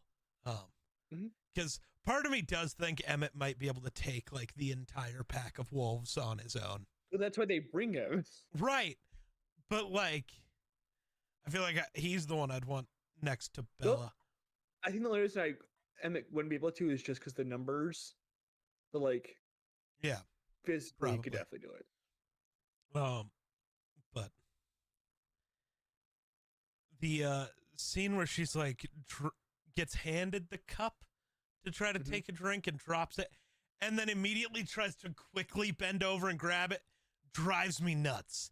You are the frailest human ever alive. What are you doing? The sound of her back snapping. Yeah. Just, it makes me wince every time. And I watch horror movies, like, and then the way her body, like, contorts is not normal. Oh, no. I do love in this movie that Rosalie, like, it becomes her protector. Yeah. After movies of, like, I hate this bitch. I hate this bitch. Well, so I hate her for the first two, and then it slowly became the, like, I like her, but I hate the decision she's making. Yeah. To now just, like, besties. But like anytime like Jacob enters a room, she's like she has to like make Rosalie leave. It's like she will not leave her side. It's like what juice did you take? Because you are like on Edward in like the first movie type level of like I love it. I will not leave you alone. And then Rosalie still struggles with Bella's blood though, because she starts trying to cut her open and then immediately has to leave. Edward and Jacob, I wouldn't say help her deliver the baby, but help her get rid of the baby. The baby is now out of her. I think they're just trying more to keep her alive. Right. Except they weren't. It drove me nuts watching Edward just stand there staring at the baby while Bella's obviously bleeding out. It's like, dude, bite so her already. Though. Just bite her already and don't let her die, because he waits until her heart stops beating to try to turn her. Geek. Yeah. Forgive me if I'm wrong. Does he eat the baby out of her? I definitely. Well, his teeth work better than a knife, you see. But he definitely has blood all over his face. He is munching.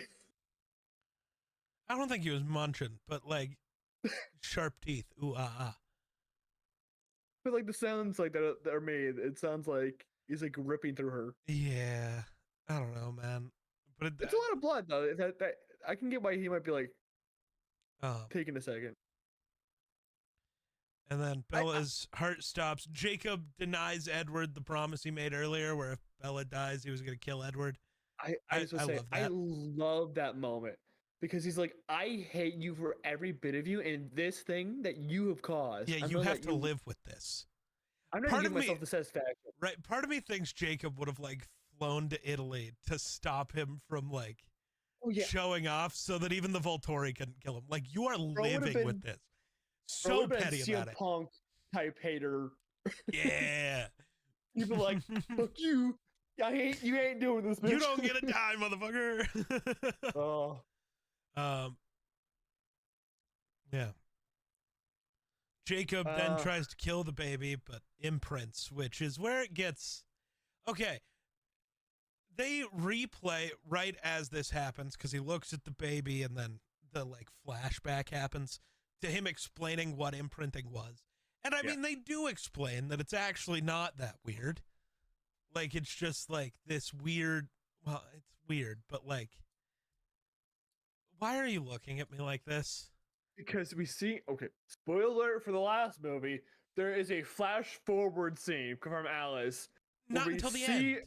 adult, yeah, I know. We see adult Renesmee and Jacob. It's creepy, geek. I don't care. That's fair.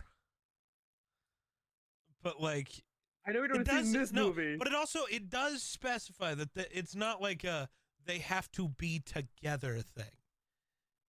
Like it does, they do specify Every that. example we've seen is No, they're we've seen together one forever. example, and they're not. We don't know if they're together forever. They've been together for like a year. Like, we don't have any examples. So like, I don't know, but it does explicitly say that it doesn't have to be that. It just is very weird to set up and whatever. Yeah, it's an odd idea that you are presenting that is not done well to present to anyone. Right. Also, the other weird thing is we see adult Renesmee. That's what, like 3 years after this movie airs, because she ages so fucking weird. Yeah, that's the next movie. Yeah, I know. We'll talk about that. All right, we're gonna move on. But then Jacob goes and tells the wolves they like have to fuck off. And Geek, Edward's cool with it. No, I'm not. Geek, you're skipping something. The bad CGI baby. Oh, yeah. That baby lives my dreams. They had to like I don't know what the deal was, because they could have used a baby. But like, it was like they used, it's like they tried to make it so like using CGI that it like looked like Edward and Bella, but it was just so trippy. I felt like they were trying to make it, because I'm guessing they filmed part 1 and part 2 back to back. I'm guessing they just trying to make Mackenzie Foy, who's the actress who plays Renesmee, like into baby form. No, that's fair. And you can't really make that into baby form. But also Rosalie like is obsessed with this baby immediately. I'm like, just have like if Bella dies, have like Rosalie and Emmett take care of it together. Damn. That's just to me, like if she's dead and Edward tries to kill himself, just there you go. There's a plan. Yeah. But yeah, the little fight breaks out between the vampires and the wolves almost have him killed. They do. Yeah. It's close. But then Jacob shows up and says, "Nuh-uh." That's basically how that goes. I feel like this is why they had like, not why imprinting was made, but like they used imprinting, like Stephanie Meyer used imprinting to get out of the situation of the wolves wanting to kill everyone. Like, fuck, I gotta get myself out of the situation. As Edward says, it is their most sacred law. Yeah, I think it's just Stephanie Meyer trying to find a way out of this situation that she created for herself in the books. Yeah. Maybe. I don't know, but she set up imprinting so early. It's like this was a plan from the beginning. This is true. She could have been like, "Oh, I want him to imprint on Bella like right before the wedding," or somebody else later, and it becomes a thing. Yeah, she had to edit it out. Honestly, watching the movie and not reading the book, but watching the movie, I kept thinking that Leo was going to end up imprinting on Jacob. Like because I try to watch these movies like not like with memory. Like not with the memory of the books. I try to go in because I understand that it's different and never going to be a 1-to-1 adaptation. Yeah. So like just watching the movie, that it feels like it's almost trying to set it up that way. Yeah. But it doesn't, which like is fine. But it feels like. And like I said, like I think it's like Stephanie Meyer had to figure her way out of the situation she created for herself. That probably was like her original plan. It's like, well, I have imprinting, and I was going to originally use imprinting for like Jacob to imprint on Leah and move on or whatever. But now I've decided to go this whole other route, which creates this whole issue. Yeah. And luckily, when I explained it in the first book, I did say it didn't have to be this, so I can like weasel my way out of it sounding so weird, but it's still pretty weird.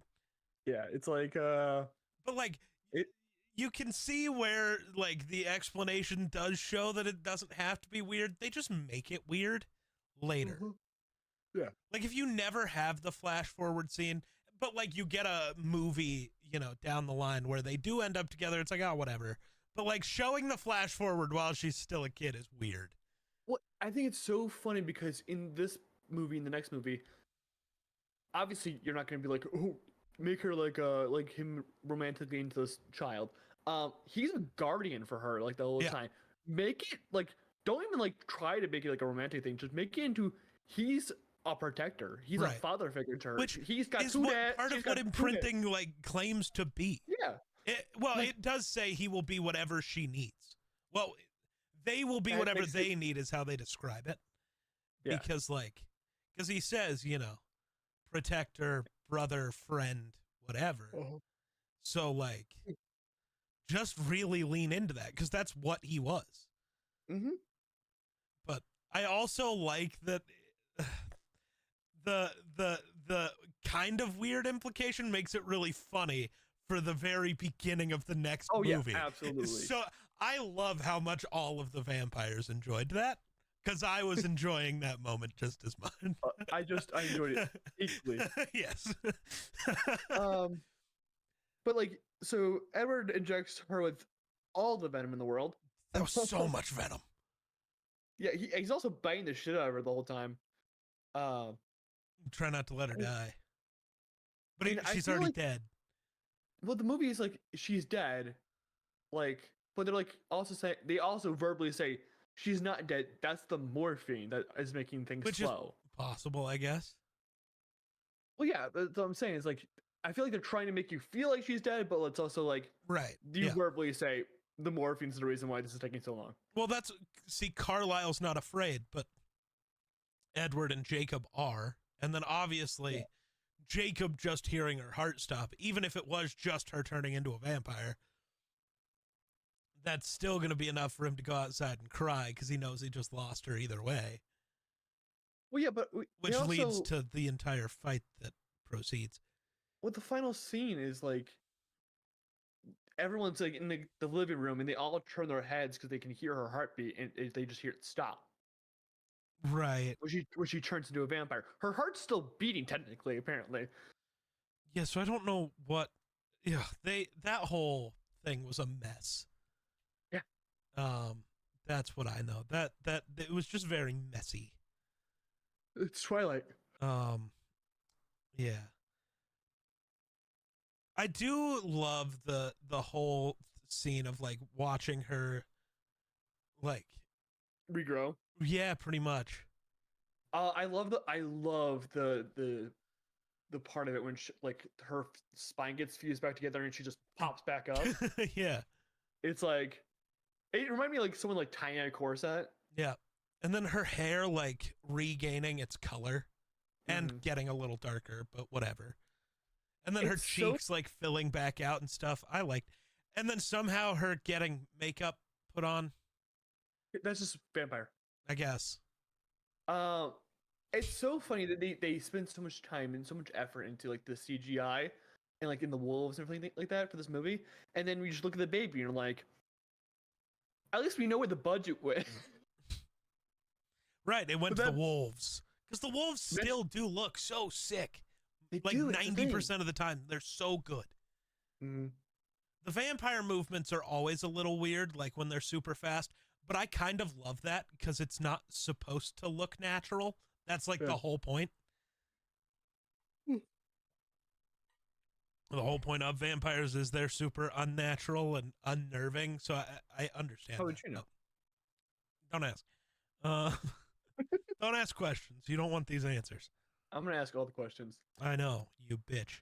You cunt. Yeah, I don't know. Yeah. And then I don't know, the final scene is Bella's eyes darting open, red. She got red eyes. Yeah, she's newborn. Yeah. She's a vampire now. She's a vampire now.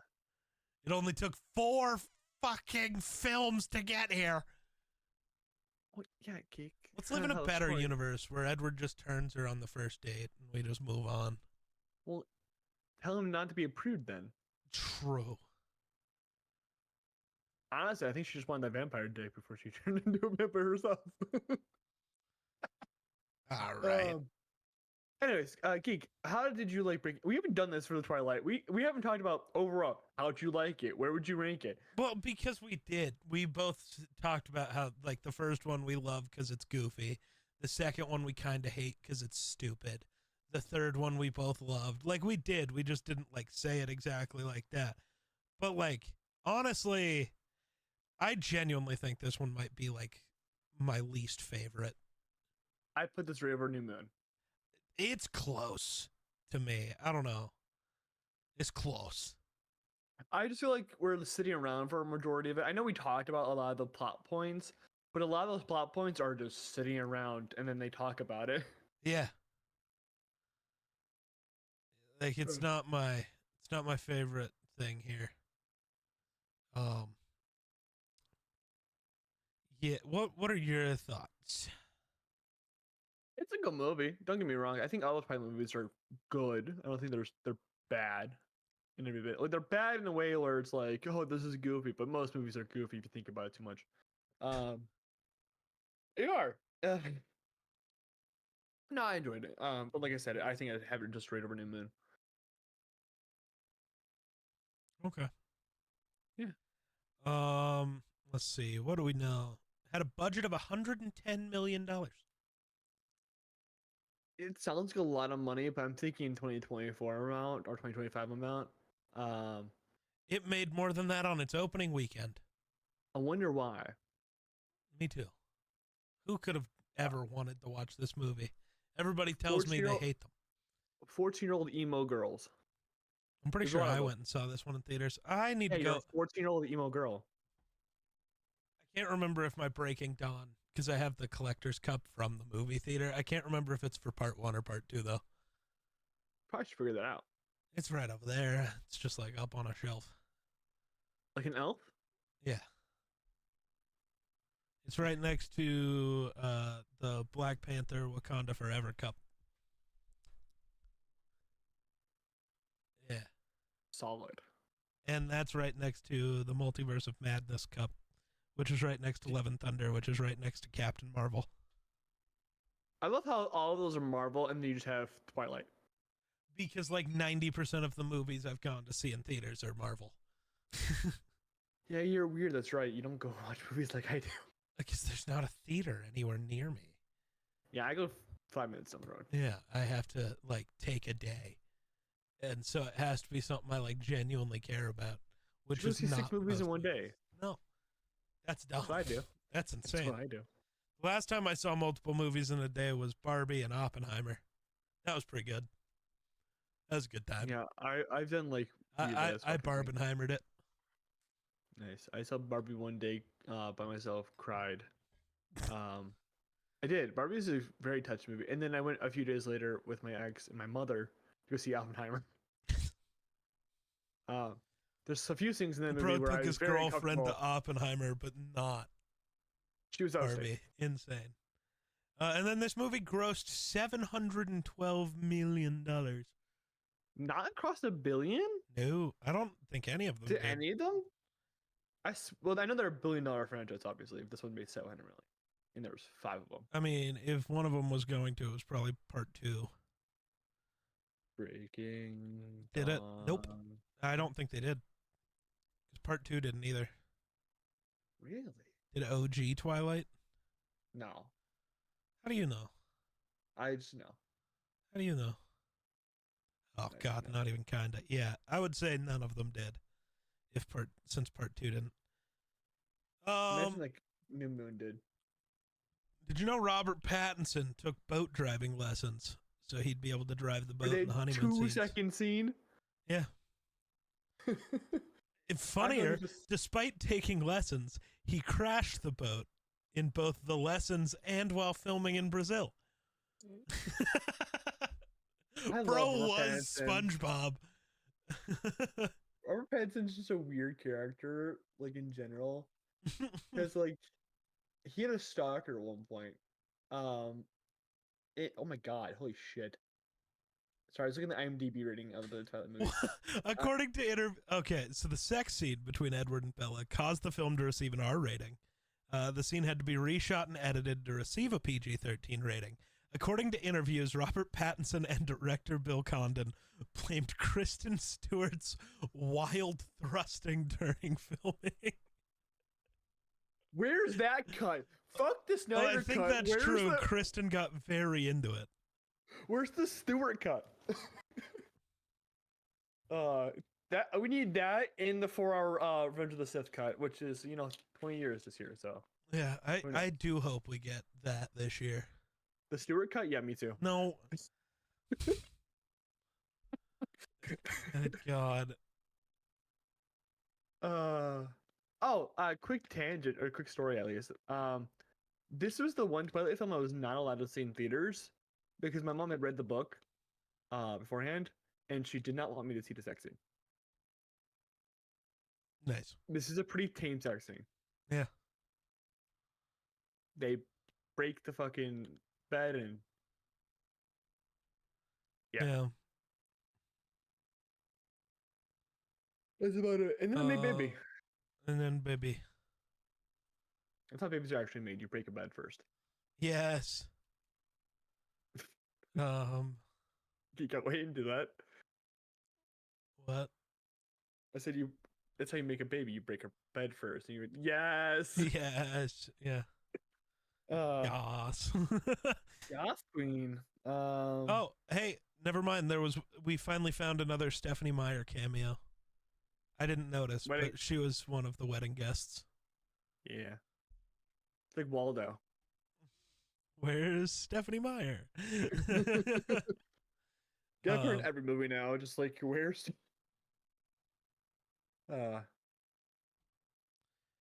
Anything else? I don't know. I'm trying to see if there's any goofiness, but like, I don't know. This one has the least amount of things for me to actually care about. I have rants to go on for the next one, though. I know you do, and it's gonna be mostly you yelling about shit I'm gonna complain about. Probably because you're an idiot and no one likes you. That's not true. It's kind of true. No. You live in Wyoming. No one cares about that state. Well, that's just actually not true. What happens in Wyoming? Besides methane gas pollution. We might be the goat, but all right, let's move. Let's be done. Do the outro. All right. Thank you guys for watching this episode of Dueling Fates podcast. Remember to like, subscribe, do whatever on whatever podcasting format you prefer. Next week we'll cover part 2, obviously, because we did part 1. If we didn't do part 2 after doing 4 of these, I feel like there'd be a really big concern, and rightfully so.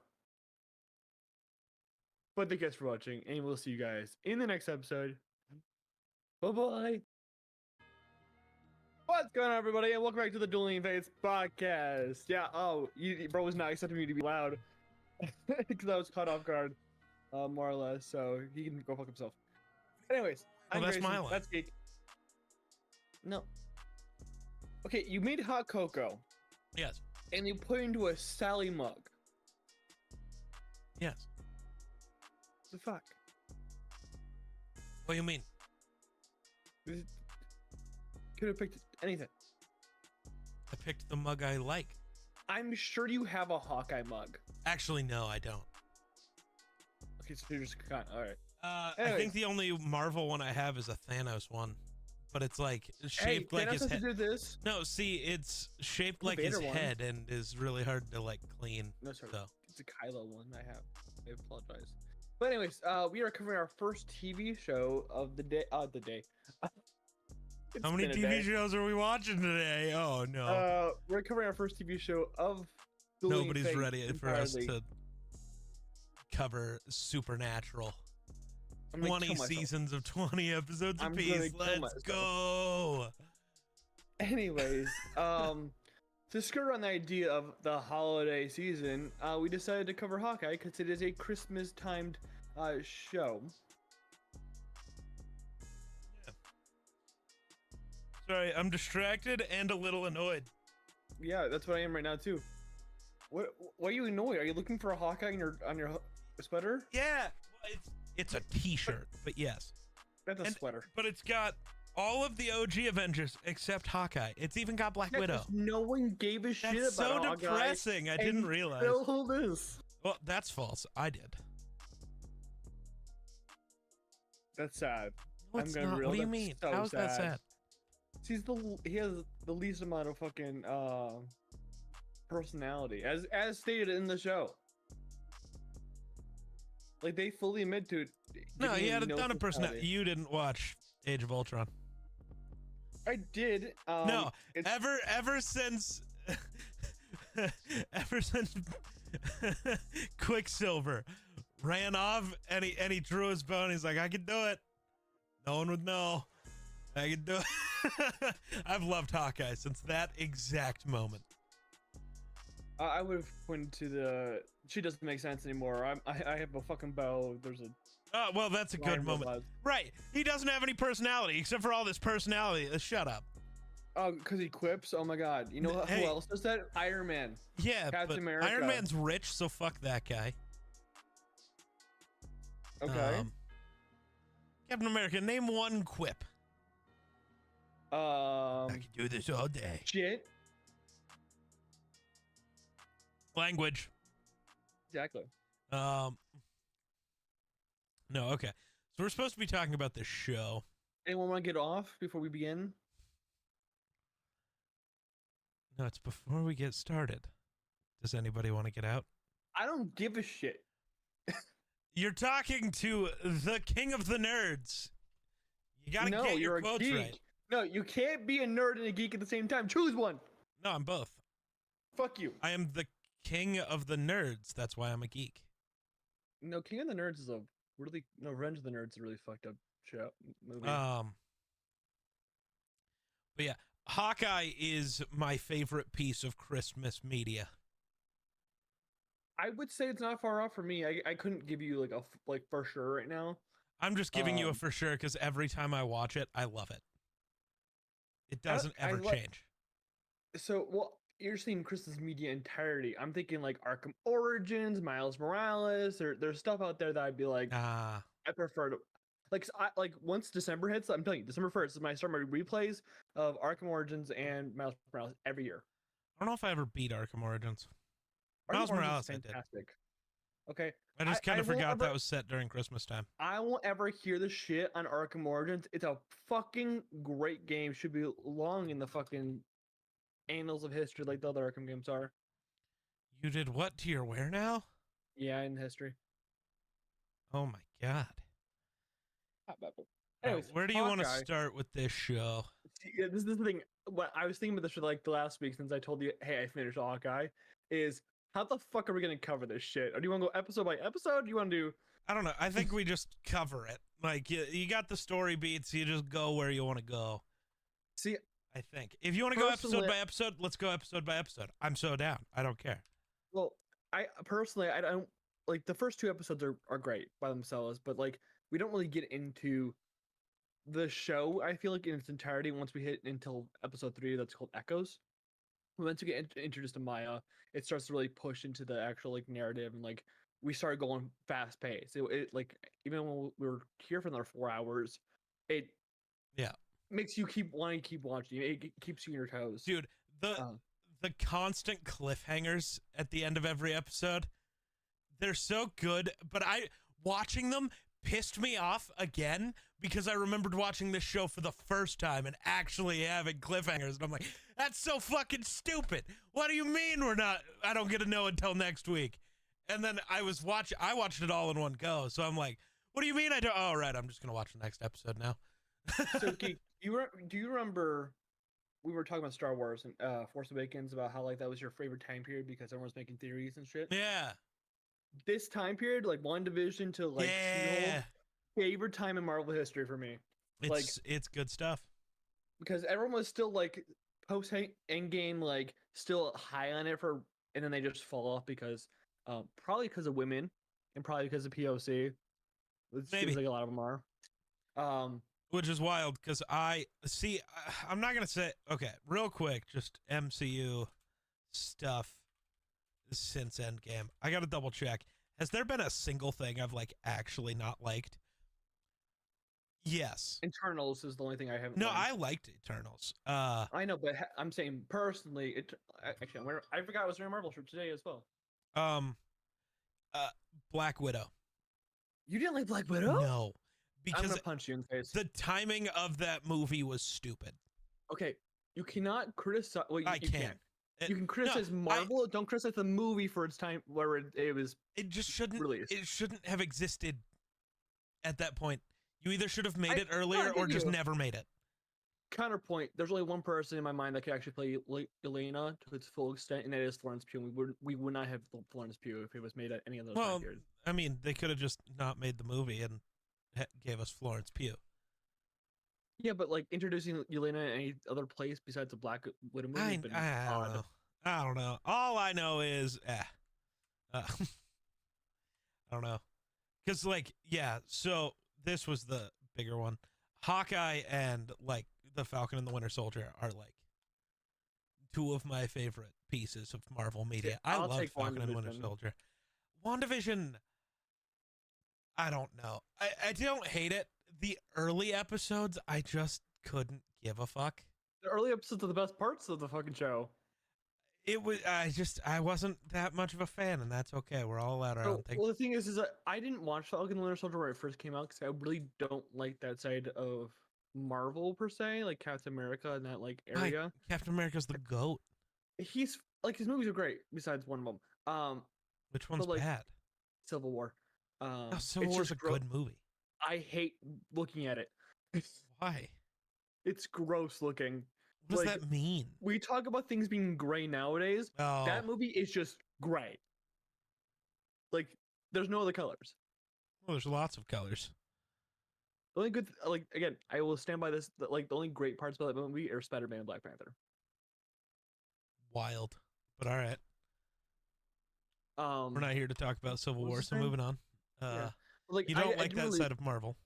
I didn't really care for it that much. I don't really care for the Captain America story. Like, I'll watch it. I like the Winter Soldier. I like the First Avenger, but I really don't care for it. Like, I won't like I'll go see the new one coming out, more or less. There's some controversy around that, but like, why? I'm not like super hyped for it because there's an Israeli soldier character. Palestine. Okay. What? That's why there's controversy. Okay. Yeah. I'm just letting you know that's controversy. Cool. You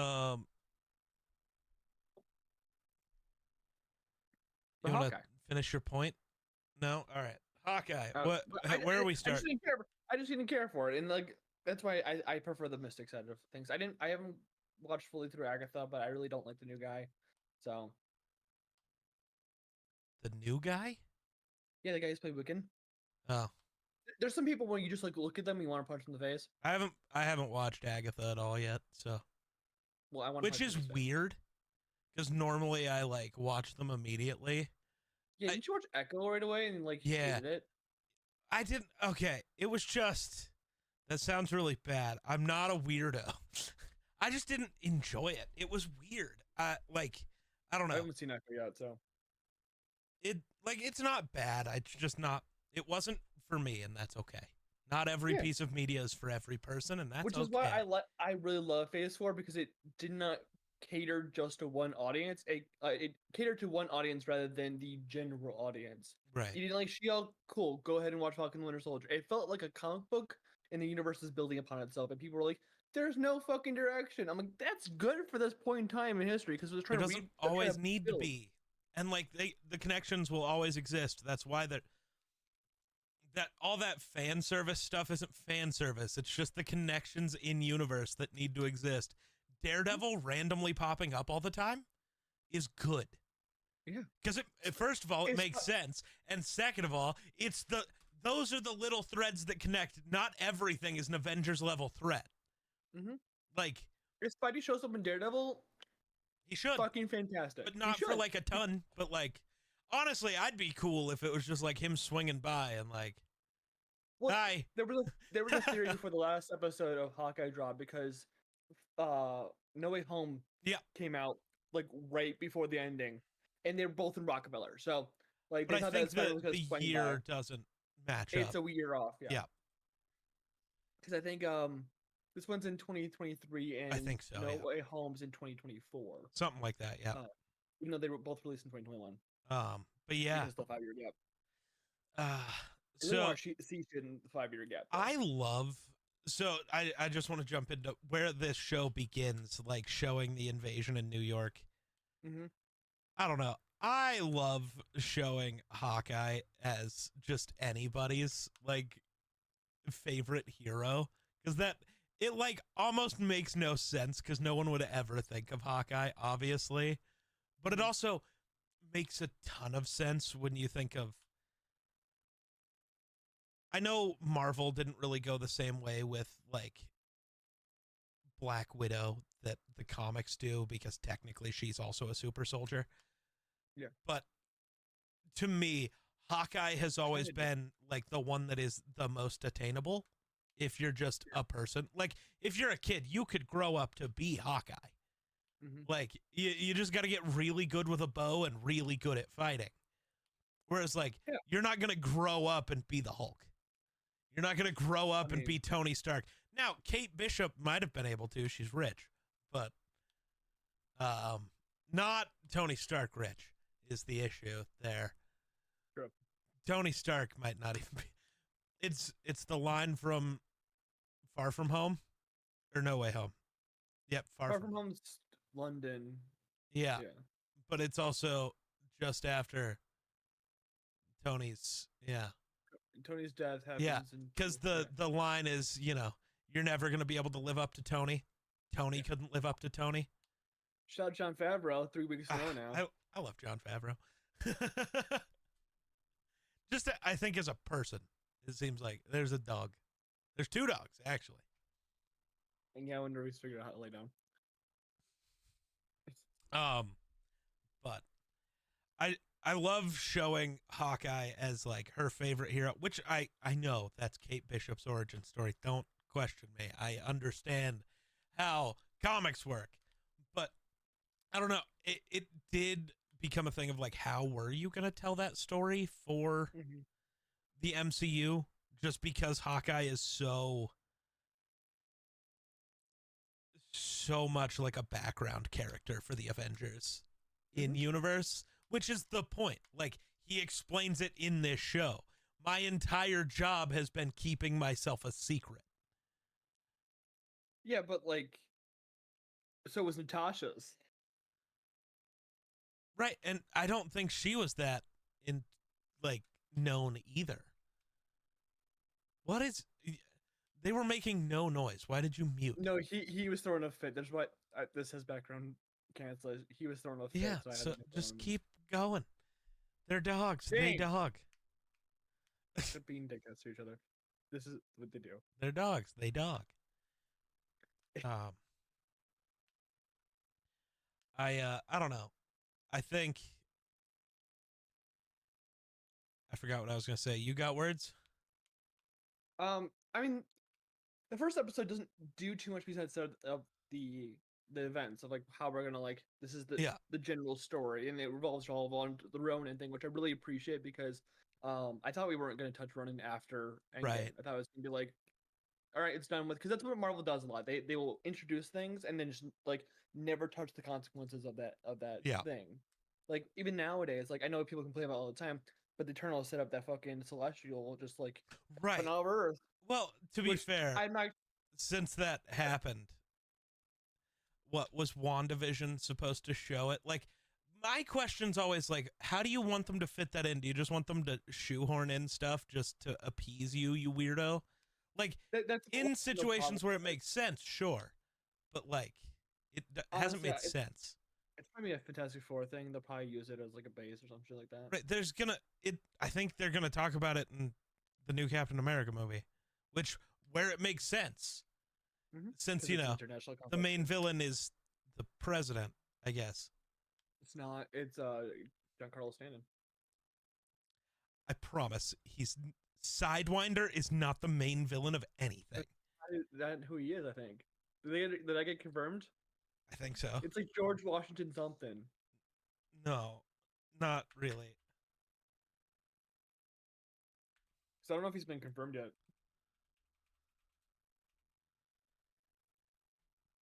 I think it's Sidewinder, but I don't actually And know. if it's the president, Yeah, kudos to fucking Marvel for looking ahead well, of time. Red Hulk, dude. It's not the main villain though. Red Hulk's rarely ever a villain. He was a villain in the Hulk story when he first appeared, but that's about it. It's fucking Thunderbolt Ross. Like, he's still a good guy. He's like Jameson. Jameson has a good heart, but like, he just doesn't like one of the characters. Yeah, I think it is confirmed actually that he's Sidewinder. Okay, So it might be. I don't know. How many fucking Captain American villains can you name? ooh, how many can I name? Yeah, don't look up anything. I don't. Truly Captain America villains. I don't know how many any villains can you name, like tied to a specific Captain America, character. it's Red Skull, Yeah. Crossbones. That's it. And then, like, I mean, does like Hydra I was in gonna the say, team. does Arnim Zola count? Well, yeah, because he's the Hydra entity, but like, again, but like Spider-Man, you can name like there's Venom, there's Doc Ock, there's Green Goblin, there's Venom. I mean, technically, there's Hitler. Don't forget about Hitler. He literally punches him in the face on the cover of the we one. need to punch more Hitlers. Zemo. We forgot about Zemo. Oh, sorry. You forgot Zemo, you bitch. Yeah, I typically do forget about Zemo. That's Against one with the consequences hey, thing. also, don't forget about Flag Smasher. Okay. Great. Flag Smasher, D-list villain. MODOK. Is MODOK a Captain America villain or is Sometimes that just Red Guardian. We never got to see them interact, but he says they have. I don't know Anyways, if I still believe that is not him interacting with Steve. I think it's Isaiah. Yeah. Yep. Yeah. I don't even want them to confirm it. Because they just pissed off people, and I just want to like maintain in my head that's Isaiah, and him just being really like, him not like registering like Captain America being a white man beforehand, and now it's not longer a white man. Yeah. All right. So the first episode then goes. I'm trying to remember. Oh yeah, she breaks that bell, and I don't really understand how the bell broke, but that's fine. It's old. I don't care. They said it's like a 200-year-old university, and she put too much. That thing probably hasn't been rung in like 70 years. No, I And think it something rings every day, like every think bell so. does. What, she rang it too hard? Yeah. Like Didn't she don't- like make a mini explosion? no. I swear she rigged it to a mini explosion. No, it like rigged to it was an arrow that would grab on Yeah. to the thing. It never like, exploded. Do you want pull goes into one like Yeah, not bow? that much. A lot does. It's Yeah, like not that 150 not enough to hour- break a bell down, dude. with enough speed. Yeah, probably. No. I don't know. It's fucking Marvel. It doesn't matter. And it also broke a clock. So Yeah, I know. They broke the clock too. Damn clock. I'm trying to remember how. Oh, this show starts off by showing us our fourth straight bad father, except not really, because Hawkeye actually tries. But yeah. he like kind of still is bad. That mom in this show. True. No, and a bad father figure for sure. Wilson Fisk is a horrible person. You can't. He means well. No, he doesn't. He literally murdered her dad, who was his Yeah, friend, but and then lied to her about it and gaslit her. I'm thinking like Vanessa stuff, but like Daredevil, like the TV show. I'm talking about Echo. I haven't seen Echo. I Yeah, don't fucking know. that character in this show, you stupid bitch. The thing that is described in this show, their relationship in this show. It doesn't matter if you've seen Echo. You dumb bitch. Why are you talking about stuff that happened in a different show? Well, I'm talking about this show. You're an idiot. God, I hate this guy. One, and we jumped over right to like 3 and 6. So True. but they're invited to like they have a fucking holiday party and they're selling black market shit. Right. Great fucking choreography in the fucking fight scenes. I love fight scenes that don't use generic like weapons. Like she's fighting with beer like wine bottles and whiskey bottle half that fucking fight. Mhm. And then she gets herself wrapped up into the tracksuit mafia, which is the best part of this fucking Dude, show. I love bringing in such goofy villains. I really do. I haven't read the. You haven't the read run. much Hawkeye? Shocker. It's in my wish list to get this fucking run because I really want to read it because Kate Bishop, after this show release, I just started learning a lot about her, and I fucking love her. So Yeah. I need to read the original run. But apparently they're ripped straight out of the fucking page. Yeah. It's great. Trust her, bro. I love those trucks. And I love that they don't treat these guys as like full on villains. They treat them with like they have their own lives. They're just kind of doing this for like a buck. Right. I And love the one guy who's just like talking about his girlfriend and then gets advice. And then, I just want to say thank you. What's with the gun? You know. It just creates such a great dynamic between them and Kate. I'm less to Clint, but they still also interact with Clint that way, and it's refreshing to see that they're like in this world where we're only given like these the bad guys the movie stopped, that these guys hey, they're kind of just taking orders at this point, like right. Well, this is the first time Marvel's really showed us a set of true goons. Yeah, that aren't just nameless, faceless goons. Yeah, like the Chitauri or the Ultramods. Yeah, these guys are just dudes who get paid. They're just doing their job. It's their 9 to 5. Yeah. What happens in episode 2? Oh my god, this is when we like learn that Clint's deaf, isn't it? No, we learned that first episode because we learned that immediately upon seeing him because he's at the Captain America show. Yes, Rogers the musical. That's what it's called. Because he's sitting there and he has his hearing aid turned off, and his daughter just keeps going, "Dad, Dad," and then she like, "Oh yeah, you had that off the whole time." Yeah, because then he goes to the bathroom and sees that Thanos was right on the urinal. Yeah, and then immediately some weird dude breaks every rule, stands in the urinal directly next to him. Yeah, no, you never do that. And then he immediately goes, "Hey man, can I get a picture?" It's like, dog, my dick's out. No. Dude, that reminds me of like a whole, I'm pretty sure it's just a reference to a Rooster Teeth thing, because that was like a whole big thing. But it might be just a famous person thing in general.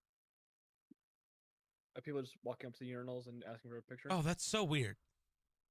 It probably happens a lot. I'm sure lots of things happen a lot. I think my God. Adding on to the Rogers thing I think it's funny that they just add Ant-Man. Yeah. Because he could have been there. We just didn't know. No, he wasn't. I know, but like the original idea was to have him show up in that. But like I thought it was funny because. Yeah, like, but he wasn't. He's just there. Nah, he wasn't though. Yeah, but in the music. I love how annoyed,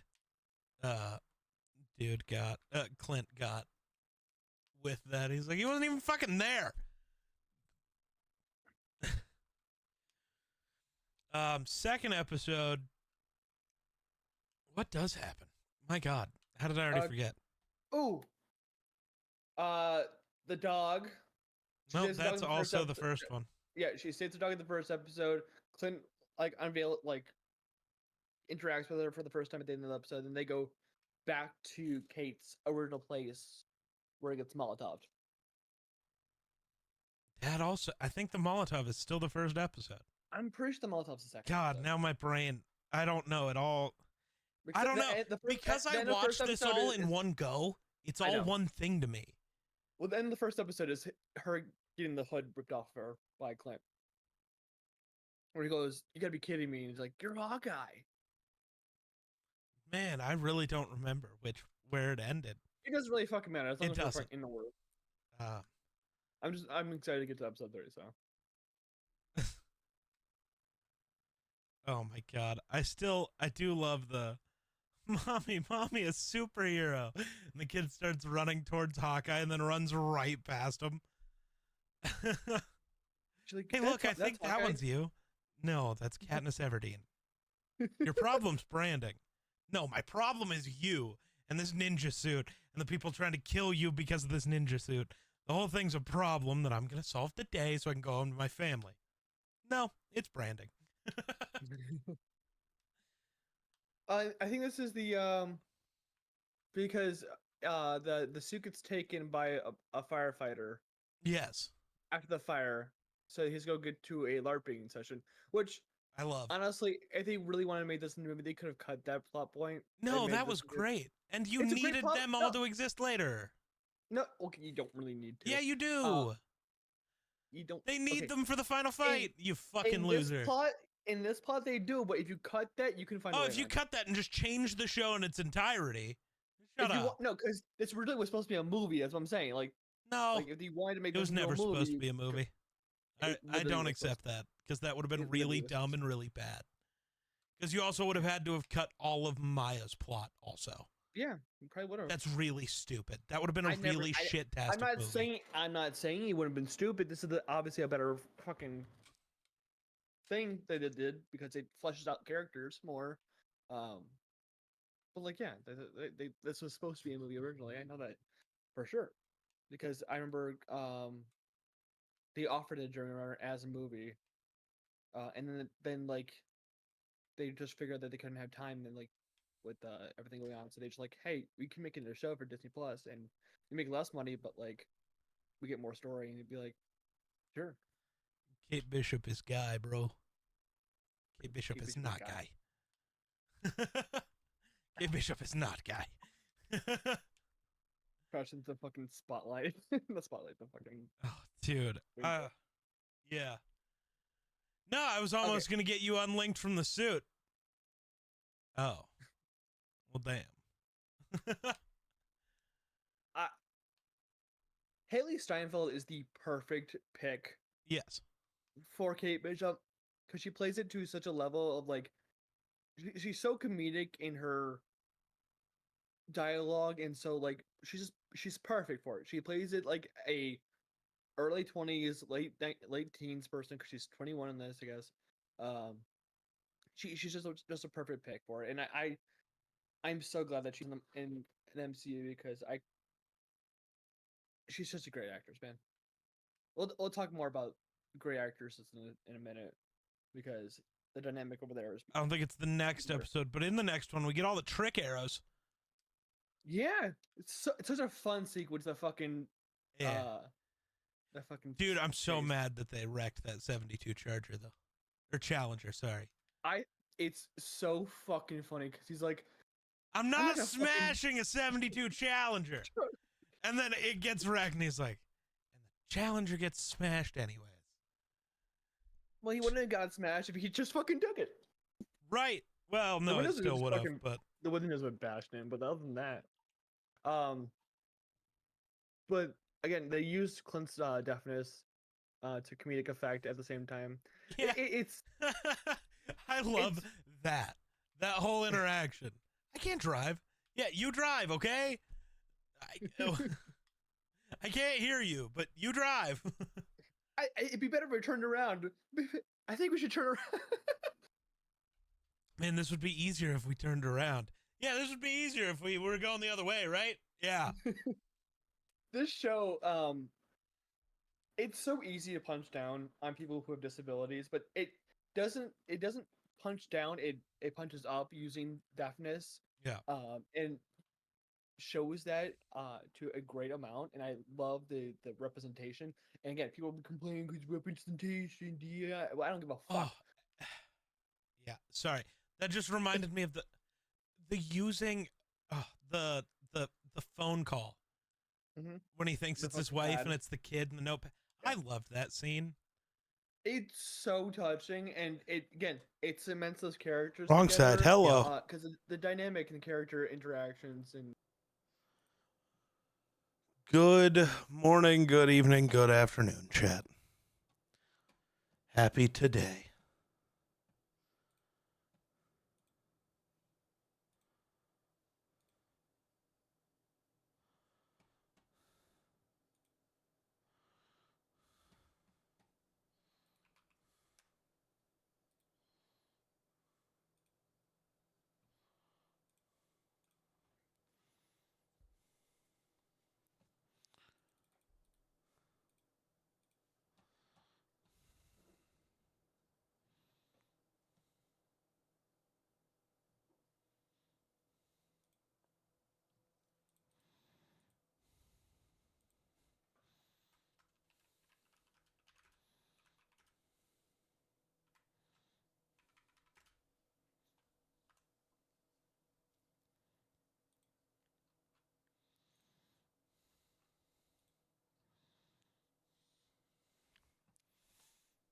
Oh.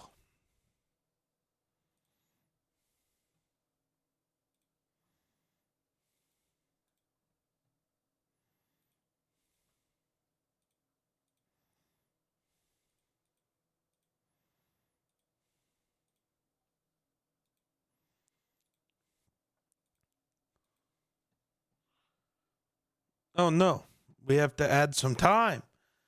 I didn't realize. Oh no.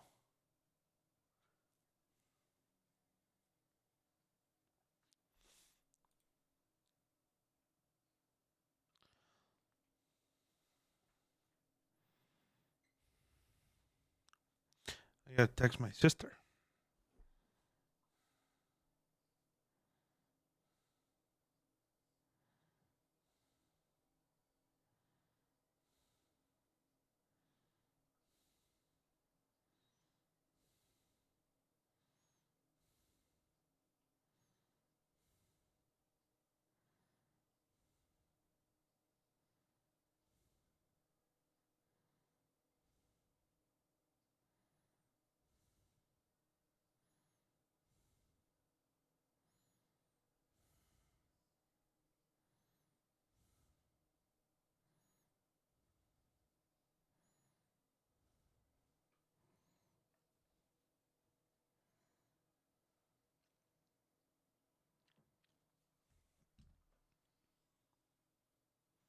Okay. Why has my bot not been working? Oh, it has. Weird. Oh, it's the limits on. Never mind. Chat box is working. But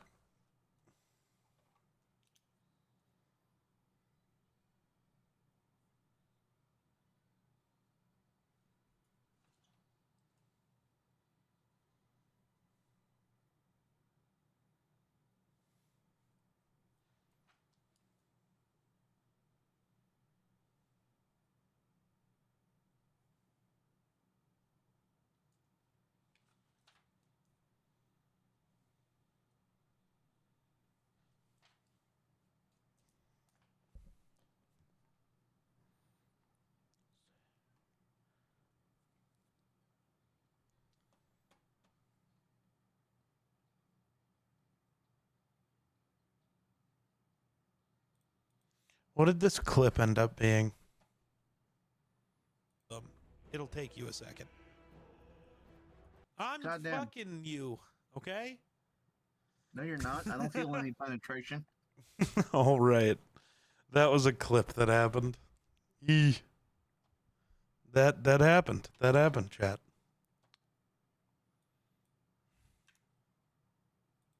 Shout out Haley Williams.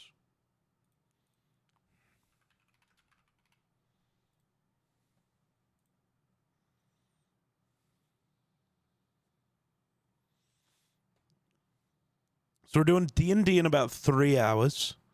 About 3 hours. I'm all short.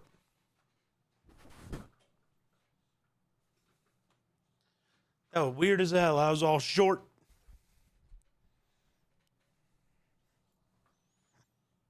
Then like me no like. So I do have to go add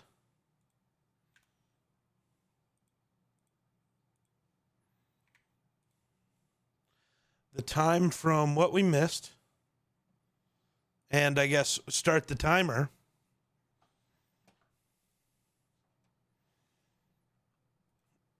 Timer has started on day 5.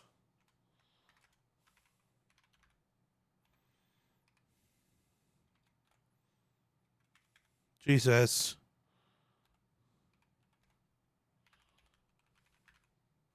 I couldn't figure out how to English there. I mean, luckily it was on Twitter, so no one cares, but.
Nice.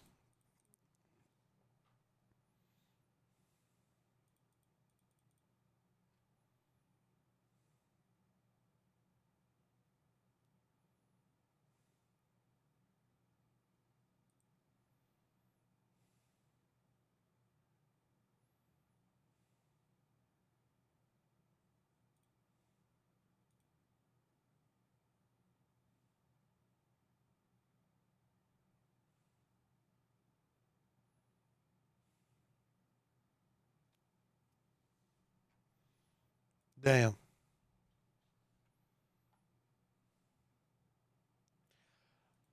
That's crazy.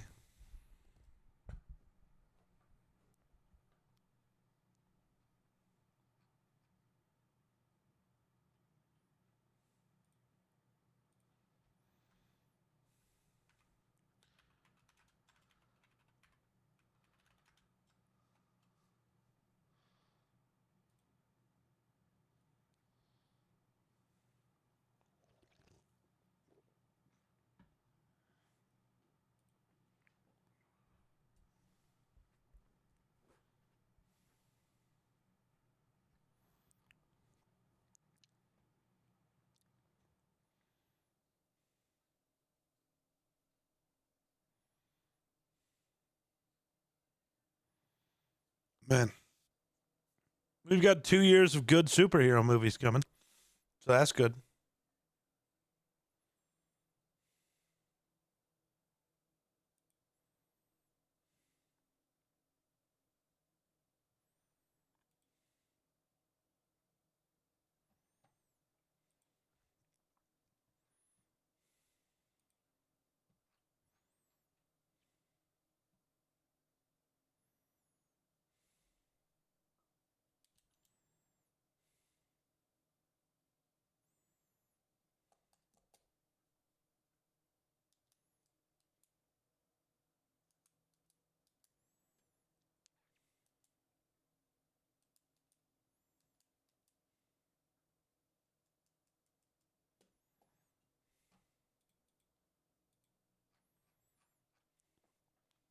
So what do I do for 3 hours pre thing?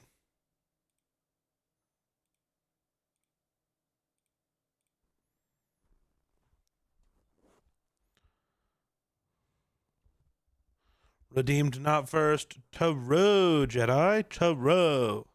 How do? How do?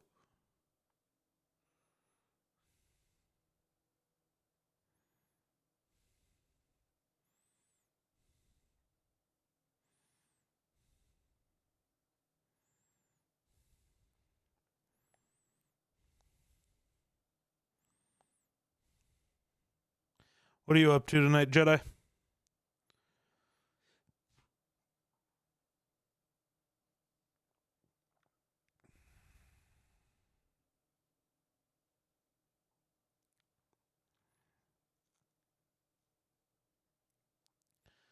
Got to get ready for work for another hour and a half. Okay, well.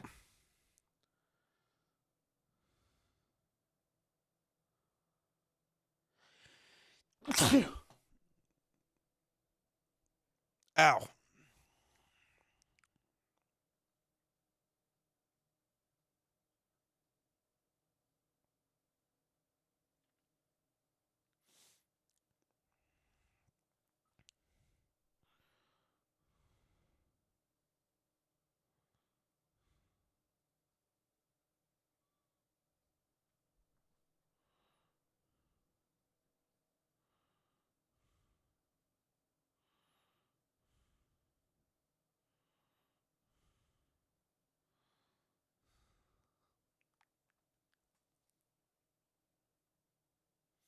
What is happening?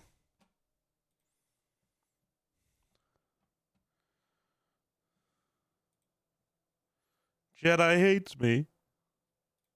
I'm in the Discord if you want to do the app.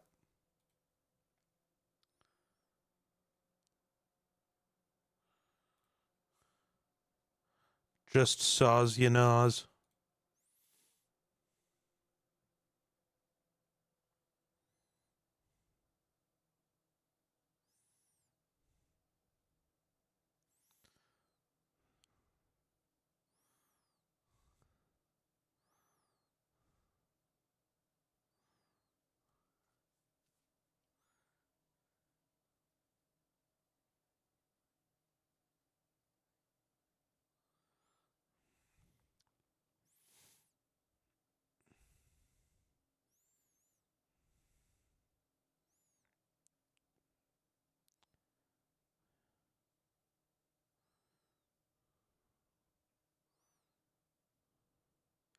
I have to wait until more people are around because we got to vote on. Oh, I was telling you I was in the Discord if you wanted to yap until you go to work or play something or cry. Lots of options today.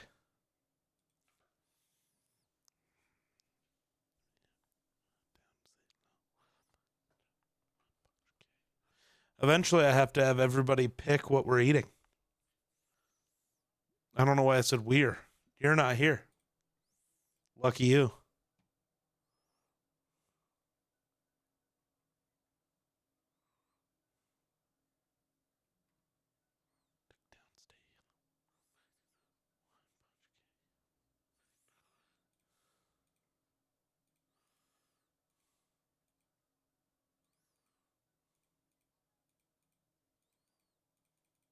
So, Ah!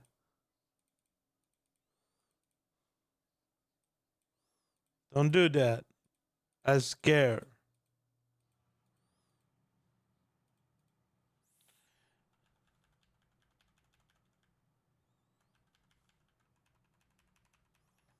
Damn, Jedi. hello. What you up to? Not much. Not much. Why not? Because I don't want to go to work. Call in. I don't have any more days to take off. That's tough. Yeah.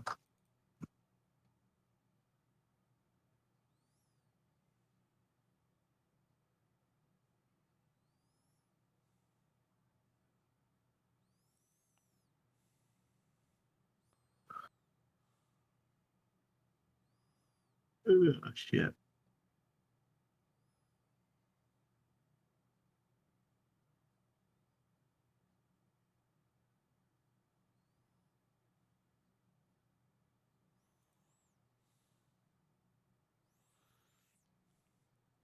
Wow. The Eagles just signed Zadarius Smith, so he's got to go make his path through the NFC East. You will be trading him to the Cowboys in Week 8. Legally required. No.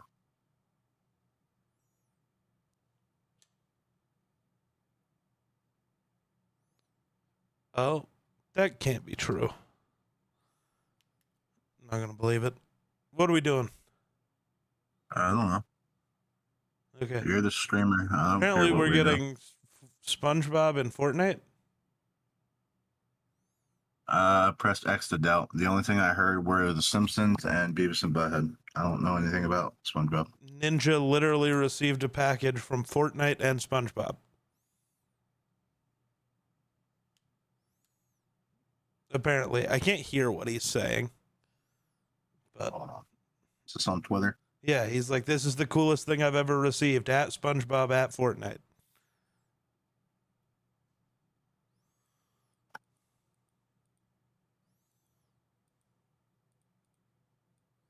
So, like, maybe not, but it certainly seems like it.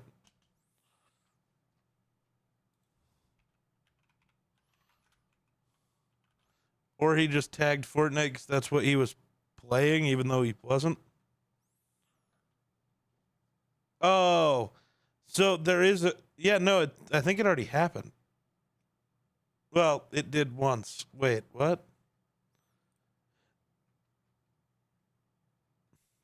Jedi help? I'm listening to the video. Hold on a minute. Oh. Famous instead.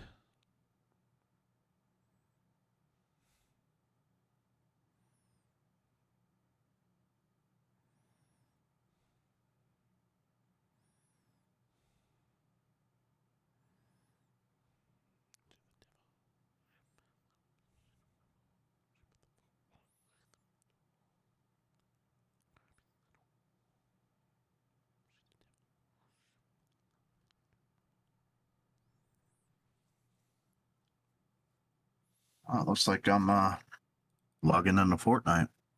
I don't think it's like out yet or anytime that soon.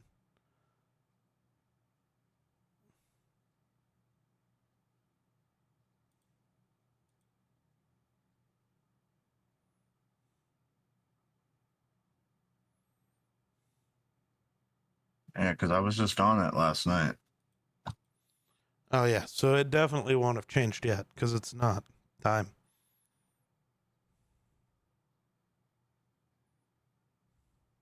That is cool. It looks like they're planning something. They just sent him some stuff. He's got a keyboard, a mouse, a hat, and a driver's license, which is pretty True. dope.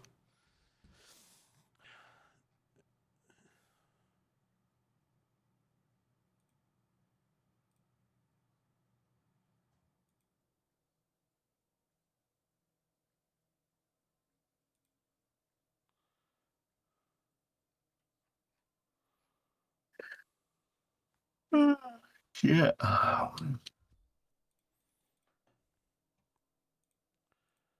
Oh, I'm no, I didn't go post YouTube video on the Twitter. I'm tired. Why? Because I'm tired. Damn, video's got no views today, Jedi. I might be washed. Hello and welcome. You fell off. Again? That's crazy. There's not even a chair around this time.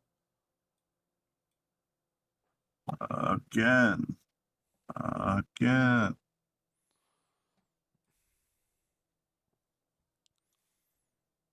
Fuck you. Goodbye. All right, Valorant or Fortnite, pick a thing. I don't want to get pissed off before work, so. Valorant, got it. Kidding. I'm not kidding. Do you really want to play Valorant? No, I've already loaded up Baldur's, man. You loaded up Baldur's. Uh-huh. Are you solo bouldering, or do you want to play our thing for an hour? That part's up to you. If you want to get on Baldur's, I will play. If you want to wait for a night you have more time, wait for a night you have more time. What did Pixar just tweet out Lightning McQueen? Ka-chow. Multiple times. They've tweeted out Lightning McQueen like 8 times today. We get a new Cars movie? Yeah, it started 14 hours ago with just ka-chow, and then ka-chow, and then ka-chow, and then ka-chow, and then ka-chow, and then ka-chow. They've just tweeted ka-chow and gifs of Lightning McQueen all day.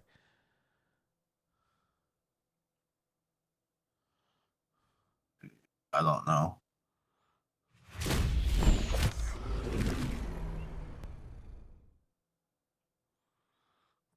And then they changed their profile picture to have 3 Lightning McQueens. Cars 3. Confirmed.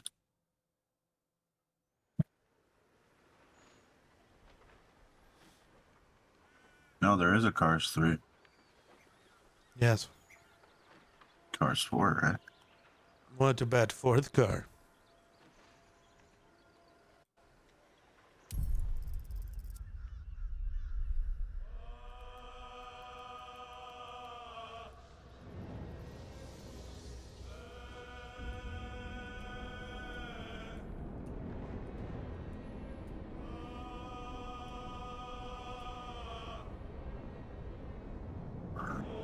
There's teaser trailers out. There's no release date. Are there teaser trailers? Yeah. Or is it just fake AI slop? No, it's legit. Okay. So are you getting on? What can we do in an hour? Realistically, I'm Not asking that you much. because I don't know. But some. Is it even worth it? Honestly. Normally I'd say no, but All right, I won't worry about it then. All right. Shout out to Evil's Gate.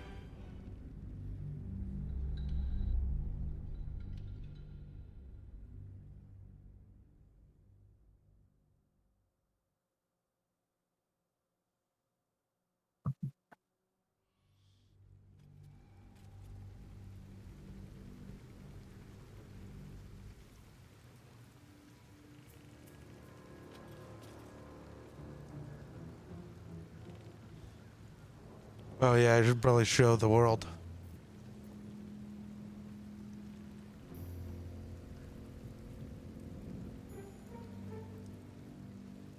Let's get on with it.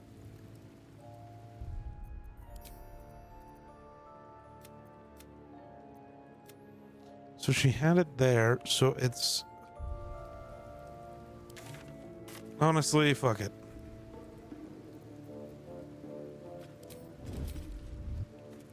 What are we fucking? You. Sure. On I go. Might find something useful. No, Shadowheart lost her hammer. Enter. Oh no. Stargazer! Make some noise. I'm making noise, okay? Damn. Damn. Stargazer, you're insane.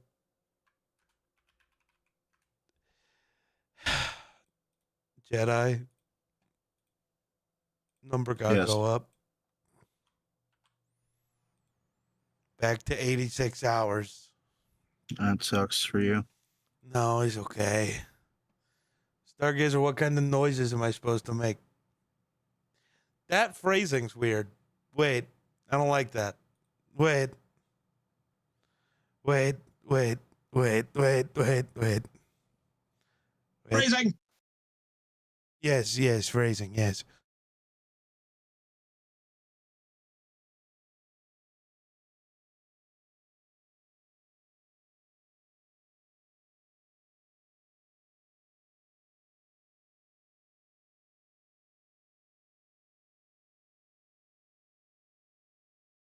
There we go. I had to send the thank you message because I never know if they're actually in stream or not.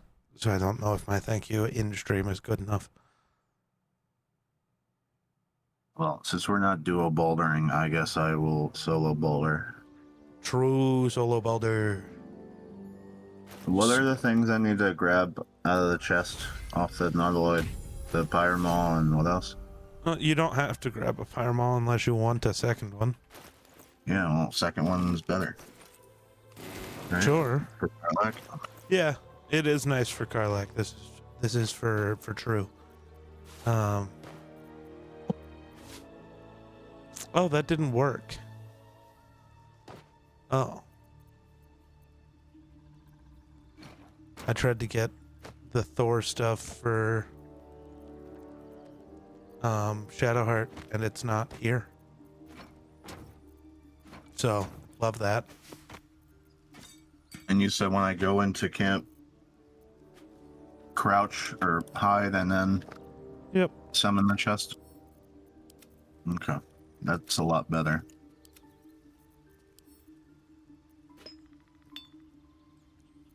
That's so unfortunate. Stargazer's crazy though. I just got here, man.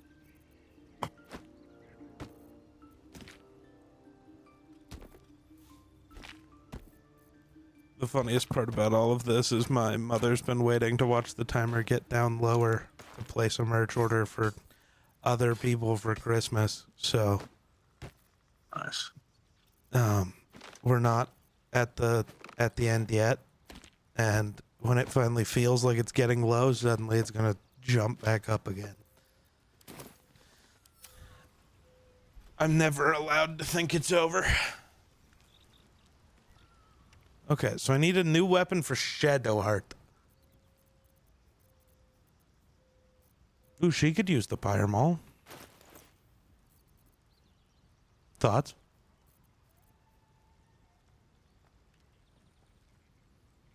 What do I want to be? Are you not just finishing your most No, I- previous game? I fucked that up. Oh. Just finally do a full playthrough as Ridley. I could now. But there's already a rogue in the party. There doesn't. You can only have 4 people, and there's like 8 companions. Just don't have Asterion go with you. Because there's basically everything already in the party, big dog. With haste. I'd like some time to talk. Hello, Shadowheart. Bloody hells. Literally. Just when I think I'm I've got a intrigued by grasp this on our red dilemma, this a devil shows red up. witch thing though. No matter. We've dealt with every other oddity thrown at us lately. We can handle this one too. Now, as for this Raphael, he claims he can help. What do you make of him?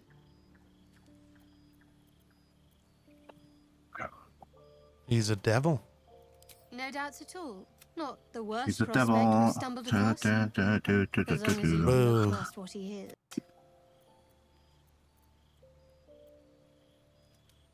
Good. See, I never know understood people the who difference you don't between a want- there were dwarf no and a right halfling. answers with that devil. You're the difference. He was toying with his food. Us, perhaps you see. Sowing doubt is an old trick. Watch out for it. And for Raphael, you could say that. And yes, I still have it.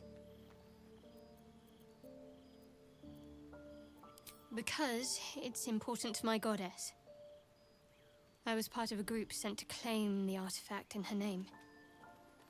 And I'm the only survivor. I worship Shah, the mistress of the night.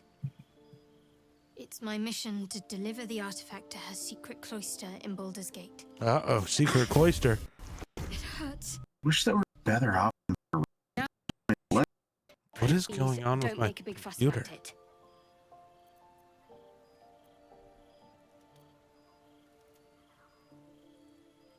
True. I didn't think you'd react so pragmatically. Perhaps I should have told you sooner.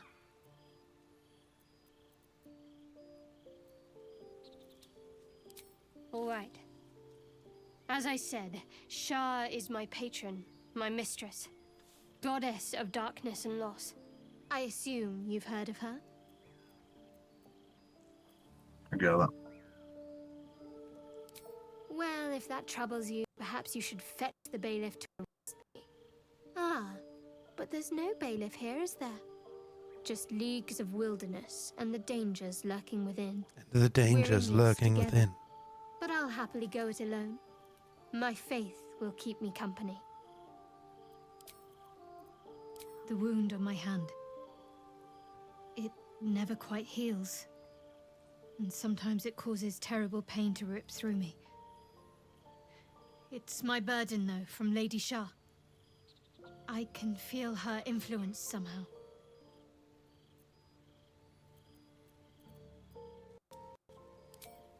I cannot say. I cannot say. Not with what I can recall. But even then, it would not be for me to question her will. Lady Shah has her reasons.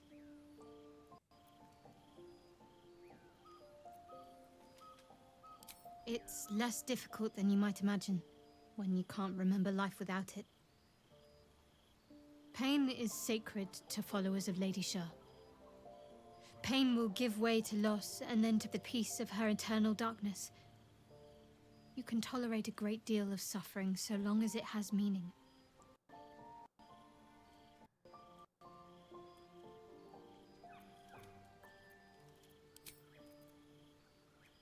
You already know my biggest secrets. What more can you ask?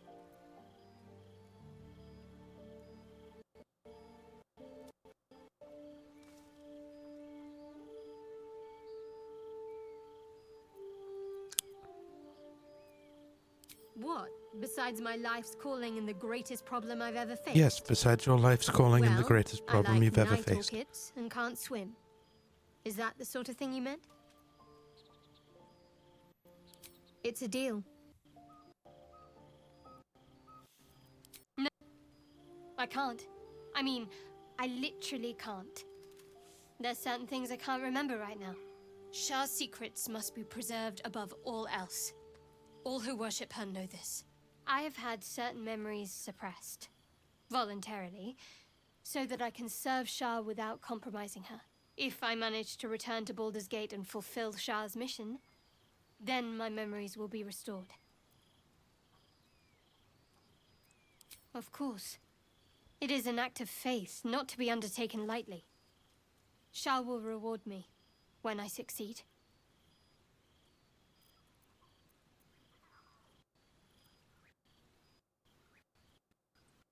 Fine. What's on your mind? Does it even need to be asked? We're beyond me merely liking you. I suppose some would commend our actions. Goblins would have raised that whole place to nothing if it weren't for us. No excuse to rest on our laurels, though. We've still got our own problems to contend with.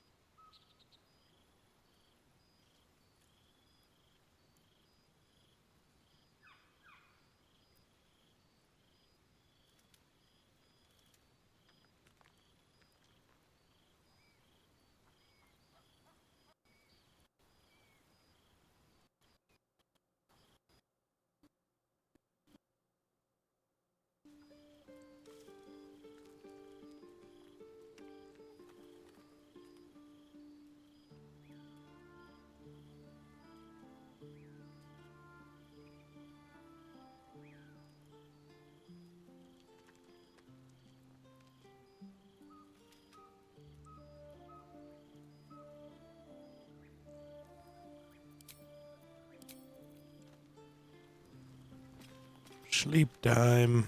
Better not be cursed.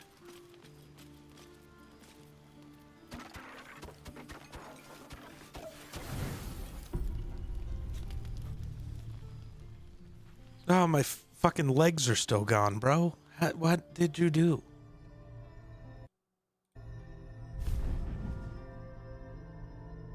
I promised I'd be back. Don't worry. I have things under control. For now. You haven't been using the parasite's power. You think you don't need it. But things haven't gone as you expected. You hoped a druid as powerful as Halsin might be able to remove your tadpole. But he couldn't. You're desperate to be rid of it. Understandable. But you're looking for solutions in the wrong places. Your parasite is unusual. It is wrapped in magic that prevents its removal. Nuh-uh. Until the source of the tadpole's magic is destroyed, any attempt to remove it will kill you. You were lucky that Halsin knew this. His instincts are right. The parasites are merely a symptom of a greater sickness in Faerun.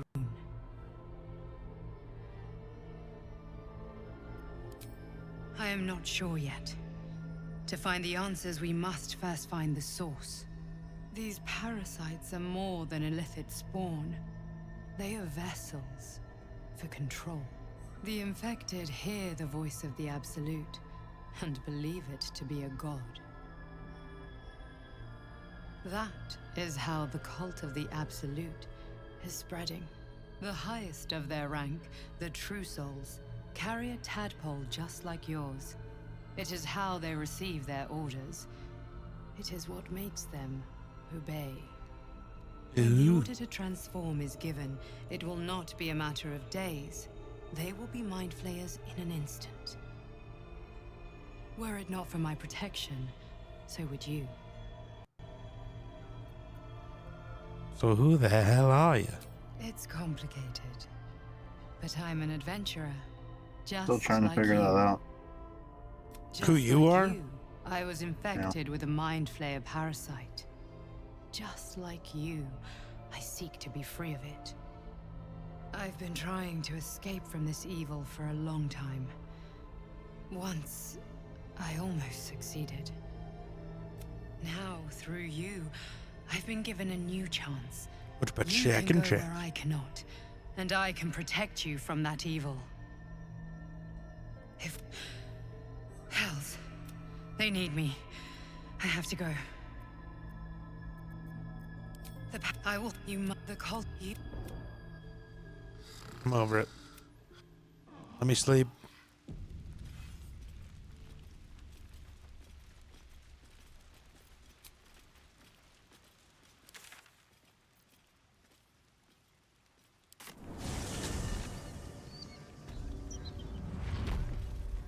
Ooh, Shadowheart, what can I do for you? There's something I want to talk to you about. Something important. I could have died in that pod, back on the Nautiloid. You could have died, spending precious moments trying to free me, but you did it anyway. I owe you my life. I'm trying to say that you've earned my trust in a way very few ever have. I want that to mean something. I want you to know more about me, at least from what I can remember. What about human sorcerer geek? I've wished to serve her as a dark justiciar. There's scarcely Sure. a greater way to fully dedicate yourself You ever seen to Lady Frozen? Shah, save perhaps if you But become you just the gonna head make of the Elsa? church. Yes. To become a dark justiciar is to become the Night Singer's sword arm. Oh, you Her should back implement out with and go which she will download the cast down Cryomancer the mod then. unbelievers and win the final battle to restore her perfect, Main menu. endless darkness. It's all I ever wanted. Because that one focuses mostly I on prayed ice. it was my calling. There's some cantrips that I could use. Ray of Frost, you know. Of the rank. Frostbite. She said I was not ready. Not my. You said Cryomancer, right? Yeah. The Mother Superior, head of Lady Shah's own.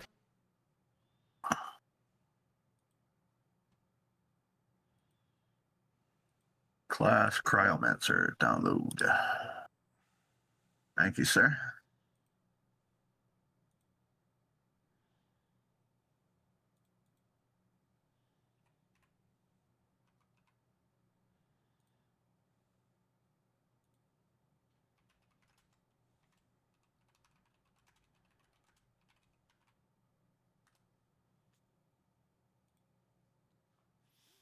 You're not welcome. Good morning, Galaxy.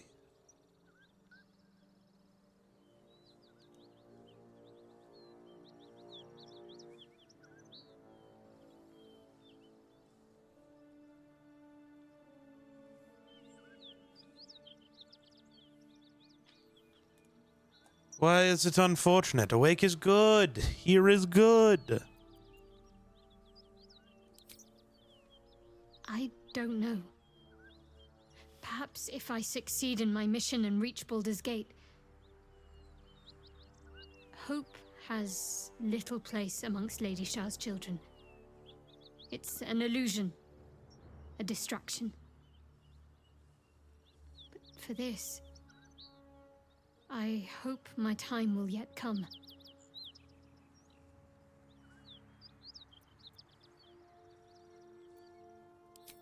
Thank you. I had a feeling you'd be understanding.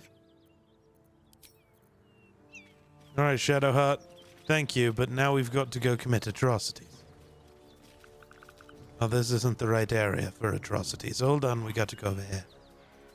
Does it count as atrocities if it's killing nulls? Yes. Okay.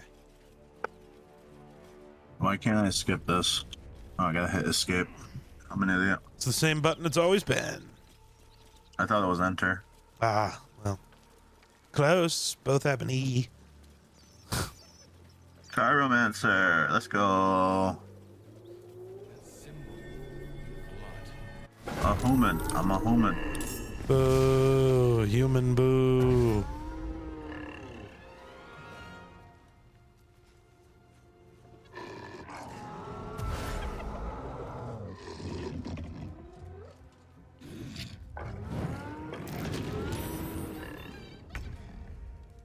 Yes, keep trying to group up. Yes. Yes. This good.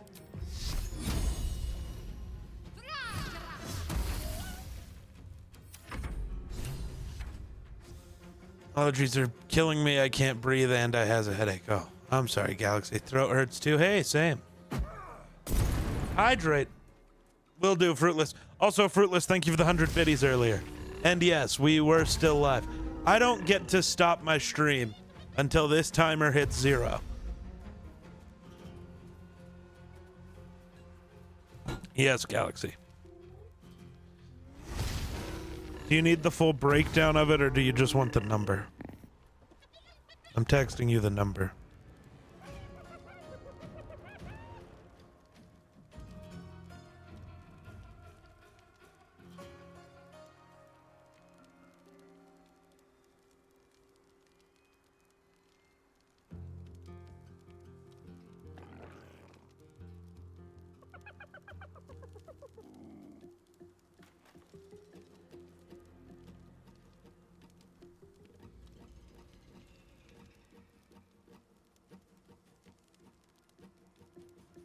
I gotta look up a picture of Elsa. I don't know what fucking hair she has.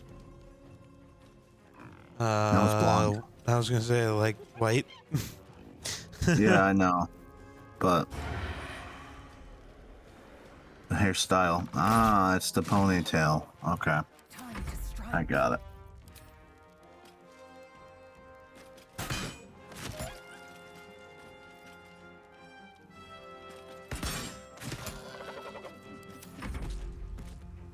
I'm not even mad that I have not done anything goal-wise. I have not. I was going to, but I haven't. We were going to last night, but you weren't here, so I didn't. Tonight, we're gonna soon-ish.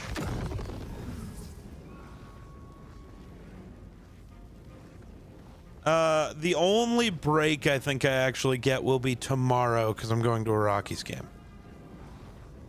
That's the only, like, real break.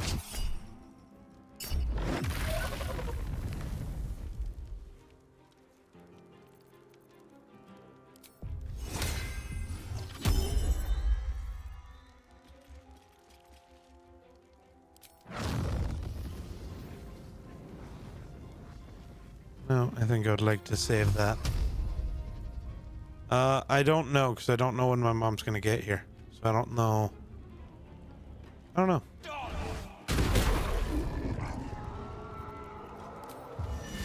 Time for mercy. These are nulls. So they are like hyena dog things. Okay. I might get a little bit of stream in before the game, but we'll have to see.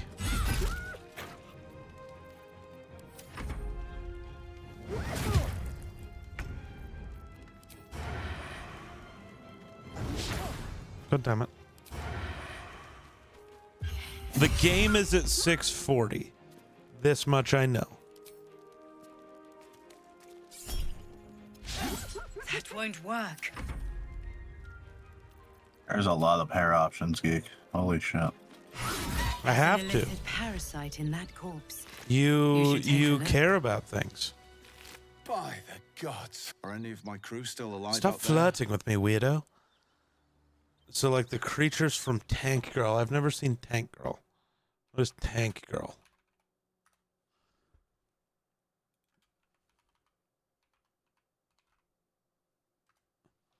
I'm looking it up. No. No. I'm gonna go with no. Because those creatures are too humanoid. These aren't really humanoid.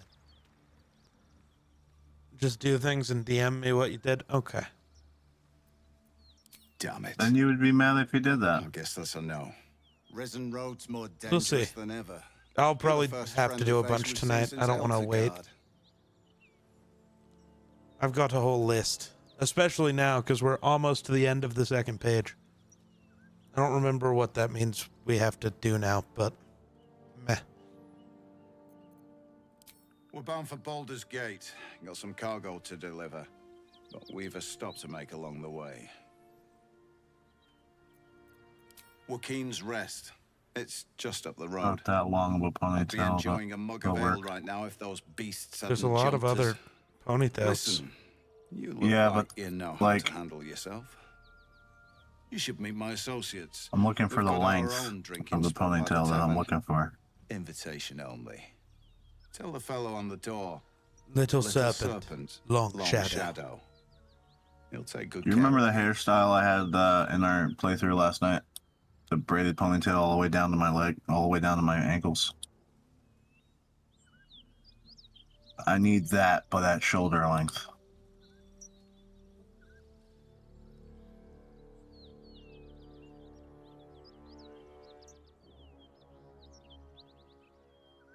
No shoulders.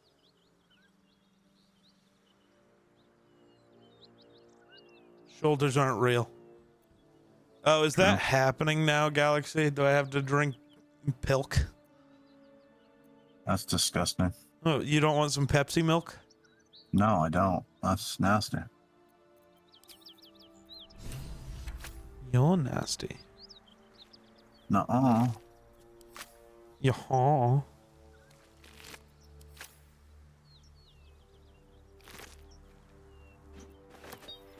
This one is a true soul parasite. It can enhance you. Yeah. You can absorb its potential. I have to watch. Oh, and now I have to watch an anime. You already know how. Jedi, give me your Netflix password. I don't have Netflix. Fuck.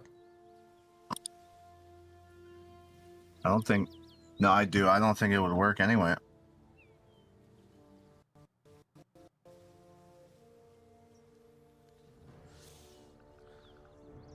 Them are all free to die. True, we gotta kill all the things. I'm not Don't gonna. worry. You won't come to harm. I'll protect you. Sure, I'll take the extra power.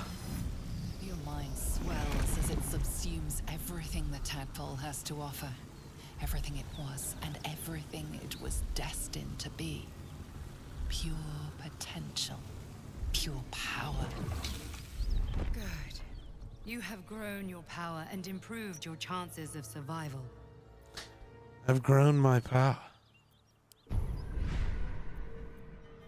What about second power?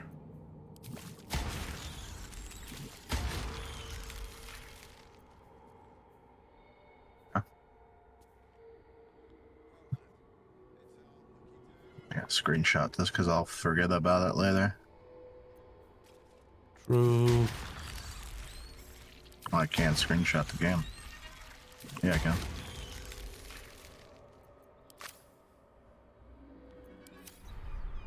Hello, Spears, Starman. pipes, halberds, and glaives. You've indulged. Light armor, Just help yourself a shields. little more power, I see. Yes, more power. And there isn't a tentacle to be seen. Not a bad deal, I'd say. My only complaint is that you didn't want to share. I wouldn't mind indulging myself. Yeah, I'm not gonna share. I admit I wasn't keen to be the first to try it, just in case there were any surprise side effects. But now that we know it's Give me a safe, random number, Geek. I'm all for experimenting. 7. Okay. I might just hold you to that. 5, 6, 7. Galaxy says 79 if you want to learn how to count that high. What do you mean, learn how to count that high? Swift as my feet can carry me. Fucking dick.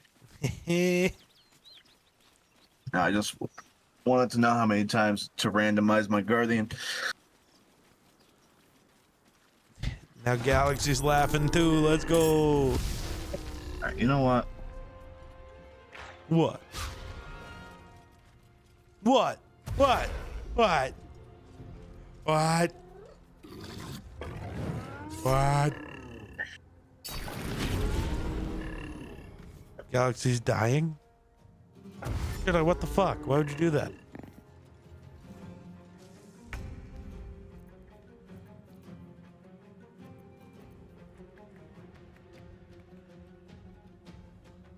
Do.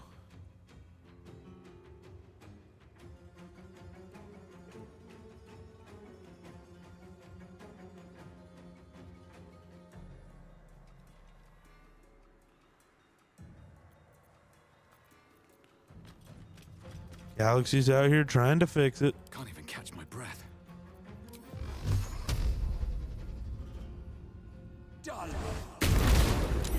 All of you get the fuck away from me.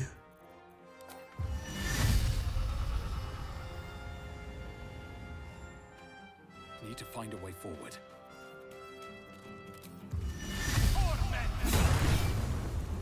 Let's finish this. I don't want you to Misty Step, I want you to Hell Crawl.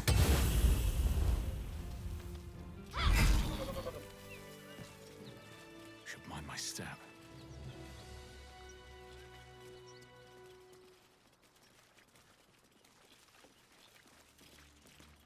Still can't believe we lost Mjolnir.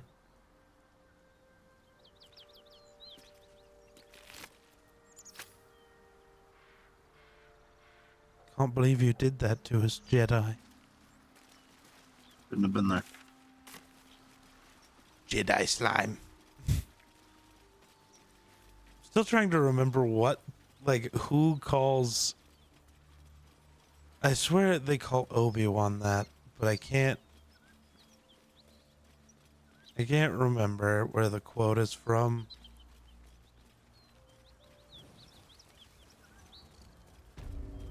Smoke. Something's burning. So it is spoken, and so is it done. I hear shouting. Someone needs help. You know about being us, Geek. Not us. It's we. You ever be us? Be us? No. I Little wouldn't want. brain dude. Yeah, I wouldn't want to be us. Why not?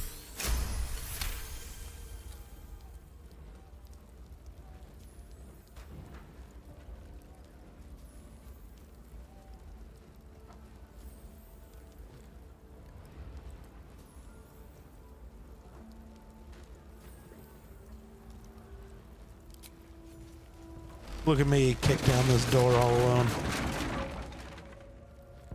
Probably. Inside, hurry. Thank you. I am the greatest.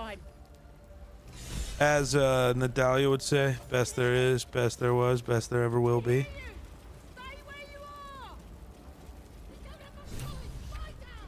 Look at how she flips in the air, bro. No. I should speak up. No, I won't look. That door. Opening it could. Looking's bad.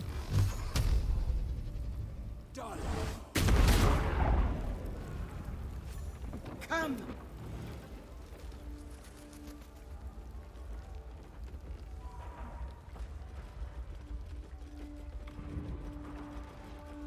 Don't worry, I rescued you from the fire. Gripped you tight and raised you from perdition, yes. Somebody's gonna get that reference, I hope.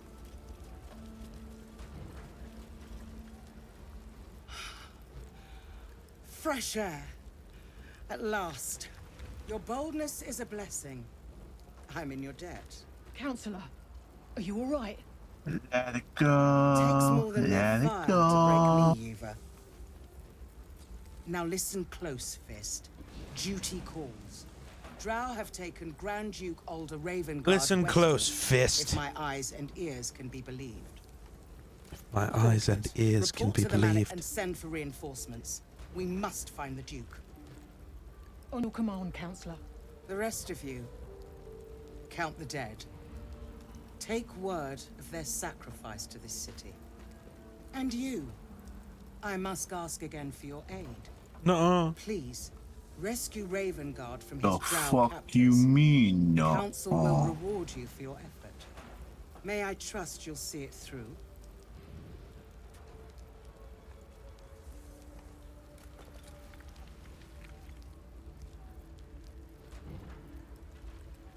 By the time aid arrives, it might be too late.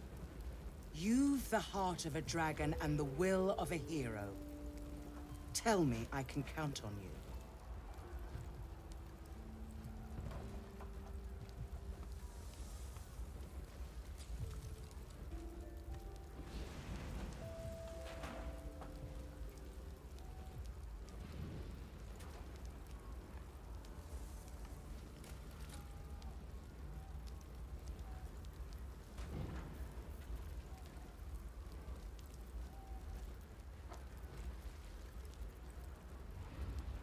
Moonrise Towers, along the old road. That place is cursed. Few could survive there, unless darker forces are at work. This was no random attack. The Grand Duke was their target. Thank you. And should your approach the towers with... I will... Approach the towers. Yes, will do. Alright. Y'all stay out here, I gotta go loot. What the fuck is that?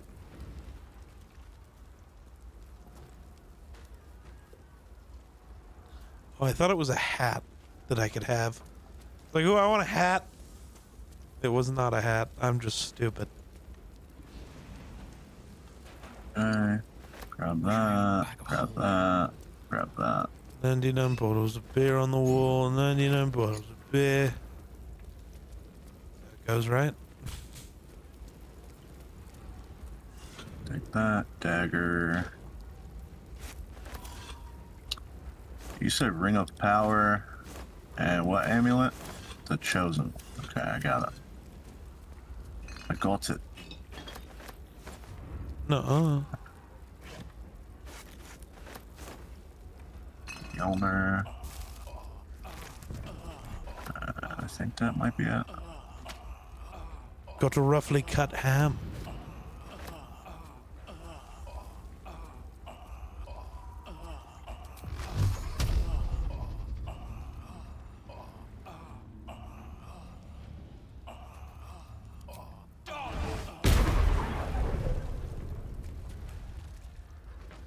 Enough with the smokiness.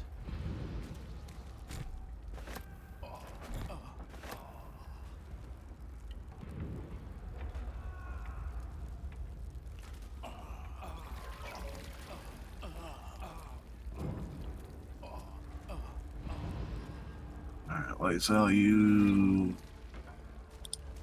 get that. Put out like half the fire already.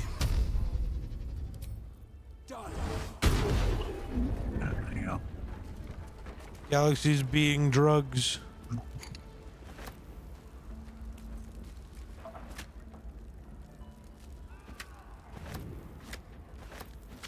Chicken, pork loin.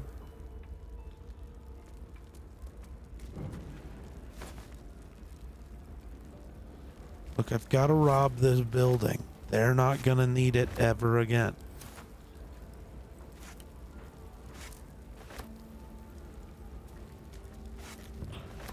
The building literally burned down.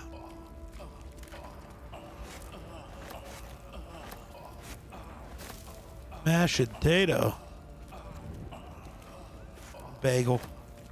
Bagel. Butter bun. Baguette. Baguette. White bread. Butter bun. Butter bun. Butter bun. Sourdough.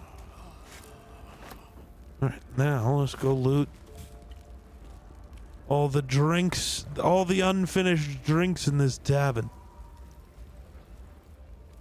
Like this mug of beer. And this glass of wine. Apparently I'm on fire.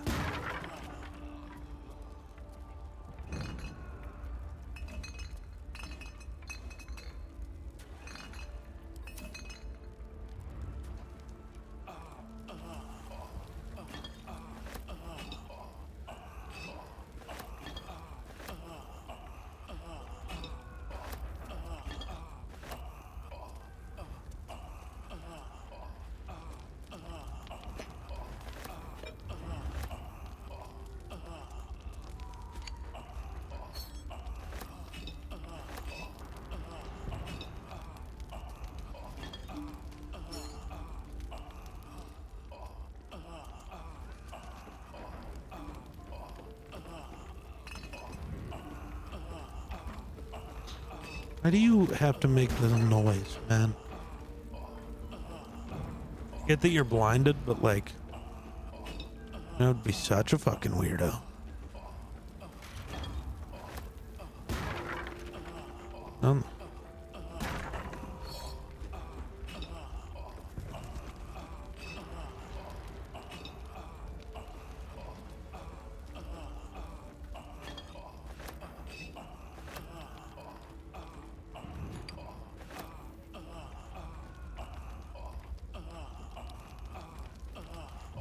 I think we have achieved assembling everything that this building has to offer. Well, hello. Hi, What can I do Astarion. for you? I didn't mean to talk to you. I don't care about you.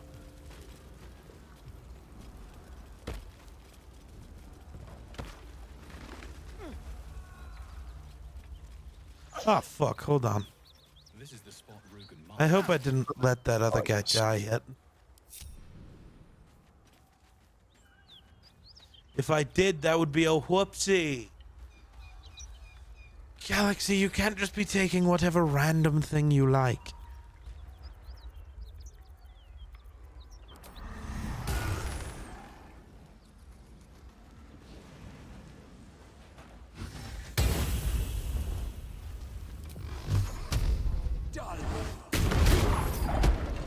Geek, do you know where the Pyre Mall is in the chest by chance?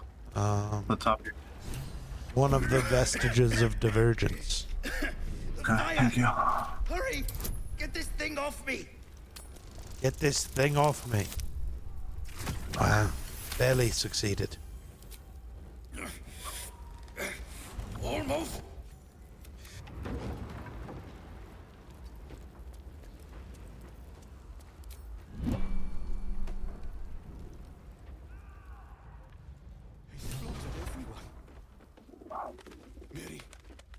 Miri, you should have stayed.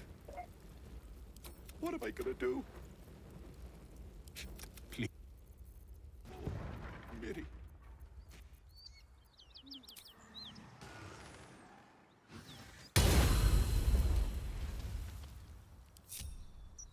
Let's see. Right, let's go in here and hit him with the little serpent long shadow.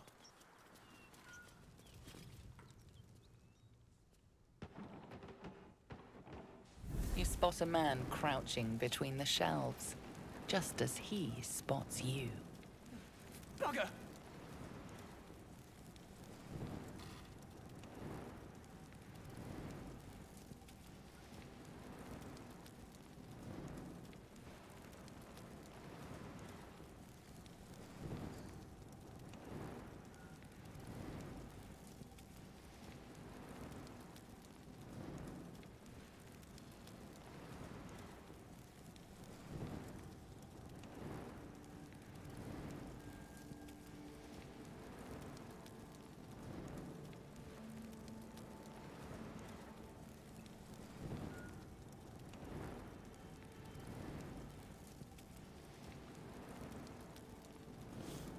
You feeling better yet, Galaxy?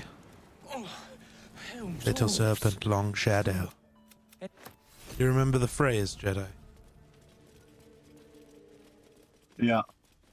Stick 'em with the pointy end. No, that's a different thing. Oh.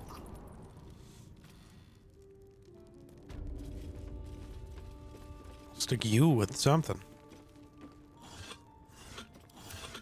Maybe not. You'd like it too much.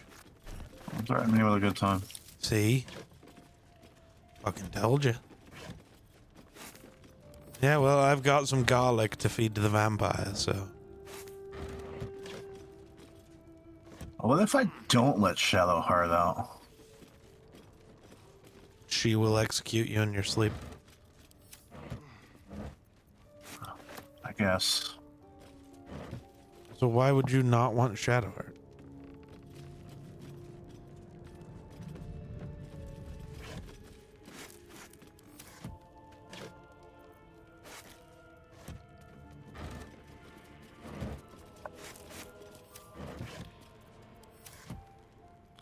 I remember getting the achievement for that.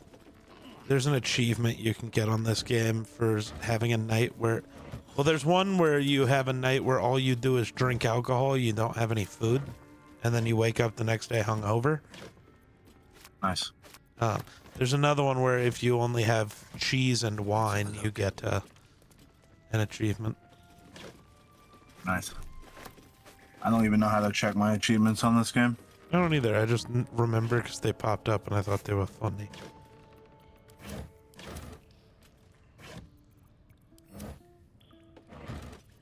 Nah. Damn, the DC was a 2. I rolled a 3. That's insane.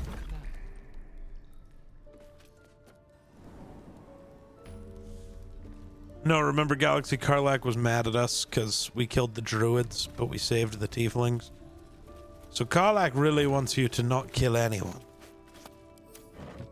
How boring. Except goblins. Fuck all the goblins. I guess. She probably gets pissy about that too.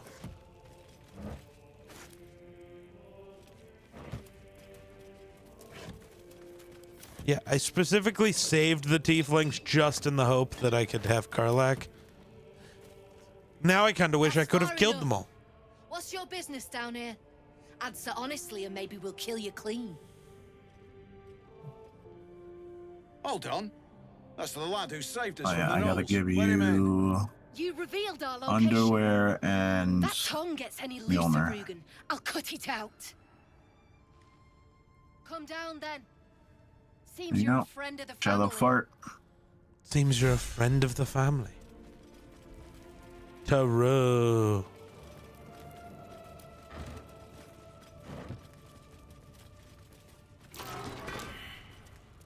Like, part of me wants to kill all of these guys, but I also want to let Rugen live so I can meet him in Baldur's Gate. So I can meet him at our spot. Caught a vibe.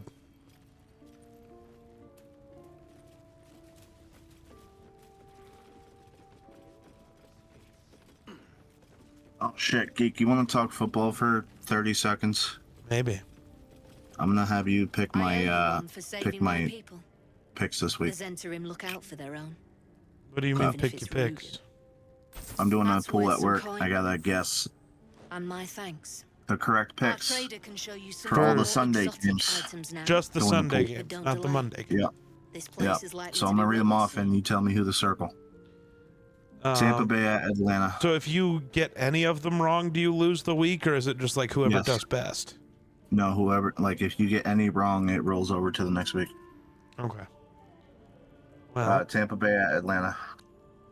Tampa. Okay. Cincinnati at Cleveland. Cincy. Sounds tough though. Miami at Indianapolis. I think the Colts are winning. Okay.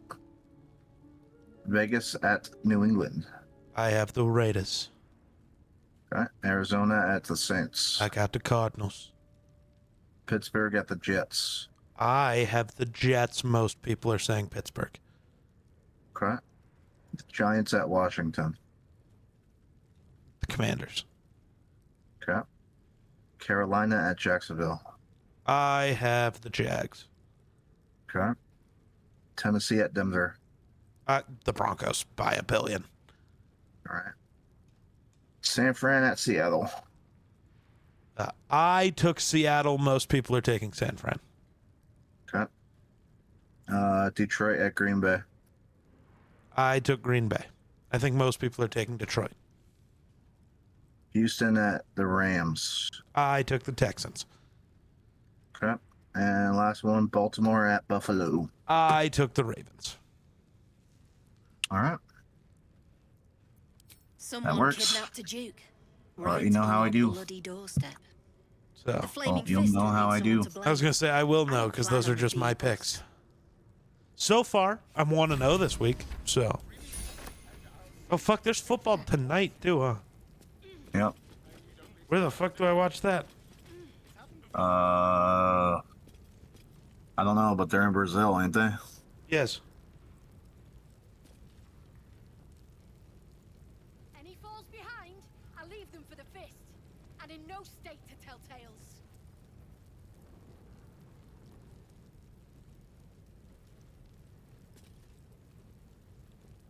Oh, NFL Plus. Good, good, good.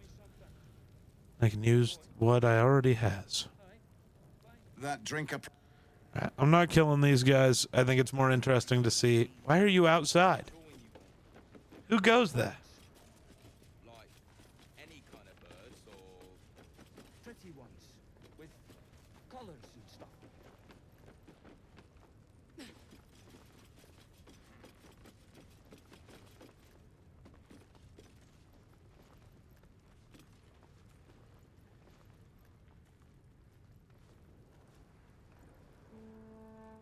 Lamps, lads. Sealed lamps. Don't want open flames where we're going. Don't want open flames where we're going.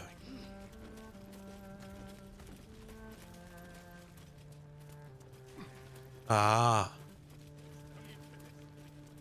What am I doing? I want to go to the Blighted Village, and then we get to go kill a hag. Oh, there's goblins here. We should just randomly kill all these goblins, huh? Dead goblin. Dead goblin. How Dead far can she goblin. throw this fucking... A ways. Oh, they all died. So there's not even anyone left to be angry with me. That's crazy. Invalid target. Yes, your target is not valid. Try harder. I'm gonna go over here.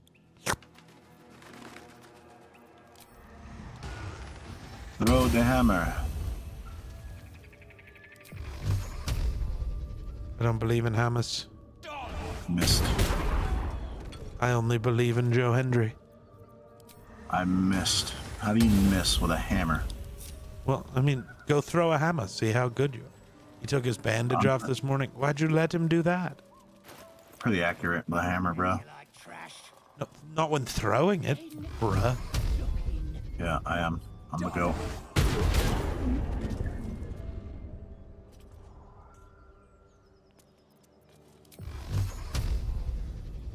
Oh no! I'm an idiot.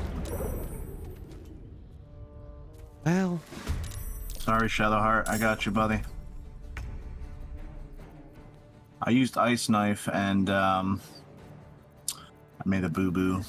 Yeah, it's an area of effect, but Light on my feet. I think there's one more gobbo. There you are.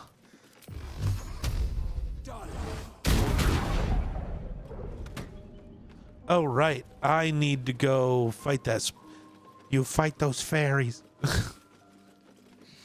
I can't get over that stupid supernatural line. I gotta send that to you. You'll think it's funny.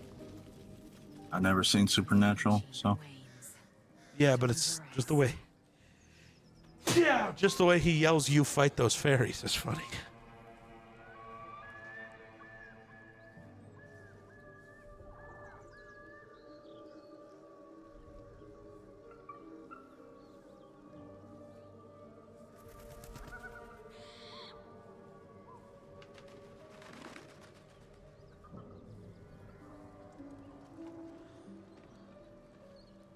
Doesn't Jedi need to go to work? Oh yeah, Jedi, don't you need to go to work? Yeah, I do. Soon.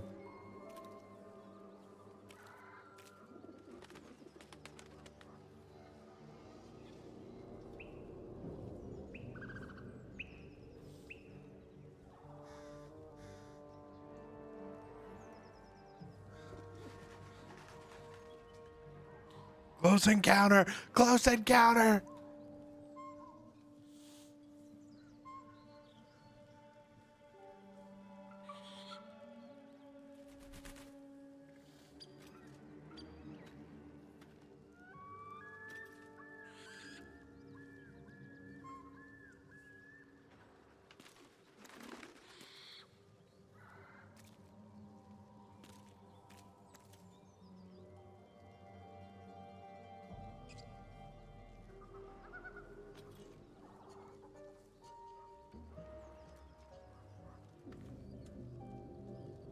I gotta kill a mind flare now. Yes. Well, hello. Kill those mind flares. A crooked touch. Pick those locks, ass. Pick those locks, ass.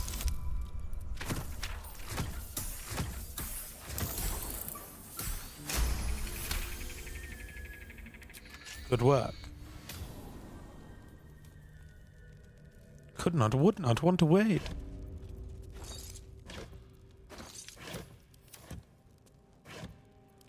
Yes, let's.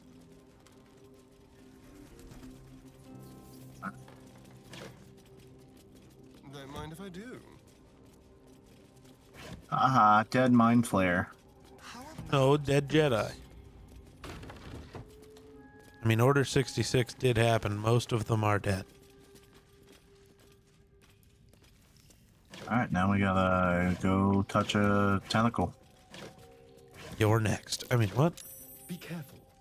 There are traps about. I already got the sword. I am not doing this fight. Get me out of there. No, stay.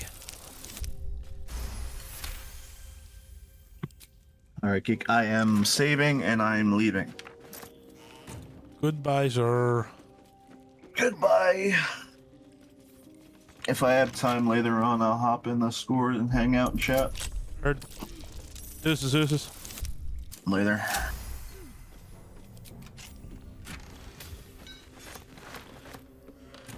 Good work, Astarian. Well, shut it off or something. Give up now. Very well. We've got to go fight the spiders. They were always spiders while the world was spiders. Really? Until one of us... Oh my god. Thank you. That changed nothing.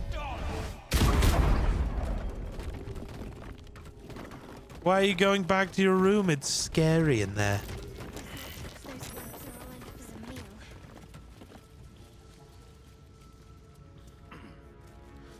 We didn't fight the fairies.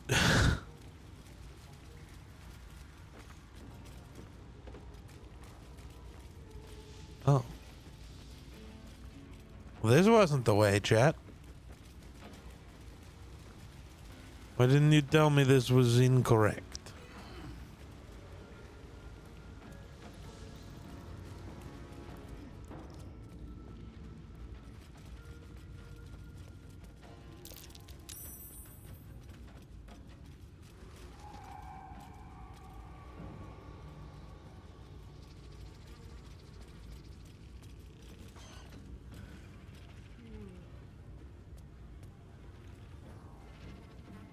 Oh, we all made it. No, this way.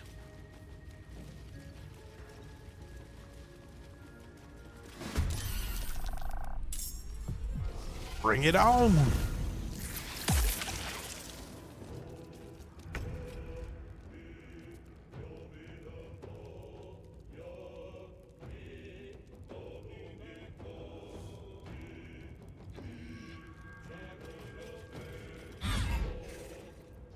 Beat up the spider.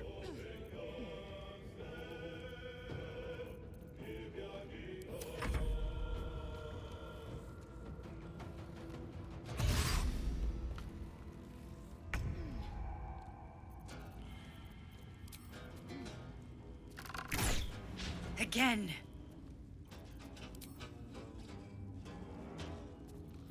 Well, shit, ass.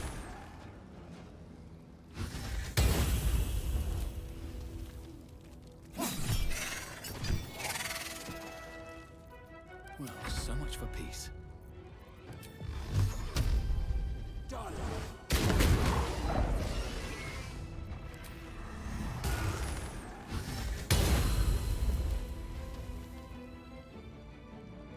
Breathe deep and move.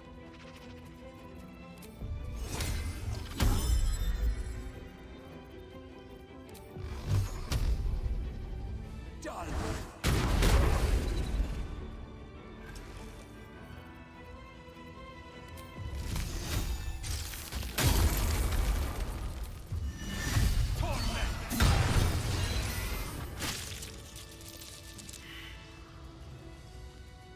All right, where's the biggest spider?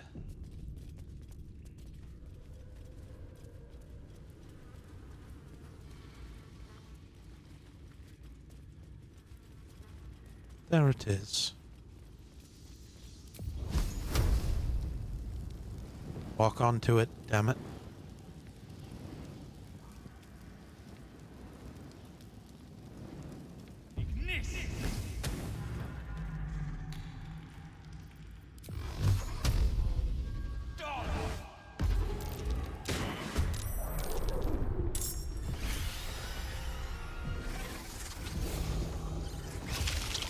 Yeah, I get it. You gotta spawn the tiny spiders. Going to the store? What?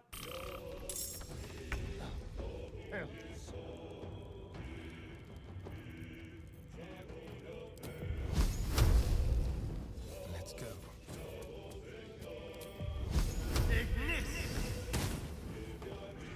Nice. I am fury. I am death. Lae'zel is fury. Lae'zel is death.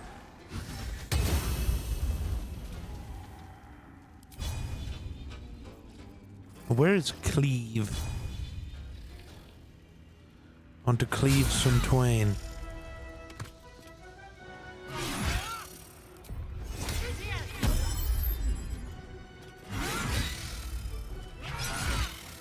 What now? Can I hit that one from here? I can.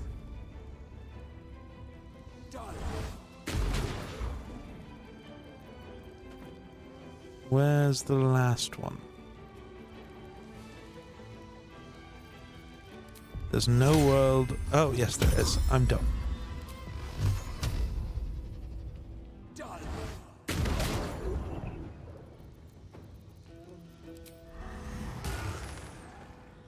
Oh, spider. The itsy bitsy spider died. How far can I go? That's it. The itsy bitsy spider died.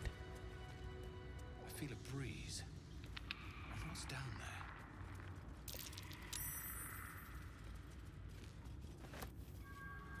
Hello, I Lae'zel. have a confession. Uh-oh, Lae'zel's in love with me. I was too hasty to judge you.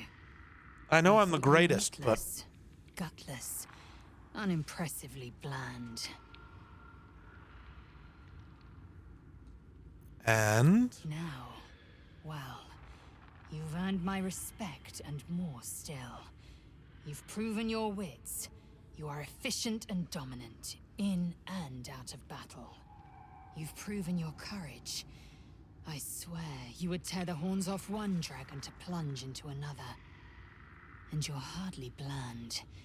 Your scent alone is enough to make my neck sweat and my hair stand on end.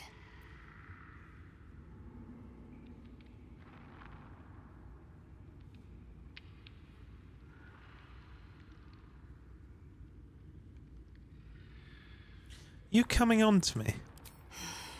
Isn't it obvious? I want to taste you. Perhaps tonight, perhaps later, but I want it all the same. Do you?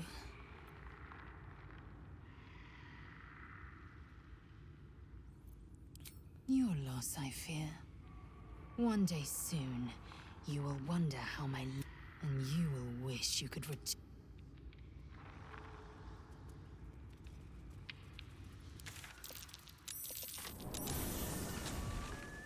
Alright, now that we've returned to the store, we go fight the hag. No, we don't. We get to go get that book. Cursed to put my hands on everything. Cursed to put my hands on everything.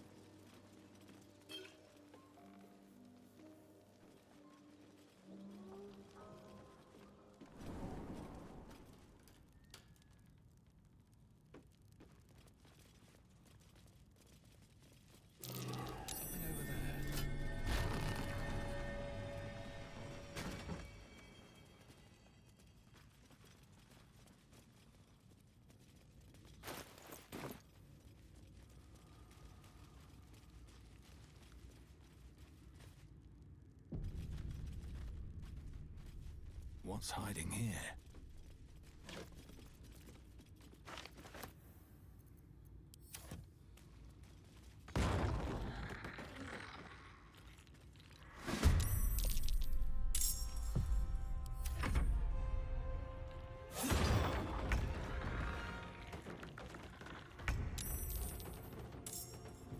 Just gonna let them try to wake up as many as possible. Oh, they ran the wrong way. Now what might you be hiding?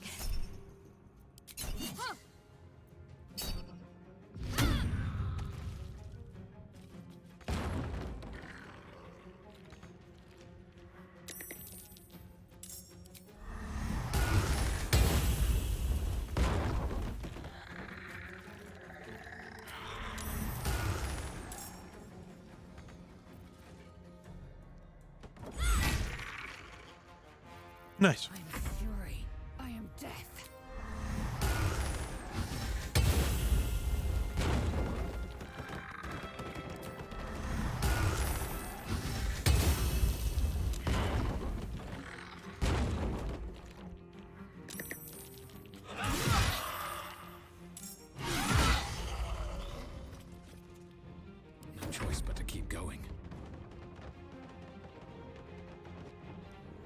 Right, they're trying to flee.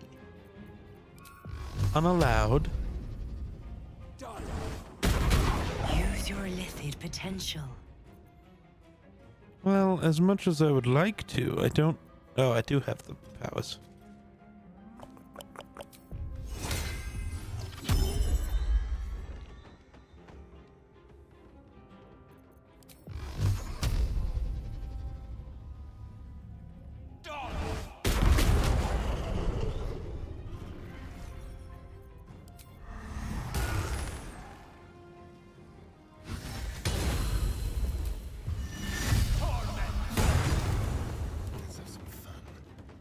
Bro is baldering. This is true. Hello, Grayson.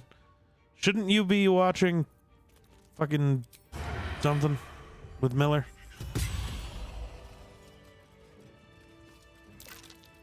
These boots have seen everything. That's curious. Something good here, I hope.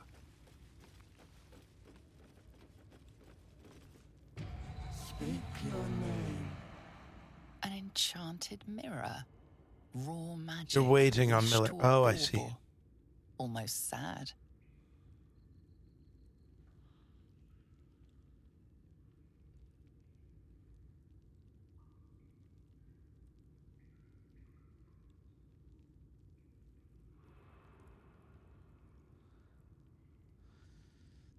Yes, I'm, done up. You will. You are known to my master. Good. I've still watched 2 episodes. Declare yourself an ally. Yes, I am an ally of your master's. Your master's ally. May pass.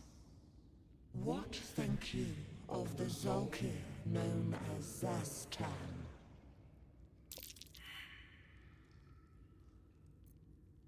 Foul, wretched creature. Zolkir.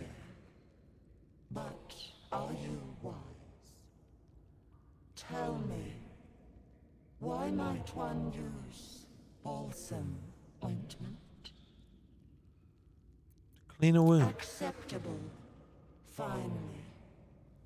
If you could see anything in me, what would it be?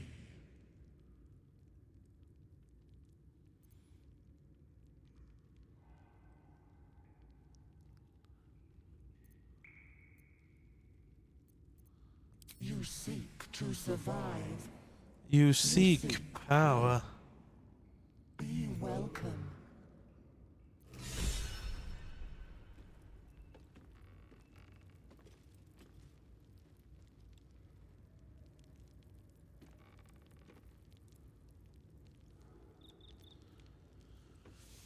All right. Well, now that we are welcome, Best avoid that trap. we're going to find out. Astarian's got it. Good roll, ass. Hardly a challenge. Hardly challenge. There are traps about. Good job, ass. Traps. How considerate. And good job, ass. Is that blood? No, never mind.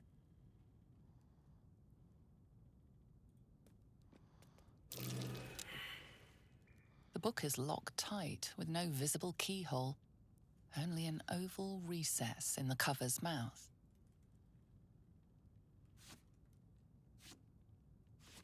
You try to beneath the... That?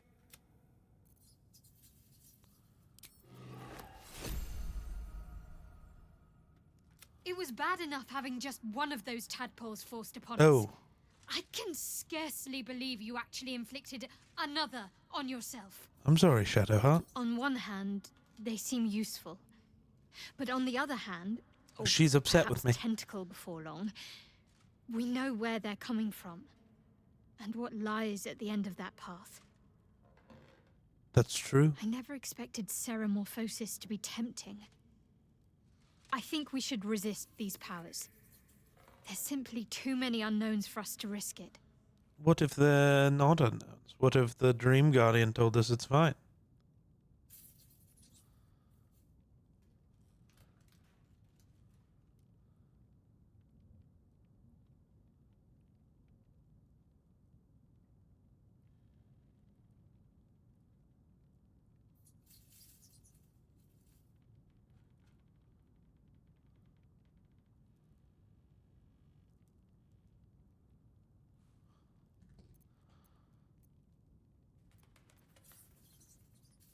And some might say eels and turnips boiled in milk is a delicacy. But some are fools. I'll make my own mind up.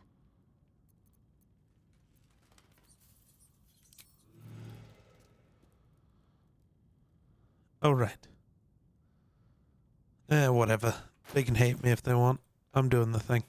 The book is you try to beneath the allure, you feel the faintest echo of torment. There is great power in this book. But I'm also opening the great book. Suffering. Astarian's mad at me. The book's pull is irresistible. You feel changed, bettered for having opened it. Suddenly you are capable of anything. Felling mountains, darkening suns, conversing with the dead. So much promised. But what is sought in return? Glyphs shift gently before your eyes. Words slip into your mind, onto your lips, forming words you don't understand. And something is trying to reply.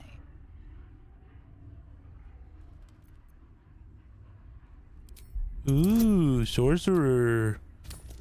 I want to understand this book. I understand this book. Yes, understanding book. Glyphs swarm impatiently. The book wants you to turn the page, to delve deeper. It's hungry.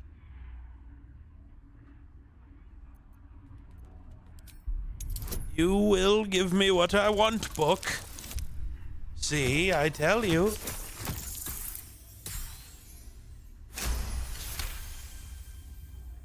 The glyphs seem to burn your inner eye, outraged at your denial. Within the pages, you feel a feral thrashing. Living magic, driven mad by what it was used for. Necromancy. The magical energies of all living things were stolen, corrupted, and sealed in this vile book. It wants someone to share in its insanity.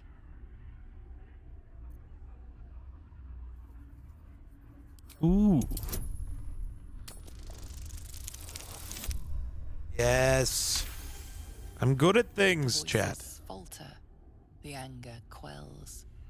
The magic seems to grow still and quiet, like a soothed beast. Now we can turn the page. Nothing.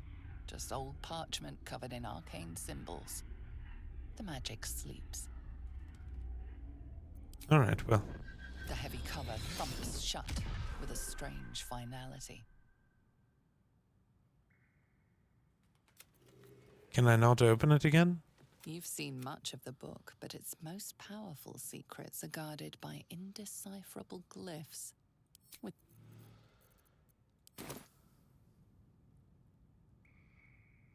Moving in.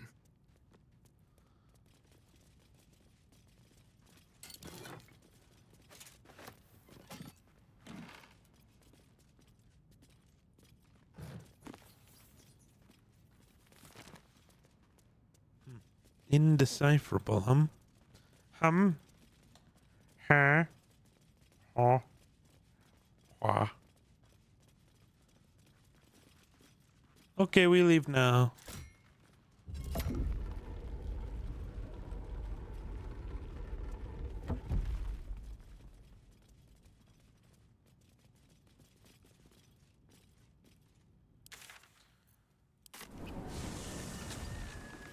Oh, goodness.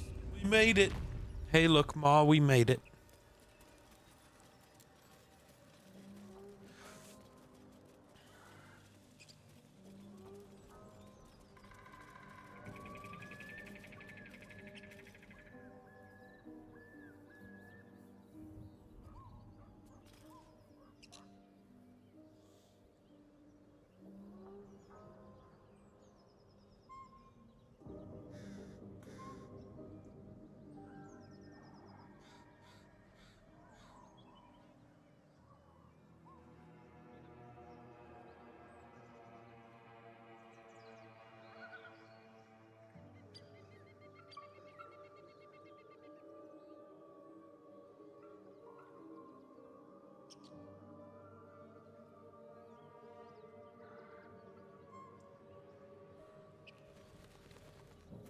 All right. Now we finally go kill a hag. We've really been taking our time. Oh, fuck. You know what we didn't do? No, you haven't. Please. Lads, for the love of all that is holy, I've never clapped eyes on your poor sister. Drop the act, hag. Hag. You was the last to see Mayrina. Just let her go. Please. Please. You there? Please, I don't know what's come over these boys. I just want to go home. The old woman's face creases with false concern. You realize she's lying about seeing this girl, Mayrina. Stop this. We won't ask again. I wish I could just attack the hag. Bollocks! You were supposed to rush to my defense, love. Fat lot of good you are. Some advice? You ever darken my door, you'd best have that head bowed and an apology at the ready. No. I'm gonna darken your door with a gun. Not really. Bloody hells. She could shoot fireworks out of her backside. Thanks. The hell's with... The hell's with him? Yeah, I know. I'm gonna follow you guys, and you guys are gonna end up dead. It's gonna be crazy. A chill runs up your spine. You feel like you're being watched. I am being watched. Attune my magic to find the disturbance. Fuck.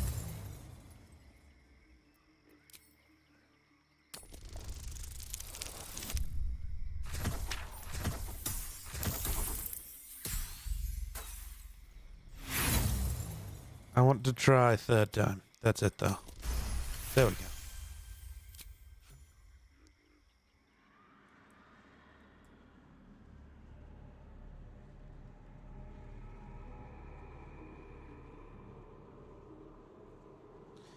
There's something wrong down here.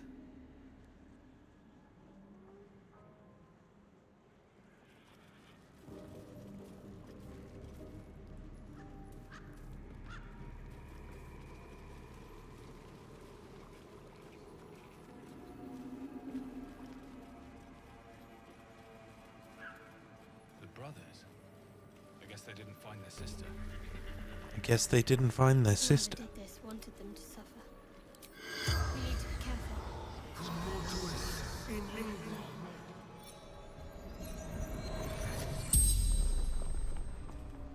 The corpse regards you lifelessly.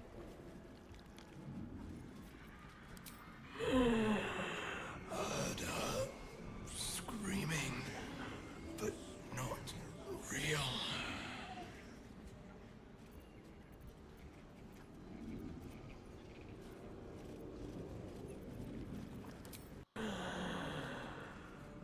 Mom, Joe, Mayrina, and soon a niece.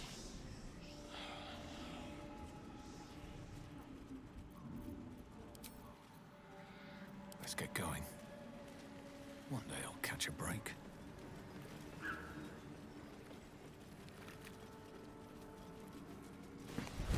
Emotional damage. Hello, Grayson. Forgive the aroma. You catch a waft of something foul, metallic, and sickly sweet. Powdered iron vine. An old hunter's. I still have to get everybody to vote on what I'm having for dinner at some point. You're a monster hunter. I'm surprised. I thought all Ger were vagrant cutthroats.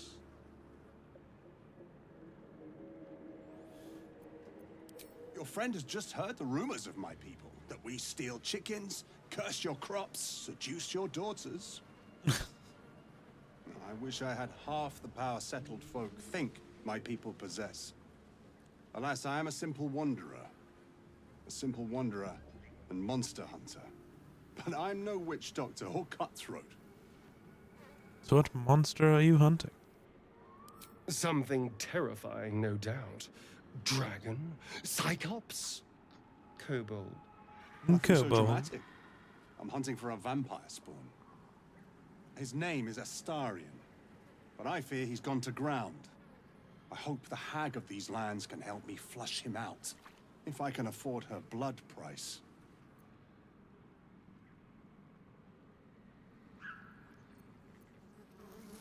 What is your plan when you find Astarion? Not this time. My orders are to capture him. Oh. And bring him where, exactly? Baldur's Gate. My people wait for me there.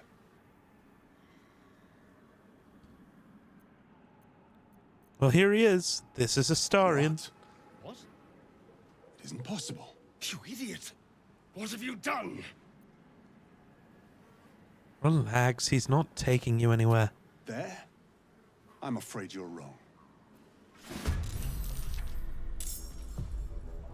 You know, I'm even going to be kind.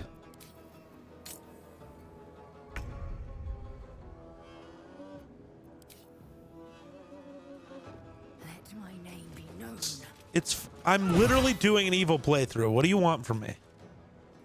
Don't be so evil, evil man.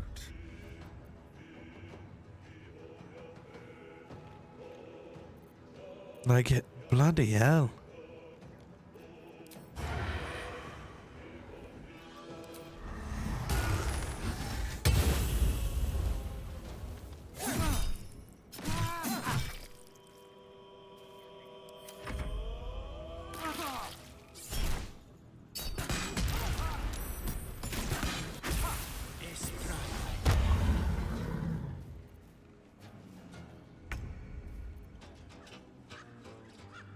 Got to press on.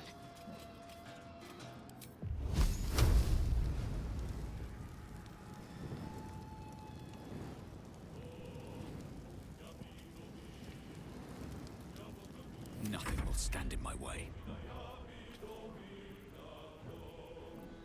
What does my blade do? I have no idea.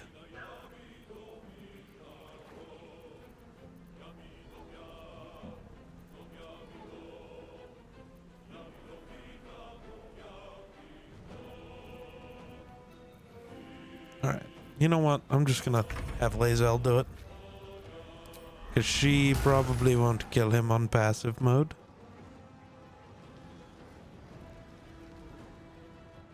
On the move.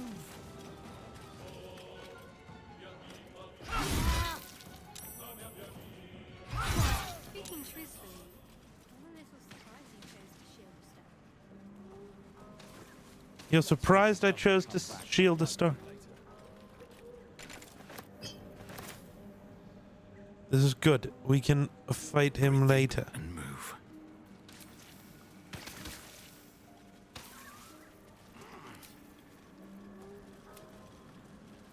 I wanted the fight, okay? I always want the fight. Ugh, I hate swamps. Place reeks. Probably full of bloodsuckers as well. Shadow. You wound me. Shadowheart, you wound me. Enough waiting. I crave blood. There is at least one bloodsucker in this swamp. Astarion is right there. No one's stopped me yet. Best be on my way.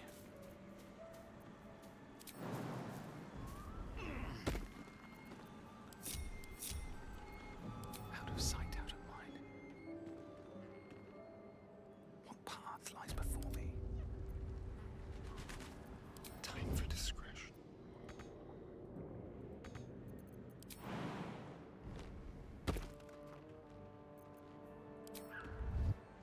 Ready or not? Stay low. Ready or not, here I come.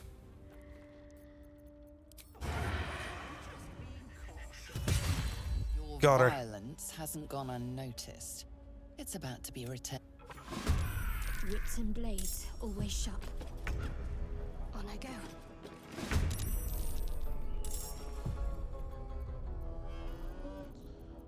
Let's go to me.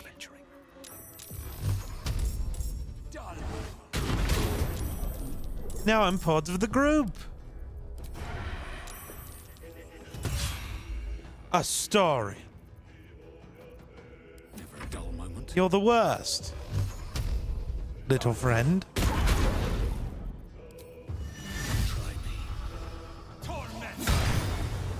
You bastard! You ruined it. You ruined everything. That's an interesting way to thank me. You want thanks? A slap is all you deserve. Ethel was going to bring my husband back from the dead, and now I'll never see him again. Because of you! Don't be naive. A hag was never going to help you. She would have. I had everything figured out. Just a bit longer and my child would have been born. And all this would have been over.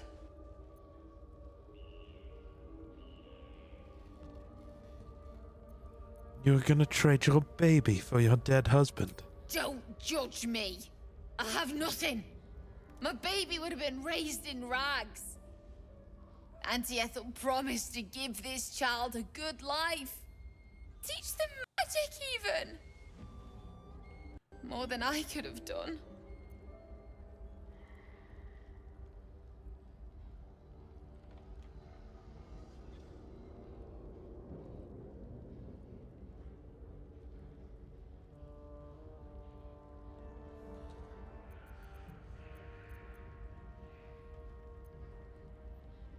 Is that what Ethel told She you? said I'd make a bad mother.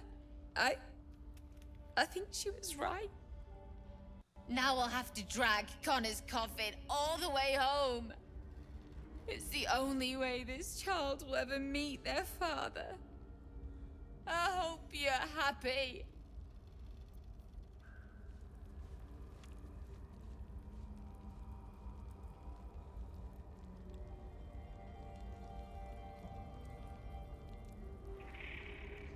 Welcome home, Galaxy.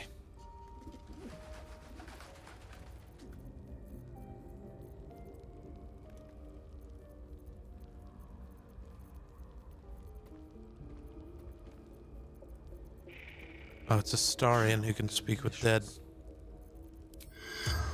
A fine choice.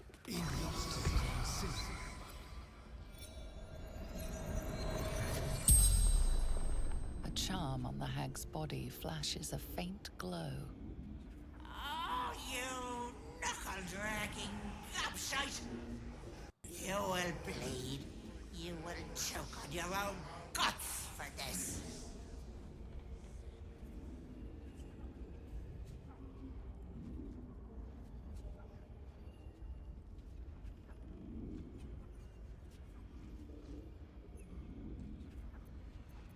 You have a Dr. Pepper? Nice. Oh, quite lively for a corpse. I'm a hag, you little snot! You think I didn't plan for this? Death and I are old friends. But I won't be a corpse forever. That I can bloody promise you.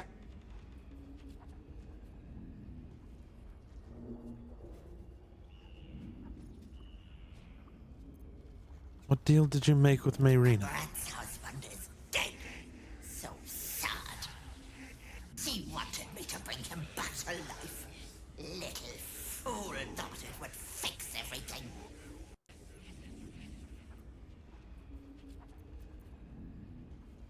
I didn't want the girl, sweetie. I wanted her babe.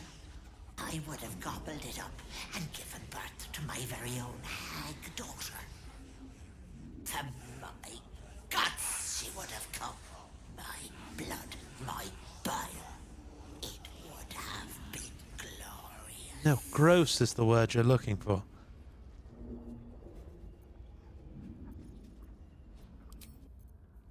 Yes, please. Let's move. Need to find a way forward.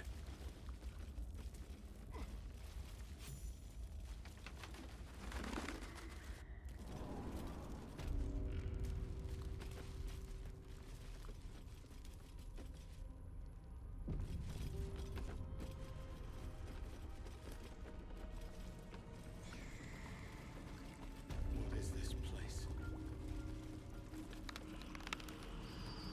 What is this place? It's a hag's lair. Silly goose.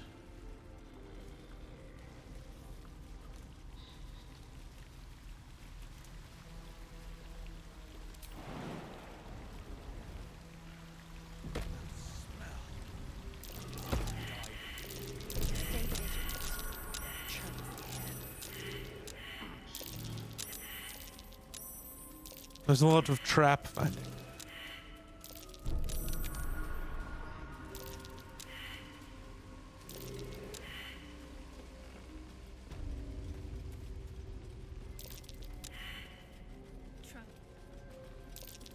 Trap.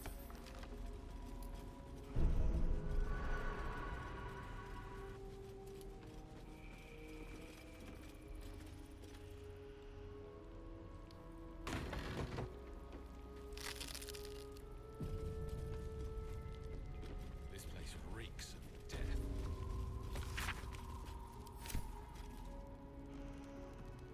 Wand.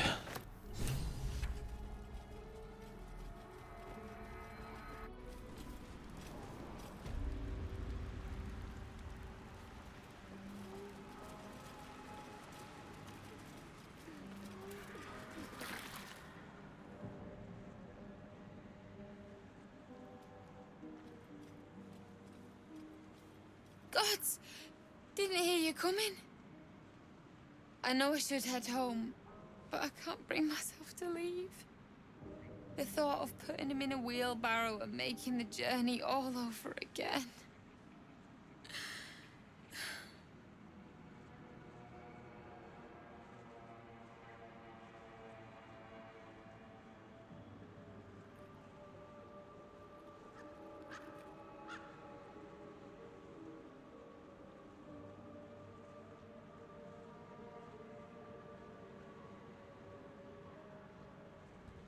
I sneezed and it hurt so bad. I'm sorry. What? You can? You feel... Bring him back! Bring Connor back! What have you done to him? Look, I wanted him back! Back the way he was! Not big! But he might be. Good luck with that. You have a zombie now.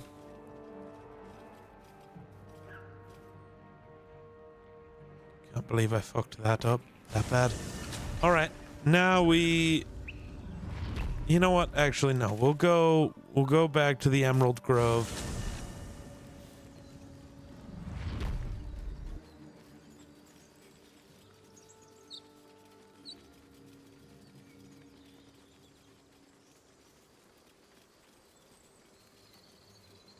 We're just leaving it open now.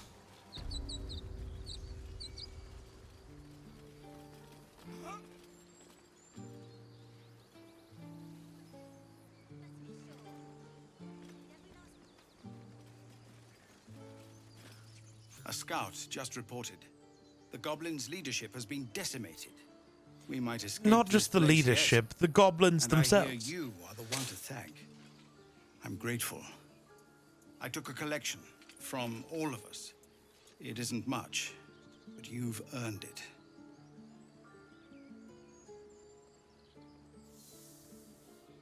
It's not enough, but it's all we have. It's quite... No armies at our heels, but perhaps we need not speak of farewells. We'll join... Very well. With the leadership dead, no attack will be mounted on the Grove. I am in your debt, my friend. Soon. First, I must set matters. After being dormant for so long, your infection is unlikely to produce new symptoms spontaneously. Tomorrow morning, we shall discuss what is to come. It's all true. He's also on a hill, which doesn't help. Galaxy, no. You can't.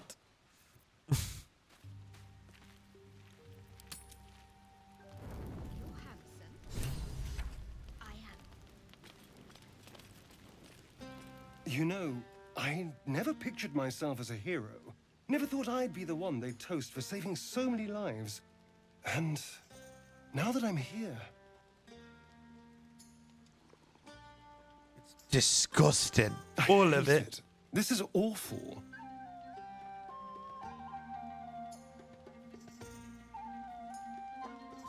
I hate it. This is awful. Think of all the goblins you killed. True.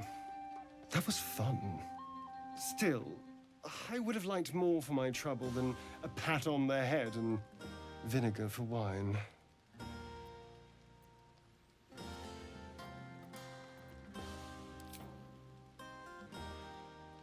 It's a heavy, rich red, dry and sharp. See what I mean? Awful. All I want is a little fun. Is that so much to ask? Yes.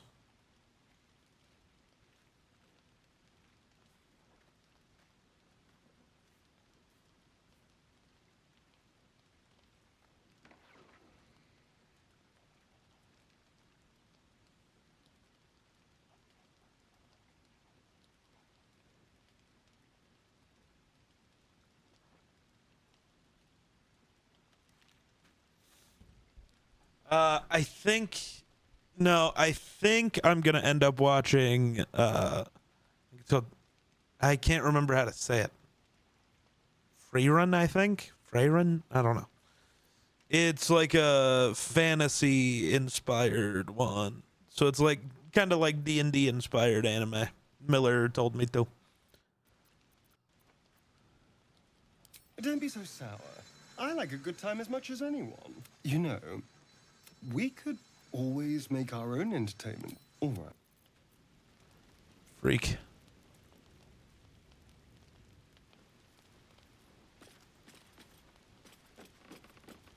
Why? What do you think I should watch?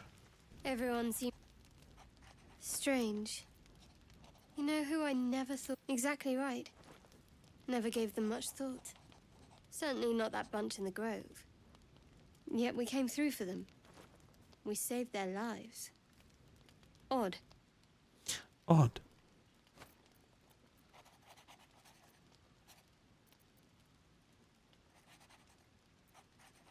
It's not talking enough for my liking. Share a bottle with me? We should wait a little while. Until the others have drifted off. Best not keep me waiting.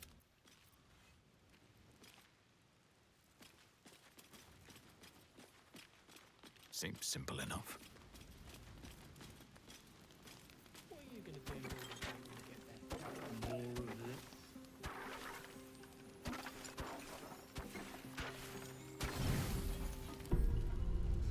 Rest time. Celebration. There is one who yearns for your hearts. We get to hang out with Shadowheart. You made it. Come here. Sit with me.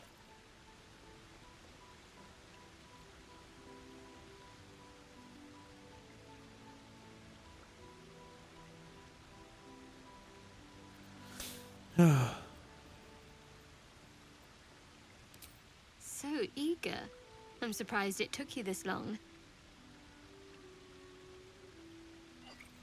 Well, to begin, I think a toast is in order. Any suggestions?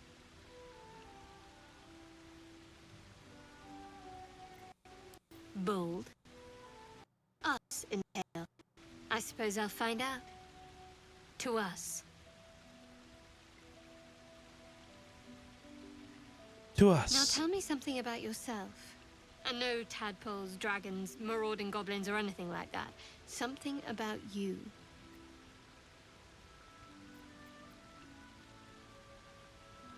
Seems like you truly know the city. I never got to explore it to my liking. Don't stop now. Galaxy out here with the Not just as anime things are getting recommendations. interesting. Why do you want me to watch Haiku?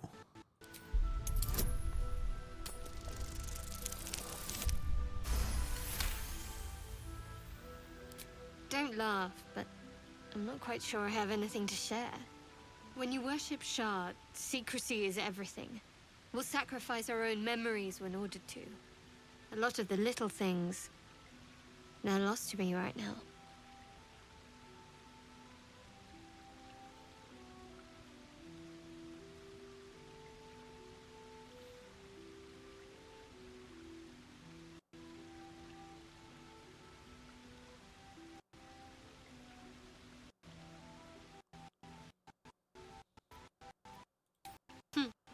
I did.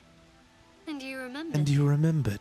I don't know You're why my sweet. game audio keeps cutting like that. It's very odd. There's still plenty of wine, and the whole night is ahead of us.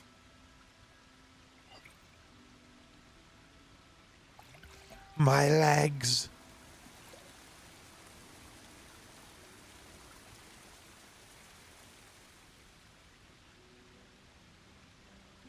Nearly light. The others will be awake soon. What? But you. Thank you for last night. Me too. She trails off. You read an invitation in her eye. That didn't hurt, did it? A lot, actually. Good to know. I trust you enjoy Finally, we're catching up on our puppet. Any who linger are twisted by the cut.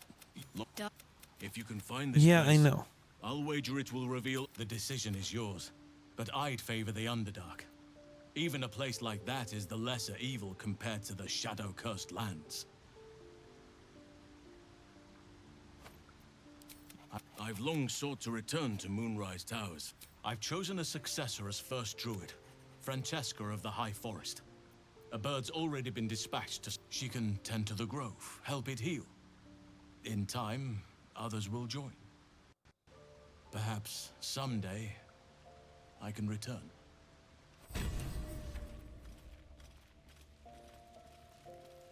An evil run where Halsin's in the group is crazy.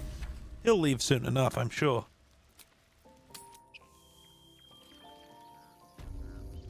There was no sex, Galaxy. My God. All's well, I hope. No. I just wanted to see how you felt after the night we spent together. When we talked and kissed. I hope so too. Though I'm not sure what kind. But if you want to see where this goes, I do as well. You might, but sometimes I wonder if she would ever. I don't know. Thank you. I had a feeling you'd be understanding. You had a feeling I'd be understanding. Wrong. Bozo. Do vampires actually drink blood out of goblets like in the storybooks? Doesn't seem very fresh. Straight from the neck is preferred, but goblets are used in mortal company. They save on awkwardness. They save on We could share a awkwardness. drink some night, if you're curious. A nice red wine in your goblet, of course. Very kind of you, but I'm saving my best bottle for someone already. Nice. Shadowheart's flirting with me again.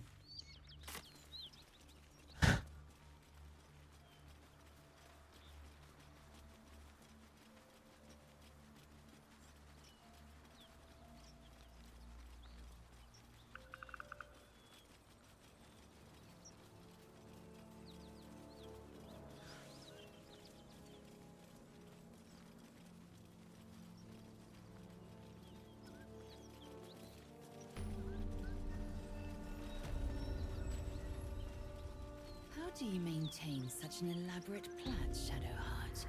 The craftsmanship. A dragon rider, my kin and near. Now that you mention it, I can't remember who taught me. Another memory lost, perhaps? It would be too much to hope that's nothing to do with us, wouldn't it? Still, if you let me watch your Go technique, a lifetime I might without learn it seeing from one. you. And then they would. Drop your weapons! Drop your Feed your innards weapons. to the ants before I do that, Istik. This is your last chance! No, look up. That was your last chance, Istik. Now burn!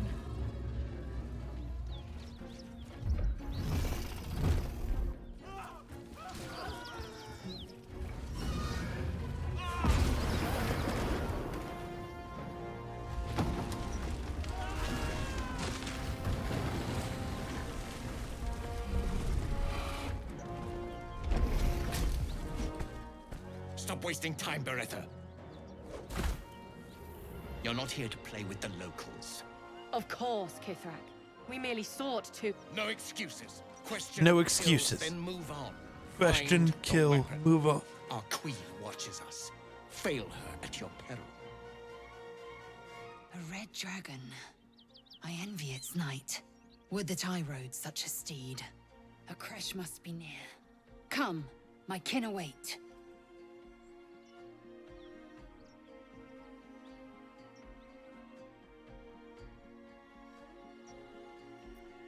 The dragons serve Githyanki. I'll see it does you no harm. Follow me. We are close to the cure we seek.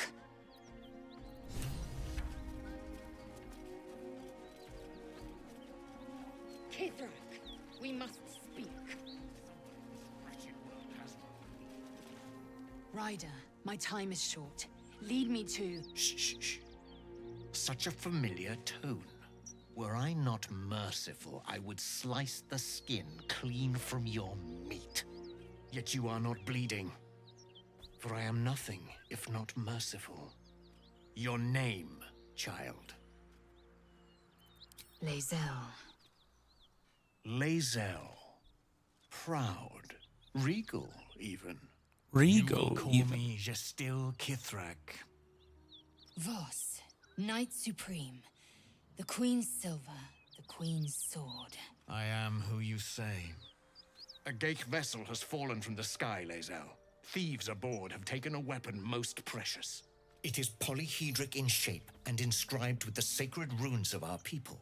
You feel Shadowheart's anxiety. The weapon that Voss seeks is the same one the Absolute's followers are hunting. It's the artifact that she carries. Her mind focuses. The Gith's suspicions cannot be aroused. They cannot discover that the weapon they seek is right within their grasp.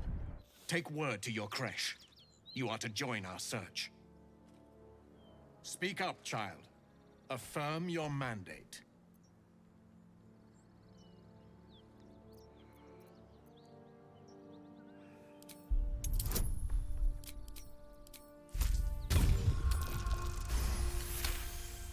Hey, a crit. You honor me with this duty, Kithrak.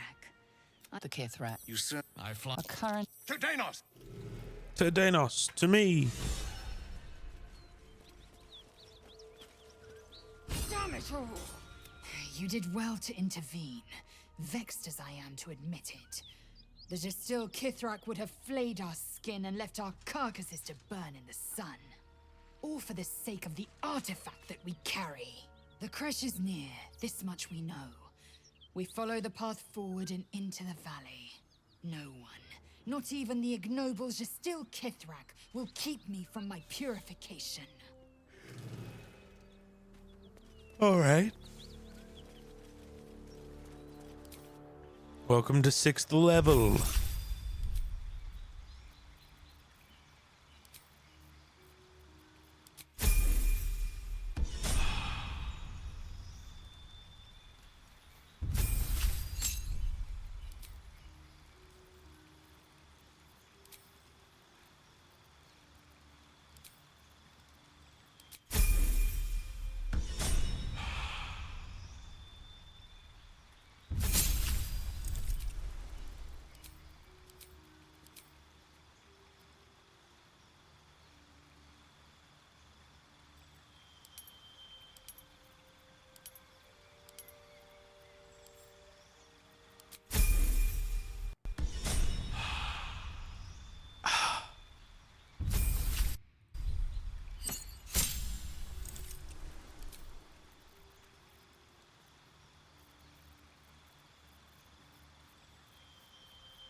To the mountain pass.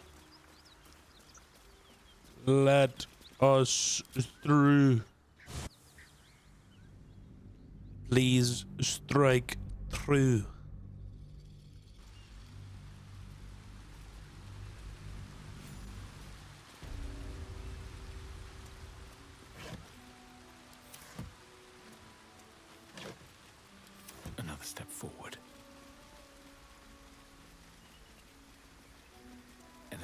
truce?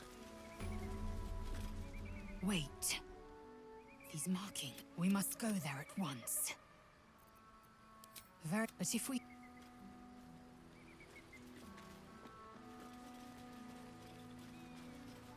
Let's fight these dead guys first. Ghouls and ghasts and ghouls and ghasts, oh my. This will do nicely.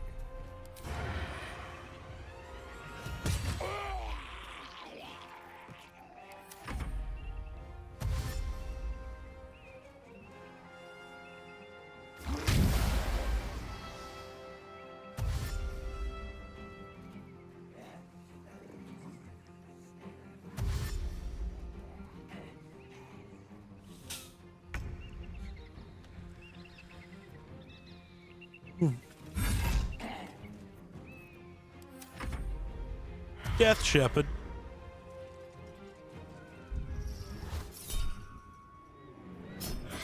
No.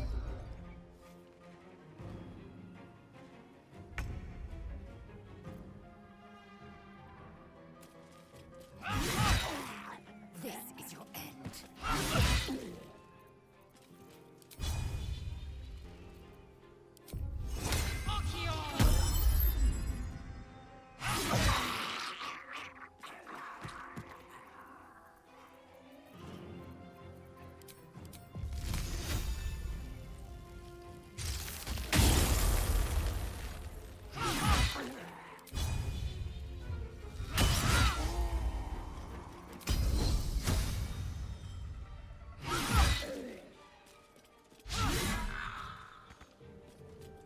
Shit.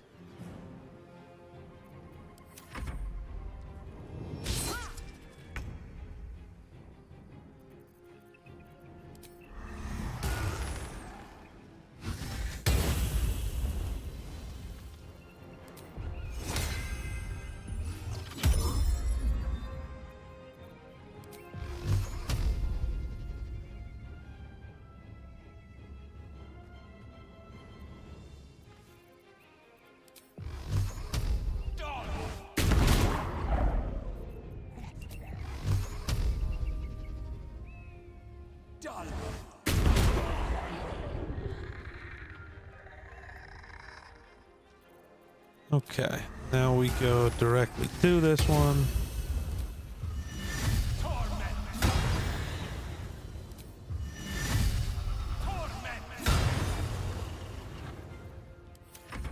One Death Shepherd dead.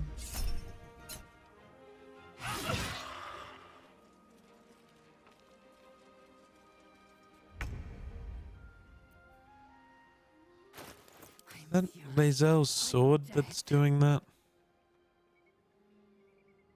Ah, yes, it is.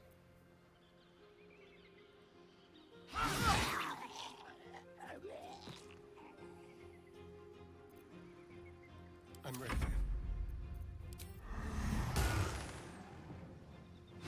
Can't give up.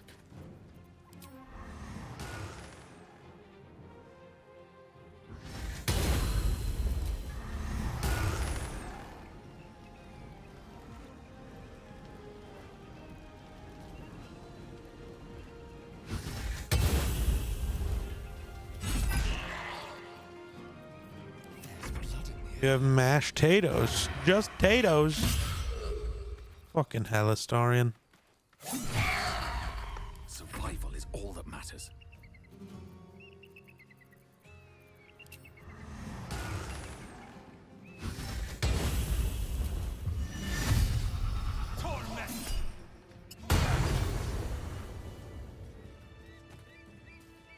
At the ready. We did it. We got the kills. Open up.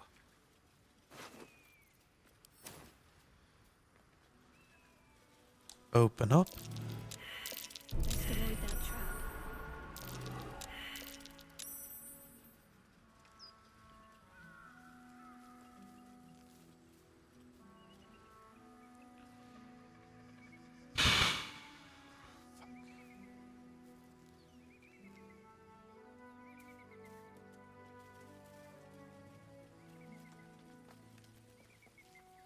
it a shot.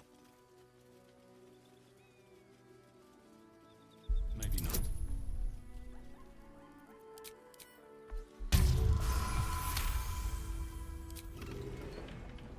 Oh, that was tough.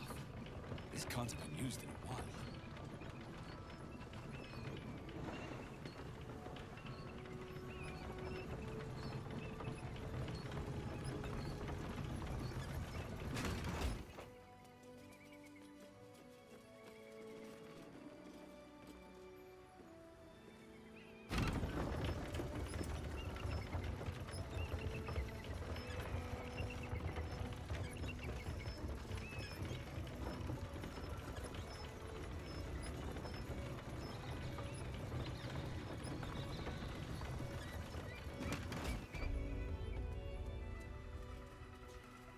I'm actually going to go back. I don't think we ever talked to Gale. He might choose to hate us still, but also I think he's stuck.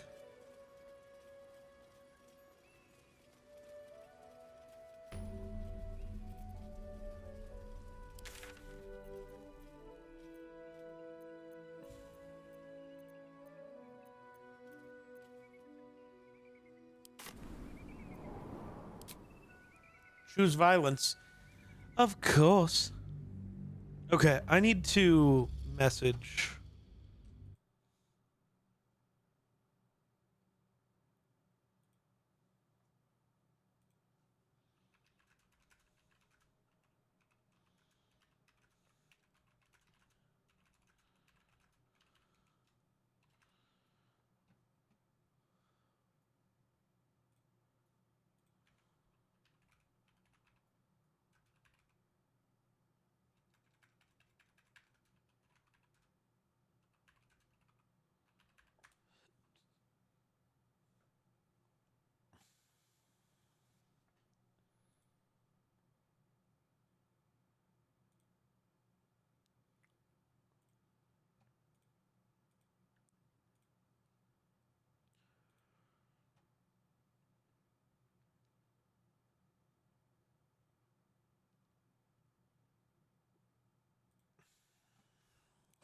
Okay.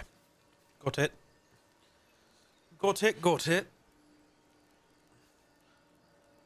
Moving ahead.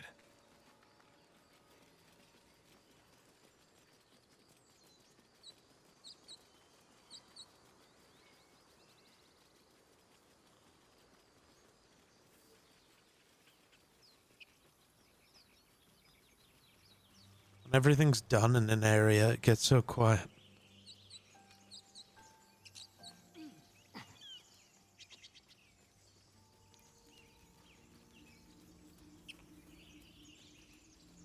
Yo, what's up, V? Okay. Let's see what this does. So, we gotta vote on food. But also, I gotta handle Approach the sigil saving on the Gale. stone. A hand? Anyone? That's it. Oh. Say, but I know you, don't I? And I can only assume you... Most, no doubt. We're most certainly going to need a healer, and soon. Oh, I see you're traveling with plenty of company already. I'll make my...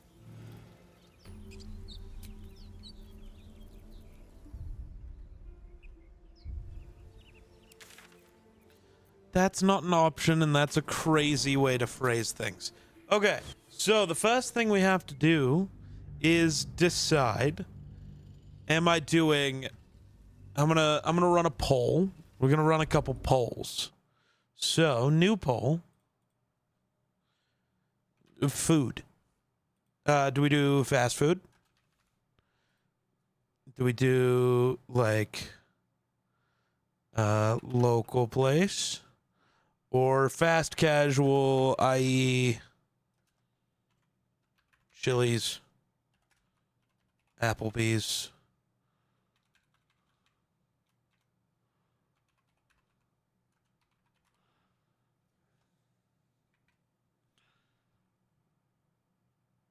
We're only going to have this be like a 2-minute poll because I want to get things figured out. So, vote on what you would like. We are picking food. We're doing polls. We gotta run some polls so you guys can. Since there's not a ton of people here, we'll do something weird, but have to keep going.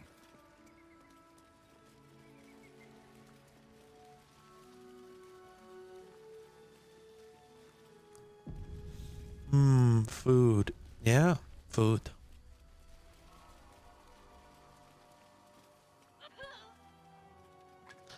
So yeah, if you got anyone else around to come vote on food, V, let them know. your feet. I don't know what you're up to, so. Where are you taking us? If this is about that weapon your friend was talking about, we don't have it and we don't know shit about it. I don't know shit about it. Move. No. No, I'm not going in there. I won't.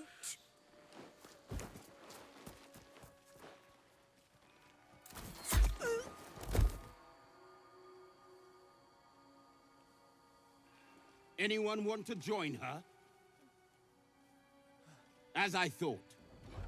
Through the doors. Now. Through the doors. Captain is expecting. Now.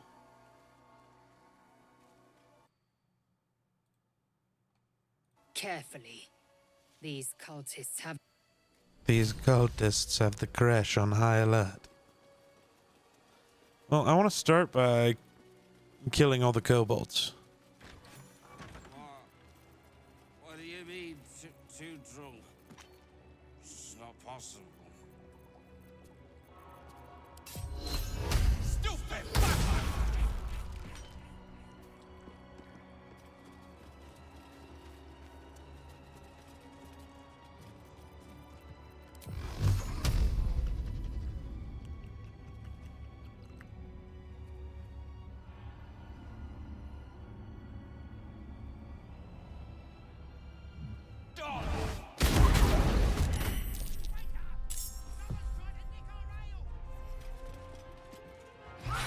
True.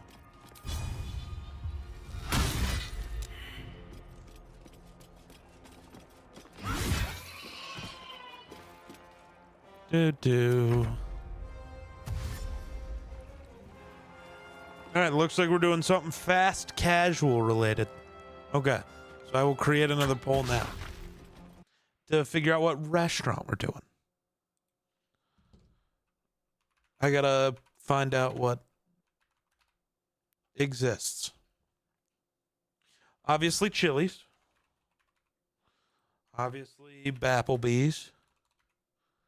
It's not a tie. Galaxy? What? Hold on. Manage poll. View results. Oh, it was a tie. Somebody aura farmed a late vote. My bad.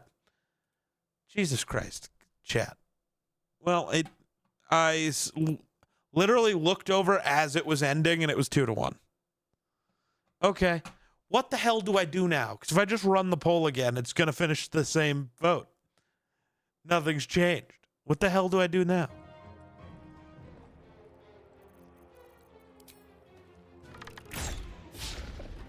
Astarion. You're mine. Flip a coin. Okay. Google, flip a coin. Heads is... Yeah, we'll do heads is local, tails is fast food. The coin says... Tails. Not fast food, but fast casual. So, there we go. Oh, wait. Here. Hold on. I'll show. My head's in the way, but... Nope, wrong thing. There you go. Tails. Always fails. Well, you might, but the world might not. So, I just wanted that out there. Now I make a new poll. What restaurant? We've got Chili's, Applebee's. I got to figure out what's near me that fits into that qualification.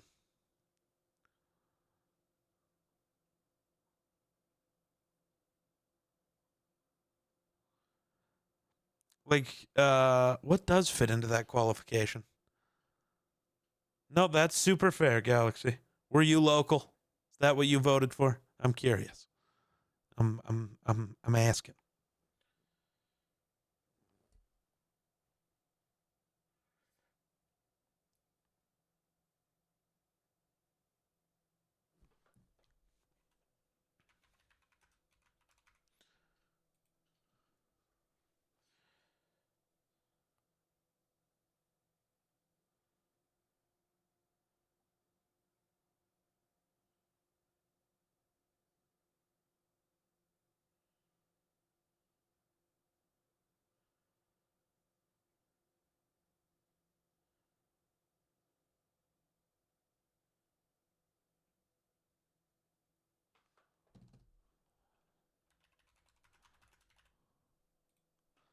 I think a tie is a tie. A tie is a tie, unfortunately. Or fortunately, I don't know.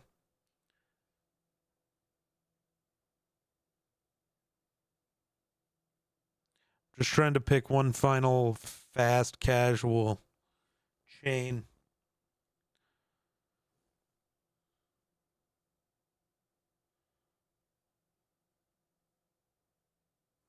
Gotta find one.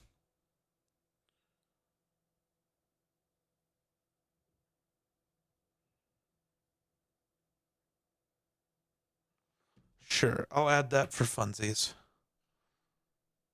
We'll make this poll a little longer because there's more options and all the stuff. So, new poll. New poll, loophole.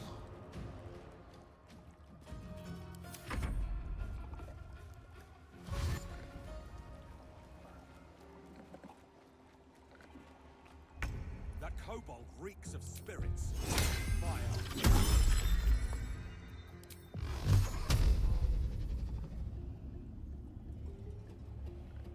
Done. Missed that. What? I might be the woat. What's up, Cleaver?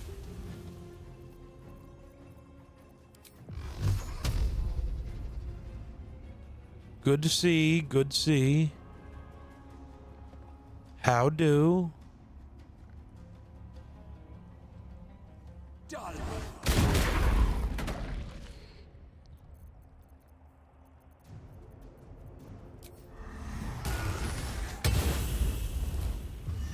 What up to?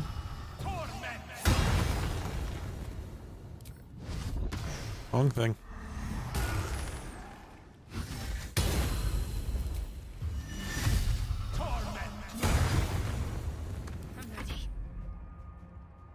You know, I do. Well, that's good, I think.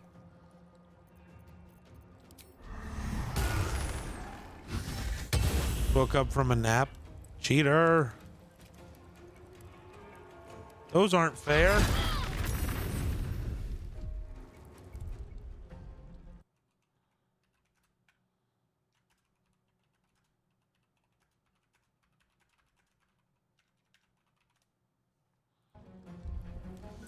Finally got a moment to just do nothing. Fair. Fair.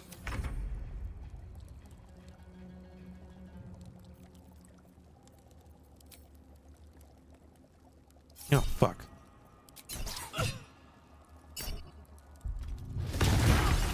Well, shit. Taste my fury. This is good.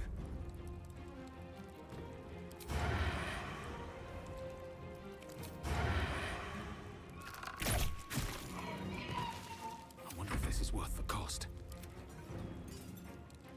Oh, this guy, huh?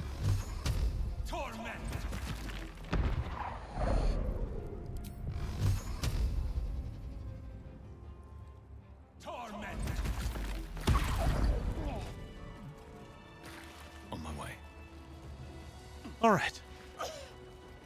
One day break, prepping myself for tomorrow. Fair. That's real. Tomorrow is when I get a slight break for me.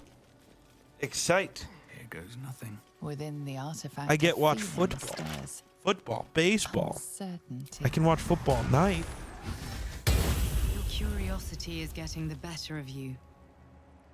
Do not let it. I don't know if you saw, but Stay there is a away poll to from vote the on in chat.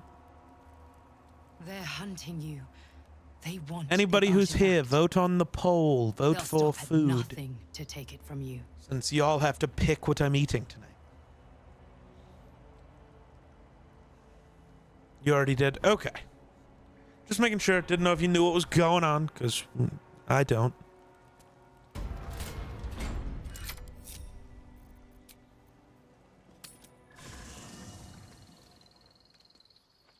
We must do a rest. Oh god, what do you want, Gale? Spare me a moment, if you please. I've something important to discuss. We've been trapped. You see, I have this. What it comes down to is this. And by that I mean, it's in. There'll be danger involved, or great cost.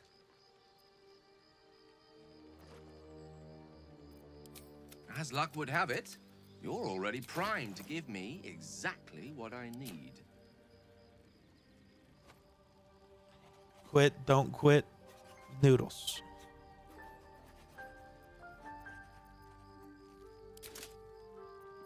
Please, just one artifact Well, will be enough. you guys for now. have to vote on whether I'm having that exact meal or not.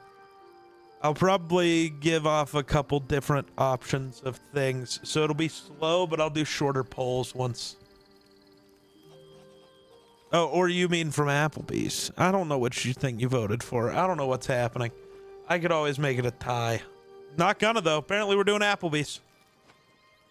All right. I'm gonna do this the full way. I'll do all three things: an appetizer, a meal, and a dessert. Cleaver, what is the meal you want me to do? So I will add that to the thing. I figured, Galaxy. Bourbon Street Steak, okay. We will add that to the options. First, we got to do... I'm only going to do a 1-minute poll for this one.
Okay, I went with the ones we haven't done. You know, Applebee's review. So here's the appetizer round. You have 1 minute to vote on appetizer round poll.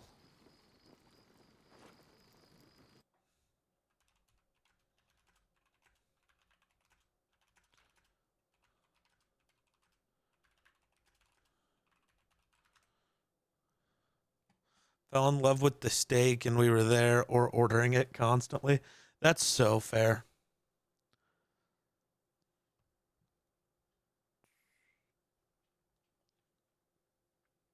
I think it's been decided what we're having. Might be a queen sweep. Mott sticks with the queen sweep.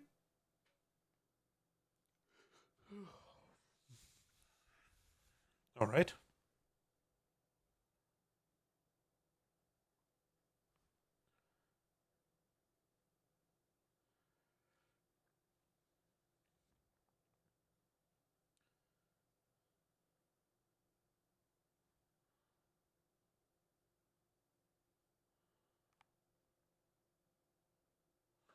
All right. Next poll.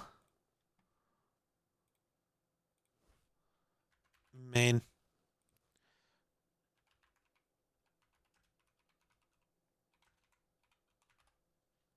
I don't know if I spelled that wrong. I did. You know what? I'm just gonna do this real quick.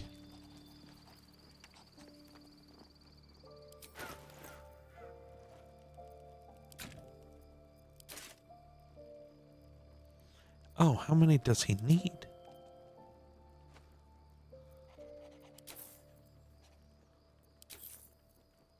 Please, just one artifact will be enough for now.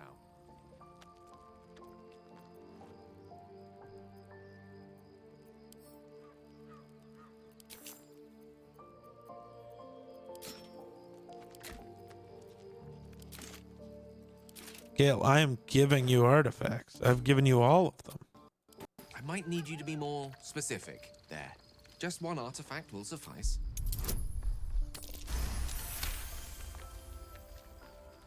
Sorry, give me a second. I'm trying to get out of this game.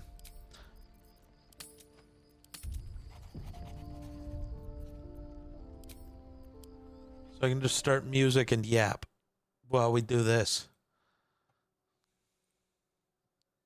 Alright, so we've got the steak. I'll do Galaxy, the pasta Galaxy likes. Maybe. It's fried cheese. Fried cheese is good.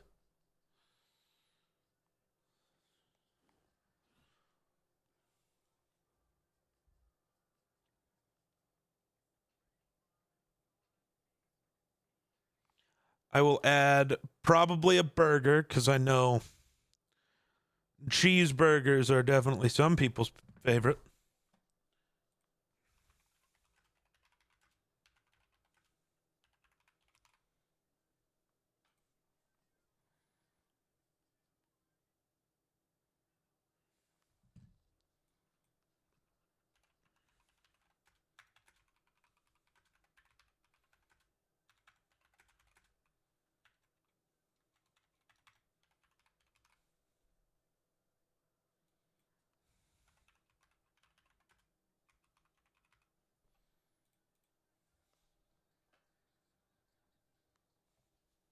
Damn straight. Yeah,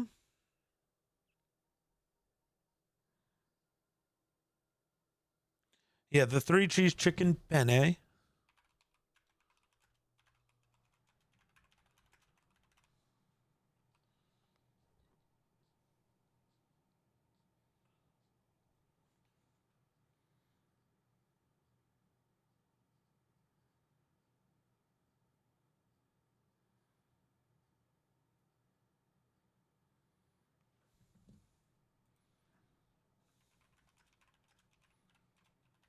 Prime rib dipper, because I like that one.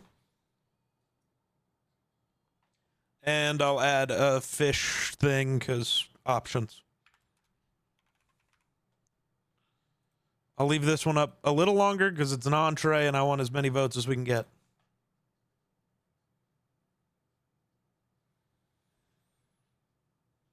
See, I'd pick a burger. I'd pick chicken. I'd probably pick fish. I like steak, but 90% of the time I don't want to pick it unless it's like me cooking it. But even then, I'd rather just cook myself something else. Unless I'm having steak and eggs. Wow, we are already tied. Oh. Maybe...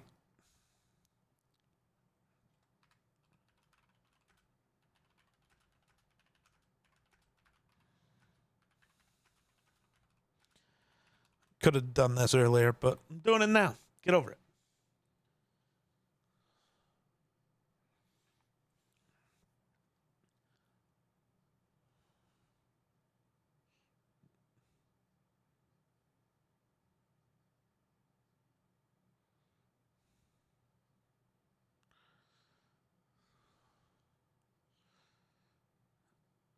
But also, in general, I'm probably picking chicken over beef all the time.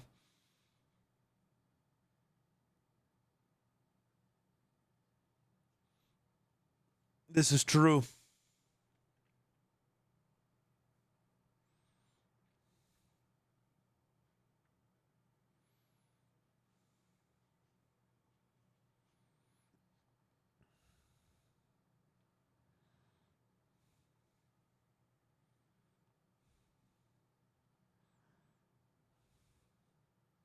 It is fucking cold in here. I'll be right back.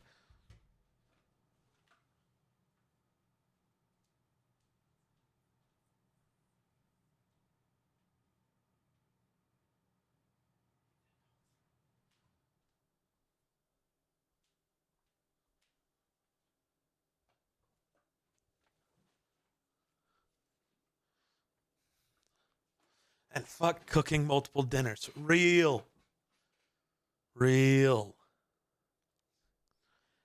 Did we not just listen to this song? What the fuck?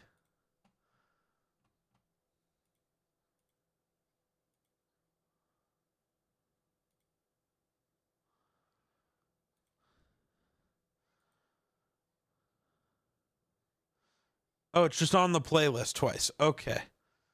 Good to know, I think.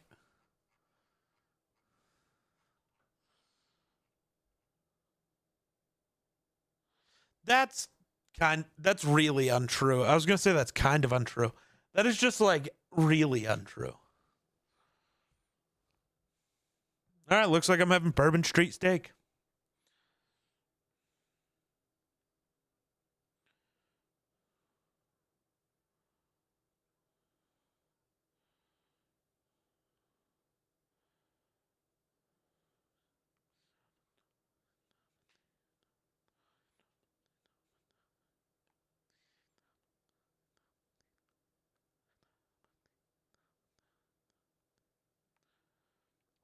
That is one. Most of those were ones I've had before. Never had the fish and chips, shockingly.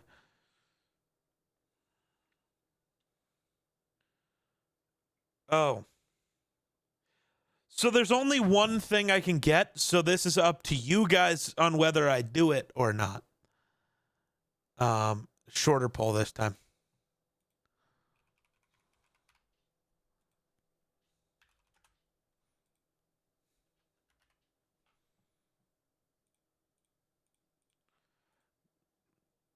One final poll.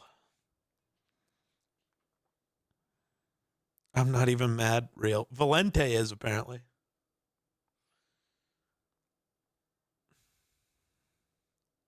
There's literally only one thing I can get, and it's the, like, lava cake thing and ice cream. Because everything else has nuts. And I refuse to believe them when they would say they'd remove things. That's untrue. There's also a shake, but a shake is not dessert. That's a drink.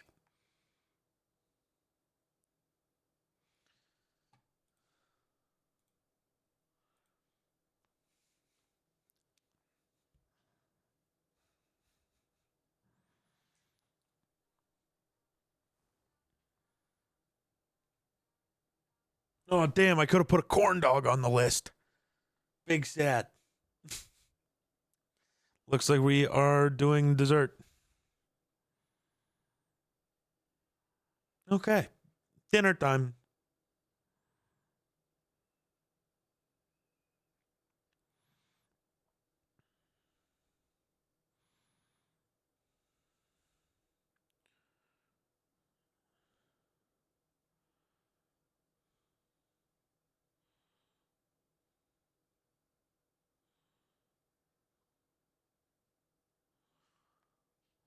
But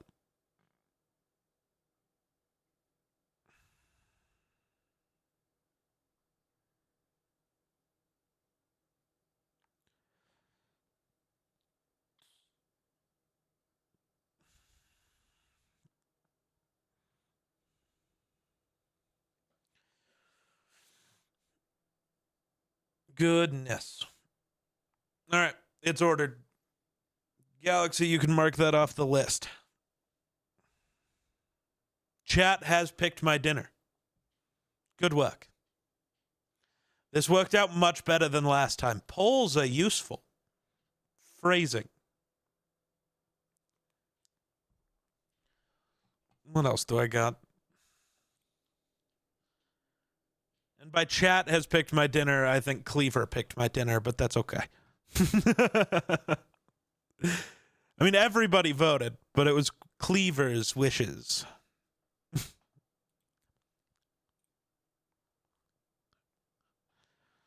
Which is good, because I'm kind of hungry. So I still have to react to videos. Monday we'll do the bad song battle. Oh, I have to actively do the things from my wheel spins. Oh, I also have to roll for a smoothie. Right. I need to go look at what I have for smoothie stuff. I'll be right back. They're like additions to smoothie. I'm going to go write some things down. Sorry, I'm a steak advocate. You should be sorry. I'll be right back, though. Few minutes.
So at some point I have to torture myself with awful, awful drinks.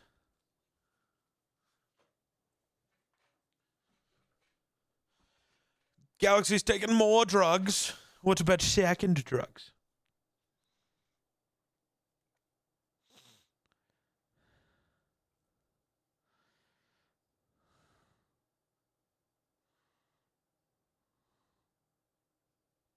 I also have to figure out a horror game. I'll probably play a horror game tonight after stuff. What horror games do I have? I'll let you guys help me pick. Actually, chat is supposed to pick one later. That's a different goal. So I just got to pick a horror game.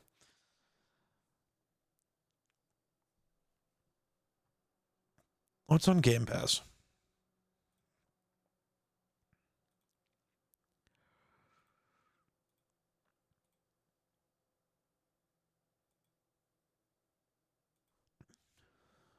Pudding.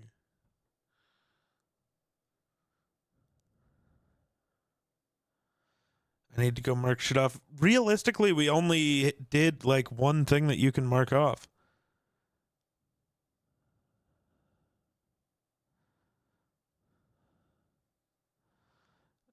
Because I haven't even achieved my rank in